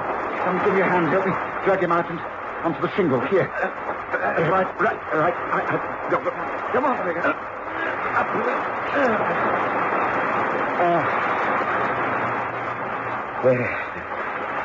That's it. Oh, good heavens, Holmes. Poor fellow, he's dead, I'm afraid. No point in trying to revive him. Drowned, of course. No, not at all. It's the old man, Adam Leach, killed by a vicious blow at the back of the head. Not the traditional blunt instrument either. Look at that wound. Surely it could only have been made by something like a pickaxe. For a long moment I stood and stared at the dead man. I've seen some dreadful wounds upon the human body in my time, but never one of such a peculiar nature. It was, as Holmes said, the sort of injury that would be sustained by a blow from a pickaxe. I found it puzzling, but there was no time for speculation. We raised the alarm immediately. Men were summoned from the inn, and the body, covered in canvas, was removed to the local mortuary. The one and only police constable was summoned, and an urgent message sent to the police station in Falmouth. It seemed quite natural that Sherlock Holmes should take charge. It seems that you've all heard of the unfortunate death of Adam Leach of Cliff House. I must ask you all to remain calm. This is a most regrettable tragedy. One can only assume that he went for his usual morning swim and was overcome with cramp, and while floundering, crashed his head against the rocks and drowned. Aye. Adam, he always took a morning swim down there when the weather was good. Like you say, Mr. Holmes, we must all be calm. Inspector Brendan from Falmouth will be here soon, and he'll take charge. Meantime, someone has got to tell Yvonne. Hey, poor girl. She'll be that heartbroken. Yvonne, I take it, is Adam's daughter. In which case, I think I should like to go up to Cliff House with you, Mr. Mason. You will be anxious to be with the young lady when she hears the news, will you? Yes, of course I do. Well, I just can't believe this. It's unreal. Yes, of course I must go to Yvonne. Right. Constable, perhaps you'll wait for the inspector. Come along. Let's get up to Cliff House.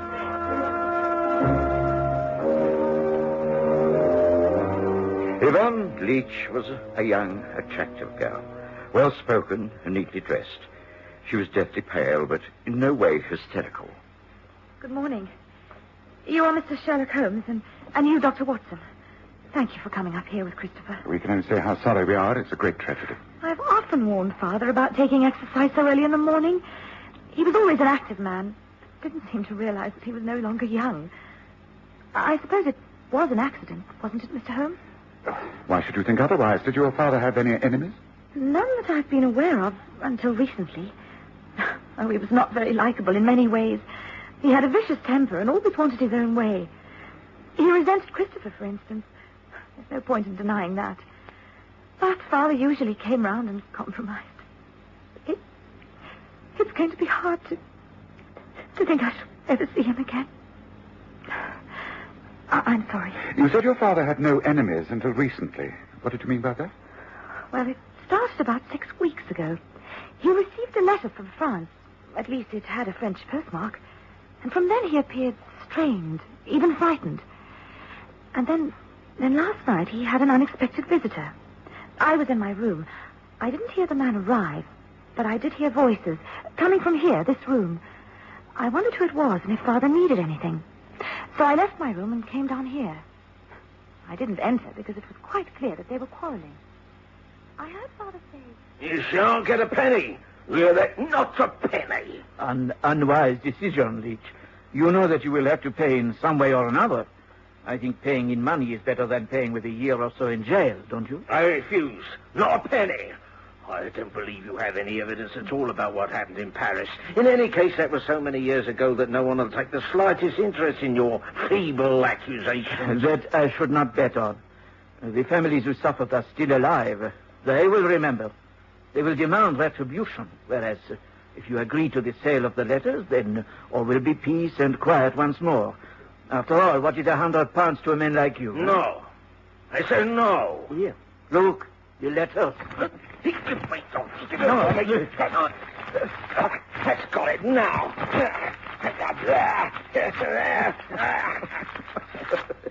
You really are anxious to have the letters destroyed, aren't you? You don't think I'd be stupid enough to bring them with me tonight, do you?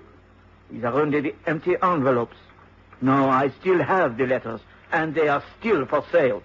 But now that I am sure you want them, the price goes up. I want £500 now. What? A nice round figure. 500, and I promise you I will hand them over and leave for France by the next packet steamer. What do you say? I say get out. Take your blasted letters. Get out of my house and stay out. Oh, go on, do your worst.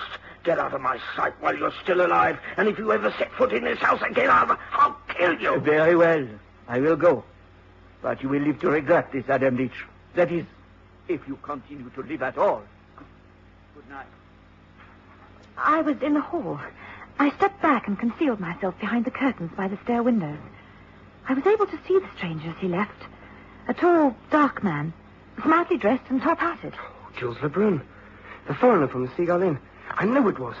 He's the only French-speaking visitor in these parts. This is most interesting. Well, thank you for telling me, Miss Leach. I think you'll be having a visit from Inspector Brendan of the Falmouth Police later on. I advise you to confide this to him. Very well. But I do not wish to cause more trouble. Whatever happens, it can't bring Father back, can it?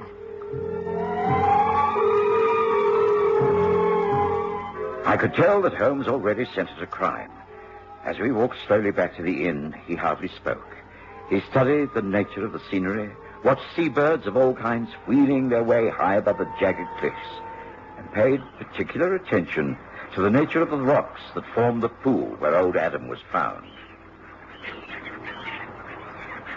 No, it couldn't have been an accident, Watson. You mean the man wasn't drowned, Holmes? No. A post-mortem will show that he was killed by a tremendous blow on the back of the head. It was not caused by crashing against the rocks. If that had been so, the body would have shown signs of cuts and bruises all over. There wasn't another mark on him.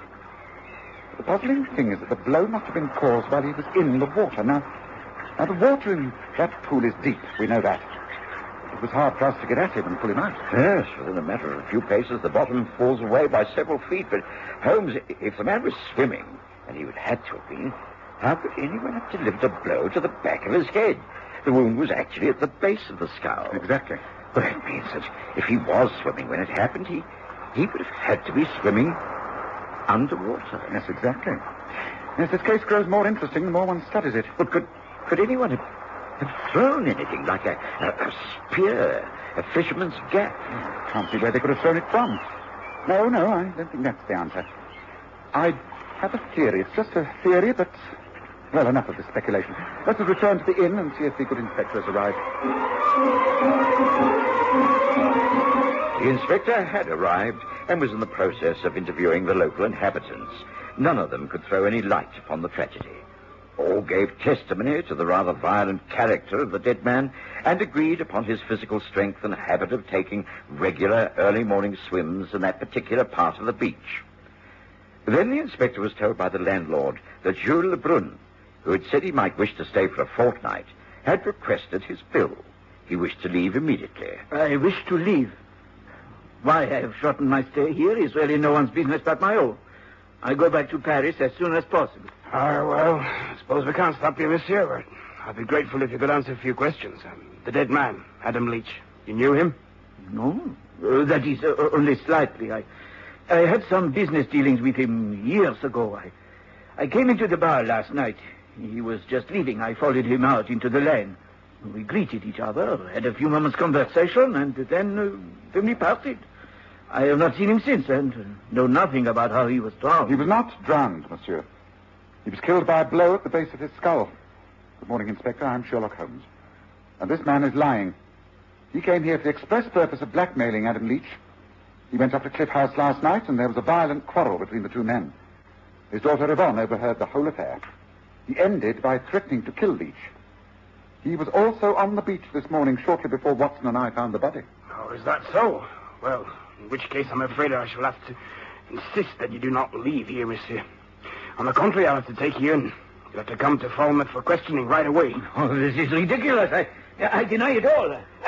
You cannot hold me against my... Lebrun was led away protesting vehemently. Holmes seemed quite satisfied. And when the carriage taking the Frenchman left for Falmouth, Holmes went with it. He didn't ask me to come with him, and I knew this was one of those occasions when he wished to be alone. I didn't mind. The sudden tragedy had put a blight upon the day. I decided upon a long walk across the cliffs to clear my mind and restore my spirits. And by the time I got back, it was late in the afternoon. To my amazement, I found Holmes, the inspector, and Christopher Mason in the kitchen of the inn. A large side of ham stretched on a table. Holmes was in the process of tying something to the ham. Ah, Watson, good. There is some time to witness an experiment that may clear up our mystery. Holmes, what is this? There is a sizable chunk of ham pinned down to a plank of wood, and you're now tying a fish on the top of the ham. Yes, quite. It appears a most bizarre mess, doesn't it? But come, I think this is ready. Now we shall take ourselves down to that rock pool, and I will show you how Adam Leach was killed. Come.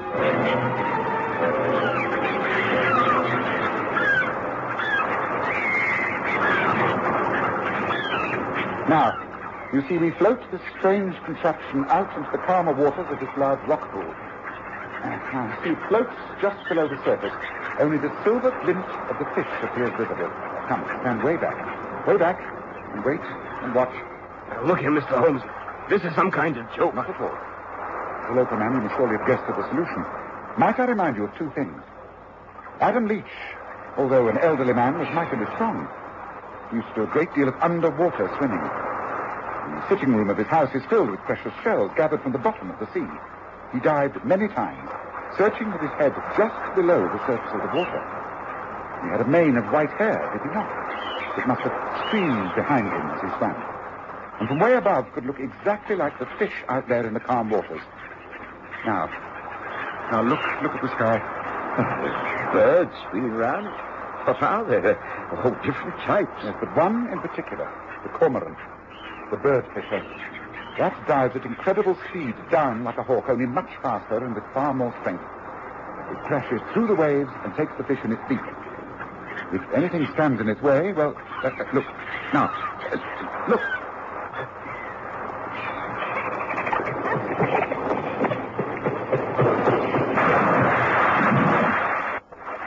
There is your killer, Inspector.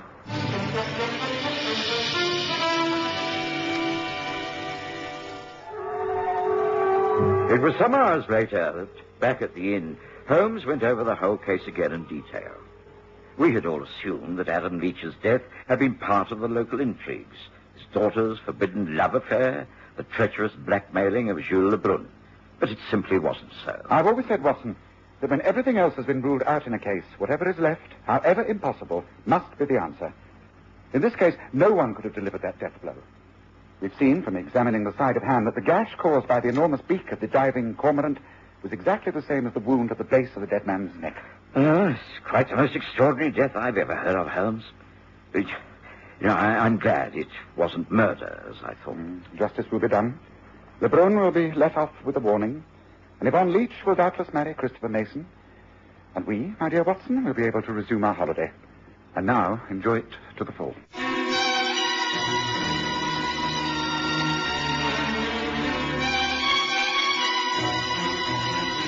Listen again next Sunday to The Stories of Sherlock Holmes, with Graham Armitage as Holmes and Kerry Jordan as Dr. Watson.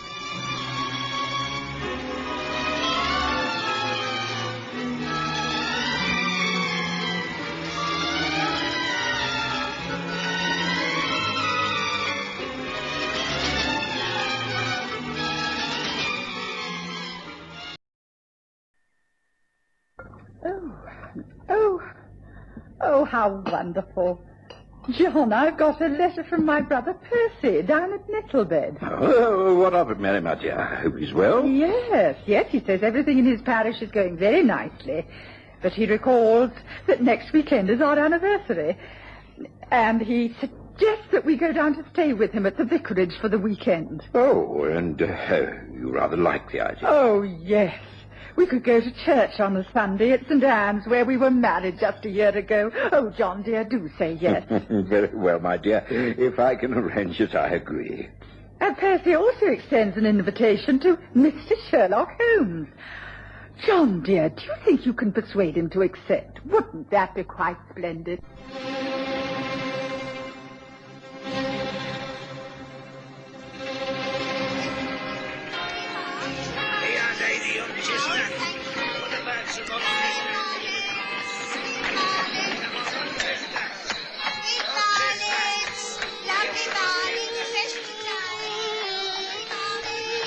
We present The Stories of Sherlock Holmes.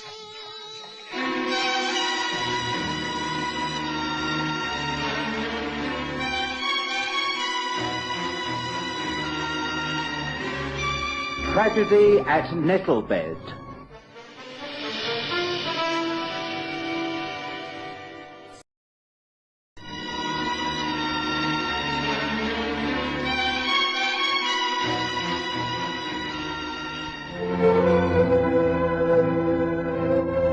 Mary and I had been married at Nettlebed Church in the parish of her brother, the Reverend Percy Phelps.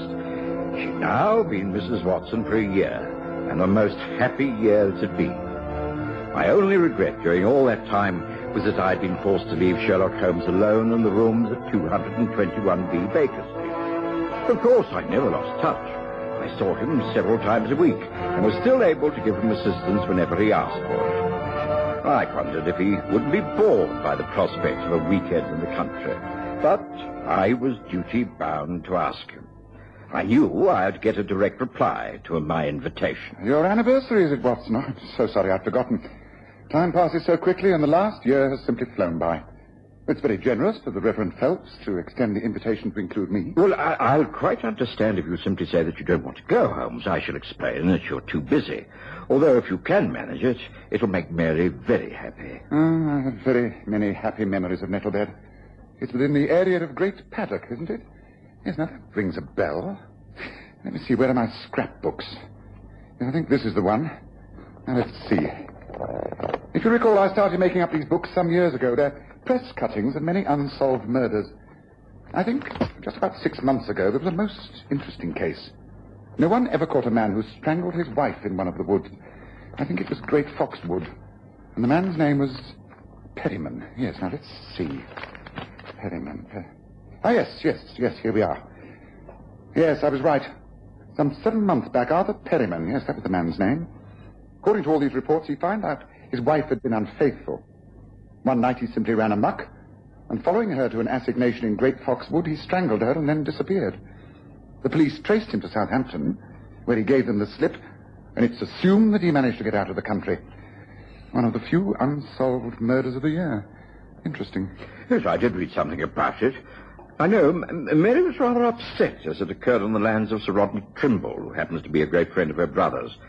Well, frankly, she hasn't been back to Nettlebed since that tragedy occurred. And yet, of course, she's prepared to now. Well, this is a very special occasion. She wouldn't want to turn down the Reverend's invitation if she wanted to. She's a god to go. Well, the whole thing is most understandable. And, of course, I shall be happy to accompany you, Watson. Holmes, you will, but that's excellent. We shall all be so pleased. Now, I doubt if I shall be able to leave until lunchtime on Friday. Mary will probably go down a day or two earlier, so can you manage the 2:30 train from Euston on Friday, Holmes? Holmes agreed to the arrangement, and Mary was delighted. She sent a telegram to her brother saying she'd be with him midweek, and that Holmes and I would arrive late on Friday afternoon. The plan worked perfectly. Our train was on time at Great Paddock Station, and a pony and trap was waiting for us. I recognized the driver. It was Ben Crump, who worked for Sir Rodney Trimble. Afternoon, Dr. Watson. Afternoon, sir. You must be Mr. Sherlock Holmes. Climb in. Thank you. It's nice to see you, Ben. But why are you meeting us? You still working for Sir Rodney? No, that's right, but well, the Reverend and your wife, they've both been out all day. So I was asked to take the trap and fetch you. There's no need to worry. I'll be home by the time you get there. Are you comfortable, are you? Oh, yes. Thank you, Ben. Right, go on in, Bessie. Come on, up we go. Oh, this old one. Yes, you'll find her way back to St. Anne's without anyone holding the reins. I know.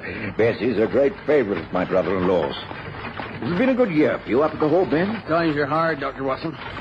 He's cut back a lot on entertaining. This weekend be the first time he's planned to shoot for nearly a year. Oh, planning a shoot over the weekend, is he? Tomorrow, the weather holds. I reckon you two gentlemen will be invited.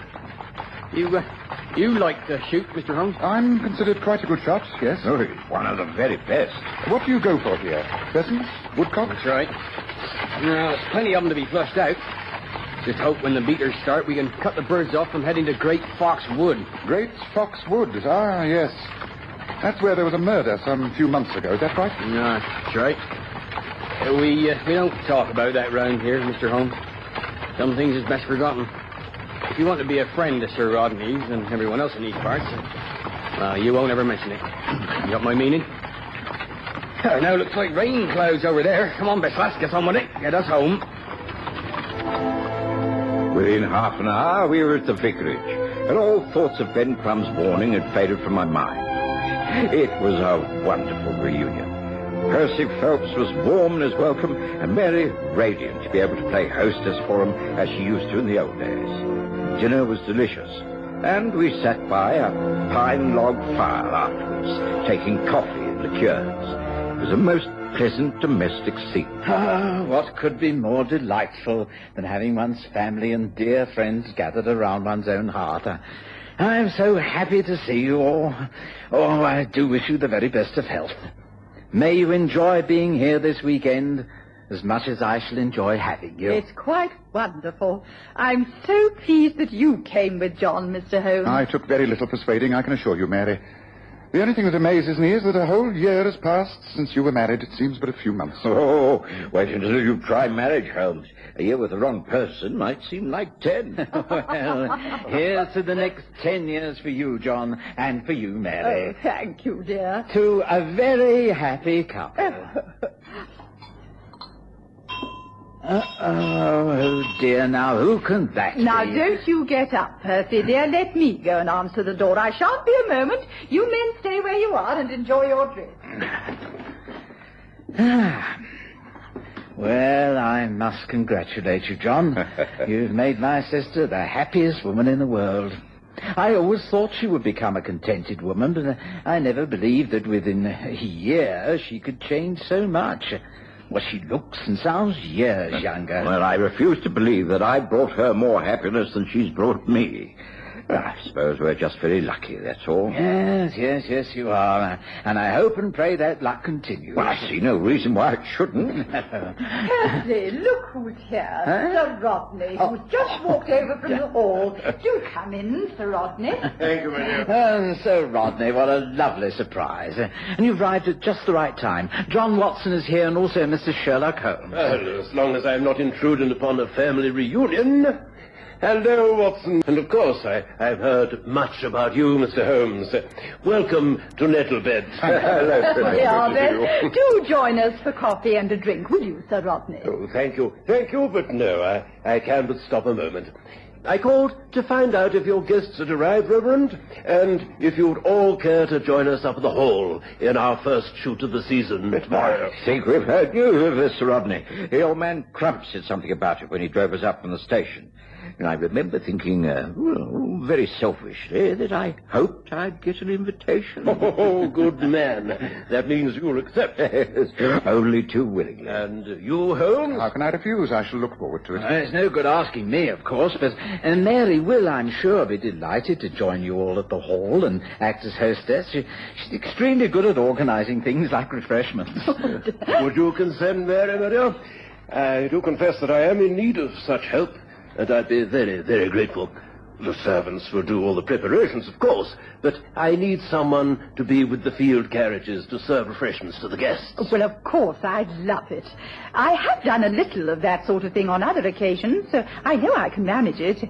And it means I'll be able to watch John and Mr. Holmes in action. Will there be many guests, and shall I know any of them? There are about a dozen, including yourselves. Mostly local people, a few from town. Oh, the only one you might know is David Endicott. David? How silly of me. I've spilt my wine. Who did you say? David Endicott. Yes, I think I did meet him many years ago. I doubt if he'll remember me, though. Well, I must be on my way. Don't bother to see me out. I know my way. Good night to you all. I'll expect you up at the Hall nice and early tomorrow morning. We want to start the first partridge drive at about 10 o'clock, so shall we say no later than 9:30? Good night to you. Thank you so much. Good night, Sir Rodney. After Sir Rodney had left, the talk became general. But I noticed that Mary was very quiet. We retired early, and the moment that we were in our room, she gave a little sob and placed her arms round me. Oh, John. Mary, my dear, what is it? Oh, John. I didn't think it would ever happen. You remember many years ago that I told you I was engaged to be married and that the man walked out on me. I was jilted. Davis, that was years ago. What does that matter now? We're happily married. You've put all that behind you. No, listen to me, please, dear. The man I was to have married is this man, David Endicott. He will be at the shoot tomorrow, and John, I am so afraid. So very afraid. Afraid? You mean you're afraid of meeting this man from your past? Yes, I am. Afraid of what might happen. You think you might still feel attracted to him? Oh, no, dear. No, nothing like that. No, it's just that I have found out so much more about him, and John, I'm convinced that he is evil. David Endicott is an evil man and can only bring tragedy to Nettlebed. I'm sure of it.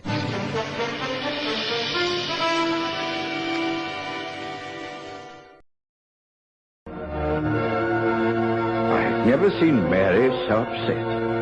Of course, she'd explained to me before we were married that she'd suffered an unhappy love affair years ago, but I'd never inquired the man's name or asked for any details. Now we were to confront him the following day.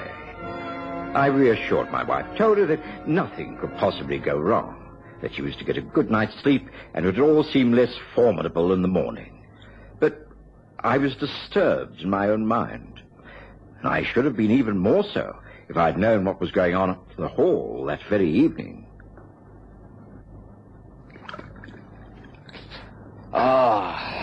Now that's better. David, I think the time has come for us to have a little talk. Yes, Sir Rodney, what is on your mind? Surely you don't mind me helping myself to a slight nightcap? Oh, no, not at all. Although I think I should be honest and say that you seem to be drinking far more heavily than ever. It's no way out, you know. No way out from what? From the sort of dissipated life that you're leading, that you have led for so many years. Oh, dear. Am I going to end my first day here with a moral lecture? Yes, if that is what you wish to call it. This is still my house, and I must ask you to respect the fact that I have many guests tomorrow. You are part of the weekend, and I hope you enjoy yourself. You're a good shot and should be very useful in the team. But please, I know what you're like on these occasions. You can no more keep your hands off a woman than you can the whiskey bottle. I won't stand for it tomorrow. Well, that sounds more like a threat than a lecture. Why don't you just ask me to leave right now? You know full well that I can't do that. Please, David, it's important. And there are lots of really nice people coming down. One of them is someone I think you used to know very well. Mary Phelps, the vicar's sister. She's now married to Dr. Watson, who is also a member of our party. Mary? Little Mary Phelps? Well. She is no longer little Mary Phelps. She's Mrs. John Watson, and she's a grown woman. Mature, sensible, and very happy. Just make sure that you don't cause trouble, David. If you do, in any way, then I shall no longer protect you or give you further warnings. I shall kill you. Morning dawned bright and clear, but with a sharp wind. Mary and I were up early.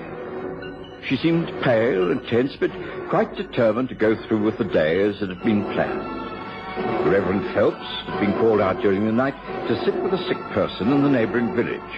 And of Sherlock Holmes there was no sign.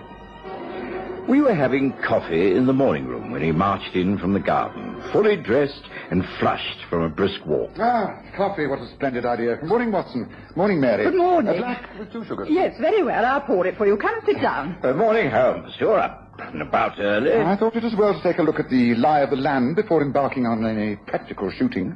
Sir Rodney has his drives all marked out, and the beaters are gathered in force. Sounds very promising. Yes, it does. The only trouble is the wind. From what I can make out of the planned shoot, the first drive should flush the birds out from over the land known as Barnes Bridge and the low meadows. If the wind freshens more than it is, then the birds will be taken over the farm and into Great Fox Wood. Great Fox Wood? That's right. I understand that no one likes to talk about that wood and what happened there some 7 months ago. No, it was horrible. Even Percy refuses to discuss it. No one ever goes in there these days. And you don't know why? No one does. It's a forbidden subject, you see. Something no one talks about. Oh, yes, they do, amongst themselves. During my early morning walk, I came across the man Ben Crump. He's acting head marker, placing sticks with names on them where he wants the guns to be standing. I greeted him, and he didn't seem at all pleased to see me. Well, morning, Mr. Holmes. What were you doing down here at this hour? Oh, just finding my bearings. I see you're placing the guns. That's it. Anxious to keep the partridge out of Great Fox Wood? Why? Because the beaters will refuse to go in there? They think it's evil? How did you come to know that? Oh, rumors spread very quickly in the country, as you know. Have you any theories of your own, Ben? I just do my job. So I'll tell you one thing, Mr. Holmes. These beaters are fine men, but you won't get any of them in that wood, not even in daylight. Because that's where the murder took place? Not just that. They say it's haunted. That man Arthur Perryman, who strangled his wife because she was unfaithful to him, he hanged himself in there. And I can see his body rotting from a tree. They seriously believe this? Oh, not only that, his spirit comes back and haunts the wood. Don't reckon I believe it myself. I knew Perryman. He's a violent man, wild, jealous. The folks around here swear they've seen his ghost. Now, so that's how the matter stands. We just got to do our best to see that the birds don't take us into Great Fox Wood. It's the wind that's the trouble. Just the wind. So, it seems we're in for a very interesting morning, doesn't it, Watson? Very interesting. Well, I do believe this is the real reason why I accepted the invitation to this weekend. Now, really, it's too bad of you, Holmes. Why can't you leave things alone and not turn a pleasant day's outing into a criminal investigation? I suppose because it's my job, Watson. You ready to go? I was annoyed with Holmes. I'd suspected all along that he was far more interested in the unsolved murder than he was in celebrating my wedding anniversary. I was also worried about Mary and this man David Endicott. I wondered what they would think of each other. But when they met, everything seemed perfectly normal. David, you must meet Dr. Watson and his wife. You remember Mary? Oh, of course I do. How could I forget her? Hello, Mary. How wonderful to see you again after all these years. And your husband. Very pleased to meet you, Dr. Watson. Congratulations. I can see you've made Mary a very happy woman. Thank you. I'm pleased to meet you also. You're looking well, David. I hope you are happy also. Oh, very. Watson, can I show you the shooting positions? Ben has them marked out. This way. Come along, David. Coming, Sir Rodney. I hope we can meet again later, Mary. I've such a lot to tell you. You're looking quite lovely. Oh, I've been such a fool. I made my biggest mistake over you. I shall be in touch. David! Coming. Goodbye, Mary, my dear.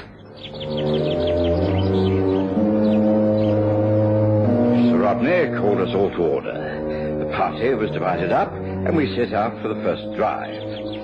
I found myself in a gun position next to Holmes, with David Endicott on the far side. The beaters began work, and suddenly the wind freshened. Almost at once, the partridge began to leave cover and fly straight overhead. Whistles shrilled. The birds came on. They were easy targets. But to my sheer surprise, Holmes hardly produced a shot. And when he did, it was as though he deliberately aimed wild. The whole covey got through, and heading over the farm, settled gently in Great Fox Wood. Holmes! Holmes, what the devil's the matter with you? You and Watson have let them all through. You're in Great Fox. Come on, men. We must beat them out. The men won't go in there, Sir Rodney. Damn it, they'll have to go in there. We lead them ourselves. Come on, men. Come on. Follow me. There was no time for more talk. We all felt pretty guilty at this failure, and I was determined to see that it didn't occur again, even if I had to drop Holmes' birds myself. But once we landed in the woods, we found it more difficult than we'd thought. Every possible tree seemed to have been planted there. The place was overgrown, and one could scarcely get through the jungle-like foliage. I found myself with Endicott and Holmes, with Sir Rodney to our left shouting orders. Forward! Forward! Men! There to the left! Holmes, you right? Yes. Take a grip on your gun, Watson, and make sure it's fully loaded. We may well have to use it soon. Look, There's a clearing. There. Stop. Now, wait a moment. Come on, men! Come on! For the love of heaven, stop him! Stop him! It's coming! The thing's coming! Watch out! Great heavens, what is it?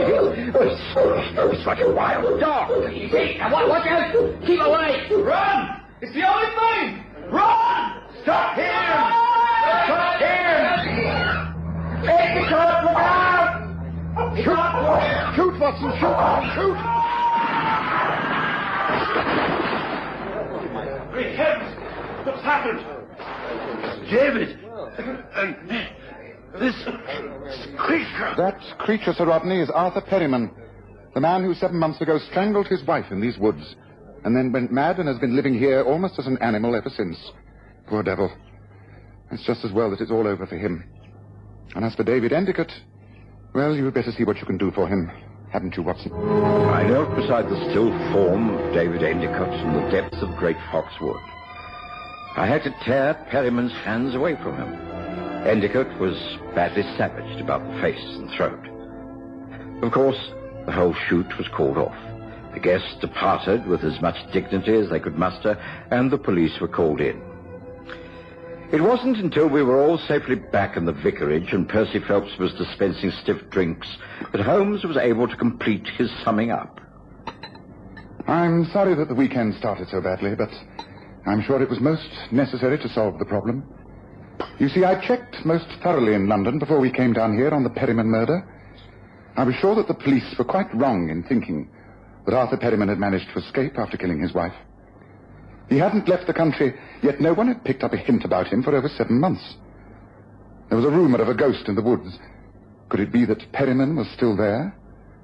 There is a disused hut in the clearing. He'd lived there, crazed and wild. It was necessary to bring matters to a head.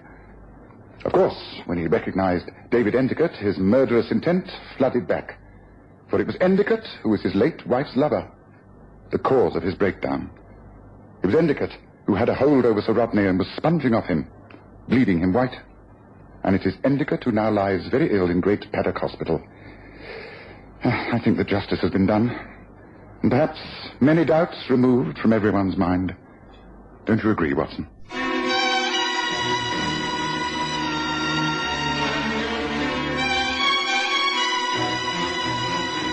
Listen again next Sunday to The Stories of Sherlock Holmes, with Graham Armitage as Holmes and Kerry Jordan as Dr. Wasp.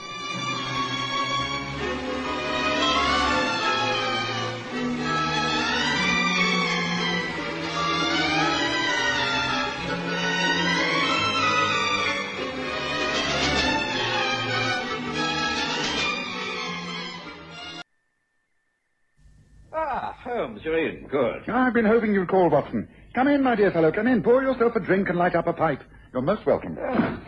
Well, it's a long time since I've seen you so happy, Holmes. Not happy, Watson. Stimulated. Look, a note that was sent round earlier at breakfast time. Here, read it yourself. Oh, very well.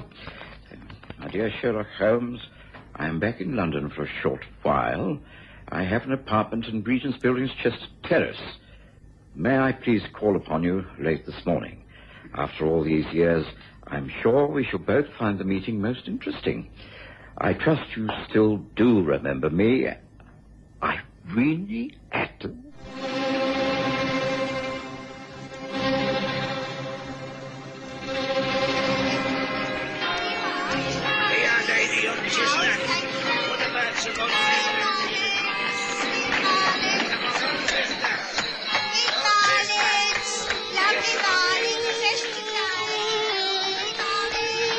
We present The Stories of Sherlock Holmes.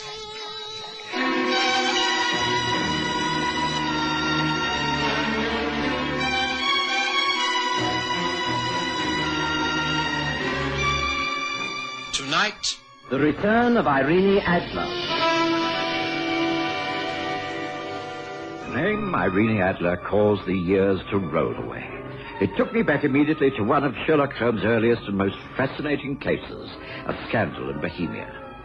Sherlock Holmes had very rarely been defeated, and only once by a woman. That woman was Irene Adler, an Englishwoman who conquered all Europe and became the mistress of kings and princes. I've seldom seen Holmes so fascinated by the prospect of meeting anyone. Just before noon, a private carriage drawn by 2 splendid white horses drew up outside. I let the lady in myself. I do not recall a more beautiful or gracious visitor. I was enchanted. She lifted her veil, and 2 startlingly blue eyes mocked me. The faithful Dr. Watson. At last, after all these years. Oh, my honor. Please, come this way.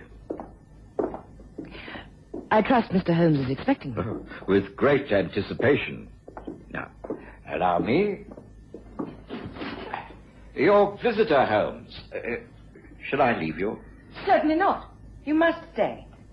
I may need assistance now that Mr. Sherlock Holmes and I have met on his home ground. Mr. Holmes. Miss Adler. Or should I not say Mrs. Norton? Ah, you do remember that I married. You were an unwilling witness at the ceremony, were you not? No, Miss Adler will do very nicely, thank you. My marriage was not the success I hoped. Ah. Then may I inquire what brings you back to London? That simple fact.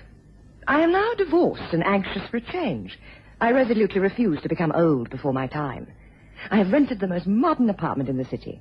It has a telephone, electric light, and even a gas icebox. I shall not remain very long. Just a few weeks. Looking up my old friends. And foes? Yes, and foes. It is a very dull woman who reaches my age without making quite a few enemies. But I am not worried by the future, Mr. Holmes. I have always been able to take care of myself. I heartily agree with that.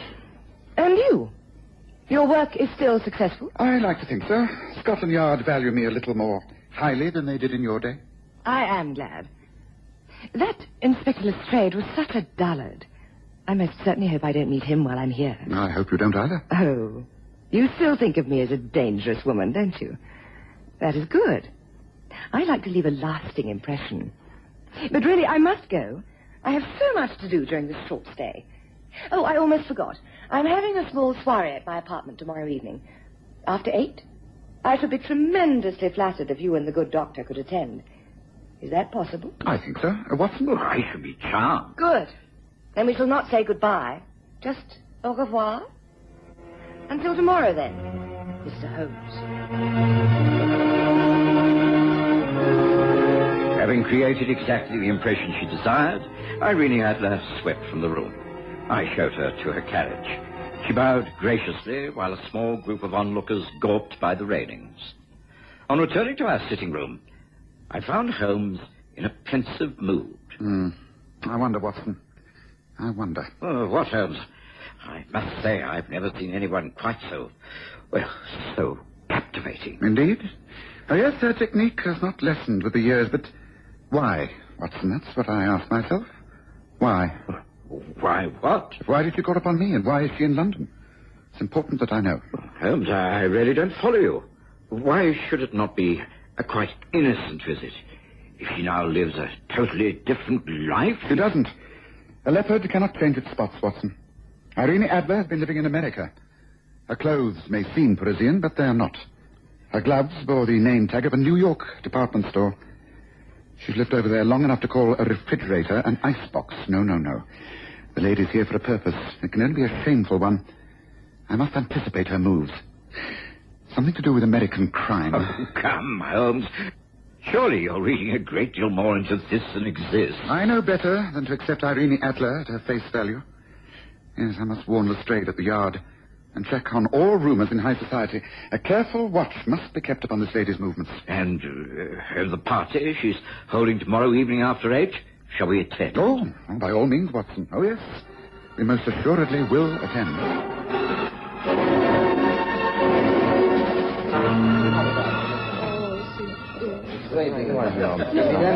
Mr. Holmes. Dr. Watson, how good of you to call. Do come through and meet everyone. Allow me to introduce you. Colonel Harris. I have to admit, your lady friend sure is a nerve, Hank. How can you allow her to invite a detective here? Quiet. Keep your mouth shut. And Irene's not my lady friend. We've only been introduced. Get it? And these two are American friends to whom I've just been introduced. They're from New York. Friends of my ex-husband, Hank Madison and Jervis Ames.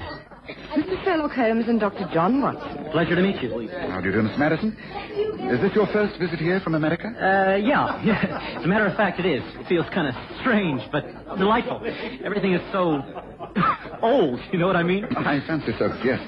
Are you from New York? In the jewelry business? No. I'm a banker. Nothing. Oh, what a pity. I was so wishing to talk to an American about the true value of the Baltimore diamond. Did you say the Baltimore diamond? That's right. I believe that it is in London and that it may be put up for sale. That is, if a private buyer cannot be found very soon. The trouble is that no one seems to know its true value. Did I hear you mention the value of the Baltimore diamond? Oh, how exciting. The fact is that they do say a crowned head of Scandinavia has already purchased it at a price beyond belief. Certainly no one I know can afford it. Oh, but come, Mr. Holmes. I will not have you monopolized by anyone. I must show you the rest of the apartment. But first, a drink? I know you will not like fancy drinks. But something cool, perhaps. Most pleasant. And here, help yourself. See? The cupboard that contains the decanters has a small icebox. Open it and... there are round trays which are filled with ice. Isn't that so very convenient? Small enough to pop straight into a glass. I love this apartment. And here, my elegant golden telephone. By turning the handle several times after lifting the receiver, you can ask the operator for any number in Greater London. Isn't that so exciting? Do you think you will ever catch a criminal by making a telephone call, Mr. Holmes? Oh, is that drink to your satisfaction? Because if so, do come and meet me. We didn't stay at the soiree very long. It was the sort of gathering that Sherlock Holmes despised. A number of false people wearing set smiles, engaging in small conversation with earnest intensity. I wondered if it had been at all worthwhile. In the hansom going home, Holmes answered my unspoken thoughts. I think it was worth going to, Watson. It's extremely tiresome, of course, but it served its purpose. Oh, you really feel that, Holmes? Well, I confess I've never felt more like a fish out of water. I gleaned a few interesting facts. I was right, Watson. There is mischief afoot. It concerns that man, Hank Madison, and the Baltimore diamond. Yes, I don't know what form the trouble will take. It's not my job to police the whole of London, but Scotland Yard must be alerted. A crime is about to be committed. Lestrade at the Yard has a job of work to do. For the next few days, Holmes was engaged in serious discussions with Scotland Yard. He used to return home in the evenings irritable and frustrated. Lestrade refused to take his warnings seriously. In the end, Holmes gave up. He'd done his best. Matters came to a head 3 days later, when Lestrade burst into our sitting room. Holmes, it's happened. Curse it, I was a blind fool. You were right, damn it. You were right all the time. Come in, Lestrade. Now, do calm down. Tell me what brings you here in such a sorry state. It's the Baltimore diamond. It's been stolen. Now, calm down, Lestrade. I can understand your frustrations, but as the deed has been done, we must now apply our minds to a solution. Wearing a pathway into my carpet will not solve anything. No, sorry, Holmes. It's just so impossible. If the crime involves Irene Adler, then nothing is impossible. Could it have been her? Well, of course it is. I've warned you repeatedly that this would happen. Now, as you seem incapable of coherent action or even logical thinking, I suggest we take a four-wheeler and go straight to Regent's Building, Chester Terrace. You will not have a warrant to search the apartment, but that can be argued about later. While we're on the way there, you can explain the circumstances in which the crime was committed.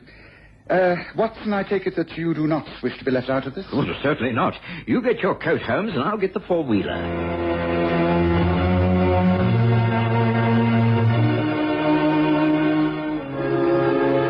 Within minutes, we were out of Baker Street and into a cab, topping our way down Park Road.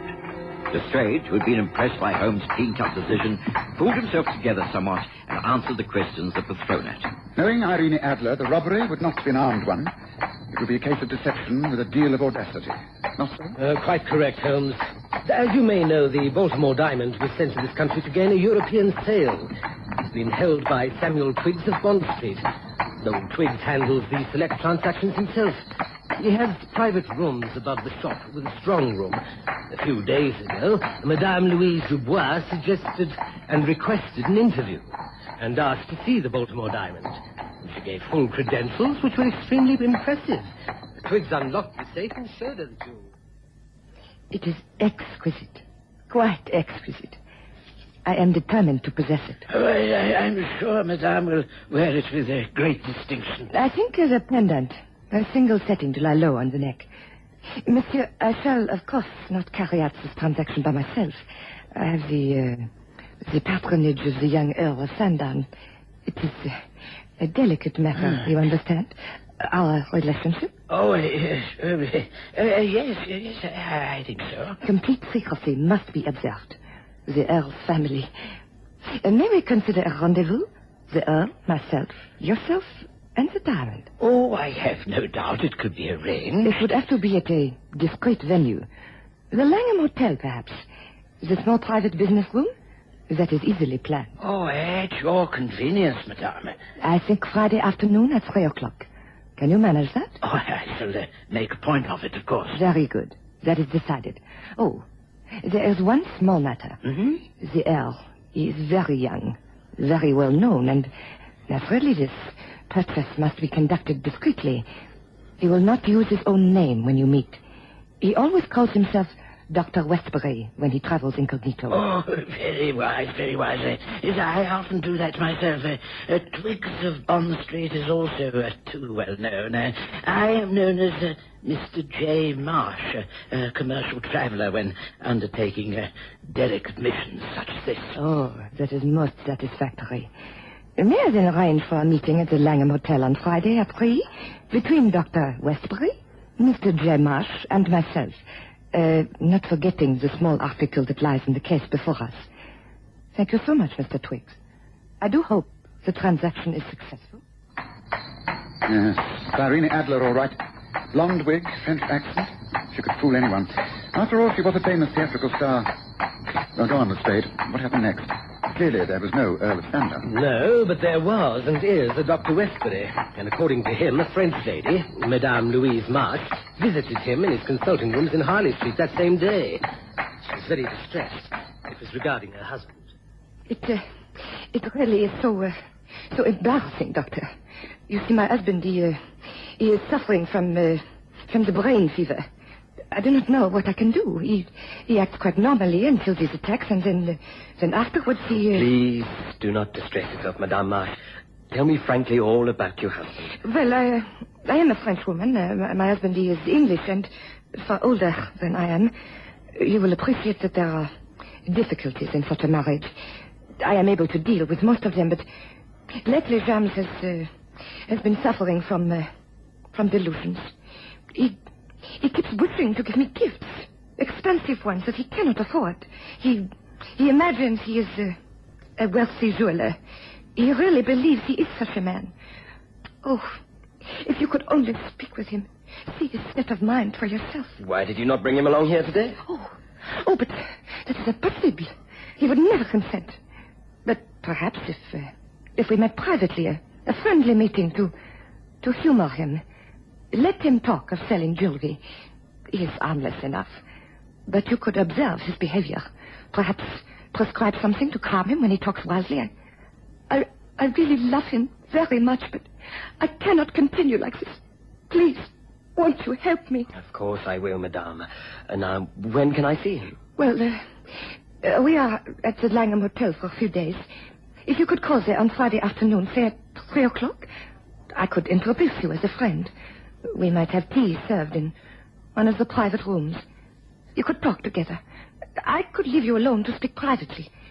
Is that satisfactory, Doctor? Could you manage Friday at 3 o'clock? Oh, yes, it's Irene Adler, all right. The meeting was held yesterday afternoon, not so? Both the jeweler and the doctor, dazzled by Madame Dubois' charm, didn't doubt her sincerity. They all three met as planned with the Baltimore diamond. That is so. Both Twiggs and Westbury, aware that they were dealing with the most delicate problem, were most cautious at their meeting. I can well imagine it. Irene Adler at her theatrical best, playing her cards with consummate skill. So you two have met at last. Tea is served. And now we must talk business. The jewels. I have it here for your inspection, Doctor. Oh, may I... Oh, yes. Yes, is it not magnificent? Oh, of course I shall be so proud to accept it. But, the price. can we afford it? Oh, you must have it. I insist. No one else could do it justice. Don't you agree, Doctor? I'm sure you're right, Mr. Marsh. But we need to talk about a great number of things.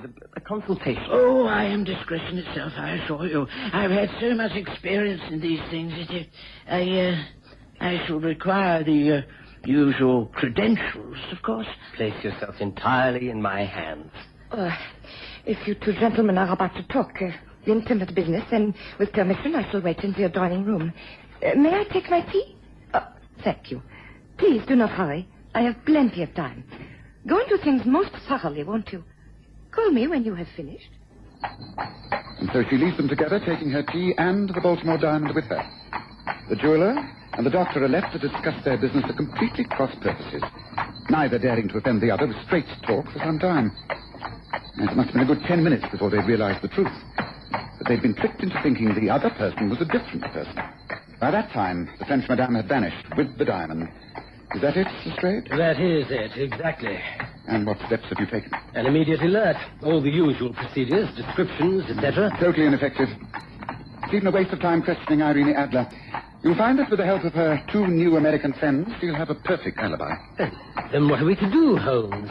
It's all very well arriving at her apartment in a few minutes' time without a search warrant, but if she is guilty of this cunning robbery, she could have disposed of the diamonds by now. Oh, no, that she will not do. You do not know the lady as I do. She's delighting in this deception. That's the reason why she came to me in the first place. Yes, she got the better of me once years ago, and now she thinks she can do it again. Now, but look, we're turning into Chester Terrace. Things will become quite interesting very soon, I think. Regent's Buildings, Chester Terrace, was almost deserted, and the butler at Irene Adler's apartment informed us that his mistress was out riding in the park with the American, Hank Madison. Lestrade introduced himself, and the butler recognized Holmes and myself from the evening of the party, and we were shown in. A pile of luggage stood in the passage. Madame Adler was due to leave for the continent. Lestrade was all for a thorough search of the cases and the rest of the apartment, but Holmes restrained him and insisted that we sat quietly and waited. To my surprise, although the hour was early, Holmes mixed himself a strong drink with ice before joining us. We waited for some time before... Hi, Mr. Holmes.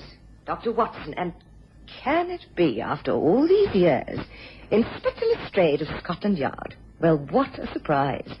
You know my friends, Mr. Hank Madison and Mr. Jervis Amos. Glad to meet you. Hello there, Holmes. Watson. Good day to you. And pray, why am I so honored by 3 guests? I hope the matter isn't all that serious, for the 3 of us are about to leave on my tour of Europe. I know that, madame, but I must first insist that a thorough search be made of this apartment and all your personal belongings. The Baltimore diamond has been stolen, and we believe you are responsible. I beg your pardon. Oh, you can't be serious. Oh, but of course you may search as much as you please. Tell me, when was this diamond stolen? Yesterday afternoon at 3 o'clock from the Langham Hotel. Indeed. Oh, that must have been while we were riding in the park. I guess so. I called for Madame Adler at 2:45. We were out in the park until after 4. Many people saw us. I was looking at my best, I think, in a green and yellow gown with white accessories. There were photographers out there. I refused to pose, but they must have photographed us in the carriage. So you see... I told you that Madame would have an alibi. And I really do think it will be a waste of time to conduct a search. It's both inconvenient and undignified. Do please continue with your investigations in the manner you think fit, Lestrade, but allow Watson and I to retire. I shall say goodbye now. Goodbye, Irene Adler. I think it most unlikely that we shall ever meet again. Are you ready, Watson?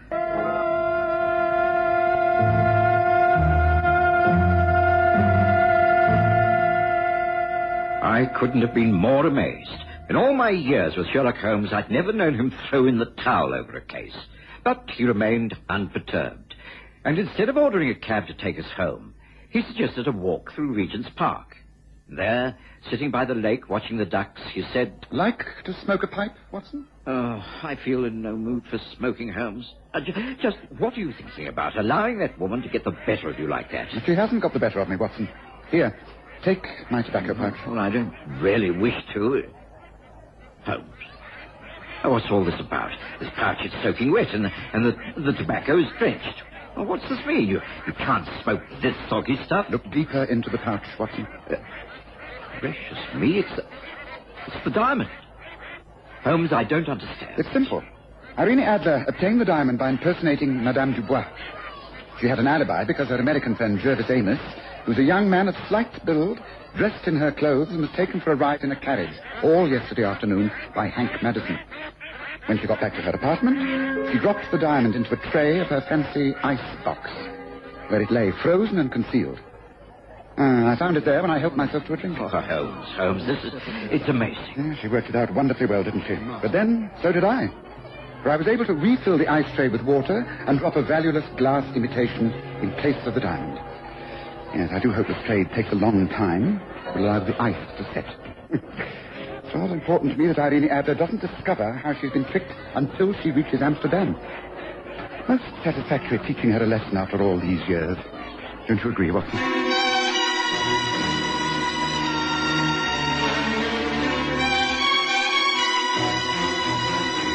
Listen again next Sunday to The Stories of Sherlock Holmes, with Graham Armitage as Holmes and Kerry Jordan as Dr. Watson.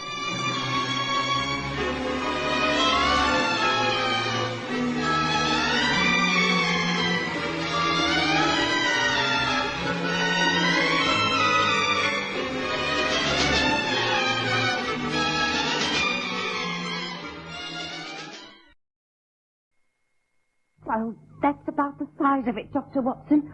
I just have to travel north to Cumberland, and I simply can't take young Harry, my grandson. I'll only be gone a few days, but I can't leave the boy alone in the house, and he don't know nobody in London. So you're wondering if Sherlock Holmes will allow him to come and stay here at 221B Baker Street, Well, I know it's an imposition, but, well, Harry's a bright boy. I know he'll behave himself and not get in the way. Of course, if it relied on you, it wouldn't be so bad. For you're a doctor and used to handling children. But Mr. Holmes, well, there's no doubt that he can be difficult. I wondered, perhaps if you'd talk to him, sound out the ground, as it were. All right, Mrs. Hudson, I appreciate your problem.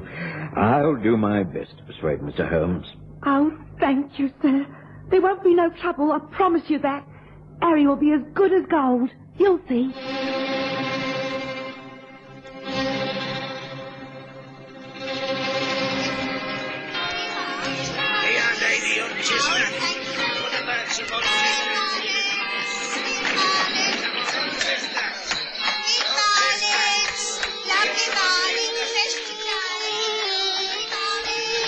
We present The Stories of Sherlock Holmes.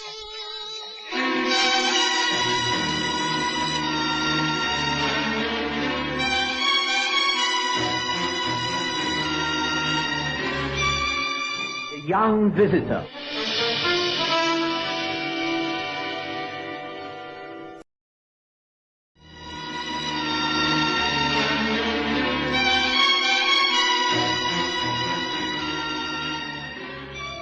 I knew that to put up a lively young boy in our rooms for any length of time would cause untold trouble.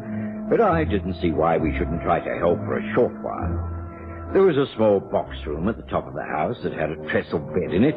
It could be made quite comfortable. The only difficulty was Sherlock Holmes and his work. He was the last man in London to want a small boy under his feet while he was engaged upon a case. I broached the subject carefully the next morning. Much to my surprise, Holmes agreed to the arrangement quite amicably. Mrs. Hudson was delighted, and on the Friday afternoon showed him the lad, all dressed in his Sunday best and schooled in the proper behavior.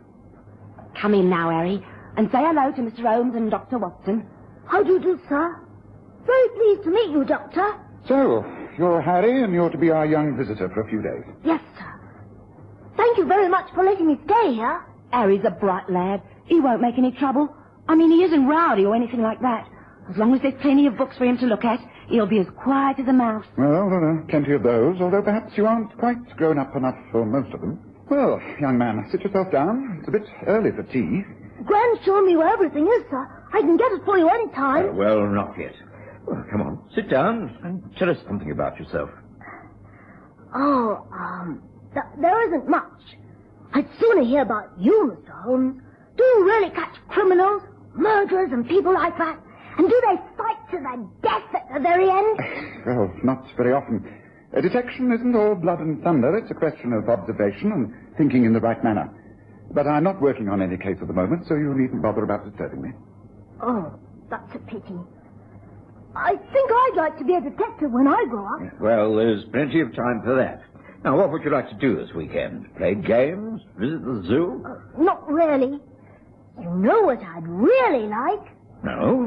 What? To go down Charing Cross Road and look at all the second-hand bookstores.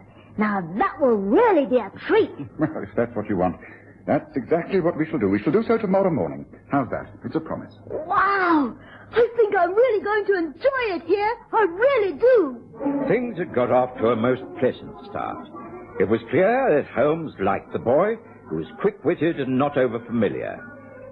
True to his promise, Holmes ordered a hansom cab the next day, and the two of them started off for an exploration of the London bookshops. Charing Cross Road was the obvious start. Holmes knew every store intimately. The one in particular, Nesbitt & Son, was a great favorite. Well, now, Mr. Holmes, found anything to your liking? Not at the moment, Nesbitt, but I'll browse around if you don't mind. Make yourself at home, sir. Make yourself at home. Mr. Holmes, just come and look at what I found. What is it, Harry? Look! It's an old book all filled with maps and drawings. Look! Sailing ships and pirates. All the voyages marked out. Called E. White Cosgrove. Travels of imagination and exploration. What's that? Gracious me. Nesbitt, what have you got an old Cosgrove out here on the store pavement for? What's it marked out as?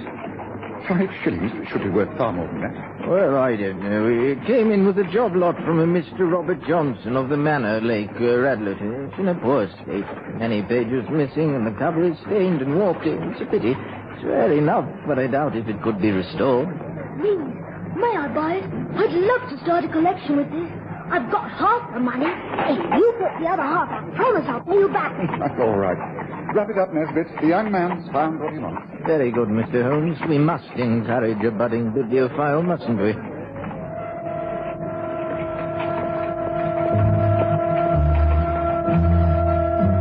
The rest of that day, young Harry stayed in the box room, poring over travels of imagination and exploration. We heard not a sound from him.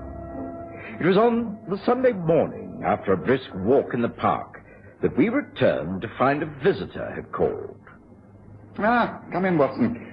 Young Harry, this is Miss Amelia Johnson. She's called about the book you bought yesterday, Harry.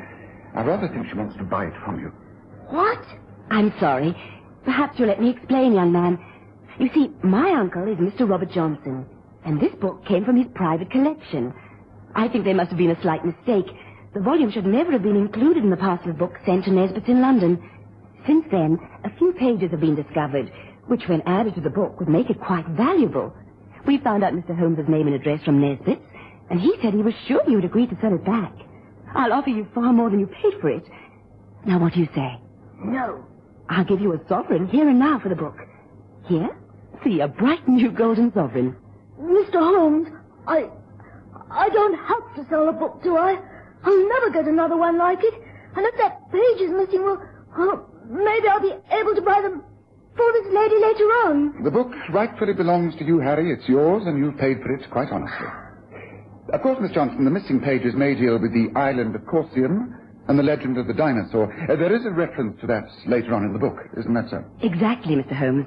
It's a shame that the tale should remain incomplete. We're anxious to see the volume whole again. I don't think my offer is unreasonable. Not at all. But it's entirely up to you, Harry. A sovereign back for 5 shillings outlay is a good investment.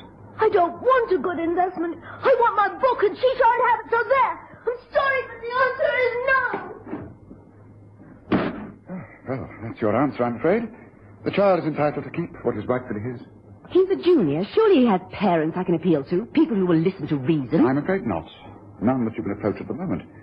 He's staying with me in the box room in the roof until his grandmother returns next week. But Harry is a strong-willed boy. I doubt if anyone will make him change his mind. Not even if I made the offer 5 guineas? I very much doubt it. I'm sorry, Miss Johnson. I'm afraid your visit from Radcliffe has been a waste of time. Please, may I show you out? Now, look here, Harry. We appear to have stirred up quite a hornet's nest with this purchase of yours. I'm sorry.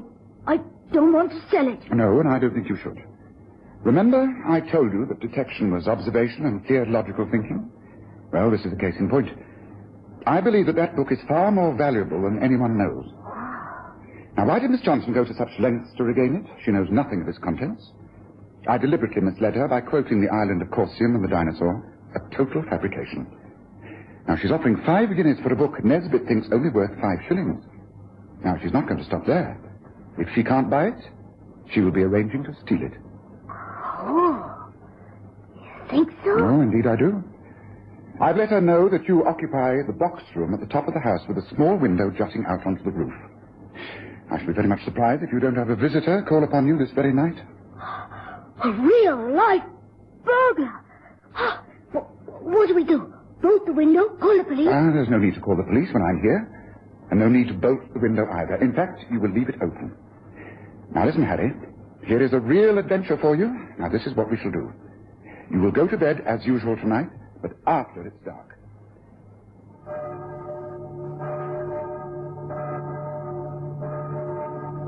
It's Holmes. You're still awake, sir? Yes, Harry. I think this is proving a washout, Holmes. It's very late. Listen. Someone's outside on the roof. Wait. Right, Bert, easy. This is a window. Here. You go first. Right, hold on. That's it. Right. Head. Right, come on. Bring the lamp. All right, Watson, get them. Right, I'm with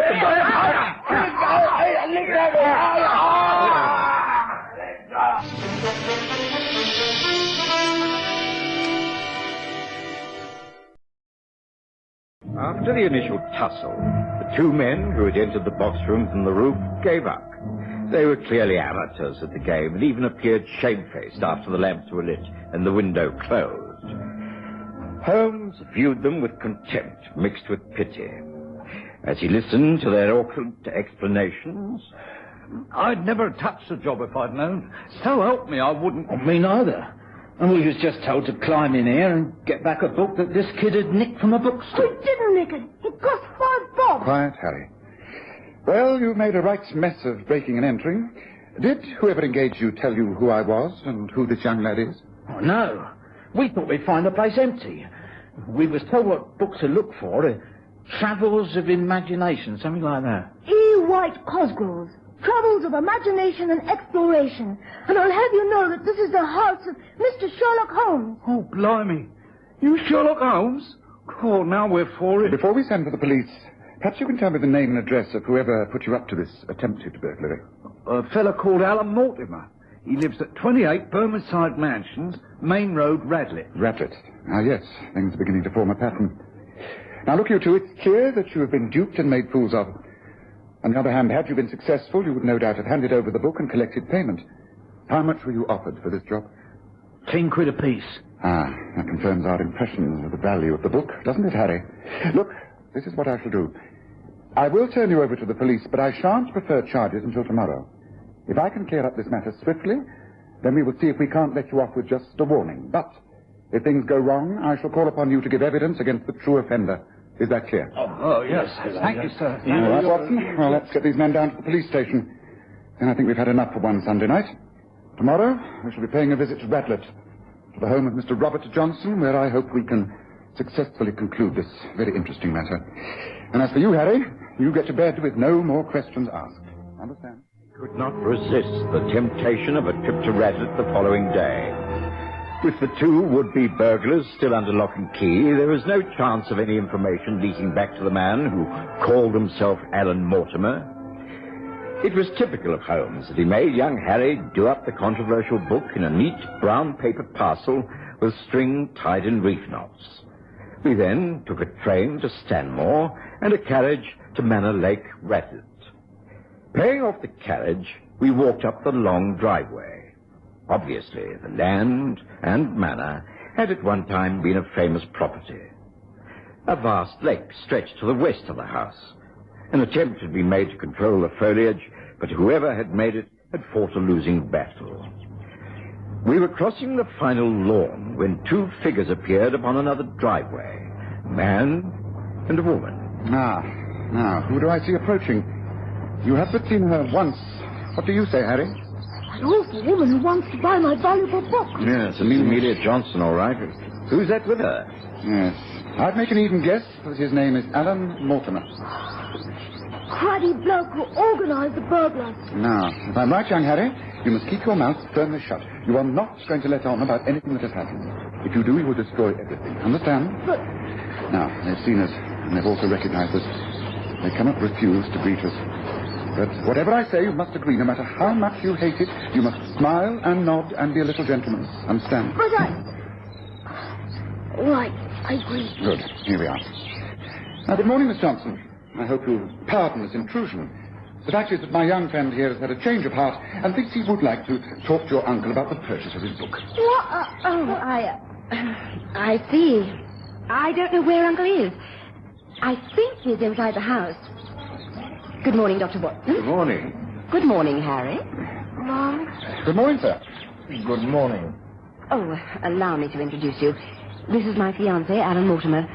Mr. Sherlock Holmes, Dr. Watson. How do you do? And Harry. Pleased to meet you. Would you excuse us? I think we'd better go on up to the house. I'd like to conclude this transaction as soon as possible. Come, Watson, Harry, this way. Good morning to Miss Johnson. Good morning, Mr. Mortimer. Alan, what could have happened? I thought you'd arranged everything, that there was no need to worry. Something must have gone wrong. Those men have bungled it. Well, what do we do now? If Uncle gets that book back, that man, Sherlock Holmes, is quite capable. We shall just have to wait. If Holmes does work things out, it will go very heavily against us.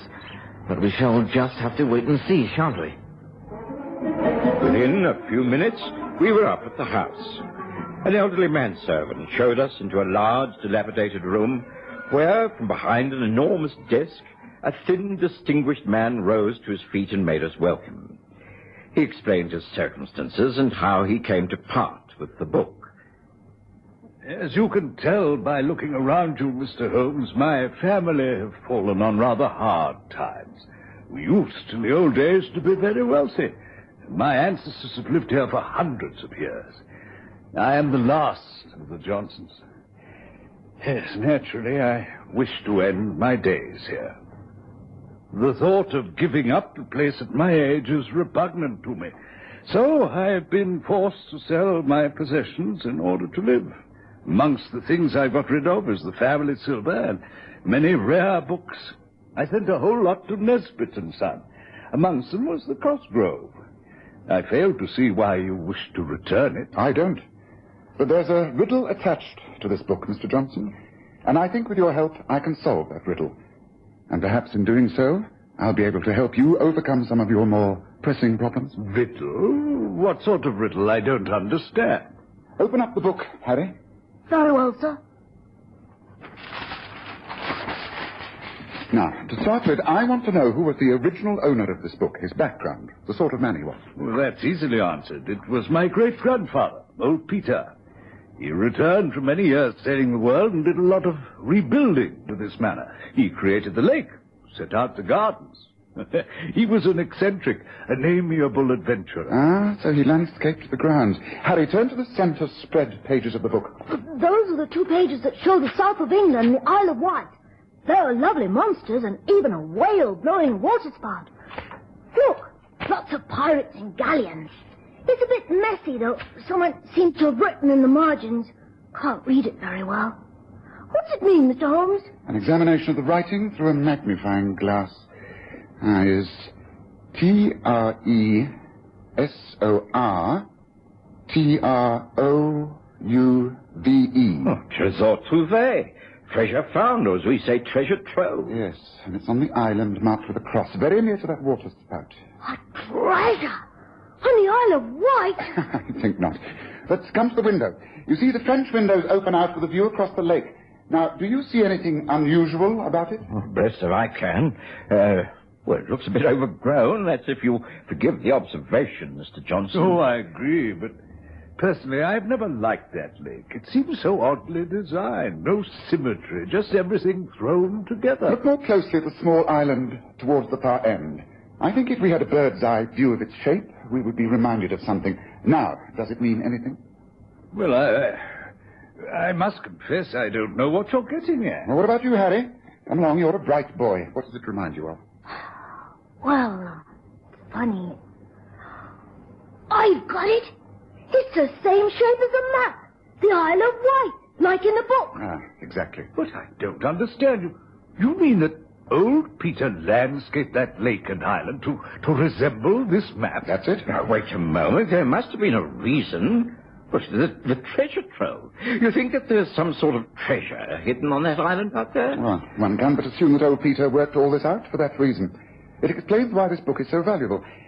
I presume that you have a boat that can get us across to the island, Mr. Johnson? Well, there's an old rowing boat moored down there. Oh, I haven't been across to the island for months. Old Giles, my manservant, will know if it can still be used. Good, then I suggest a trip to the island and a little exploring, don't you? Wow! Buried treasure!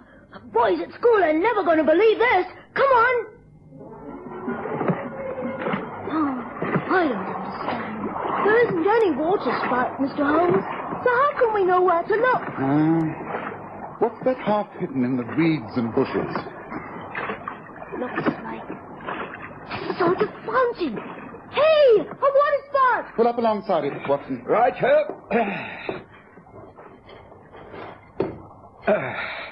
There. Right. Now, you have a spade, Mr. Johnson. Right. Let's get ashore and start to dig around that fountain. I think but a few paces the other side is the nearest we can attempt. Ready? Yes, I'm ready.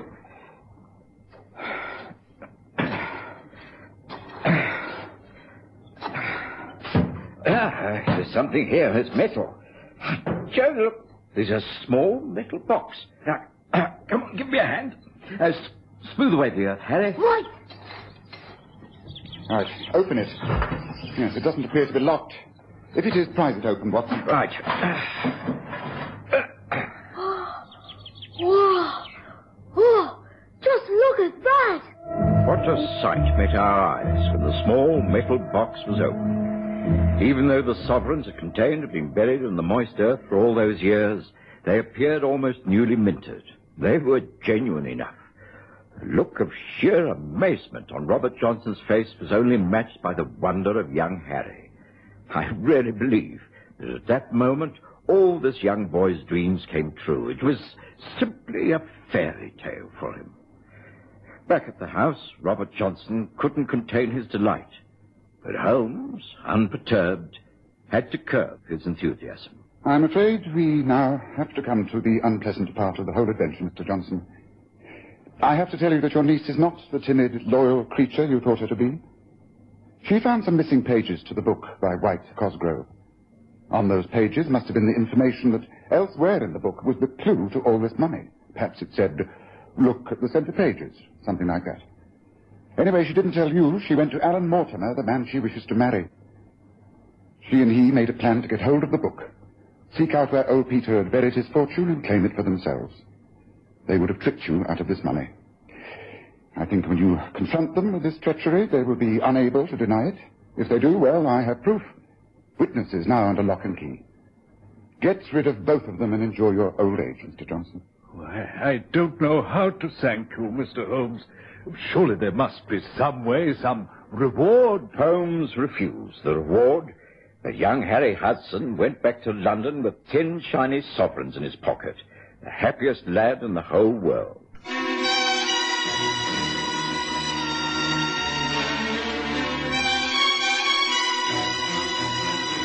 Listen again next Sunday to The Stories of Sherlock Holmes, with Graham Armitage as Holmes and Kerry Jordan as Dr. Watson.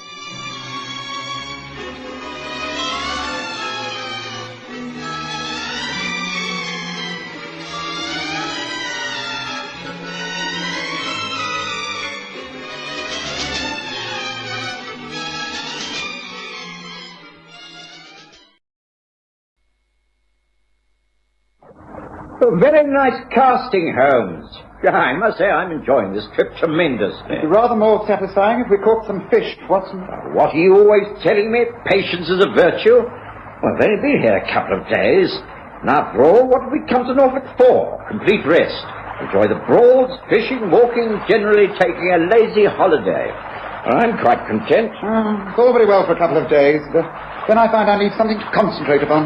Well, I think you should concentrate upon your line, Holmes. I think you might have a bite. Hey, you there! You want a bank there? And if I have, then that man has ruined it. Holmes! Sherlock Holmes, surely it must be. Who on earth? I'm not known in these parts. By heavens, it's Tubby Spencer. Do you remember him, Watson? Superintendent at the Yard many years ago. Well, well. What on earth's he doing up here?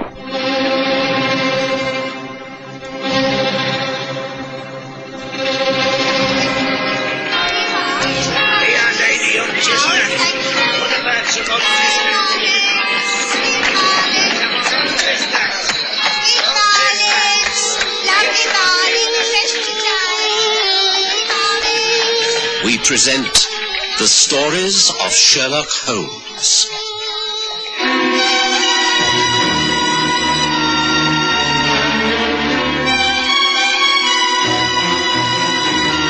The Nene River Mystery.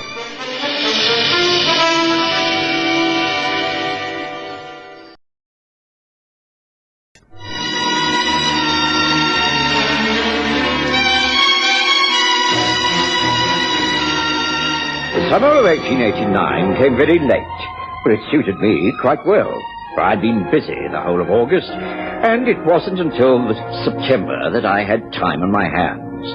When I did, the summer really started. Sun came out, the temperatures rose, and it seemed an ideal time to take a short break. Most holiday makers had gone home. The resorts were deserted. I persuaded Holmes to join me for a few days on the Norfolk Broads.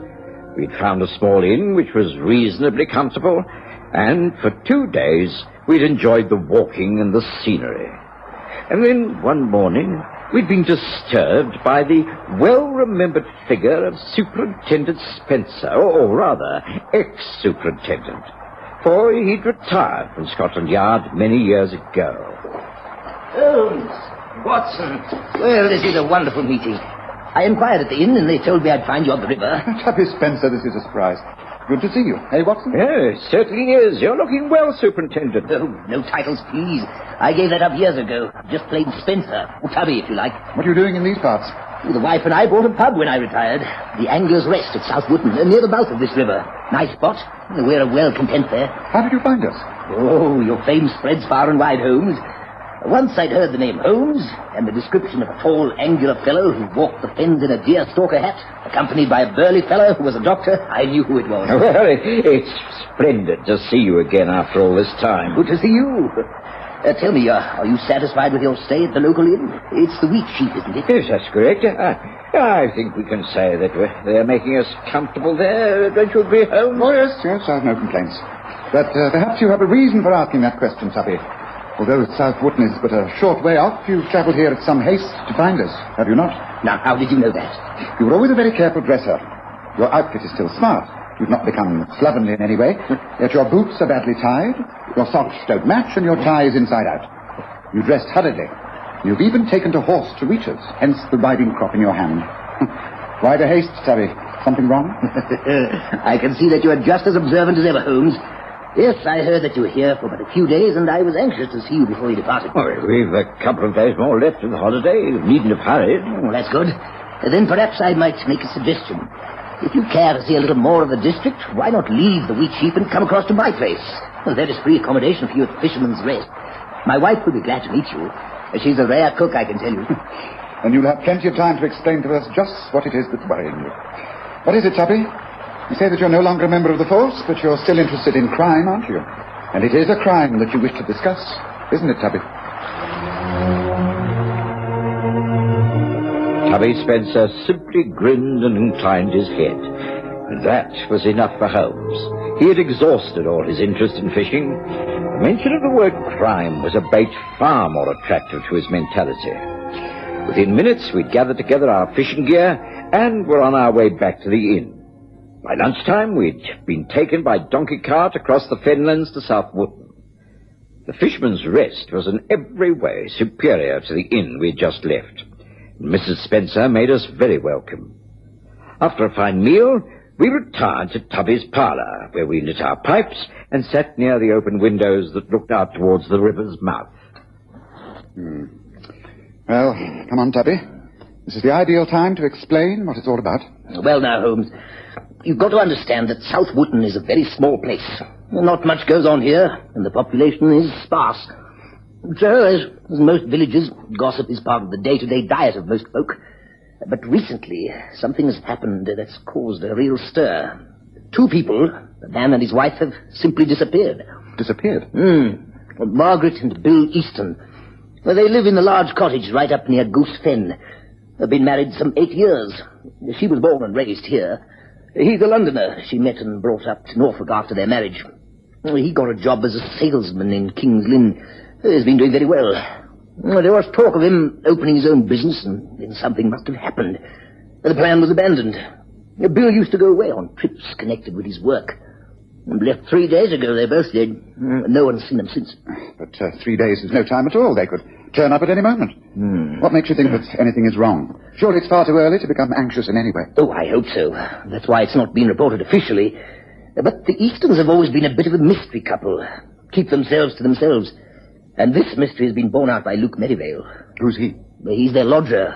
A rum sort of cove. He arrived in these parts about a year ago. Works at the local garage as a mechanic. Oh, there's nothing known against him, but he's not liked. Bit of a snooper. And hasn't made friends except with a few poachers and the like. A rumour has it he's a bad lot, but as I say, there's nothing known against him. Anyway, he's very upset about this disappearance. He says there's been foul play of some kind. On what facts does he base these suspicions? Look, why don't you let him tell you himself? He's always calling in a bar on late afternoon for a pint. You get talking to him. He'll tell you everything. I'm sure he will. He's a tall, skinny bloke. A bit servile, but he will talk. I'm very pleased and honoured to meet you, Mr. Holmes. It's a great day for South Wootton. A great day, famous detective. Thank you, but Dr. Watson and I are simply on holiday. This is in no sense a business visit. You must always be able to give a little advice upon criminal matters. You can't help being interested, I'm sure. For instance, now, my landlady and her husband, perhaps you've heard, strange goings-on in our place at Goose Fen. Mr. and Mrs. Easton, I'm sure they're in great trouble. Well, that's if they're still alive. Oh. Tell me more, Luke. Come, let me fill your glass and then tell me what the mystery is all about. Tubby, can we have the same again, please? Coming up. Oh, thank you kindly. Well, now, it's this one. I've been boarding at the Eastons for nearly a year now, and I was quick to realise quite a few things. One was that Bill Easton had trouble in the past. He'd done time, like, been in jail. Oh, yes, I can recognise an old lag, all right. And it seems that she, that's his wife, had met him just after he came out. Something to do with a charity meeting. They fell in love, and she brought him here to South Wootton, and he went straight. Nothing wrong in that, of course, but... Well, he paid the price for his crime. Embezzlement or something it was. Anyway, some months ago, I happened to come down to my bedroom, and they was in the parlour. I was going out and went up the passage to get me cab that was hanging on the wall stand. I couldn't help hearing what they were saying. I didn't listen on purpose, mind. I couldn't help it. Bill, what are we going to do? We can't go on like this. We've been paying out money regularly for months. I know. Morgan, I shouldn't have started it. Should have had the guts to define from the very beginning. But I thought he would honour his word. He swore that if I gave him a few £100, then he would go abroad, leave us alone, instead of which he's still here. Well, we could go to the police. Blackmail is a foul crime. But then it would all come out anyway. There wasn't anything he could do if he talks. I'll just have to find some cash somewhere. When I give it to him, I'm going to tell him it's the last he's going to get. He can do his damnedest. Oh, Bill, will it do any good if I saw this man? No. Now, Adam West is a foul and violent man. I don't want my wife to be involved with him. But I am involved, I am. All my savings have gone to that swine. It's not fair. It's not fair. Don't cry, darling. Don't cry. So you see, I knew that Bill and Margaret Easton were being blackmailed by this man called Adam West. Who he is or where he lives, I can't say. Anyway, it accounted for the strange sort of atmosphere that's been in the house. And then, only a couple of nights ago, I was going upstairs when I overheard them talking once again. This time it scared me a bit. I knew he kept a revolver in his bedroom, but I'd never seen him use it. I'm going to put a stop to this, Marge. Even if I have to use this. Bill! Bill, no! No, you can't. You can't think of such a thing. The man is a coward. I know in his heart he is a coward. No one would have done what he has unless he's a rotten coward. This will scare me into silence. I know it will. I'm meeting Adam West late this evening. And I'm going to put a stop to this once and for all. Bill, don't, please. Let me try.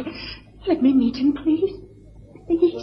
So you see, Mr. Holmes, it's clear to me that Bill and his wife both went off to tackle this blackmailer, Adam West. They had a gun and they was going to meet him. Well, they haven't come back, so I reckon there's something tragic happened, like. Now, what do you think, eh? Well, it certainly bears investigation, Luke. Did they not say where this meeting place was? Oh, no, I didn't hear no places mentioned, but I reckon... Hey, look, everyone, look at this. It's Billy Suzette, found down by the river mouth, and it's got a bullet hole through it.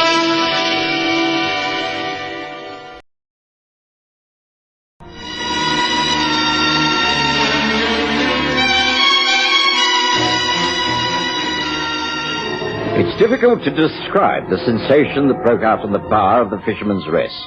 The man who had entered holding a large countryman's hat was Silas, well known in those parts as a casual worker during the day and a poacher at night.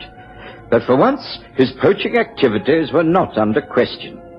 He approached the bar and threw the hat onto the counter. Tubby Spencer picked it up immediately. Yes, this is Bill Easton's, all right. Got his initials inside. Recognize it anywhere. May I see that, please?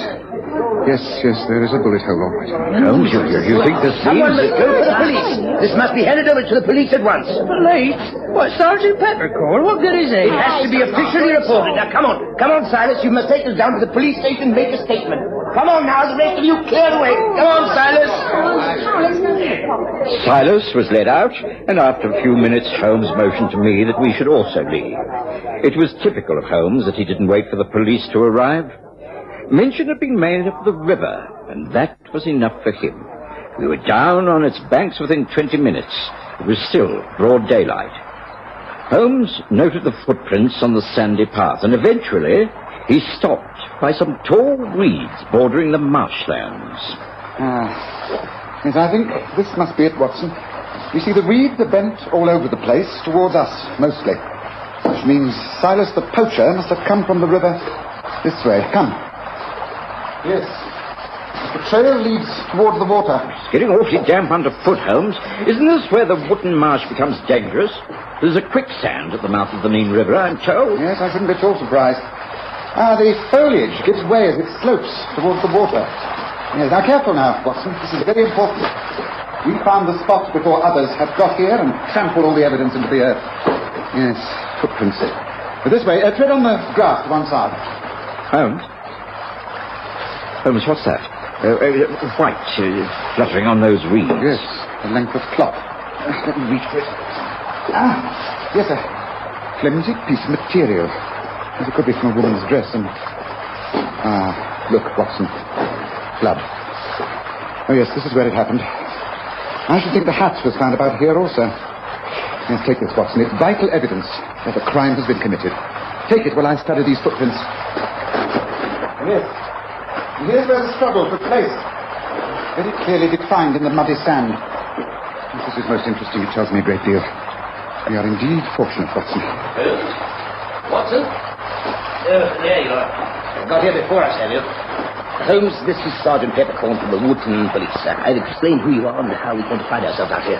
Good afternoon, Sergeant. Oh, good afternoon, Mr. Holmes. Dr. Watson. What a real fine state of affairs this be, eh? I reckon there'll be trouble here, eh? Undoubtedly, Sergeant. A murder has been committed. Perhaps two murders. This shows the scene of the struggle. And Watson found a strip of women's clothing. It's covered with bloodstains. There seems no doubt that Mrs. Easton was attacked here. Oh, and this is the spot where Silas said he found the hat. So, well, it looks like both Bill and Marge Easton have been murdered. Eh?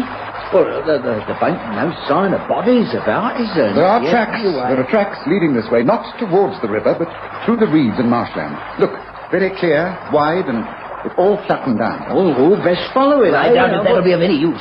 That trail leads straight into the woodland marsh, and from then on, it's the Nean quicksand. If the man responsible for all this is a local fellow, then he may know of a safe path through the quicksand. But then all he has to do is dump the bodies in the right places, and they'll never be found. Nothing has ever been recovered from the Nean quicksand. It's a perfect way to dispose of a body. Yes, I think I'll leave all the rest to you, Sergeant. I've found out all I need from the scene of the crime. We were getting back to the Fisherman's Rest. Oh, the hat. Is it still there, Sergeant? Oh, I thought you might like to examine it, Mr. Holmes, so I left it with Tubby's wife. Oh, good man. You don't mind if we take this strip of clothing, do you? I'll see you later on, Sergeant. Come, Watson. There's work to be done. We got back to the inn in record time, and Holmes took the hat from Mrs. Spence. We sat again in Tubby's parlour, and Holmes was silent for about half an hour while he subjected both hat and torn clothing to minute scrutiny through his magnifying glass. I could tell that he was puzzled. By the time Tubby Spencer returned, he was sitting quietly puffing at his pipe, lost in thought. Well, at least I didn't bring you over in a wild goose chase, Holmes. No. The goose at Goose End is not wild, Tuppy, but extremely clever. The man called Adam West, you mean? Yes, I agree. Of course, Sergeant Peppercorn has got in touch with headquarters at King's Lynn. They will have notified Norwich, and the country police will be over here before we know where we are. Oh, I don't think I wish to get involved with them, Tubby. We've got quite a way ourselves. We were almost in at the kill, as it were. Are you agreeable to carry on with this as a private investigation? Oh, I'm a private person now, not a Scotland Yard man. Yes, of course. Then it'll be a pleasure to work with you again. Ah, good. Now, what are your thoughts about this up to the moment? Well, on the face of it, it appears that Bill Easton went out to keep the rendezvous with Adam West, who had been blackmailing him. We know he was armed. I should judge that his wife followed him. There was a confrontation down by the river. Perhaps Easton pulled a gun and tried to fire at West. His wife intervened. There was a struggle. West shot Easton. Then after another struggle, in which Margaret's clothing was badly torn, he overpowered her. He threw her into the quicksand and disposed of Easton's body in the same way. Yes, that is a workable theory. But you don't agree with it? Oh, no, not at all. Then might I ask what your thoughts are up to this moment? I'd sooner keep them to myself for a while. They're rather disorganized, and I hate rambling thinking. What about you, Watson? I have to agree with Tubby. There's only one thing that I'm not sure about. What's that? The lodger, Luke Merivale. He's a shifty sort of man. I wonder if his evidence is to be trusted. We've only his word for it that these conversations he overheard actually took place. For all we know, there might not even be a blackmailer called Adam West. Splendid thinking, Watson. That's really very astute of you. Full marks. Oh, thank you, Holmes. You see, if his story's correct, then why didn't he move before? Why, for instance, if he is an inquisitive type of person, and he obviously is because he eavesdrops, didn't he follow Easton and his wife and check up on their movements on the night of the crime? Why, indeed. Of course, he might have been too scared. Or he might be even more involved. Lodgers have been known to disrupt domestic harmony, you know. Well, it's worth thinking about, Holmes. Wrong, Watson. Totally wrong. You are, in fact, both wrong, but it is getting late. I suggest a little light supper and an early night. Tomorrow morning we can resume our investigations. I shall first send off a telegram to your old firm of Scotland Yard, Tubby. And in the morning I suggest a trip to King's Lynn. King's Lynn? But why, Holmes? Easton's place of work. I think we might be able to pick up a few missing threads from quite an opposite direction. And meanwhile, your wife tells me there is cold game pie and cider for supper. Shall we join her in the kitchen, Tubby?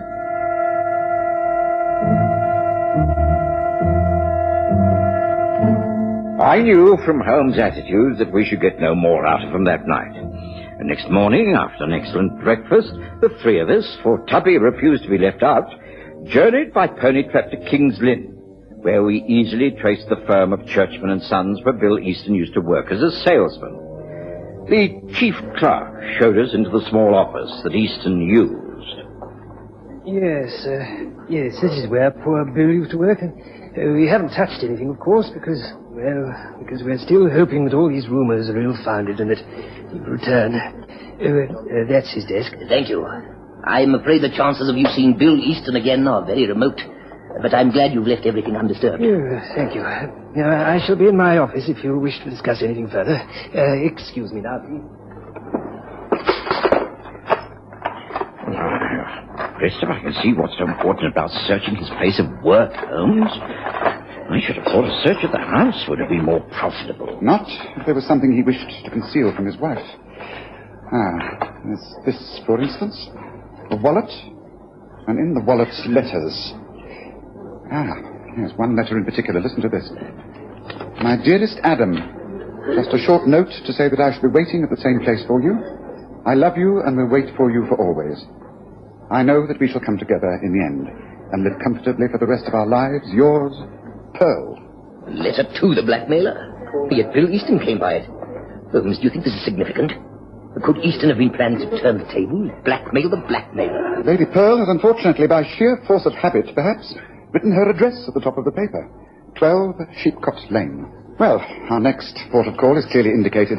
Come, gentlemen, let us visit this Pearl lady. I think we're nearing the end of our chase. Sheepcote Lane was on the other side of the town, but we found it quite easily. Holmes walked rapidly up the steps, and a buxom young lady answered the door. You are Pearl? We are the police. Kindly let us in. We wish to ask you a few questions. What's your name? You can't come in here. We are in. Now, where is the man who calls himself Adam West? Adam? He ain't here. He's gone to... What is it, Pearl? I thought I heard someone... Bill Easton. That is correct. Bill Easton, who served his first term of imprisonment as Adam West, and who will now hang for the murder of his wife, Margaret Easton. You'd better take charge from now on, Superintendent Spencer. Tubby Spencer took charge automatically. Easton broke down once he realized he'd been caught. Holmes drove the pony cart back to the Fisherman's Rest and explained. You see, Watson, there were two things that simply didn't fit in with Tubby's theory that a blackmailer had murdered both Easton and his wife. The first was the scene of the crime. That struggle clearly indicated only two sets of footprints, a man's and a woman's. There was no third party. Hence, the struggle was between Easton and his wife. The second was the hat. Easton fired a bullet through his own hat to make everyone think that the bullet had lodged in his brain and the body thrown into the quicksand along with his wife's. But he made a big mistake. He fired the gun from inside the hat so that there wouldn't be a hole on the other side. There was clear evidence of the powder burns inside. Hence, no murder. Yes, he'd invented the character of Adam West as a blackmailer, threatening to reveal his criminal past in order to drain away his wife's savings. He salted them away with his own money in order to run off with Pearl, his latest mistress. Scotland Yard confirms that he was both Adam West and Bill Easton. Well, I've had a very enjoyable fishing trip. It ended with quite a satisfying catch after all, didn't it, Watson?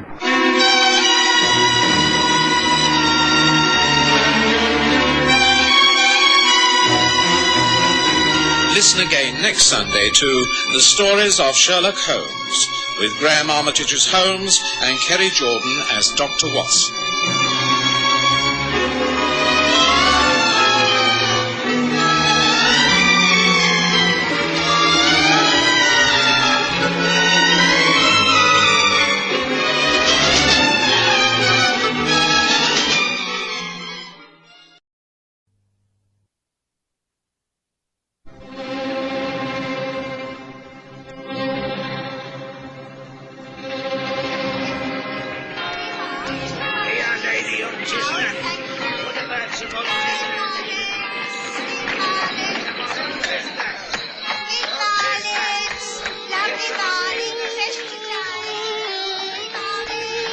We present The Stories of Sherlock Holmes.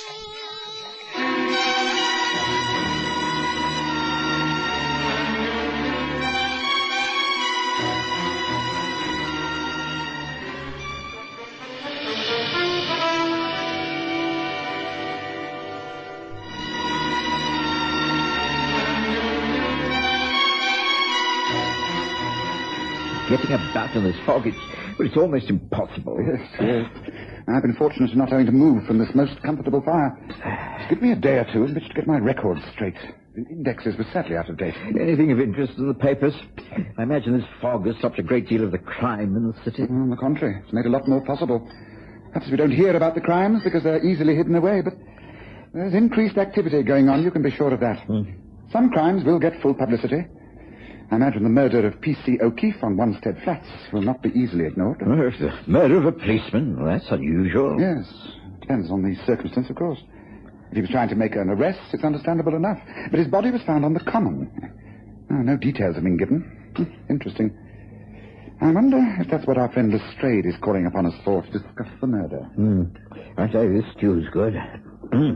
So that's why our front door is unlatched. Lestrade's coming round, is he? When do you expect him? I think, if my hearing is correct, any second. Evening, Holmes. Evening, Watson. Just in time. Come in, Lestrade. Now, take off your top coat and settle by the fire. I'd invite you to join Watson at supper, but I'm sure you must have had a bite to eat at the King's Head when you stopped there for a drink on the way here. How the devil did you know that? You have a winter anemone in your buttonhole. Rosie, the barmaid in the saloon, has several bowls of those flowers on her counter. I know she likes to give buttonholes to her special friends. Take a seat by the fire, Lestrade. Thank you. Now, has this visit anything to do with the death of P.C. O'Keefe? Eh? Oh, no. No one has turned to the yard for help on that one yet. Now, this has to do with an event not yet reported in the press. A dangerous criminal lunatic has escaped from the hospital in Hornsey. He'd been serving a 15-year sentence in the scrubs, but went off his head. They shoved him in the men's ward of the Crouch End Asylum. Yesterday, he went for his usual treatment at the doctor's section. He assaulted the doctor, threw a chair through the ground floor window, jumped out, tore across the grounds and out of the gates that were just being opened for the weekly goods van to come through. And the alarm was raised, but, well, in this blasted fog, he's on the loose. A dangerous criminal lunatic, you say? What is his name? Nathaniel Cross. I see. This is really most interesting. You recall him, Holmes? I most certainly do. It takes me back to, what was the case? Yes, the Greek interpreter. Nathaniel Cross convicted for 15 years, and he's broken out, has he? Yes, I think you're going to have to be careful, Lestrade. Cross is as cunning as a rattlesnake and hates authority, and particularly the police. By a strange coincidence, I read up some notes upon him when I was editing my files only yesterday. I remember he always refused to sign his name in full. He just put N and then a cross. That's right. I thought you'd remembered him. If you have any theories about how this man will operate and how he's got his freedom, I'd like to hear them, Holmes. I have no theories, Lestrade. I can only say that if Nat Cross is as clever as I think, then you'll have a very hard time finding him. But if he's truly mad, then he won't have to go looking for him. He will come looking for you. And if that happens, then I wish you and the men in your force the best of luck. Out of my rounds the next morning, the fog was as dense as ever. But by midday, it had lifted a little. I lunched out and decided to go home to tackle some paperwork. Upon leaving Baker Street Station, I heard the familiar cry of a paper boy at the entrance. Read all about it. Another murder. Second policeman found dead. Read all about it. Another policeman found murder. Great heavens, did I hear correctly? I beg your pardon, sir. It's fog. Watson, here's a bit of luck. Were you going back home? Yes, that's right. Holmes, that paper boy, did I hear correctly? The second policeman murdered? Yes, you did. The press got hold of the news quickly enough. I'm on my way now to join the Hampstead police. Hampstead? Yes, the body was found on the heath. Care to come along, Watson? In spite of this fog, crime in London has taken a most interesting turn. Shall we go? It was ages to get to Hampstead. We took a Hampson and then met a small group of police at the north entrance to the heath. As we walked, the sergeant explained. The body has been removed to the mortuary, of course, Mr. Holmes. Yes, well, why, of course. If you really needed my help, it should have been left where it was until I made a thorough examination. Now, I suppose not only is there no body, but everybody's been trampling the spot with their number 11 police boots, destroying every chance of picking up decent clues. Sorry, sir, but you know how it is. These things have to be reported through the station. It wasn't until Inspector Lestrade of the yard was called in that they agreed to send for you. The police seem to be getting more and more tied up with red tape. A few years ago, I would have been sent for immediately without having letters in triplicate about it. Well, that comes under the heading of efficiency and progress, sir. I've been in line for promotion myself for years. Never gets beyond somebody's desk in headquarters. Blind alley job. Here we are. The body was found over there under that tree where the constable is standing. Constable! Is that you, Sarge? About time, I'm getting frozen stiff. Oh, Good afternoon. Good afternoon. I'm Sherlock Holmes, and I've been asked to take a look at... oh. Afternoon, Mr. Holmes. P.C. Allen, remember me? Well, of course I do. The Reigate Squires case, wasn't it? Huh. Odd old memories springing back to mind. How are you, Jim? I'm fine, Mr. Holmes. The sergeant will tell you all about this place. Well, the body was found here, lying face downwards, arms outstretched. I think you can see the impression in the grass and earth. He'd been crushed, hit at the base of the neck with a blunt instrument. Well, I doubt if there's much here that can help us. Do you know why he was up here? I mean, this isn't a regular police route. What could have made him come to this remote spot, and in a fog? Well, there is a patrol from the Highgate Road to Hornsey and Crouch End. I've done it many times myself. I suppose there must have been some trouble. He left a beat to follow someone, something like that, and then... Well, there was a fight, and he got coshed. Well, there's no fight here. There's no sign of a struggle. Well, he was it from behind. Without the protection of his policeman's helmet. Odd. But what is this here at the base of the tree? Shine that fog lantern, Jim. Right, sir. Yes, somebody's carved their initials. At the base of a tree? And quite freshly cut. But not someone's initials. Merely a cross. Holmes went to inspect the body. I chatted for a while to the constable, Jim Allen, who made a most unusual request, that he accompany Holmes and myself back to Baker Street. It seemed he was going off duty and had an arrangement to meet his brother at Paddington later that evening. Naturally, we agreed, and once there, invited him up for a drink. Well, the fact is, Mr. Holmes, I'm worried. When I saw you this afternoon, I was very pleased. You see, I needed advice. I don't know what to do. I'm torn apart with worry, loyalties, and that... Drink this, Jim. Tell us everything. Well, it's my brother Arthur. He's in the force, too, as you know. He's a few years older than me, and I always looked up to him. The fact is, well, I think he's turning crooked. I noticed for some months now that he's mixing with the wrong crowd, and I called him out spying. Yes, spying at the police station. Last week, for instance. I come into the super's room, and there he was. What the devil are you doing? Creeping in here like that? I can ask you what you're doing. That cabinet holds confidential police files. How'd you manage to get it open? Mind your own blasted business. Just peer out and keep your mouth shut about all this. It's nothing to do with you. It is to do with me. You're my brother and a member of the force, and look, Jimmy boy, just do as I say. Keep your place. If I want to play games, I'll play them, and according to my own rules. You've got to tell me what you're up to. Are you stealing information? What if I am? Well, then it can only be to use against the force. Arthur, are you turning crooked for heaven's sake? I told you, get out of here. Keep your mouth shut. Just remain a dumb cop all your life. That's all you're good for. Now get out. I'm afraid there's more to it than that, Mr. Holmes. I've been doing some checking up myself. I think Arthur's in touch with someone who lives in Hampstead, right near where that body was found. It was some time before young Jim Allen could be persuaded to listen calmly to the advice Sherlock Holmes had to give.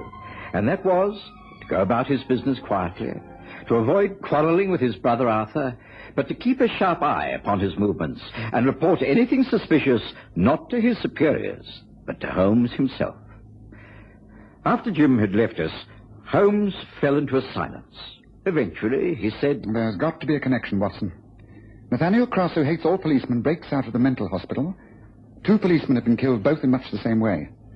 Constable Arthur Allen is known to be in touch with someone in the Hampstead district, and he's seen taking secret information from the police files. If he's turned crooked, he could be feeding Cross with the facts he needs to avoid the police cordons. In which case, shouldn't Jim go to the sergeant and speak the truth? Well, he cannot betray his own brother unless he's sure of his guilt. No, the thing to do is to tackle it from the other end. And what prey is that? Find Nathaniel Cross, of course. But the police must be working full out on that, Holmes. I know it's almost impossible to search everywhere in this darn fog, but they have the organization for big searches. Well, you can't help them much. I'm not so sure. Information is what we need. In the underworld, the news of Cross's escape must have spread like wildfire. A man with his record has plenty of friends, but also plenty of enemies. He's been behind bars for 9 years. That's a long time. People forget. Other, smarter people come up in their places. Yes, I think that's the first priority. Find Nathaniel Cross. The fog persisted, and there was still no news. I was busier than ever, attending a growing number of patients with flu, bronchitis, and whooping cough. On my feet all day, I saw Holmes but for a few minutes to ask how he was and envy him the comfort of our fireside. Then, about 3 days later, I was appalled to read in the newspaper as I reached home that there'd been yet another murder. A young policeman had been found in Eltham Park in southeast London.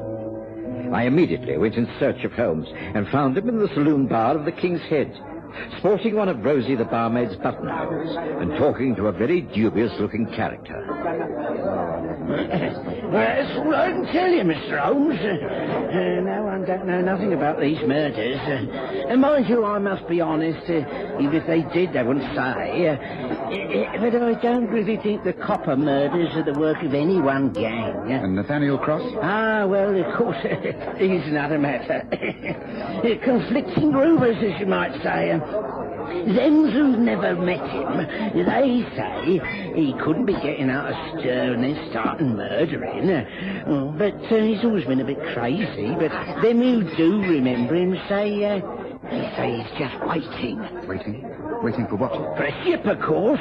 Waiting to get out of the country. And what's more, they say it'll be here at the end of the month. Half brig to Rio. And he'll be smuggled aboard it. Half brig? Do you know the name of that? No, but rumour has it again that she'll be loading from the Surrey docks. So if I were a knowledgeable man, which I'm not, of course, I'd say Think of looking somewhere around Rotherhide than that Cross, wouldn't you, Miss Holmes? Well, thanks. Thanks for the tip. Here, buy yourself a drink and keep those rheumy eyes of yours open. Here. Thank you. Holmes! Holmes, I wondered if I'd find you here. Now, is it true? I mean, a third police murder? Yes, I'm afraid so, Watson. Come on, let's get out of here and walk back home. Is the fog just as bad? Yes, I'm afraid it is.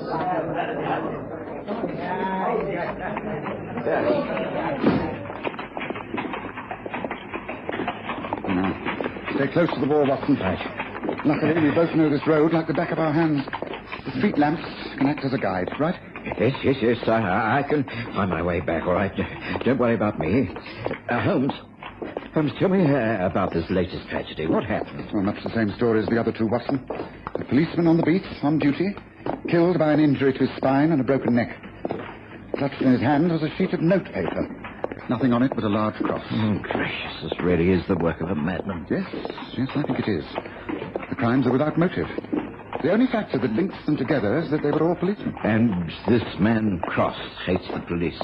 Oh, Holmes, they've got to catch him soon before he kills more of them. Watson, I think we should cross over. Nice. Oh, that's strange. There's a light on in Mrs. Hudson's room. Oh? She must have come home suddenly. Come on, Watson. Let's find out what happened. I'm sorry, Mr. Holmes. I know it's a cheat, but when I saw Mrs. Hudson come home, I asked if I could come in and wait. Oh, don't apologize, Jim. Obviously, you wouldn't turn out in this weather unless it was important. What is it? Has anything happened? Well, yes. I've done exactly as you advised. I haven't spied on my brother Arthur, but on the other hand, I haven't trusted him. Of course, I didn't tell the sergeant of my fears regarding his conduct, but I did check up on him. He's been avoiding me. He's not on the same schedule as I am. He's working at Clapham Police Station at the moment. Today I went to make a few inquiries, and the sergeant, you know him, Sergeant Morrison, and to my amazement, he said... You know that your brother Arthur is resigning, Jim? What? I can't believe it. When did he tell you this? But why? I don't know why. But he asked for an interview, and then when it was over, he came in here and said he was leaving the force at the end of the month. I would have thought you'd have known about it. Oh, no. It's a total surprise to me. It seems that he's thinking of going abroad, leaving England for good. Said something about a ship to South America at the end of the month. What could I say? Nothing, except to wish him luck. He might be doing the right thing. I don't think they have pea soup fogs in Rio de Janeiro, eh? No doubt he will come to say goodbye. I don't know what I should do, Mr. Holmes. If Arthur's been up to something shady, then perhaps I should speak up now and have him stop him from leaving the country. What do you think? I think it's time we had an open confrontation with this brother of yours, Jim. Where did you say we could find him? I don't rightly know. I don't know his lodgings, but Clapham Police Station could be a good place to start. Right. Now, come on, Watson. Let's see if we can get ourselves to Clapham. It took simply hours to get to Clapham due to the fog. And then when we did arrive, a completely unknown inspector greeted us with news that could hardly have been worse. I'm sorry, Mr. Holmes, Dr. Watson, and you, Constable. But the fact is that there's been another of these terrible killings, discovered not an hour ago. Constable on the beat stumbled over the body. It's the same as the rest. Bludgeoned to death and a cross mark in chalk near the body. Here, the body is right here under the sheet on this dresser table. See for yourselves. But it's Arthur. It's Arthur. It was after midnight before we all got home. Lestrade was called down to Clapham and took over the case. And eventually we persuaded Jim Allen to take the spare room. I gave him something to calm his nerves and induce him to sleep. I almost felt like taking some myself. The next morning, Lestrade called round, and a very stern-faced and determined Holmes held a council of war. I think the time has come for some straight speaking, Lestrade. Between us, we've made a thorough mess of this case. Oh, I've been fooled as much as you have, and I thoroughly admit it. But now, let's start by forgetting any preconceived thoughts about Nathaniel Cross and his murderous instinct. Just let's look at the facts. On the day that Cross escaped from the mental hospital, the first policeman was killed here, Wanstead Flats. Now, the second, which is when Watson and I were called in, was here, Hampstead Heath. The third, here, Eltham Park, South London. And Arthur Allen was killed here in Clapham. Now, 4 different parts of London. They almost make a square, don't they? But now, if you draw a line through them diagonally to make a cross, what do you find? Let's see. And a large cross. And at the centre, what? Surrey Docks. Holmes, this is all very intriguing, but I don't Wait a minute. I think I do. Who's a murderer who makes crosses of 4 policemen And killed? the 5th will die in the centre of that cross you've just drawn. There is a 5th murder planned near the Surrey Docks. That is what I believe. Then let it be me. Let me patrol the Surrey Docks beat. Can that be arranged, Inspector Lestrade?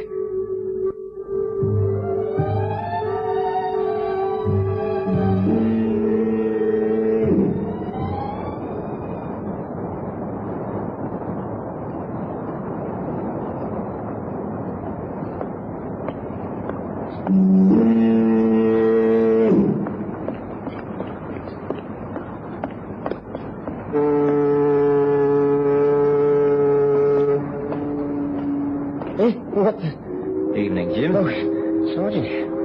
What are you doing here? Been sent to keep you company. Reckon it's too dangerous on your own. You can't know the speak very well. It's this way. We take the first turning, and that leads us round towards Bermondsey, and then back the Rotherhithe way. That's the Picket. Round here, you say? But this is just a blind alley here. Yes, a blind alley. Ready for you, like your brother.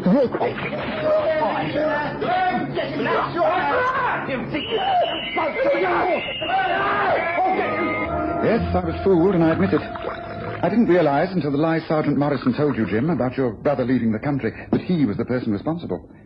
It was one madman living out another madman's threats. The report will show that Morrison was a depressive maniac. Someone thwarted in ambitions and the force. His hatred turned against his younger colleagues. They didn't suspect him. They were easy to kill. When Cross broke out of jail, he realized how easy it would be to trick the world into believing he was doing the killings. But your brother Arthur was onto him. He was slowly building up evidence against the sergeant. It's a pity Arthur didn't turn to me in the first place the way you did. I can't believe it. But of course, when you think about it had to be someone who knew police procedure, knew where every man on the beat would be at a certain time.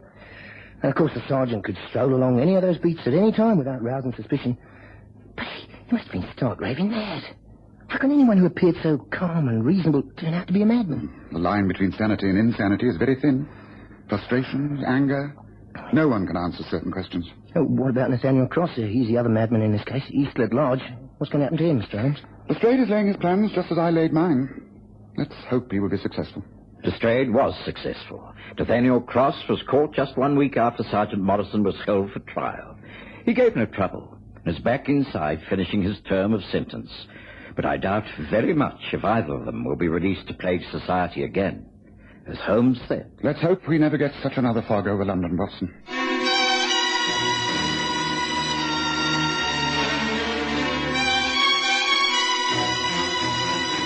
Listen again next Sunday to The Stories of Sherlock Holmes, with Graham Armitage as Holmes and Kerry Jordan as Dr. Watson.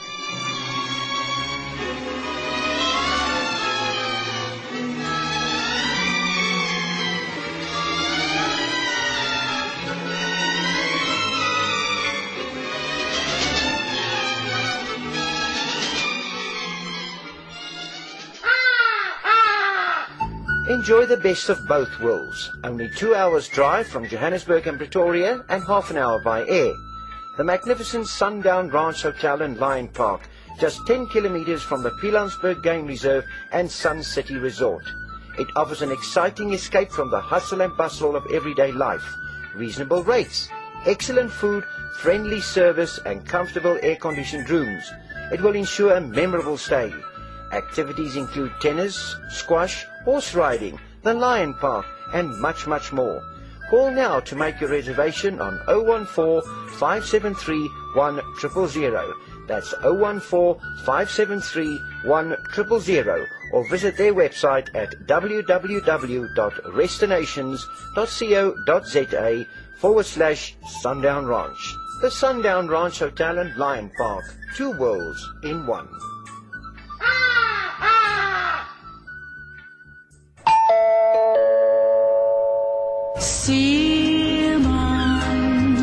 Die goeie ou dae van Springbok Radio is terug. 20 onverkrygbare liedjies nou op 1 CD. Met al jou gunstelinge, Virginia Lee, Cora Marie, Anton Goosen, Sonja Herold, Cupido en vele meer. Herleef Springbok Radio, Afrikaanse treffers.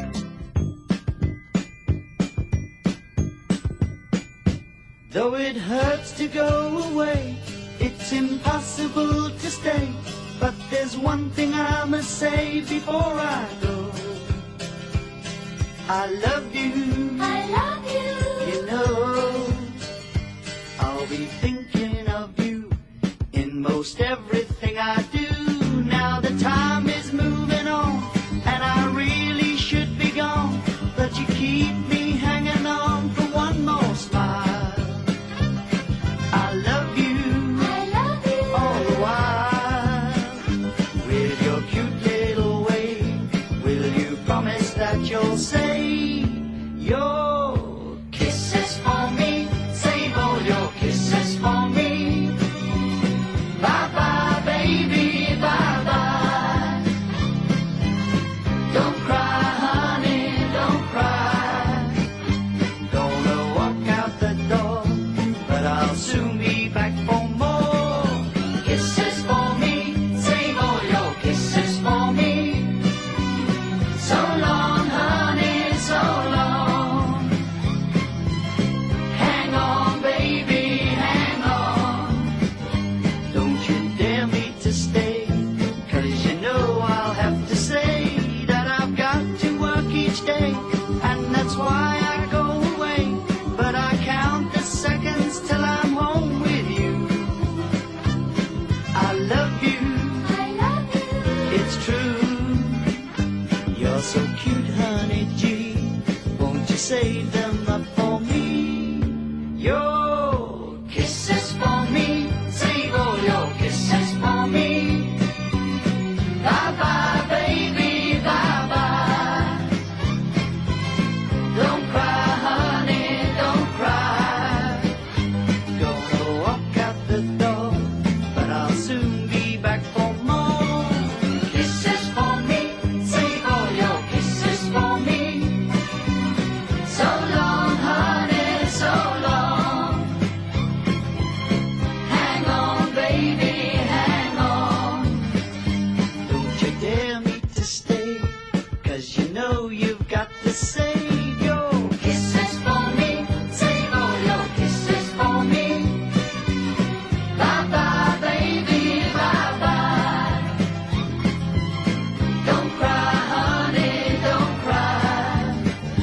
Won't you save them for me, even though you're only 3?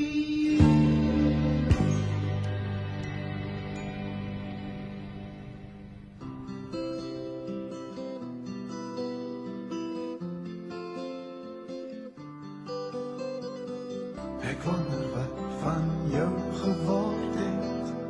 Jy wat nog so by my spook. Ek weet net ons het die vuur gemaak, die wêreld aan die brand gestook. Nou is die nagte soveel stiller, die daar is eie dom. Maar ons twee was die wilde windse blare. Ons kaartjies lê die hele wêreld vol. Tussen treine, tussen stasies, lê daar basies, net die leespore. Tussen treine, tussen stasies, lê die leespasies, van die onskuld nou verlore. Nou vraag ek waar het alles begin, die ding van loswees voor die wind. Onthou jy ook die rook, die yster, die lig wat in die verte blink. Dan dink ek terug aan soveel dae, soveel stawe op die spoor. En ja, daar was voorheen 'n tyd van treine, waar en wanneer het ons dit verloor. Tussen treine, tussen stasies, lê daar basies, net die leespore. Tussen treine, tussen stasies, lê die leespasies, van die onskuld nou verlore.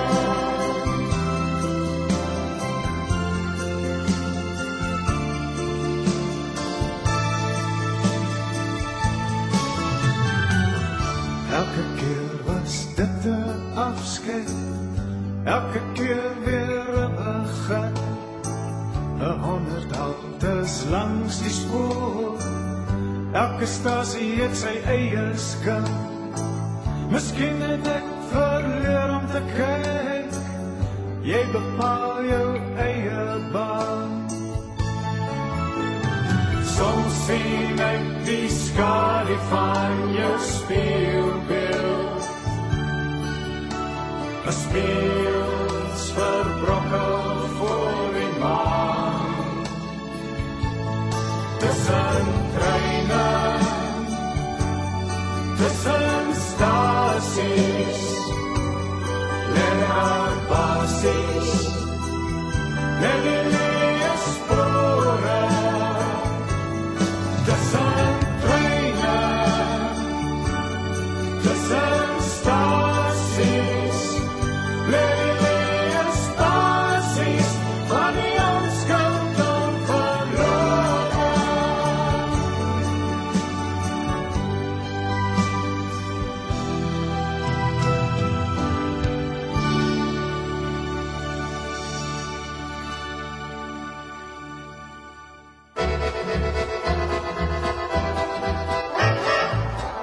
U is ingeskakel op die internetradiodiens van springbokradio.com.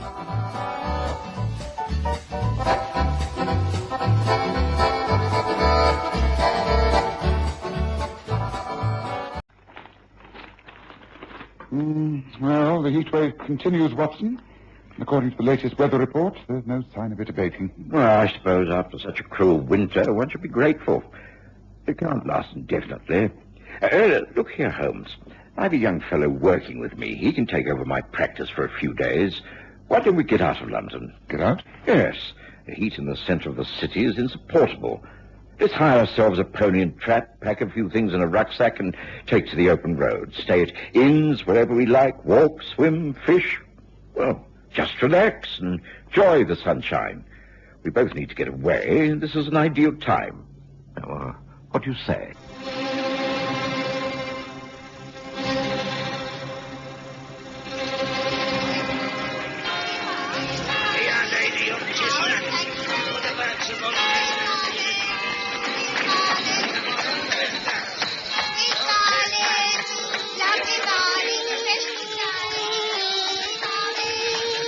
present The Stories of Sherlock Holmes.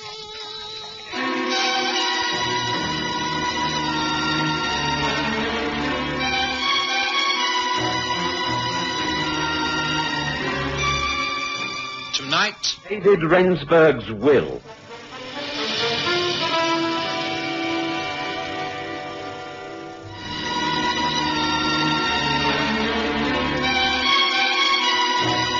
Summer of 1886 was indeed one to remember. It was one of the hottest, driest times ever recorded for the month of May, and London sweltered. None of us was accustomed to such heat. While most of my patients continued to improve, a great number were suffering from heat fatigue. Of course, the trains to the seaside towns were crowded, but it seemed to me that the quiet peace of the open English countryside held out the best promise of relief. Sherlock Holmes loved London. In fact, I don't think he was really happy anywhere else. But he saw the sense of my argument and agreed to my suggestion. It was easy for me to hire a pony and carriage from the hostelry in Bickenhall Street, and so off we went. Our plan was to simply follow the country lanes through Hertford and Buckinghamshire. Now, you must admit, Holmes, that this is a splendid idea. Just look around. Wild roses are already out on the hedges. Birds are singing. The wild grasses shimmering on the banks each side of us. It's not a cloud in the sky. It is, of course, very beautiful. It's downside better than those pea-soup fogs and the bitter cold of a few months ago. Thank goodness all is peaceful here. I don't know about you, but I'm getting quite an appetite. Well, surely you must come across a country inn very soon. Well, according to this map, we're some miles from a village called Little Sutton in the Wold. Well, that may be it down there. What a view. Shall we stop for a few minutes, Holmes? I could do with a breather. Oh, very well. I'll take the reins later. There. Whoa, go. Oh, let's get down and stretch our legs. Well, certainly a great sight. An undulating patchwork of different-colored fields stretching as far as the eye can see. Ah, golden corn and sweetest breeze bring peace and quiet to an English heart. You wax very poetic this morning, Watson. I appreciate the tranquility of all that lies before us, but I do confess that to live amongst all this for very long would become unsatisfying. One needs mental stimulation. Oh, I should have thought you had had enough of that to last a lifetime.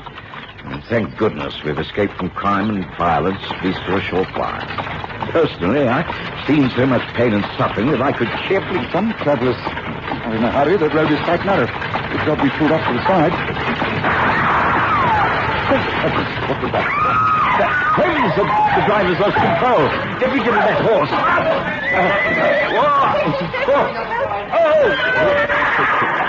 I saw the horse rear up, the carriage about to topple over. The driver lost the reins, and unless the animal was controlled, I knew there'd be a dreadful disaster. Instinctively, and almost without thinking, I threw myself forward, grabbing at the horse's head. Found the bridle and hung on. My weight slowed him down. I was conscious of being dragged forward. There was a pain in my shoulder. My arms seemed to be wrenched out of their sockets. Suddenly, I felt a searing stab of agony. Mercifully, all went dark and silent. How is he, Doctor? He'll be all right. He's broken a few ribs. I don't like the look of those bruises. But if you ask me, he's been extremely lucky. Should he be taken to hospital? Oh, no. He's a very strong man. Let him lie here in this comfortable room at the Dappled Duck. You have no immediate plans? No. We were taking a country tour with no definite plans. As long as he's comfortable and in no danger. Oh, no. He's a medical man himself, I understand. Yes, that's right. Then he will know what attitude to take when he becomes himself again. Just leave him. Let nature take its course. I'll be in the village if you need me at all. Good day to you, Mr. Holmes. Good day to you, Doctor. I'll show you out. I was conscious of what Holmes and the doctor were saying, and strangely enough, in spite of the aches and pains, I felt quite peaceful. I may have been given some form of opiate. I can only remember feeling quite at ease, knowing that Holmes would take good care of me. Come in. Oh, excuse me. You are Mr. Sherlock Holmes? That is correct. My name's Mary Cook. I've come here to inquire into the condition of your friend who so gallantly rescued us this morning. My mistress and I were in the carriage that nearly overturned. I've been sent from Rensburg Manor to convey our grateful thanks. My friend and colleague, Dr. Watson, is suffering from a few injuries, but I'm assured that he'll make a speedy recovery. Please, won't you sit down and discuss this whole matter? We were parked at the roadside when we heard a shot, and your horse was frightened into bolting. Can you tell me who was in the carriage at that time? Just myself and my mistress, Miss Reva Lowe. Oh, it's all very distressing.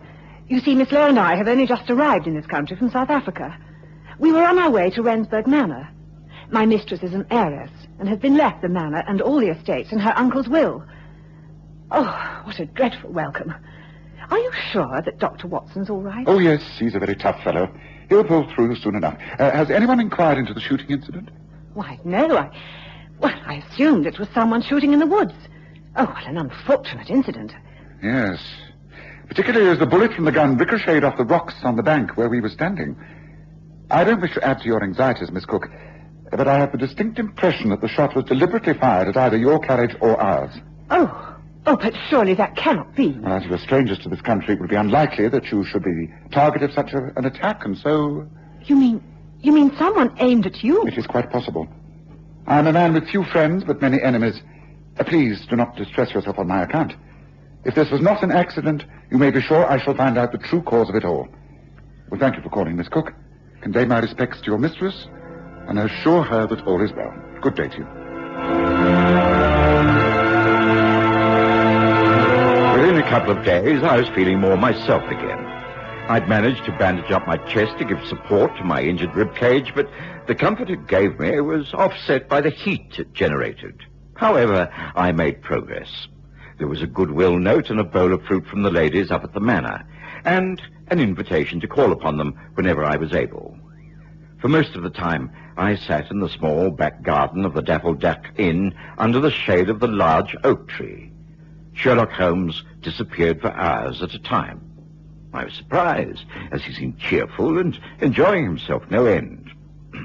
Then, on the third day, he suggested a quiet drive up to Rensburg Manor. The mistress of the house, Reva Lowe, received us graciously. Oh, Mr. Holmes, Dr. Watson, how good of you to call. We've been so anxious about you, Doctor. Are you recovering from the accident? Yes, I shall be myself again quite shortly. There's nothing to give concern. Well, I think you're a very brave man, and we are much in your debt. May I introduce you? This is Harley Albright, our family lawyer. How do you do? Neville Newman, the Squire of Little Sutton. And Mr. Robert Higgins. How do you do? Mary Cook, my companion in the carriage, you already know. She's just as grateful to you as I am. Mary, have we sherry and biscuits to offer our guests? Yes. They're there on the side table. Oh, thank you. Mr. Albright, I wonder if you'd be so kind. But yes, of course. Allow me. I do trust that things will settle down for you now, Miss Lowe. You have inherited these estates, I understand. Under the terms of Uncle David's will, yes. I must say I don't understand it very clearly. In these matters, I am totally in the hands of lawyers. Well, as Squire, I can state most definitely that you couldn't be better represented. Albright has handled my affairs with great skill for many years. Yeah, mine too. Not that a hard-worked farmer like myself has a great deal to handle. I've enough to do trying to make the land pay for itself. I'm sure you manage admirably, Mr. Higgins. If the farmlands about here belong to you, then you've something to be proud of. I've never seen such a green land. Oh, thank you, Miss Cook. I'd like to show you around them sometime, but I think we'd do better to start by calling each other by our Christian names, don't you? Should we not take our refreshments into the garden? It's still so dreadfully hot. There are shady umbrellas under the trees. Can you manage, Dr. Watson? Oh, yes, quite easily, thank you. Allow me to help you, Doctor. And I, too, if I can be of any assistance. I'll be getting back shortly. How about you, Albright? Oh, yes. I have a great deal to do. Perhaps a few minutes in the garden, then back to work. Papers to prepare, you know. Well, that leaves us together, Miss Lowe. I understand you come from South Africa. A most fascinating land. What part do you come from? The Cape? Natal? Natal. My family were amongst the early settlers. This is the first time I've been to England, actually. There's such a contrast. That was a most agreeable visit, Holmes. I think Reva Lowe and her maid companion are delightful. The Squire and Robert Higgins, too, very pleasant. A happy community. Pity we can't stay longer. But I'm quite able to travel. No, Watson. Huh? I said no. You are incapable of enjoying a further holiday and reluctant to return to the heat of the city. I suggest we stay where we are. Holmes, Holmes, there's more to this than meets the eye. Now, just what are you up to? Why do you really wish to remain here in Little Sutton? I wish to remain, Watson, because I know all is not happy. If I stay, I may put a stop to a miscarriage of justice. I may be able to prevent a murder. I looked at Holmes in sheer amazement. I knew that he longed for the excitement of the city and his routine of continual investigation, but surely, here in the peace of the countryside, he had to be mistaken. But he was quite serious. Oh, yes, I am quite serious. This isn't daydreaming on my part. You see, I've been wondering about that accident. It was caused by a shot from the woods on the other side of the road. It might have been an accident. A poacher, a wild shot at a rabbit, something like that, but I don't think so. It was deliberately fired at that carriage. It could not have been meant for us. No one, not even Mrs. Hudson, knows we're here. While you've been lying down recovering, I've been making a few inquiries. Oh, you mean into the affairs at Rensburg Manor? Yes, I found that David Rensburg died under very strange circumstances. He was found dead after taking a jump whilst out riding one morning. He was alone and there were no witnesses. He was an expert horseman and had cleared that fence most days of his riding life. The horse was found grazing some mile away. Nothing wrong. It must have been an accident. Well, these things do happen. Why should it arouse your suspicion? Because he made a will. It was a most strange one. I cannot find out the conditions, but I think there's going to be some controversy within the next few days. I can spell danger, Watson. I'm a man who deals only in facts, not suspicions, but I smell danger. I had learned never to take Sherlock Holmes' views lightly. He was a man who rarely wasted time, and if he felt the need to stay on down at Little Sutton, then I was quite agreeable. In any case, I was still in great discomfort, and it was easier to convalesce on the countryside than back in the city. But it was some days later before Holmes' fears were confirmed. Miss Reva Lowe called at the inn, and it was in the early evening. I'm sorry to arrive like this, Mr. Holmes, but I took a chance on the fact that you might still be here. May I talk to you in confidence? By all means. Do take a seat. Thank you. I hardly know where to begin. Well, the fact is, since Mary and I arrived up at the manor, things have not been as trouble-free as I should have liked. To start with, the terms of my uncle's will are very strange. They require that I shall stay at the manor for a whole year before the estates are legally mine. Well, these things often take some time, but a year is rather unusual. Yes, particularly because after that year I shall be required to prove my identity as being sound of mind and body. Extraordinary. May I ask if there are any other clauses in the will? Should you not fulfill the conditions, who would stand to benefit? That's the curious thing. No one else. I am the only relative, and so why all these strange conditions? Yes. Well, if it's all legally drawn up, I don't see what can be done about it. Neither do I. But that isn't all that's bothering me. The fact is... I don't wish to be over-fanciful, but I have a feeling that it's a very unlucky house. In what way? Well, to start with, there was the accident with the carriage before I even arrived at the manor. And then, since then, several things have happened, even in this short time. The other day, Mary and I were out relaxing on the terrace, enjoying the sunshine. Oh, isn't this heavenly?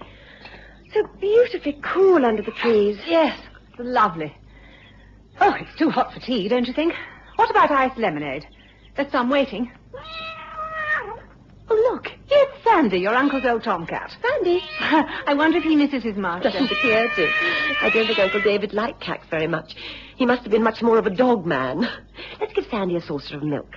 You feeling thirsty, Sandy? I'd like some lemonade, please. There we are, Sandy. That's nice, huh? Well, what are the rest of your plans for today? Mr. Albright is preparing some papers for signing. He should be here in a moment. Then the Squire and Robert are coming for luncheon. Incidentally, I think Robert is becoming very attached to you. He talks of nothing else. You must be imagining. What is the matter? What's the matter with Sandy? Sandy? He seems to be having some sort of fit. Oh, I think... No. Oh, he's lying so still now. I think he's dead. Oh, no. Of course, Sandy was a very old cat. He hadn't been well, and we were told that he was subject to fits, but the incident was upsetting. We naturally called the servants and retired into the house. The cat was dead and buried in a favorite spot in the garden. Well, I thought nothing more about the incident until noon today. It's been yet again another boiling hot day. Mary was about some duties in the house, and I borrowed her green and white parasol and stepped out into the garden. I wandered quietly across the lawns, returning to the house along the open terrace. I was happy, humming to myself, at peace with the world, when...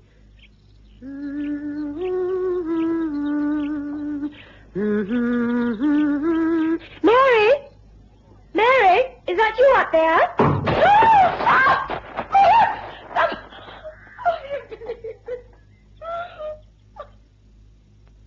It was all over so quickly, Mr. Holmes. I was on the terrace when I thought I heard a sound from above. I looked up at the veranda, and then one of the heavy flower pots containing pink geraniums crashed down towards me. I just had time to jump aside before it broke into pieces on the tiles. There is no doubt that I could have been killed if I'd not moved quickly. And this is the latest accident? Yes, but now I am sure they're not accidents. There is someone trying to cause me bodily harm. Yes, indeed. You or another? I beg your pardon? No, it's nothing. I do agree with you, Miss Lowe. I think you have cause for alarm. In fact, I'm sure there is a vicious plot afoot up at the manor. With your kind permission, I should like free access to the house at all times, day and night. By all means. I have spare keys. But first tell me, the cats that died, did anyone think of examining the milk on that milk tray? No. You mean you think it could have been poisoned? Almost certainly. Tell me, who was in the house at the time? Just the servants. We had guests to lunch, the Squire and Robert Higgins, both of whom you've met. You find both men agreeable company? Did they pay you much attention? Yes. I think they were both Uncle's friends, and they're doing their best to make us feel at home. The Squire is most attentive towards me, and Robert is more than anxious to look after Mary. In fact, he seems quite infatuated with her. He does? Oh, that's very interesting. Well, let me gather a few things together and find out if Watson is agreeable to taking a trip to the manor. You have transport? Yes, thank you. I have a cab. Thank you, Mr. Holmes. I need hardly tell you that I'd be most grateful if you'd keep this conversation to yourself. I don't want the others to know of my suspicions. Can it remain a secret between us? Of course, but I think it's very important for us not to deceive each other. I'm a well-known detective, and I shall find out the truth sooner or later, and so... So? So why don't you stop all this deception and tell me the whole truth, here and now?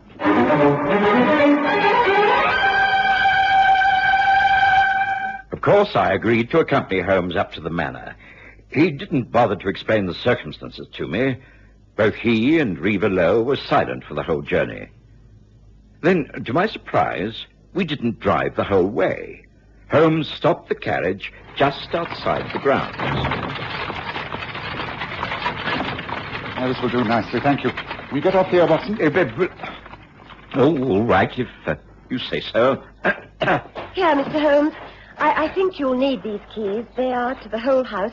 The largest one is it's the old side entrance. That'll be the safest way in. Oh, thank you. Remember all I have said, and good luck. Thank you. I shall remember. Come on, boy. Come on.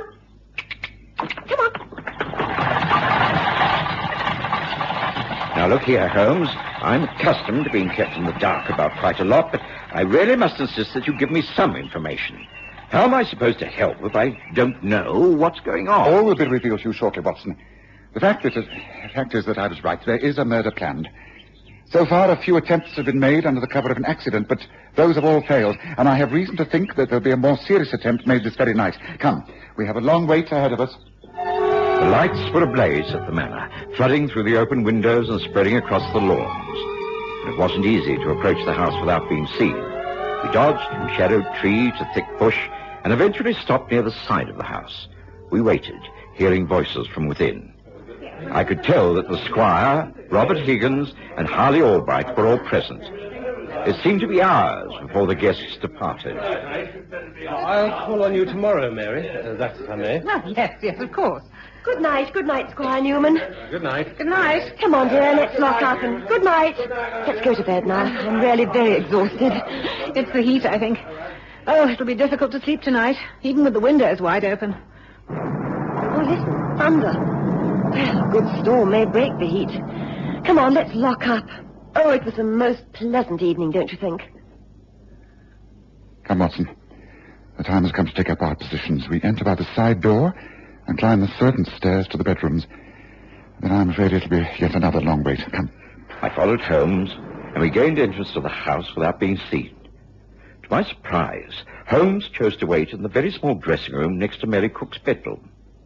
The two ladies retired, and we heard movements as they prepared for bed. Then followed hours of waiting while the storm grew and the welcome rain began. I began to become cramped and irritable. I fear the storm is not to our advantage, Watson. It could make all this a waste of time.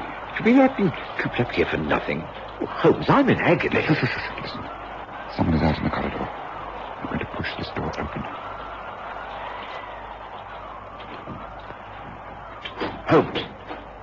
Holmes, this is Mary Cook's bedroom. Surely if there's danger, we should be guarding Reva Lowe. Shh, quiet.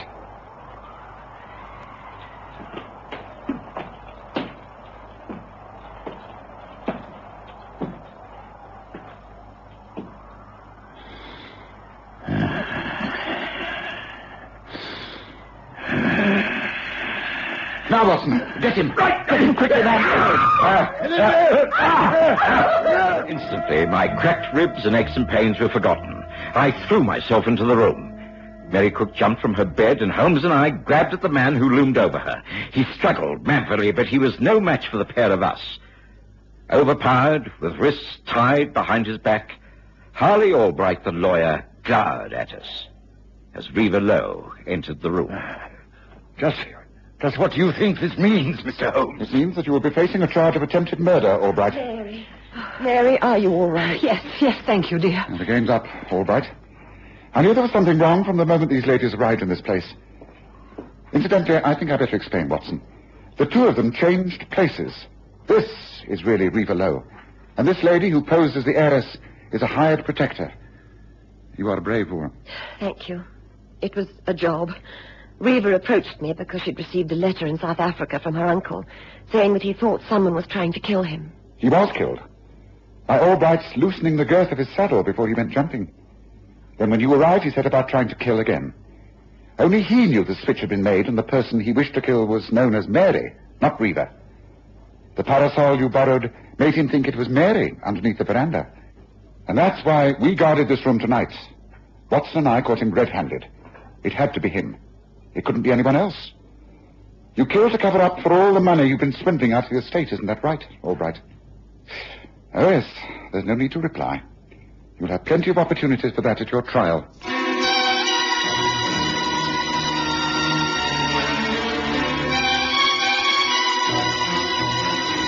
Listen again next Sunday to The Stories of Sherlock Holmes, with Graham Armitage as Holmes and Kerry Jordan as Dr. Watson.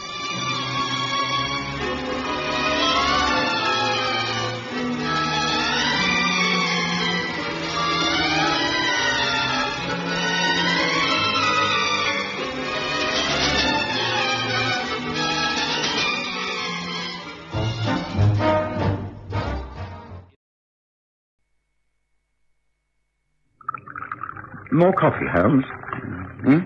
More coffee. Oh, no, thank you. I've had more than enough. Is there something troubling you? Something you've seen in the newspaper, perhaps? Yes, here, the disappearance of George Corrigan. Did you know the fellow? Yes, he was assistant librarian for a time at the Agnes Head Collection in Oxford. He helped me greatly the year I was researching 18th century maritime law. Well, he certainly tracked down a lot of information for me. Saved me hours of work. Well, you say he's disappeared. Yes, it says here, he was last seen walking into the Quaker meeting house near Waterloo Bridge. And since then, he's not been sighted. His wife, Ada Corrigan, is distraught.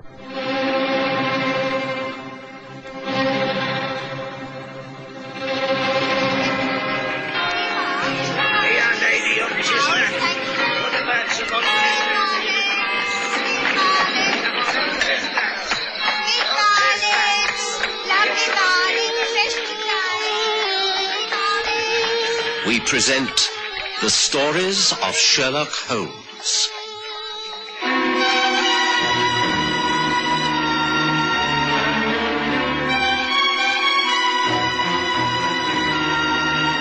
The Vanishing Quaker.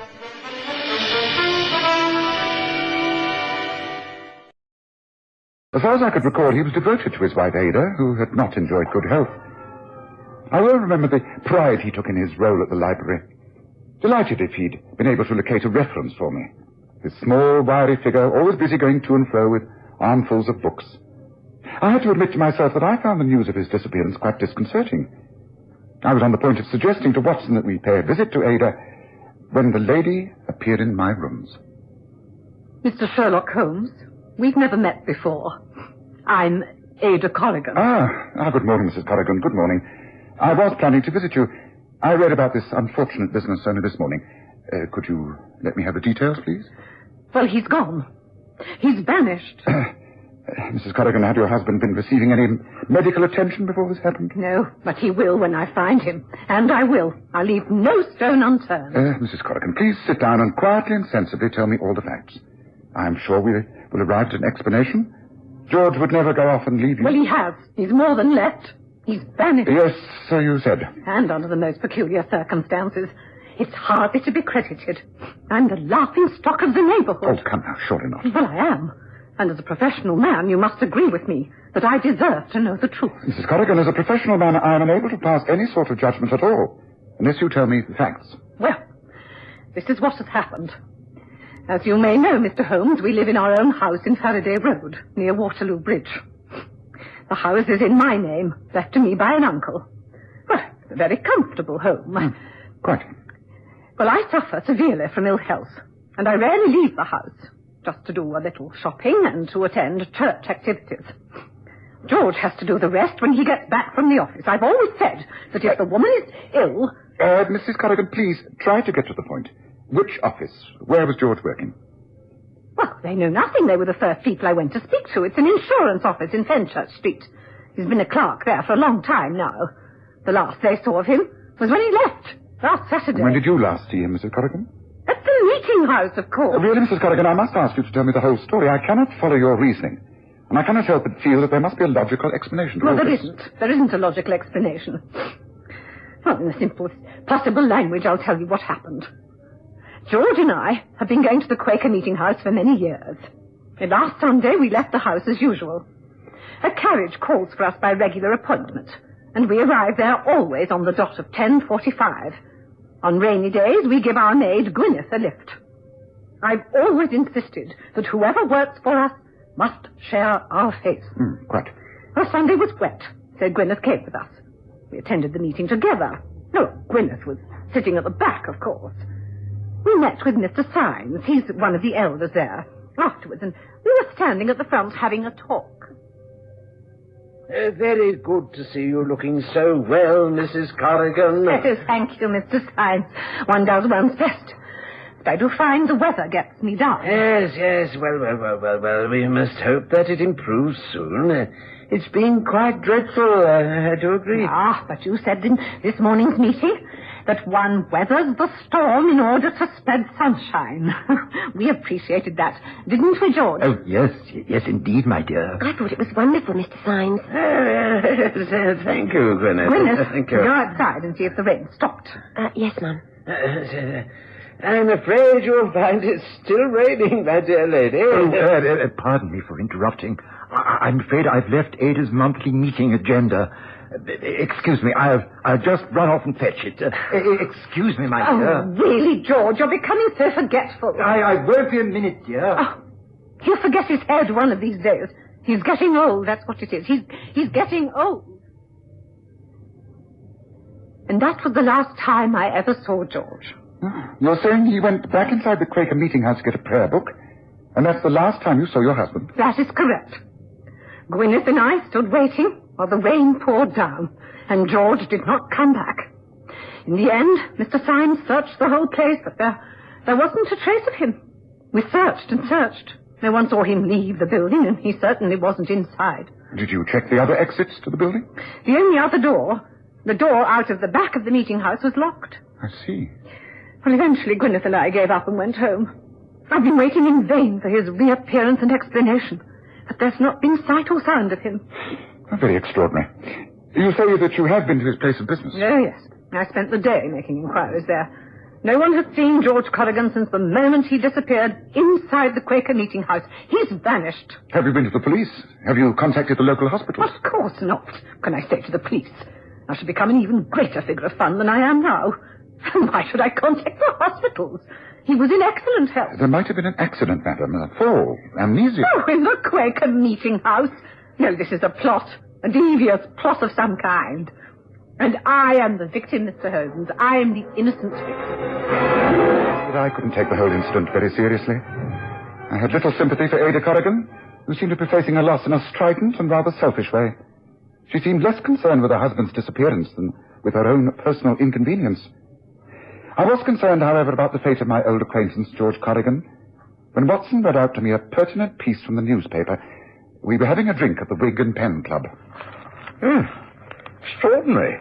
It says here a man's overcoat, jacket, and a pair of shoes have been found in the Thames near Waterloo Bridge. A gold watch was found in the pocket of the jacket and is the property of Mr. George Corrigan of Faraday Street, Waterloo Bridge. I say, Holmes, isn't that the same man? Well, indeed it is, yes, Watson. Does it say that the body has been found? No, it says nothing about a body, although the inference of drowning is obvious. Well, let me see that newspaper article. The newspaper told me very little, but those were the clothes of George Corrigan without a doubt. It was expected that the body would turn up with the change of the tide. I didn't think it would. And it was whilst I was questioning my doubt about the possible death of Corrigan when Watson said, I've heard of this Quaker meeting house. There's quite a history connecting it to the River Thames.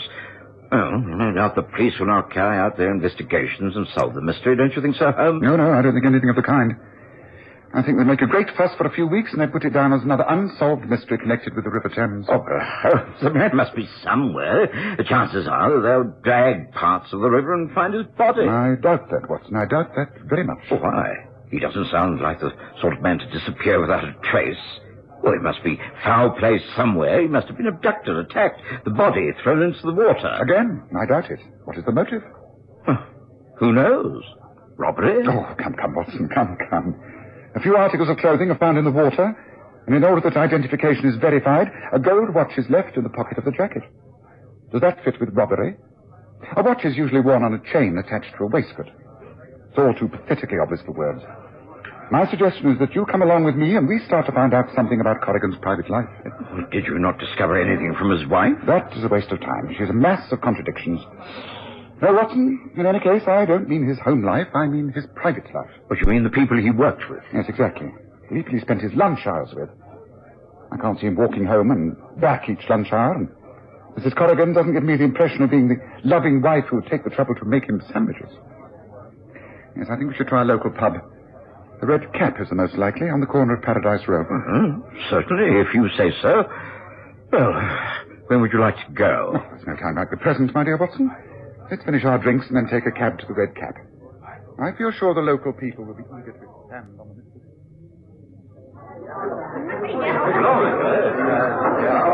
Oh, of course I knew him. Been coming in here regular for a long time. Funny sort of bloke, though. In what way? Well, sort of kept himself to himself, like, if you know what I mean. Well, in all this time he must have conversed with you, or perhaps you saw him bring a friend in here with him? Well, that's the funny part. He didn't seem to have no friends. And he never said much to me, neither, apart from the usual pleasantries about the weather or the cricket score, you know. No, he was definitely a dark horse, was that one. Oh, speaking of horses, there's a chap sitting over there that might be able to help you. There, the green table in the corner. It's Irish Mick, the bookie. Mr. Corrigan always had something to talk about with Irish Mick.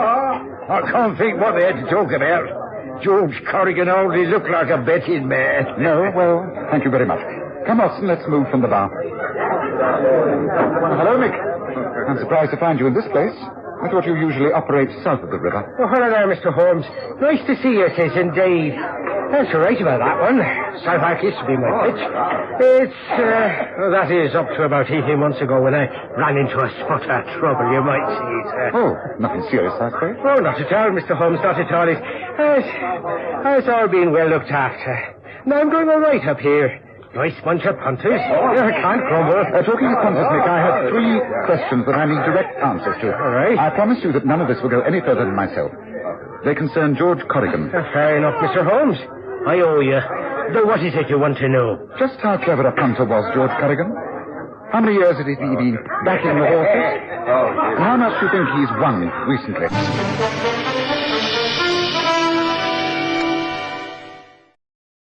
I was amazed amazed at the way Holmes gathered information. It was as though he already knew the answers to the questions he was asking. I'd seen it time and again. Irish Mick knew he'd be caught out if he lied, and it was clear that he knew Holmes extremely well. Holmes explained it all as we walked away from Paradise Row to the Corrigans' house in Faraday Street. Yes, it's a stroke of luck meeting Irish Mick like that, Watson. It certainly put us on the right course. He's given me information before. He's 100% reliable. It's very surprising, really. If George Corrigan is a sincere Quaker, he'd never drink and certainly never gamble. It's quite unheard of. Yes, according to what we've just been told, he was a most successful punter. Makes you wonder. He must have made quite a few £100, too. Do you think his wife knows anything about his activities? I'm sure she does not. I'm not going to tell her either. This must be the house. Come along. I think the ringing of the bell is a little unnecessary, Watson. The lace curtains in the front room were moving as we approached. There's no one at home. If the newspaper reporters, you can stay away. Mrs. Corrigan won't see anyone. We are not newspaper men. I am Sherlock Holmes.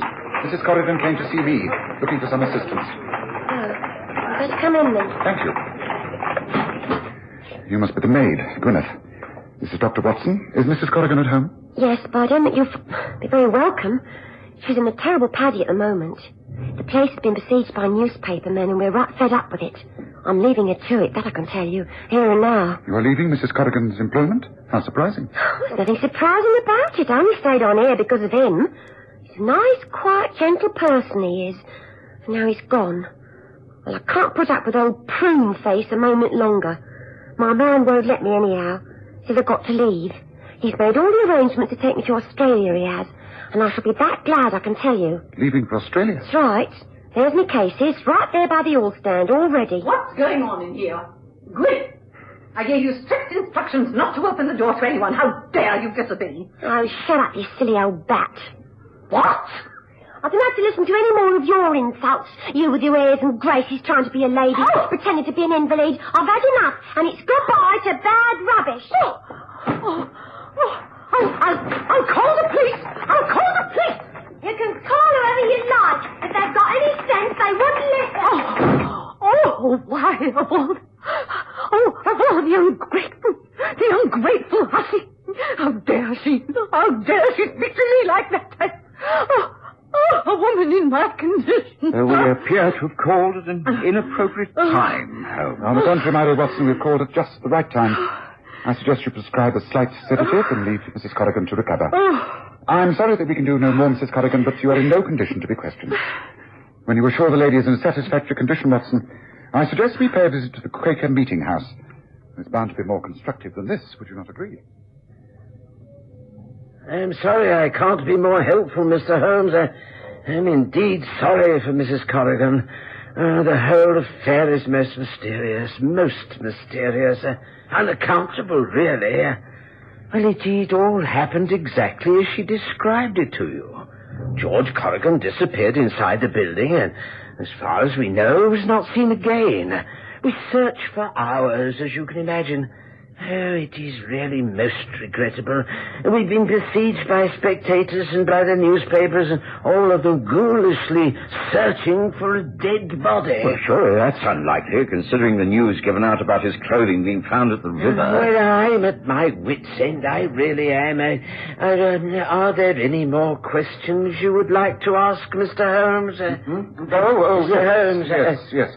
These manuscripts on your shelves dealing with the history of the Quaker meeting house, may I ask if George Corrigan ever took any interest in them? Oh, what an extraordinary thing to ask. Well, as a matter of fact, he did. He borrowed them to study on one occasion. Can you say how long ago that was? Oh, about 3 months or so, I suppose. He was most interested in the old legend that was buried treasure in the vaults. Is that so? Yes. Was there any particular part of these manuscripts to take his attention? Well, I don't know. Those diagrams did, yes. He tried to puzzle out what they meant, but not without much success, of course. This diagram, may I please make a copy of it? Oh, gracious me, that is exactly what George Corrigan did. Yeah. Then we're on the right lines, are we not? I think this is all that I need. Thank you, Mr. Symes. We shall not be bothering you again. Oh, I take it that the building is open and we may go inside? Oh, yes, of course, anyone may. With luck, the sensation seekers will have gone by now. I trust so. Come, Watson. It's time we put an end to this fruitless search. Made like a series of meaningless lines, Holmes. What on earth does it mean? Notice the circle and the figures? A compass. Observe how it's all marked within the rectangle that is clearly this building, the old meeting house. See? The angles of direction. That means down these stone steps over there. Yes, they must lead under the building. Yes, well, that will just be the vaults. There'll be no way out. Yes, but nevertheless, we will follow the map. Remember, it's supposed to lead to buried treasure. Here's a candle in the niche here.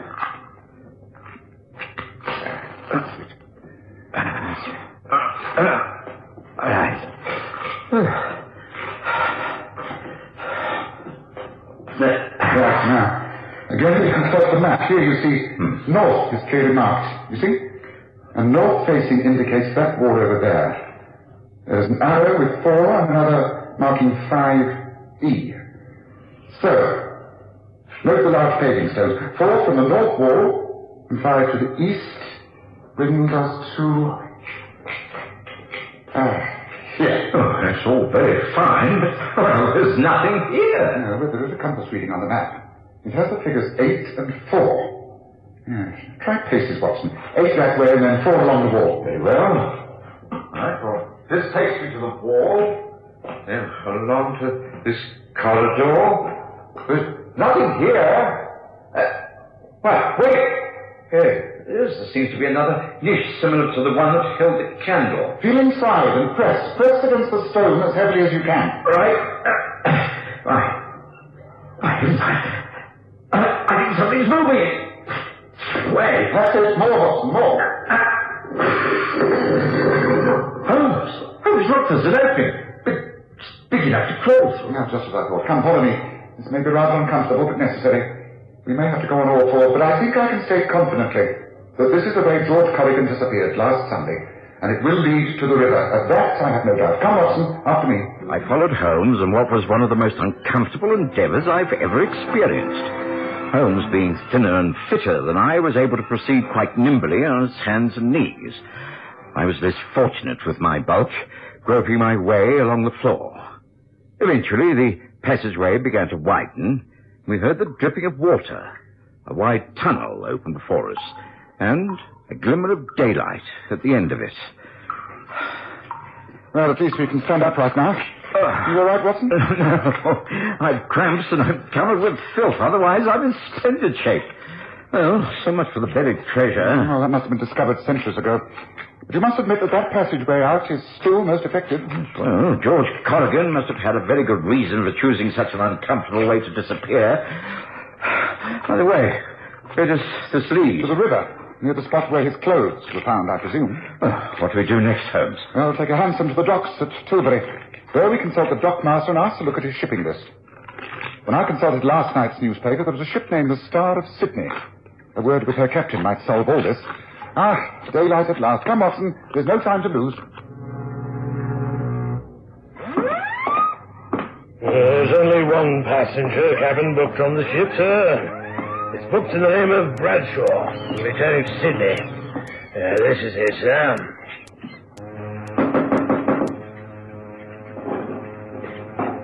Yes. What is it, Captain? I specifically asked not to... Hello, George. May we come in? This is my colleague, Dr. Watson. Thank you, Captain, for your trouble. Very good, sir. You had better come in. Thank you. Well, George, we've gone to a great deal of trouble to find you. What does all this mean? How did you find out I was here? Have the police sent you? Has Ada sent you? You must not give me away. You mustn't. One thing at a time. How we found you is immaterial. Your wife knows nothing of this visit. Neither do the police. And providing you've committed no criminal act, then I see no reason why they should be told. Have you committed a crime, George? Something you are ashamed of? I'm only ashamed of living under Ada's thumb for all these years. The only crime I committed was to marry her for her money. I didn't even get that. I worked and slaved for her for nearly 20 years. And then Then I started to make a plan. I needed money. So you gambled, and you were a success? A few months ago, you hit a real jackpot, and that gave you enough to think about starting a new life in Australia. Is that not right? That is it, exactly. I had tried to find some hidden treasure in the old Quaker meeting house. I thought that might give me the means of getting out of the country. But, of course, when I got there was nothing there. Only the escape route. And last Sunday, I did it. I did it, and I'm never going back to that old life. I'm free. Oh, Mr. Holmes, please keep my secret.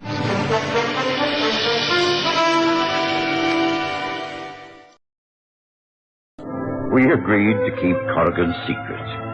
And on the way back to Baker Street, Holmes chuckled as he said, Wasn't really a case at all, Watson. However, it does make one think of all the men who would envy George Corrigan. Quite probably more than one would imagine. Especially if he has the girl with him. Who? Which girl? Did you not notice? It was a double cabin. And the woman's hat box on the table near the door. Winnet said her man friend was taking her to Australia. That's what put me onto the Star of Sydney. George Corrigan is the man friend. Well, there's a lot of truth in the old saying, still waters run deep. Wouldn't you agree, Watson?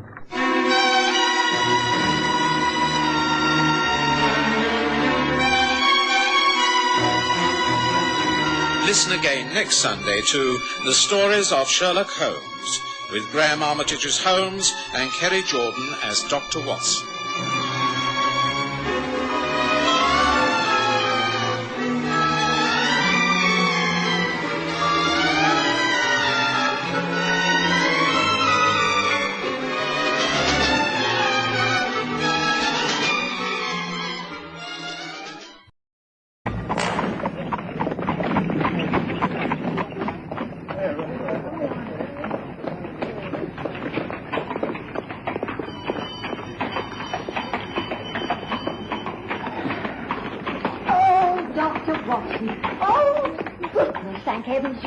What is it, Mrs. Hudson? I came immediately I received your message. What's wrong with Sherlock Holmes? Well, I think he's busted an ankle, sir. He's had a nasty fall right here outside the house. I managed to get him up to his room, but oh dear, you know what he's like. Do come in. Perhaps he'll listen to you. He won't take a blind bit of notice of me. Come in. Do your best with him.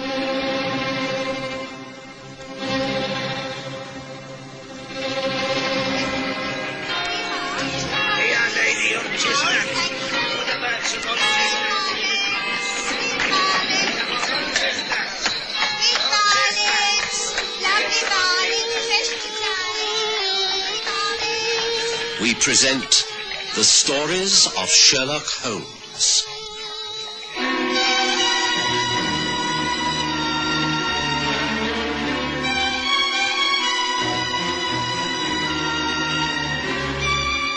A matter of deduction.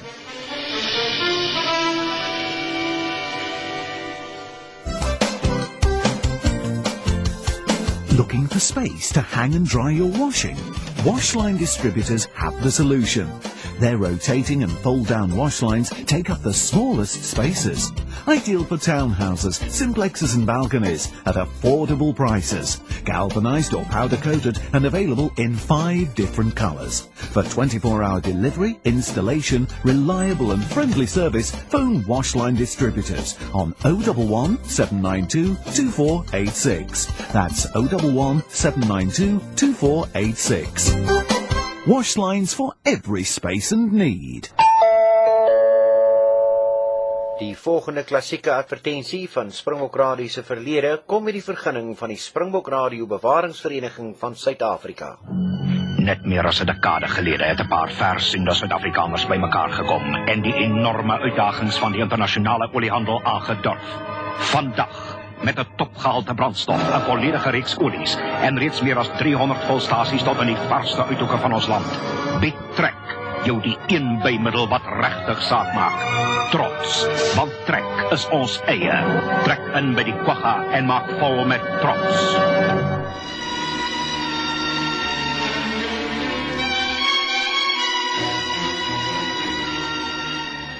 One Sunday morning, I'd received an urgent message from Mrs. Hudson to call at my old rooms at Baker Street. Sherlock Holmes was in some sort of trouble. Naturally, I dropped everything and hurried round. I found my old friend lying on the sofa in the sitting room with his right ankle up on a cushion. He refused to take his injuries seriously, but I insisted on a thorough examination. I told Mrs. Hudson not to bother you, but you know what she's like. She'll have to make a fuss. It's only a slight sprain. Nothing broken. Well, just hold still for a moment, Holmes, and let me be the judge. Yes, I think you may be right, but the swelling's considerable. You'll certainly have to keep it up for a while. Cold compresses will help. It must be very painful. Right, well, I think that's all I can do for you at the moment, Holmes. If you require anything else, you must just let me know. Oh, seems you have another visitor. Now, whoever it is, don't let them get you up and about. The more you rest that ankle, the quicker it will take to mend. Now, you must promise me to be sensible about this, Holmes. I know what a bad patient you can be, so just try and curb your natural impatience, won't you? Excuse me, Mr. Holmes. Inspector Lestrade to see you. Is it all right if I let him up? Of course it is, Mrs. Hudson. I'm not at death's door, you know. Oh, and put the kettle on, will you? I might as well have a nice hot cup of tea. Tea is already on the way. You will stay for a cup, won't you, Doctor? Oh, yes. Thank you, Mrs. Hudson. That would be most agreeable. Very good, sir. This way, Inspector. Holmes, Watson, quite like old times. I heard that you had suffered an injury, Holmes. Nothing serious, I trust? Very minor, I'm glad to say. Watson's just attended to me and agrees that it's nothing to worry about. Sit down, Lestrade. Now, tell me what brings you here. Surely it can't just be to inquire about my health. Oh, I was passing this way. Thought I'd drop in. I see that you've been busy reading the papers. What do you think of this body on the train? Well, there's hardly sufficient data in this newspaper report. It merely says that upon the arrival of the 2:30 train at Tilbury yesterday, a porter discovered the body of a dead man in a first-class carriage. The man was identified as Mr. Harold Brightly, and he seems to have met his death through a blow on the side of the head, although no weapon that could have caused the wound has yet been found. I presume that there could have been many reasons for this. Any theories? Hardly. You know, I never go by conjecture, only by facts. Brightly could have been struck by an assailant who left the carriage at an earlier stop, taking the murder weapon with him. On the other hand, he might have leaned out of the open window and been hit by an object on the side of the line, even a passing train. But you must have a professional interest in this, Lestrade. What have you uncovered so far? Well, I must admit that I have been called in. The Essex police asked for Scotland Yard, and I was approached. I'm happy to say that I've solved the whole case. Not bad in so short a time, eh? Brightly was murdered, all right, by his own nephew. Just a moment. Please start from the beginning. It's only from there that I can sift out the evidence and form my own opinions. Well, to start with the body. At first it appeared that Brightly had been struck a terrific blow by a blunt instrument. There was a wound of about 2 inches on the right side of his head. But, on closer examination by the police surgeon, it was found that death was due to a bullet from what would seem to be an ordinary army rifle, which was found embedded in the brain. Shooting in a train. Interesting. What position was the body in? In the right-hand corner facing the engine, although I don't consider that of any great importance. All facts are important in a case of murder, but pray continue. Well, of course, the first thing to do was to find out more about the dead man and discover a reason why anyone should wish to murder him. Now, Brightly lived with his daughter in a small place called Ben on the way to Southend. He worked in the city, and yesterday, being Saturday, he left his office at about 1. He lunched at a restaurant near Fenchurch Station and took the 2:30 train. Brightly was in business with his nephew, importers, a young fellow called Roy Simmons. Roy Simmons' mother was Brightly's sister, who'd been dead for a couple of years, and in the Brightly was a very aristocratic man, travelled first class. Simmons is a bit of a wild type, not much cash, always travels third. He almost missed the train, jumped aboard at the last minute. He knew his mates in the army were in the carriage higher up, and so, and this is the interesting part, Holmes, he admits to having scrambled along the footboard outside the train to the third-class carriages. The workman on the line reported having seen a man in uniform with a rifle on his back hanging on to the outside of the train. So you think he was able to shoot his uncle through the open carriage window and then join his friends in their compartment? Well, the moment the inquest is over, I shall issue an order for Roy Simmons' arrest. And although I say it myself, I think it's extremely quick work. Oh, it's quick, all right, Lestrade. There's no doubt about that. But is it correct? That is the point. Here you are, sir. Tea. A timely interruption, Mrs. Hudson. Would you like to pour, Watson? I'm somewhat incapacitated. Oh, and Lestrade, do promise me that you won't make any move on this rather unusual case until I've given the matter far more thought, won't you? 2 sugars for me, as usual. Thank you, Watson. Holmes managed to steer the conversation away from Lestrade's latest case, but I could tell that his interest had been fully aroused. He motioned me to stay on after we'd taken tea, and when Lestrade had left, he once again picked up the newspaper and studied the account of the murder. Singular case, Watson. Of course, Lestrade is flushed with pride, and I suspect that he only called in here to show me that he was in complete command of the situation. Well, he does seem to have a very good case, Holmes. I question that, Watson. Unfortunately, I'm unable to carry out a full investigation. I can only think the matter out from this couch. As you know, I always like to visit the scene of the crime personally and collect my own facts from first-hand observation. But this wretched sprained ankle prevents any such course. I can but rely upon second-hand evidence. You wouldn't be prepared to act for me on this matter, would you, Watson? Well, I'll do everything I can, Holmes, but as you know, I've not your powers of observation and deduction. I could very easily jump to the wrong conclusion. Not nearly as readily as our good friend Lestrade, I do assure you. So you will help? Well, if I can, of course, yes. Good. Then the first thing I would like you to do is this. Oh, dear. That seems to be my morning for visitors, doesn't it? Mrs. Hudson will be asking for weekends off in future. She won't while you're laid up. She's far too loyal. Would you rather I came again later, Holmes? No. I should prefer you to stay if you have the time. Oh, very well. Excuse me, Mr. Holmes. Young lady and gentleman to see you. Mr. Roy Simmons and Miss Joyce Brightly. This becomes most interesting. Pray do come in, both of you. Meet my friend and colleague, Dr. Watson. Excuse the fact that I cannot stand. Oh, thank you. I'm sorry to have called without an appointment, but this really is a most urgent matter. May I introduce Miss Brightly? Please be seated. Thank you, Mr. Holmes. I think I can tell why you're here.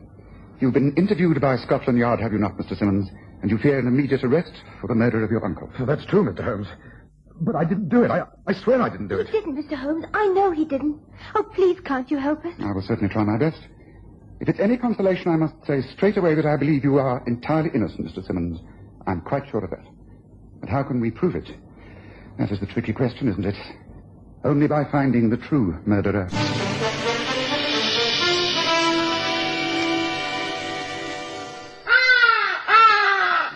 Enjoy the best of both worlds. Only 2 hours drive from Johannesburg and Pretoria and half an hour by air. The magnificent Sundown Ranch Hotel and Lion Park, just 10 kilometers from the Pilanesberg Game Reserve and Sun City Resort.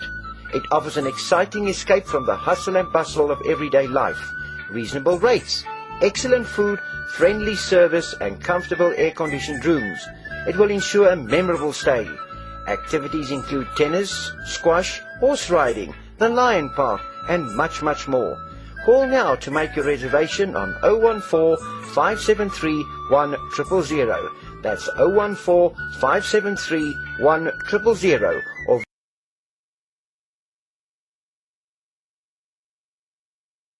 visit their website at www.restinations.co.za/Sundown Ranch.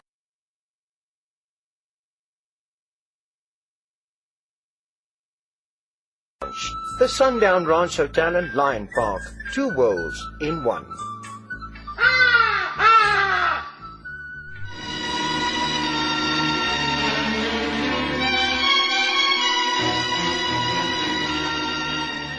I had a chance to study the young couple and quickly formed the opinion that although they were cousins, they were very fond of each other. They made no secret about this. Roy Simmons explained.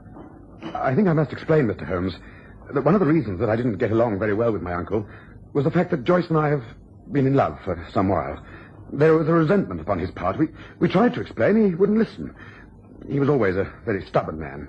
He was against cousins marrying, and, well, I know he thought I just wasn't good enough for Joyce. I think that had he lived, he'd have come round to accepting us together. But then this dreadful tragedy occurred, and for the way that Scotland Yard works it out, things look very black for us. That's why we decided to come to you. Oh, please. You say you believe in Roy, but that you have to find out the true murderer. But how can you do so, Mr. Holmes? There is simply no one who has a motive to kill my father. How can there be? All this will be revealed in good time, Miss Brightly. I've requested Inspector Lestrade of Scotland Yard not to make any positive moves against Mr. Simmons until I've had time to collect many more facts. Tell me when the inquest will be held. On Tuesday morning. It means we have so little time. I suppose you'll be unable to be present, Mr. Holmes. My good friend Dr. Watson tells me that I must remain here and not put any weight upon my injured ankle. I regret that all inquiries will have to be done for me by Watson. However, I see no reason to despair. I take it that you can hold yourself available for any interviews or journeys that I can arrange on your behalf, Mr. Simmons? Oh, yes. Yes, of course. Here's my card. I live in a small apartment in Ashworth Road, Paddington. I'll be at home from now on. I shall be back at the family home at Benfleet. Please feel free to call me at any time, Mr. Holmes. It's imperative that this dreadful tragedy is solved immediately. I shall certainly do my best. Just a few questions before you leave, and then the investigation will be taken over by Dr. Watson. Now, a detailed account of your movements from the moment you caught that train in your soldier's uniform, if you please, Mr. Simmons. Roy Simmons gave us a clear account of his actions of the previous day, and I could tell from the frank and yet clumsy way he told his tale that it was the truth. It was a confession of some bravado, but I believed every word of it. Holmes sat back on the sofa, the tips of the fingers of each hand placed gently together, his eyes half closed as though picturing all he was told. Eventually he smiled and dismissed the couple, promising them that he would take action immediately. When they'd been shown out by Mrs. Hudson, he made several immediate requests. Firstly, Watson, my books. Railway timetable and ordnance maps from the shelves by the fireplace, if you don't mind. Yes. This case is becoming remarkably interesting. I think you'll find the red-bound books are the ones. A 6-inch survey map that covers the countryside from Raynham to Purdham. Let's see. These the ones you want? Yes, those are they. Yes, now this is what I'm looking for. Come, study this with me, Watson. You see, here is the railway, and here, running alongside, is the country road. Now, it breaks way round about here, because it enters Raynham Marsh. There are rifle ranges there, and here. Now, this presumably was where the reserve soldiers were doing their afternoon practice. Roy Simmons must have been shooting on this one. Yes, this is most interesting. I'm afraid I must ask you to take a trip down to Raynham, Watson. I want as much information as can be obtained from the warden in charge of the ranges. Take Roy Simmons with you. He'll know the terrain. And while you're at it, I think you should go by train from Fenchurch Street, occupy a first-class carriage, sit on the right-hand side facing the engine, and carry out a simple experiment. Will you?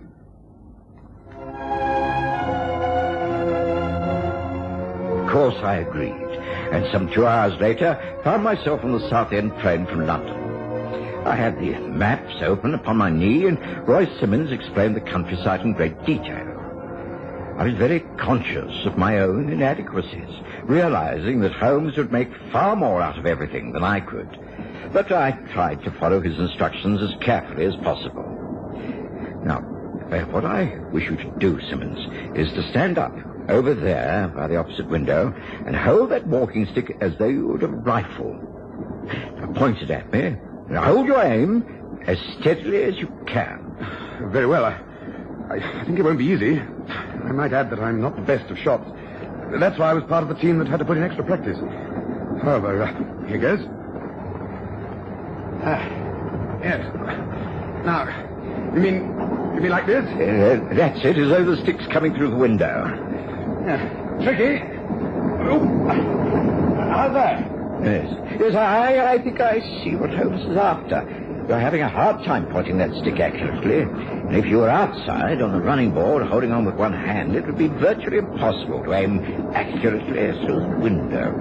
The motion of the train has thrown you off. Well, that's one theory taken care of. Thank goodness for that. I don't mind admitting that I was scared stiff hanging on out there anyway. It was only my mates cheering me on that kept me going. But, Dr. Watson, my uncle was killed in this train. I didn't do it, so who the devil did? Well, I can't answer that, but a glimmer of light is beginning to dawn. Perhaps after we've visited the rifle ranges, we shall have a better idea. How much farther to the stop where we get off? And will there be anyone there on a Sunday afternoon?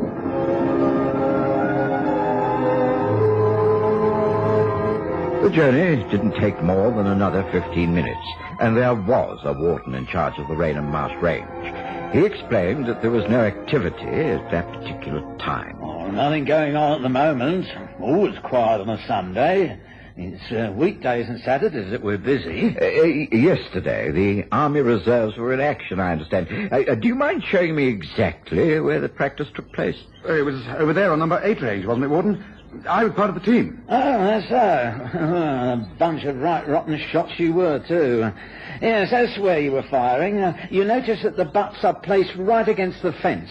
Beyond that's the marsh and the river. Oh. So that if anyone was particularly wild with their firing, there could be no danger from flying bullets. Oh, heaven help us, no. That's why the place is designed as it is. Very little danger here. The red flags go up, of course, and no one's allowed to walk across. Never been any accidents, I'm thankful to say. Of course, on the other side, there's a house or two and the railway, but, the fire doesn't go in that direction. Excuse me, Warden, but wasn't there other activity going on down here during yesterday afternoon? I think I heard some of the men talking about some unusual firing. Oh, aye, that's right, yeah. Over there, number 9 range. Special testing going on from Woolwich. Newfangled sort of gun, a sort of repeater device. Testing it out, they were. I can't say whether it was a great success or not. War Office were in charge, you see. It's all very secret and hush-hush. I see. Well, there doesn't seem to be anything else to keep us here, Simmons. We'd better be getting back to Baker Street and report to Holmes. I'm afraid he won't be at all impressed. I'm not a very good substitute, I'm afraid. Oh, thank you, Warden. You've been very kind. Come on, Simmons. We shall just be in time to take the return train. Back at Baker Street, I made the report to Holmes in as detailed a manner as possible. Roy Simmons helped me by drawing a rough sketch of the position of the rifle ranges and the railway and confirming all that had taken place. Holmes was naturally impatient and annoyed that he had been able to conduct the investigation in person. He studied the survey maps and our sketches in great detail. It's no use, Watson. I shall have to go down there myself. Oh, but Holmes, you can't. It's important that you do not use that leg in its present state. I shall take a stout stick and put very little weight upon the ankle. I'm quite convinced that the answer to this case lies on that rifle range. We've proved that no one on that train could have committed the murder. The rifle range has got to be the answer. Please, be good enough to get in touch with Lestrade at Scotland Yard. He must hire a 4-wheeler, and we shall drive down there. Now, there's a path that goes across the marshes. I shall conduct the investigation from there. Come. Enough time has been wasted as it is. We must get back to Raynham while it's still light. Hurry, Watson, hurry. And so, yet again, I made the journey down to Raynham. Holmes was silent for most of the journey, and I could tell that Lestrade thought the whole thing a waste of time. Once on the rifle range, Holmes produced some powerful field glasses and studied the countryside. He seemed particularly interested in number 9 range, where the new rifle tests had been conducted. Most extraordinary. Very good of you to give us so much of your time, Warden. Tell me a little more about this test rifle. Was it held by hand by one of the men from Woolwich? Oh, no, sir. A special clamp was used to hold it quite steady. Very powerful gun it is, too. Something went wrong right at the end of the test. It slipped from the clamp, I believe, and the last round must have gone off over in the river over there. Ah, something went wrong and the target was missed. That's just the information I was looking for. Watson, Lestrade, study the scene before you. Imagine, if you can, what would happen if bullets from a highly powered gun got sprayed about this range. I can't see that it would make much difference. As the warden says, they would simply have gone by the target and into the marsh or river. Yes, unless one bullet was deflected in some way. It is possible. In fact, more than possible. Watson, lend me that rather burly shoulder of yours to lean upon. I'm about to hop my way across the grass and show you just how Brightly was killed. It was not murder at all. It was a pure accident. Come, let me explain. As we helped Holmes to stagger across the rifle range, he began to explain his theory. It all began to make sense. Even Lestrade was impressed and forced to listen. I was staggered that the facts could have been placed together so accurately without Holmes having been anywhere near the scene of the death.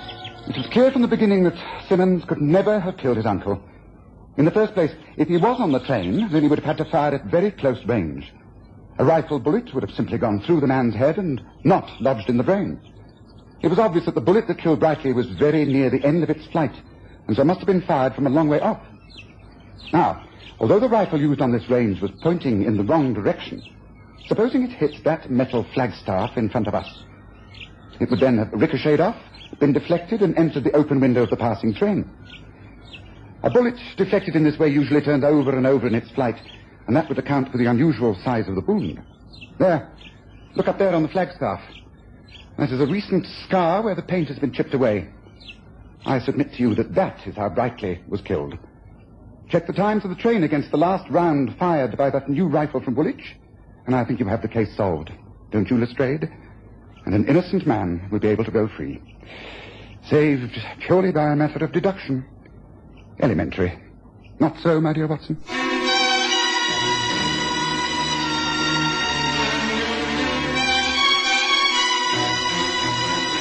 Listen again next Sunday to The Stories of Sherlock Holmes, with Graham Armitage as Holmes and Kerry Jordan as Dr. Watson.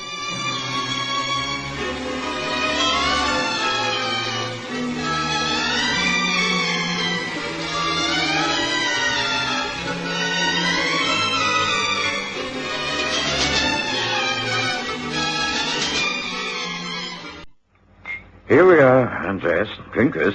I do not know why you should make this fuss over me, Dr. Watson. Anyone would think that I am seriously ill. Oh, well, you're not, but you might be if you don't take care of yourself. You're not a young man, you know, and after a life such as you've had, well, it's a wonder you're in such good shape.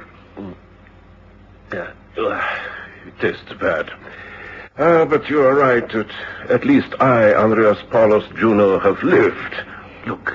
Look at my pictures, the photographs, Greece, Spain, Italy. Ah, yes, Italy, the most beautiful. If only my Maria were alive. She would be really looking after me. But thank you, Dr. Watson. There's really no need to concern yourself anymore. Good day.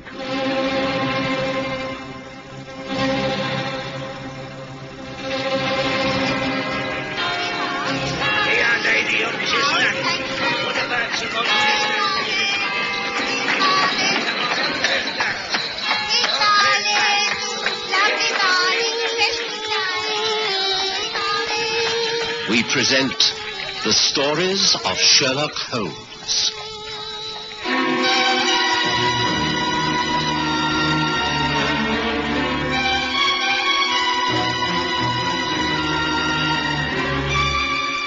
The Italian Intrigue.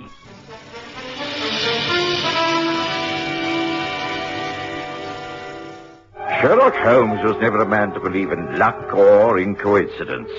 As a medical man, I suppose I should have been equally scientific, but my long travels in the East, mixing with strange fakirs and mystics, had left me with a form of ingrained superstition. I became aware of this once again in the summer of 1891, when I attended one of my most colourful patients in his small detached house in Moorfields. Andres Juno was a wonderful man, filled with a zest for living at every moment. He'd married an Italian girl, Maria, and they had one son, Rico. They were supremely happy. Later, tragedy had struck. Maria had been killed in a riding accident. Andreas showed his courage then by the way he forged ahead, heartbroken but strong. These thoughts had been uppermost in my mind as I drove back to Baker Street. And somehow, I wasn't surprised to find a well-dressed, foreign-looking woman outside our home. Scusatemi. Oh, please, but this is the house of Mr. Sherlock Holmes? That is correct. My name is Dr. John Watson. I share rooms with Mr. Holmes. Can I be of any help to you? I wish, please, to be interviewed by Mr. Holmes. I have no appointment, I'm afraid. Well, let us go inside. I'm sure if Holmes is free, he'll talk to you. Come this way. Oh, grazie. Sherlock Holmes was free. He was sitting by the open window reading a book. When we entered, he looked up and greeted us both with a thin-lipped smile. Ah, Watson. I observed you arriving by hansom and wondered if you'd be kind enough to bring up this young lady. She's been hesitating outside for some little while. Please do be seated. I observe that you have travelled a long way. I'm very flattered. You are an Italian? You come from Naples, perhaps? And you are not familiar with our English currency. You had difficulty paying the cabbie. That is quite correct, Mr. Holmes. Although how you can tell at just a glance, I really do not understand. Oh, it's really quite simple. Please, do be seated. Your very appearance says that you are not English. There's always a style about continental women that shines in our drab London streets. You're wearing a locket round your neck, which is unmistakably Italian. I think, if my memory serves me correctly, it is the charm of Naples. Only people born and bred in that city are allowed to wear it. It's supposed to bring good luck. That is also correct, but I'm afraid the luck, it is not with me for a long time now. I am in trouble, Mr. Holmes, and that is why I come to you. My name is Lucia Cataldo. I'm not married. Until recently, I lived with my father, Marco Gino Cataldo. He was the prosperous merchant. Then a year ago, there was trouble. Things in the business, they go wrong. We lose the money and the prestige. My father, he suddenly sells most of the own, and then he disappears. I do not know where he is. Friends, relatives, they do not know. I must find out what has happened. Well, if I can help you, you may be sure that I shall, Signorina. But tell me what brings you to England. I hear from a friend of the friend that Papa, he took the boat from France across the channel. That was some months ago. I have little money, but I come to try and find him. But London, it is so big. I don't know how to start. Well, of course, there is your own embassy. That I have tried. They do not know of him. He does not report to them. And you have already tried to reach him through the agony columns of both the Morning and Evening Standard? You know that? How? I studied these columns. Recently there was an appeal for Signor Cataldo to reply to an urgent appeal. The moment you mentioned your name, I knew it must be the same family.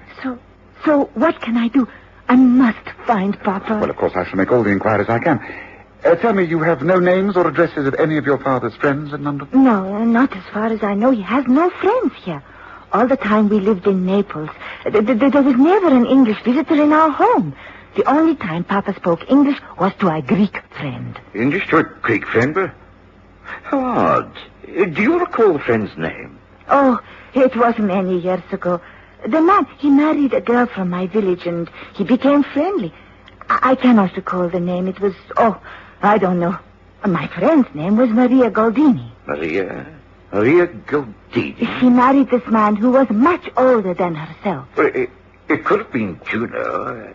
Could it be Andreas Paulus Juno? Un momento.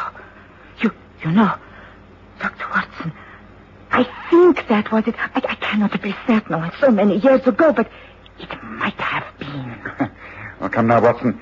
What magic trick are you about to perform now? An Italian rabbit out of a hat? Not exactly, but by the wildest coincidence, I've just returned from administering to a patient. He's an elderly Greek gentleman, Andrea Paolo Juno. He married this Italian girl when he was middle-aged.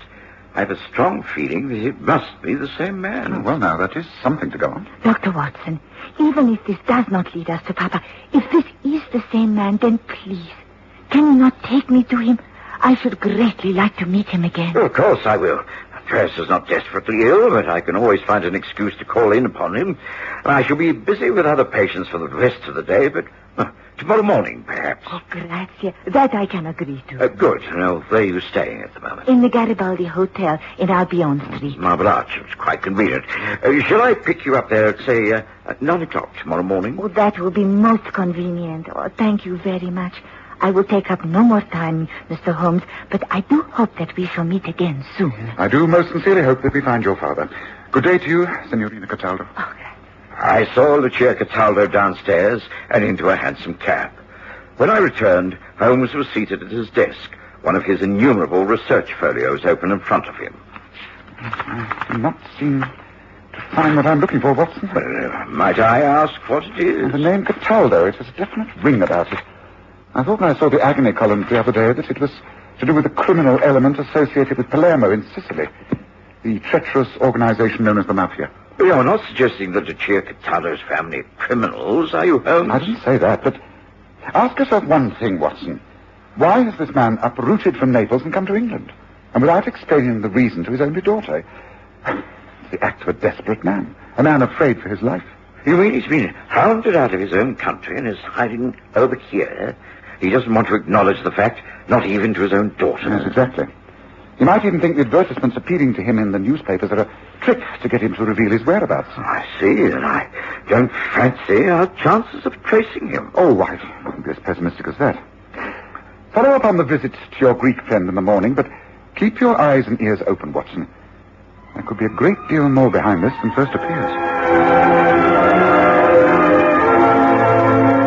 The rest of that day passed uneventfully enough. The next morning dawned bright and clear, and Lucia Cataldo, our drive out to Moorfields, it was clear that she was extremely worried. But when we were shown into Andreas Juno's house, it was Rico, his son, who welcomed us. Ah, Dr. Watson. How pleased I am that you're called. Father was taken quite bad during the night. I was wondering how to get in touch with you.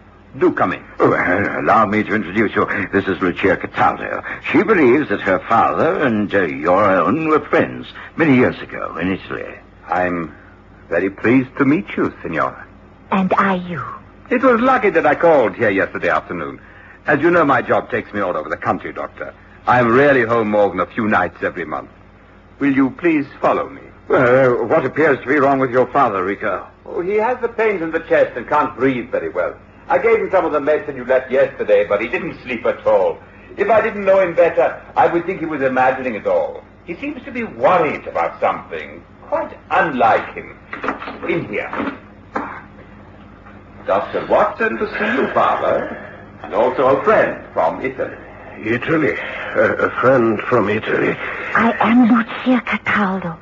I wondered if you were the friend who used to visit my father, Marco, in Napoli. Lucia, I cannot pretend. Oh, si. Oh, but what are you doing here? I think before you start to explain, Signora, I must attend to this gentleman. Would you mind?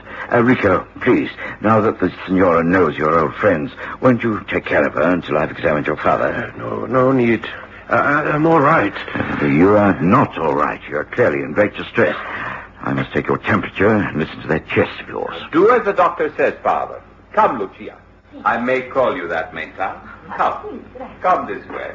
Now, let's get one thing clear. If I have any more of this nonsense, I shall have you removed to a hospital. You won't like that, so you'd better do exactly as you're told. Now, open your mouth and don't talk. I gave Andreas another thorough examination. His condition was much the same as it had been the day before. I could detect no marked deterioration. All I could do was leave more medications and order him to take a complete rest. Then I allowed Lucia Cataldo back into the room and left them together. So you see, Signor Juno, I must find my father. I must know what all this means. You are the only person I know in England who may have heard from him. Ti prego, have you seen him? Has he been in touch with you? Tell me. My dear, my heart, it bleeds for you, but from the little I know, I can only advise one thing. Go back to your own country. Cease this search for your papa. It is a hard thing for me to say, but if you stay here, continue to ask the questions, you will only make things far worse. Go, while there's a chance. Go, leave now. Leave me in this house and never come back. Understand? Never. Lucia Cataldo was with Andreas for only about 20 minutes. When she came out of his room, she was pale and trembling. She refused to talk about their conversation and begged me to go about my daily business. I was reluctant to do this, but when Rico Juno said he would take her back to her hotel, I was forced to agree. We said we'd keep in touch, and I assured Rico that I would call upon his father within 2 days, and that I was available on the telephone should he want me before then. The next afternoon, just as I got back to my surgery... Call for Dr. John Watson. Watson speaking. Hold the line, Dr. Watson. You're going through. Hello? Hello, Dr. Watson. This is Rico Juno speaking. Oh, good afternoon, Rico. What is it? Anything wrong? Yes, there certainly is. It's father. He's been attacked. I went to my office this morning, and when I returned about noon, I found him lying on the floor of the sitting room. Someone must have got in and beaten him up. He's in a bad way. Gracious, where is he now? In the Moorfields General Hospital. They say he'll be all right, but it's very worrying. Oh, I'll get over there as soon as I can, Rico. Thank you for letting me know. Now, try not to worry, and I'll be in touch with you later. Thank you. Goodbye. Goodbye. It was later that afternoon before I managed to get across to the hospital. I was allowed to see Andreas because I was his doctor, but I knew that it was useless to question him at any length. He was extremely badly beaten. And although no bones were broken, there was obvious concussion. And a lot that he said didn't make sense. Don't get away. No right to be here. Well, won't tell you a thing. Where am I? Andreas? This is Watson. Can you understand me? Now, I am here. You'll be all right. Just try to lie quiet. Dr. Watson, yes. Not made a very good job of this, have I? You've been attacked. Can you tell me how it happened? Broke in. 2 men. I don't know them. And they asked questions.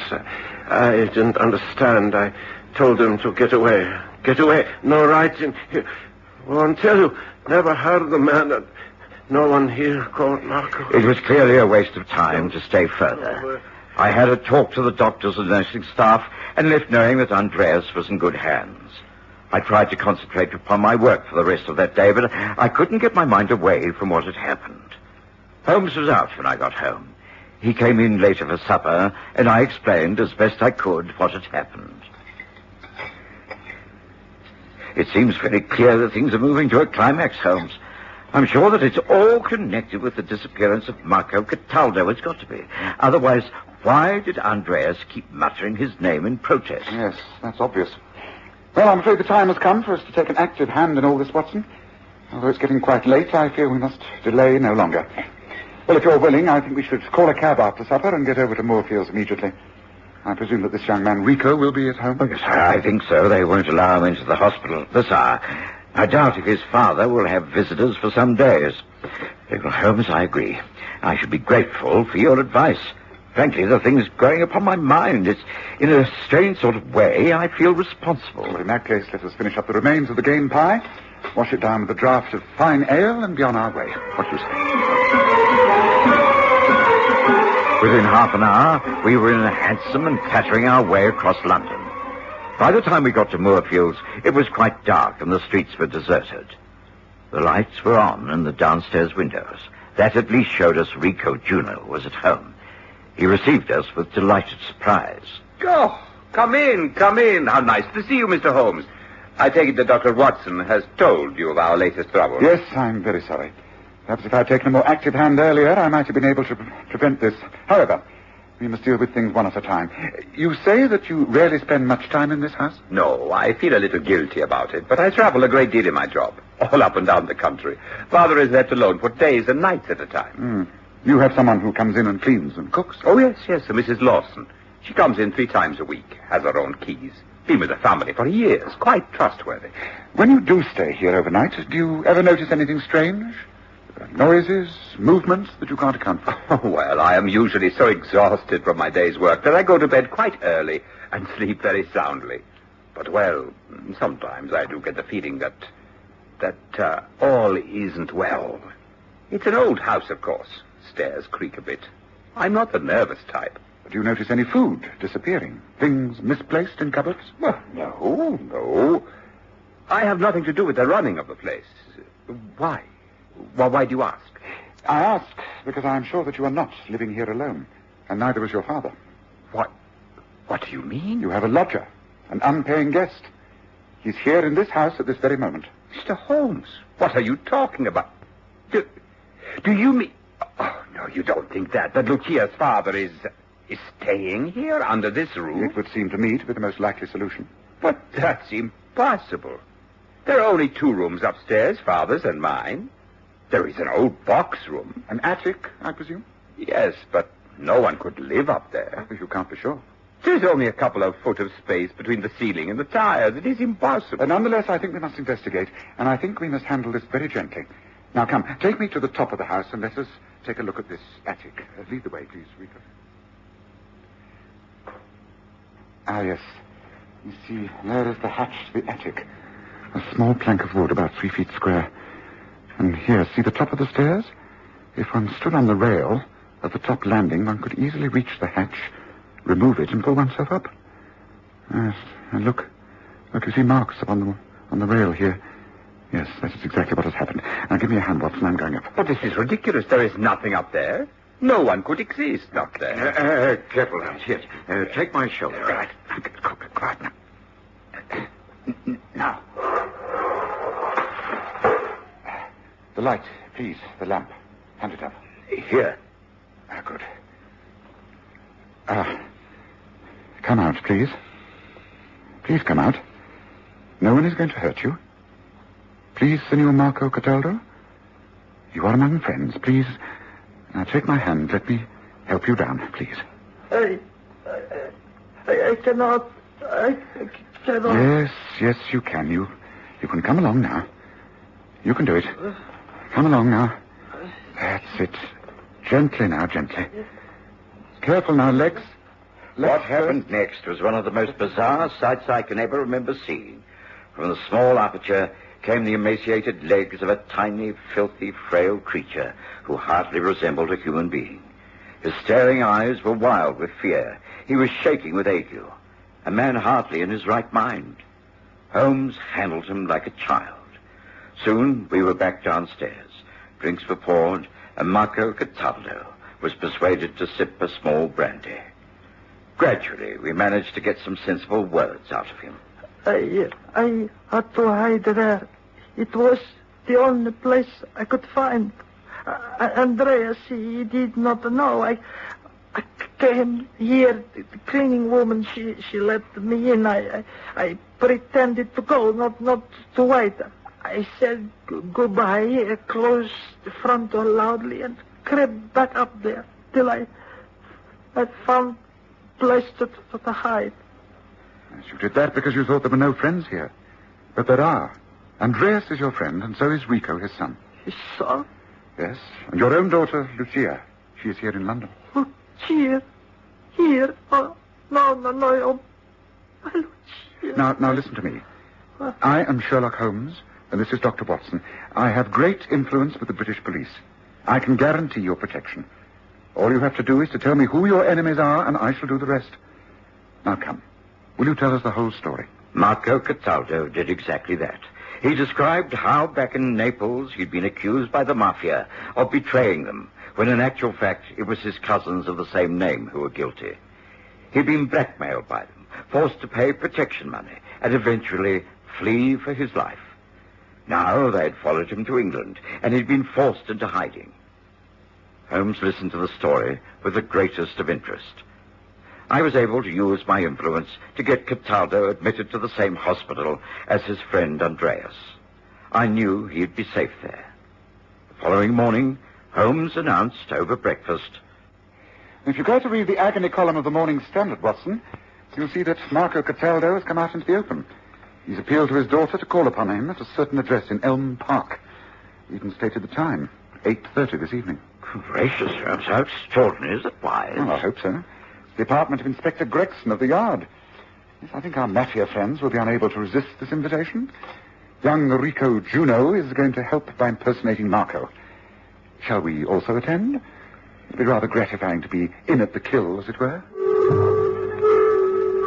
And so it was arranged. There were several of us concealed in Gregson's flat that evening. The front door was conveniently left unlatched. The light was dimmed.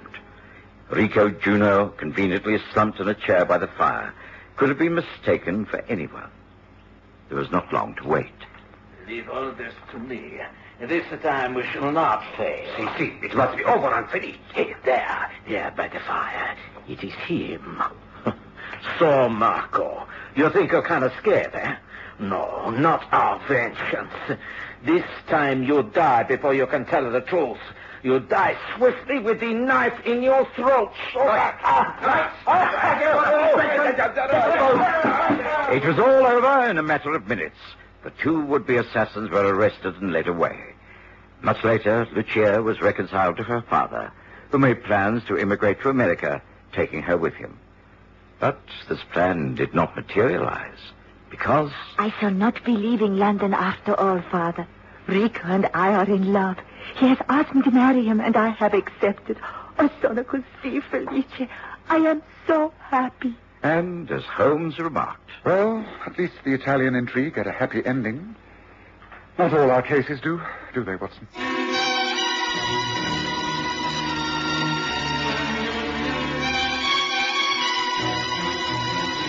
Listen again next Sunday to The Stories of Sherlock Holmes, with Graham Armitage as Holmes and Kerry Jordan as Dr. Watson.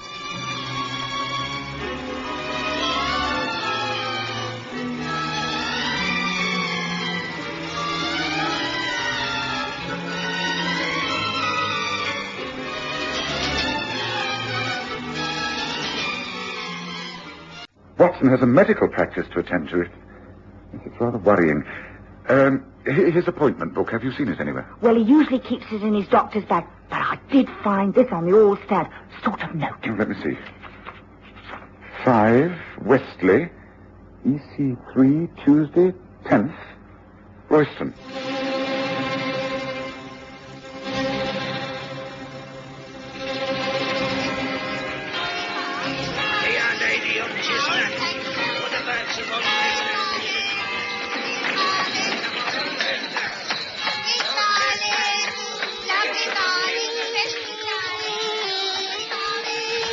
We present The Stories of Sherlock Holmes.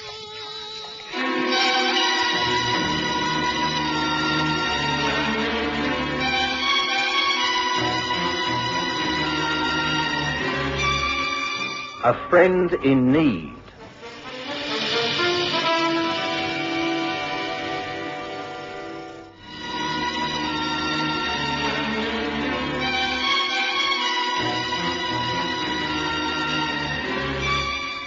I was doing very nicely in my practice and thinking of going into partnership with an old medical colleague. His name was Royston. I'd met him on several occasions and knew he was engaged upon opening up a medical centre in one of the poorer parts of London. I didn't think twice about the authenticity of the proposal. One Tuesday, I called at a very grim and rather dilapidated building called Westley, just off the river. I was totally unprepared for my reception, for instead of meeting my old friend, I was shown into a small anteroom. It was dark. I couldn't see properly. Before I knew what was happening, hands seized me from behind. I struggled valiantly, and then a violent blow against the side of the head caused me to gasp. Stars swam before my eyes, and I lost consciousness. Couldn't have been easier. Fancy him falling for it like that. Yeah, you'd think anyone who'd associated with Sherlock Holmes would be a bit more careful. What's the next step? We get him out and into a cab. Drive him to the boss's nursing home. From then on, it's nothing to do with us. They're not thinking of knocking him off, are they? I mean, it's not murder. No, the idea is to hold him as hostage, that's all. This is the one way of getting at Holmes. Those two have been buddies for years. If anything can tempt Holmes out into the open, this is the man. Come on now, prop him up. Yeah. He'll be coming round soon. We want to have him safe and sound by then. It's not going to be easy getting him into a cab. He's a big bloke. No, bigger than I am. We'll switch clothes. I'll carry the doctor's bag, and it'll look like we're helping a patient home. Yeah. Here we are. Check the street. Yeah, looks all clear. Getting just gas lamps aren't on yet. But there's more than a bit of fog gathering. Yeah, right here. Come on. No more talk. Get him on his feet. Right. He'll be able to put one foot in front of the other. By the time he comes to, he'll be in the nursing home, with no idea of where he is or how he got there. Come on. You support him under one arm, and I'll take the other. Here we go. Hurry now.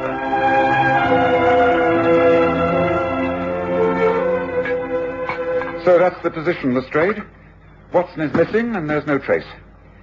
As you know, this is completely unlike him. I'm quite certain something's happened. He would never have remained silent if it had been possible for him to get a message to me. Might have met with an accident. Have you tried the hospital? Well, yes, of course.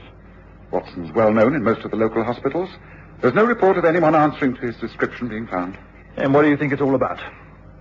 Well, I'm afraid I take it very seriously. This could be someone's way of getting at me.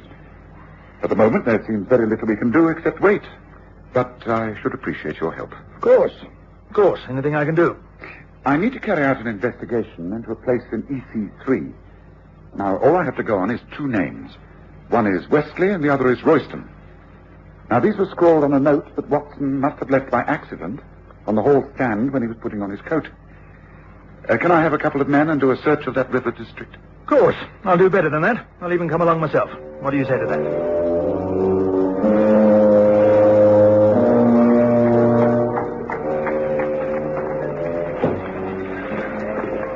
Now, this sudden fog is not going to make our task any easier, Holmes. No, but in a way, it's an advantage. One can remain more secretive in the heavy mists.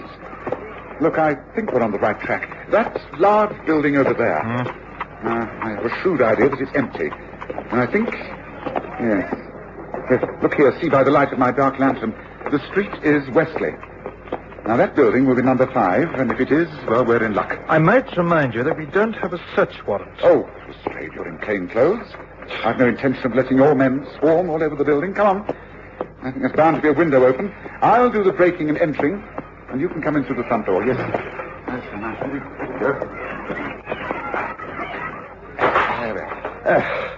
If they could seat me at the yard now, I'd get a railroad tailing off. What sort of place do you think this is, anyway? It's just a disused house. Strange. Now, why should Watson want to call here? Now, wait a moment. Look out here in the hall. There's signs of a struggle. A chair knocked over, movement in the dust, and hold the lantern up. Yes, look, smudges of mud. Yes, here, down by the wall. That looks like blood to me. Yes, I'm afraid the good Watson got into quite a bit of trouble here.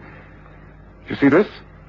It hasn't rained in these parts for some days, and yet this is that grey type of mud that's found near the river. And imprinted in the mud are leaves and small particles of petals. Well, this should tell us something. Holmes, do you seriously mean to say that Watson has been abducted? Well, it certainly looks like it, Lestrade. But why? That's the question. Watson hasn't got an enemy in the world. It can only be because of his connection with me. Yes, so who is behind all this? That's the question. What's the next move? Well, I don't think we can do a great deal tonight. If I'm right, then Watson will not be in any active danger until I've been approached direct. There will be an attempt to blackmail or coerce me in some way. I think we might well find something of interest if we question the cabbies who service this district. There can't be many of them on these routes. If Watson was abducted, he must have put up a struggle. He's a big man. Now, come on, Lestrade. Let's get back on the street and see if any of your men have picked up any clues. Nothing to report, sir. The fog has settled in good and proper. Most folk have got themselves indoors by a good fire. Yes, something we'd all like. Now, here comes a cab. Perhaps we should return to Baker Street and wait for events to develop. But just a moment. Hello there, cabby. Not many fares on an evening such as this. Going off duty? Oh, that's about it, sir. Leading the old mare back to the stables. Can't see a thing in this. Are you a regular in these parts? Oh, that's right, sir. Been working this part of the city for near 20 years. Well, then you must know it like the back of your hand. Tell me, have you in the last 24 hours had reason to convey a sick man from that large house across the way there, number 5? Oh, funny you should ask that. As a matter of fact, I did. Earlier on, there was a doctor and his assistant. He had a sick fellow with him. He was recovering from an accident. They bundled him in the cab, and I took them south of the river. Place set back on its own grounds. They said it was a private sort of nursing home, sir. Why do you ask, sir? Well, because we're most interested in this accident. Look here, I know it's a foul night and you're thinking of going home, but could you find your way to this so-called nursing home? Oh, yes, of course I could. Come on, up in, sir. It'll take a little time, but we'll manage it. Ah, good man. Now, there'll be a sovereign for your pains at the end of it. Now, send your men home to their beds, Lestrade, and jump in.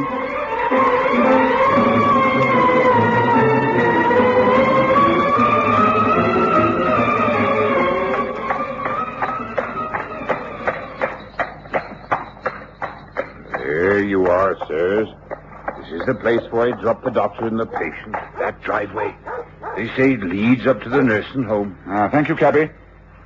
I think you can find this place again, Lestrade? Yes, certain I can. Quite Right. easy. Right, so that's what we're doing tonight. To attempt to enter there would be showing our hand and perhaps putting Watson in further danger. Well, I suggest that we now drive back to Baker Street. I shall be very surprised if the next move doesn't come from our adversaries. Whoever's behind this has thought it out extremely carefully. Right, Gabby, 221 Baker Street, and there's another sovereign for you if you can get us there before midnight.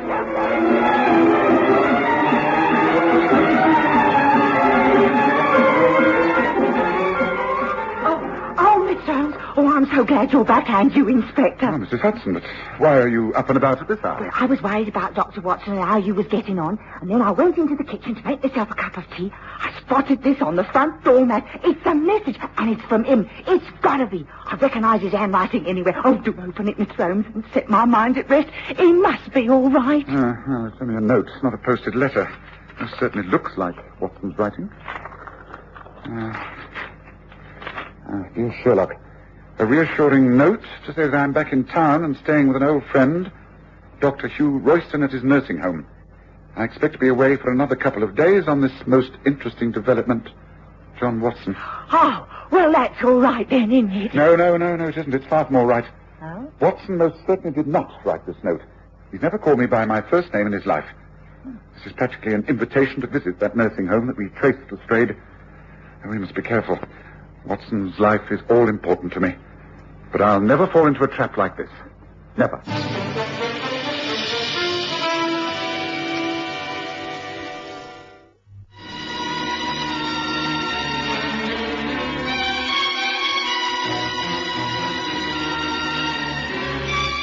I had no idea where I was and knew better than to attempt to open my eyes.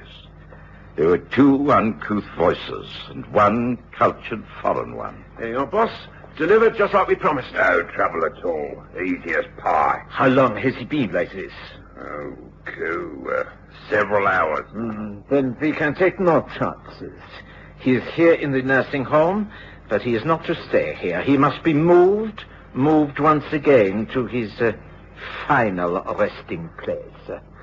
But just as an added precaution, I think a small injection into the right arm, a drug I use, is most effective. He will not regain consciousness for over a day and a night. And now the syringe. Yes, the skin is neatly punctured, so no question of pain. Caught him just in time. Now, in an hour's time, he will be moved. This time on a stretcher in a carriage ambulance, which you will drive. He will be taken to Bale's Wharf, the number 1 laboratory. I shall be there to arrange things. Will we then be paid off in full? No, your task is not yet complete.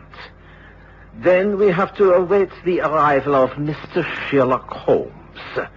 After he's found Watson and is a fellow prisoner, you will be dismissed and it will all be over. You mean you're going to do them both in? The eventual outcome of these two men is really none of your concern. Well, we have given her a hand, though. We're what is known as accessories after the fact or some such. Ain't that right? You are being handsomely paid. That is all that need concern you. I'm not so sure. If you get caught, then straight away. I shan't be caught, and neither will you if you will only keep your heads and do as you're told. Now, enough of this. Come to our final preparations. There is no time to lose. Sherlock Holmes is a fast worker. And now that the overnight fog has disappeared, we must expect swift action. Come, enough of this chatter. Come, to work.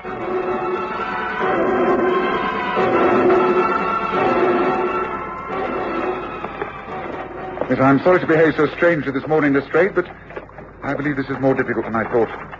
It's clear to me that Watson has been abducted for the sole reason of trapping me. I've therefore not rushed in, but taken things slowly. And the first essential is to establish the true identity of this man, Dr. Hugh Royston. I've therefore taken an hour of early morning, looking him up in the London Medical Register. He does exist, and he lives in this street. We're about to call upon him. Now, this way, up these steps.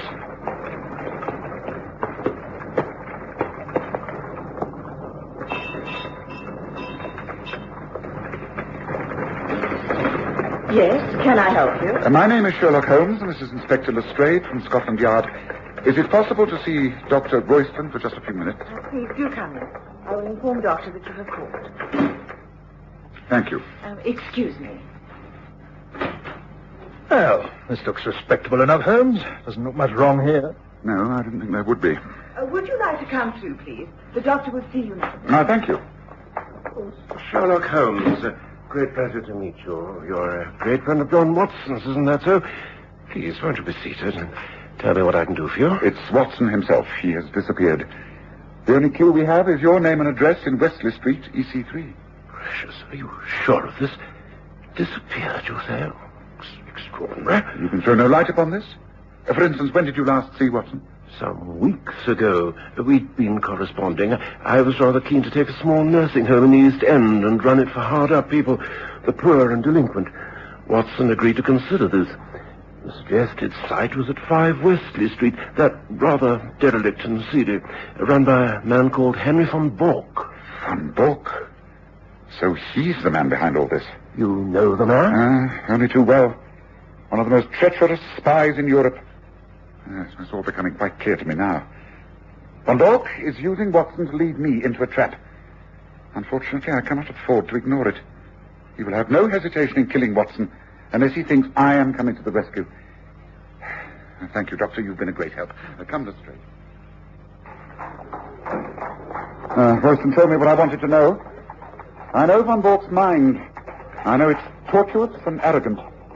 He's convinced that he can outwit me, and in order to save Watson, I shall have to allow him to think so. Well, why don't I get a search warrant against his home and let's raid the place?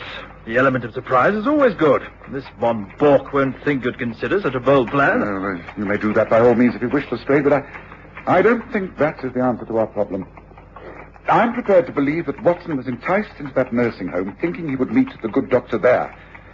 But I cannot think Von Bork will keep him there. It's too risky.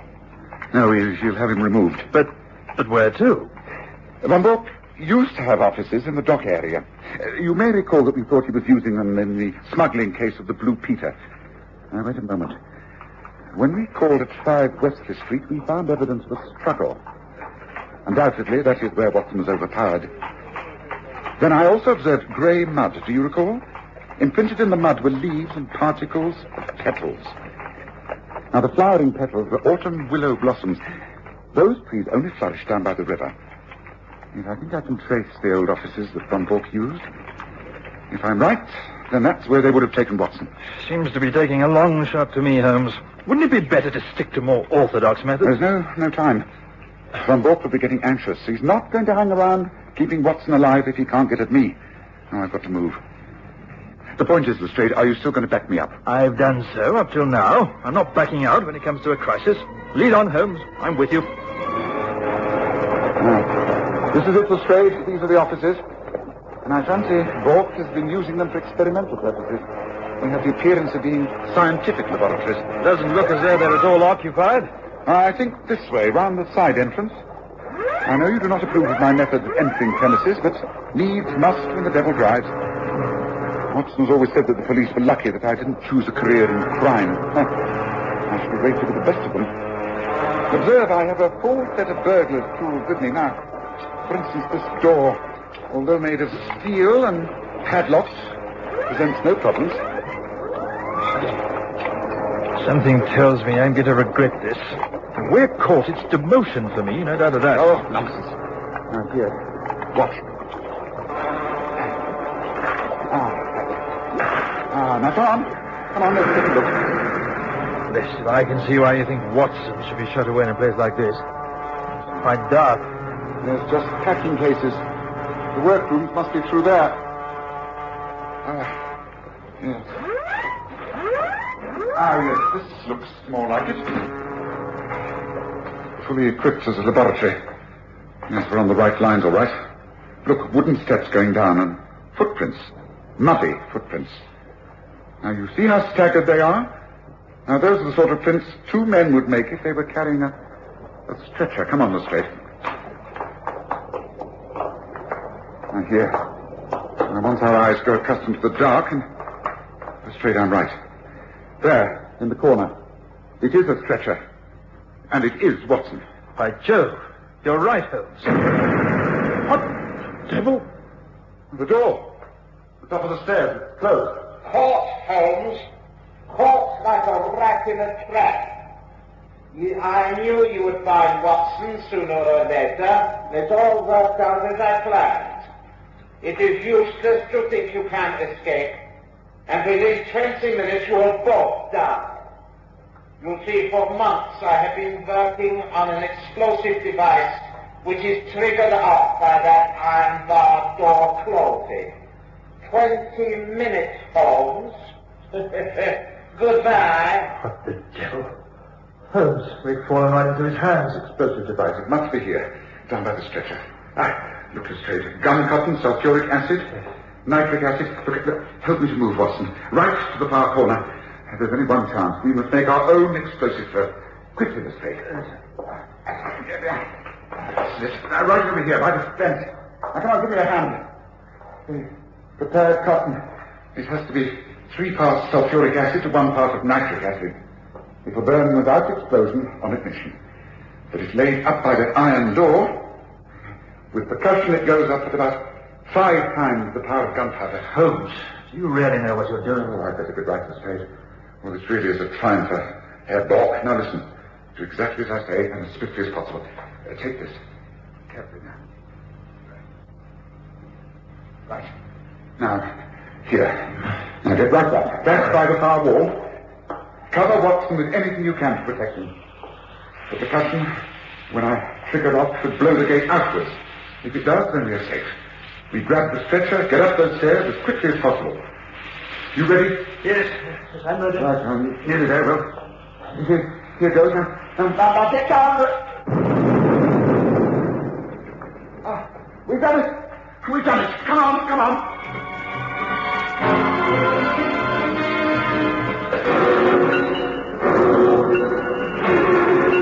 It was some hours later that I opened my eyes. My head ached and I could hardly see. But I was aware of familiar surroundings. The clean sheets under me and the softness of the pillow which smelt of lavender. I was in my own bed back in Baker Street. I tried to speak, but I couldn't. I knew that someone was in the room with me. A friend. A friend whom I knew very well indeed. Oh, Dr. Watson, I do believe you're coming round at last. Now, don't try to move or speak. Just lie there and close your eyes. You've had such a terrible time of it, but it's all over now. Mr. Holmes and Inspector Lestrade have got everything under control. They found you down somewhere by the river, brought you back more dead than alive. But you're all right. They've gone after the men who tried to kill you, and they'll get them. I'm sure they'll get them. Well, place is surrounded, Holmes. No chance of anyone getting in or out of this so-called nursing home.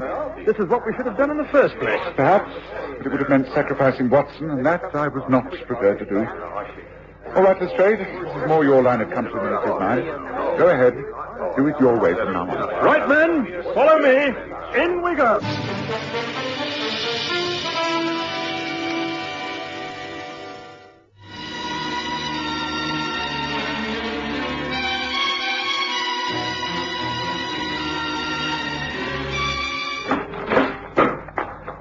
Well, I'll be... Not a sign. Nothing. Not a living soul in the place. Now, what do you make of that, Holmes? I'm hardly surprised. If Von Bork had been successful and killed Watson and me and you in his booby trap, then he wouldn't have wanted to stay around London to be questioned. Now, clearly this nursing home's just a blind. A hideaway until he carried out his plans. Well, I'd soon it worked out like this. Watson is alive and Von Bork has escaped. But he who fights and runs away lives to fight another day. I'll catch up with Von Bork, and when I do, it will be a fight to the death.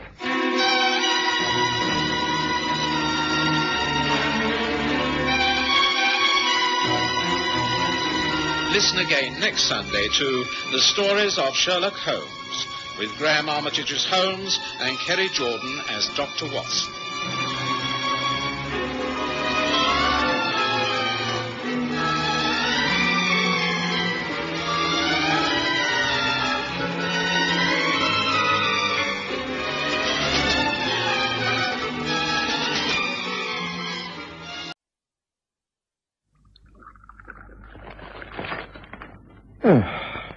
Anything in the newspaper of interest, Holmes? I'm rather worried about the floods in Scotland. What? Oh, the floods. No, not much about it. Water appears to be subsiding, torrential rains abating, local people stoic in the circumstances. Well, thank heavens there seems to be an end to it all. I have old friends who are farming in that area. Oh, that's interesting. I'm sorry to interrupt your train of thought, Watson, but I just spotted something rather intriguing. Oh? Lady Jane Beresford has had the famous Sarusi pearls stolen whilst giving a house party. And who do you think is in charge of the case? I can't imagine. Our old friend Inspector Thorne from Scotland Yard. What's the betting that he'll be around here before lunch? Oh, not to ask advice, of course, mark you, but merely to drop in for a cup of coffee, swapping stories, you know, that sort of thing. I lay 10 to 1 that we find ourselves involved. What do you say?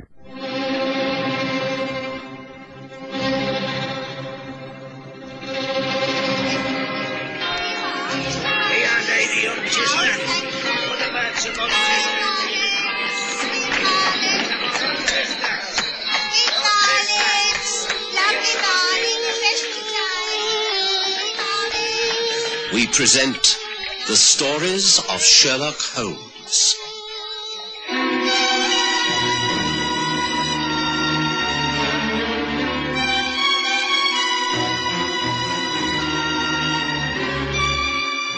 Tonight, the Sarusi Pearls.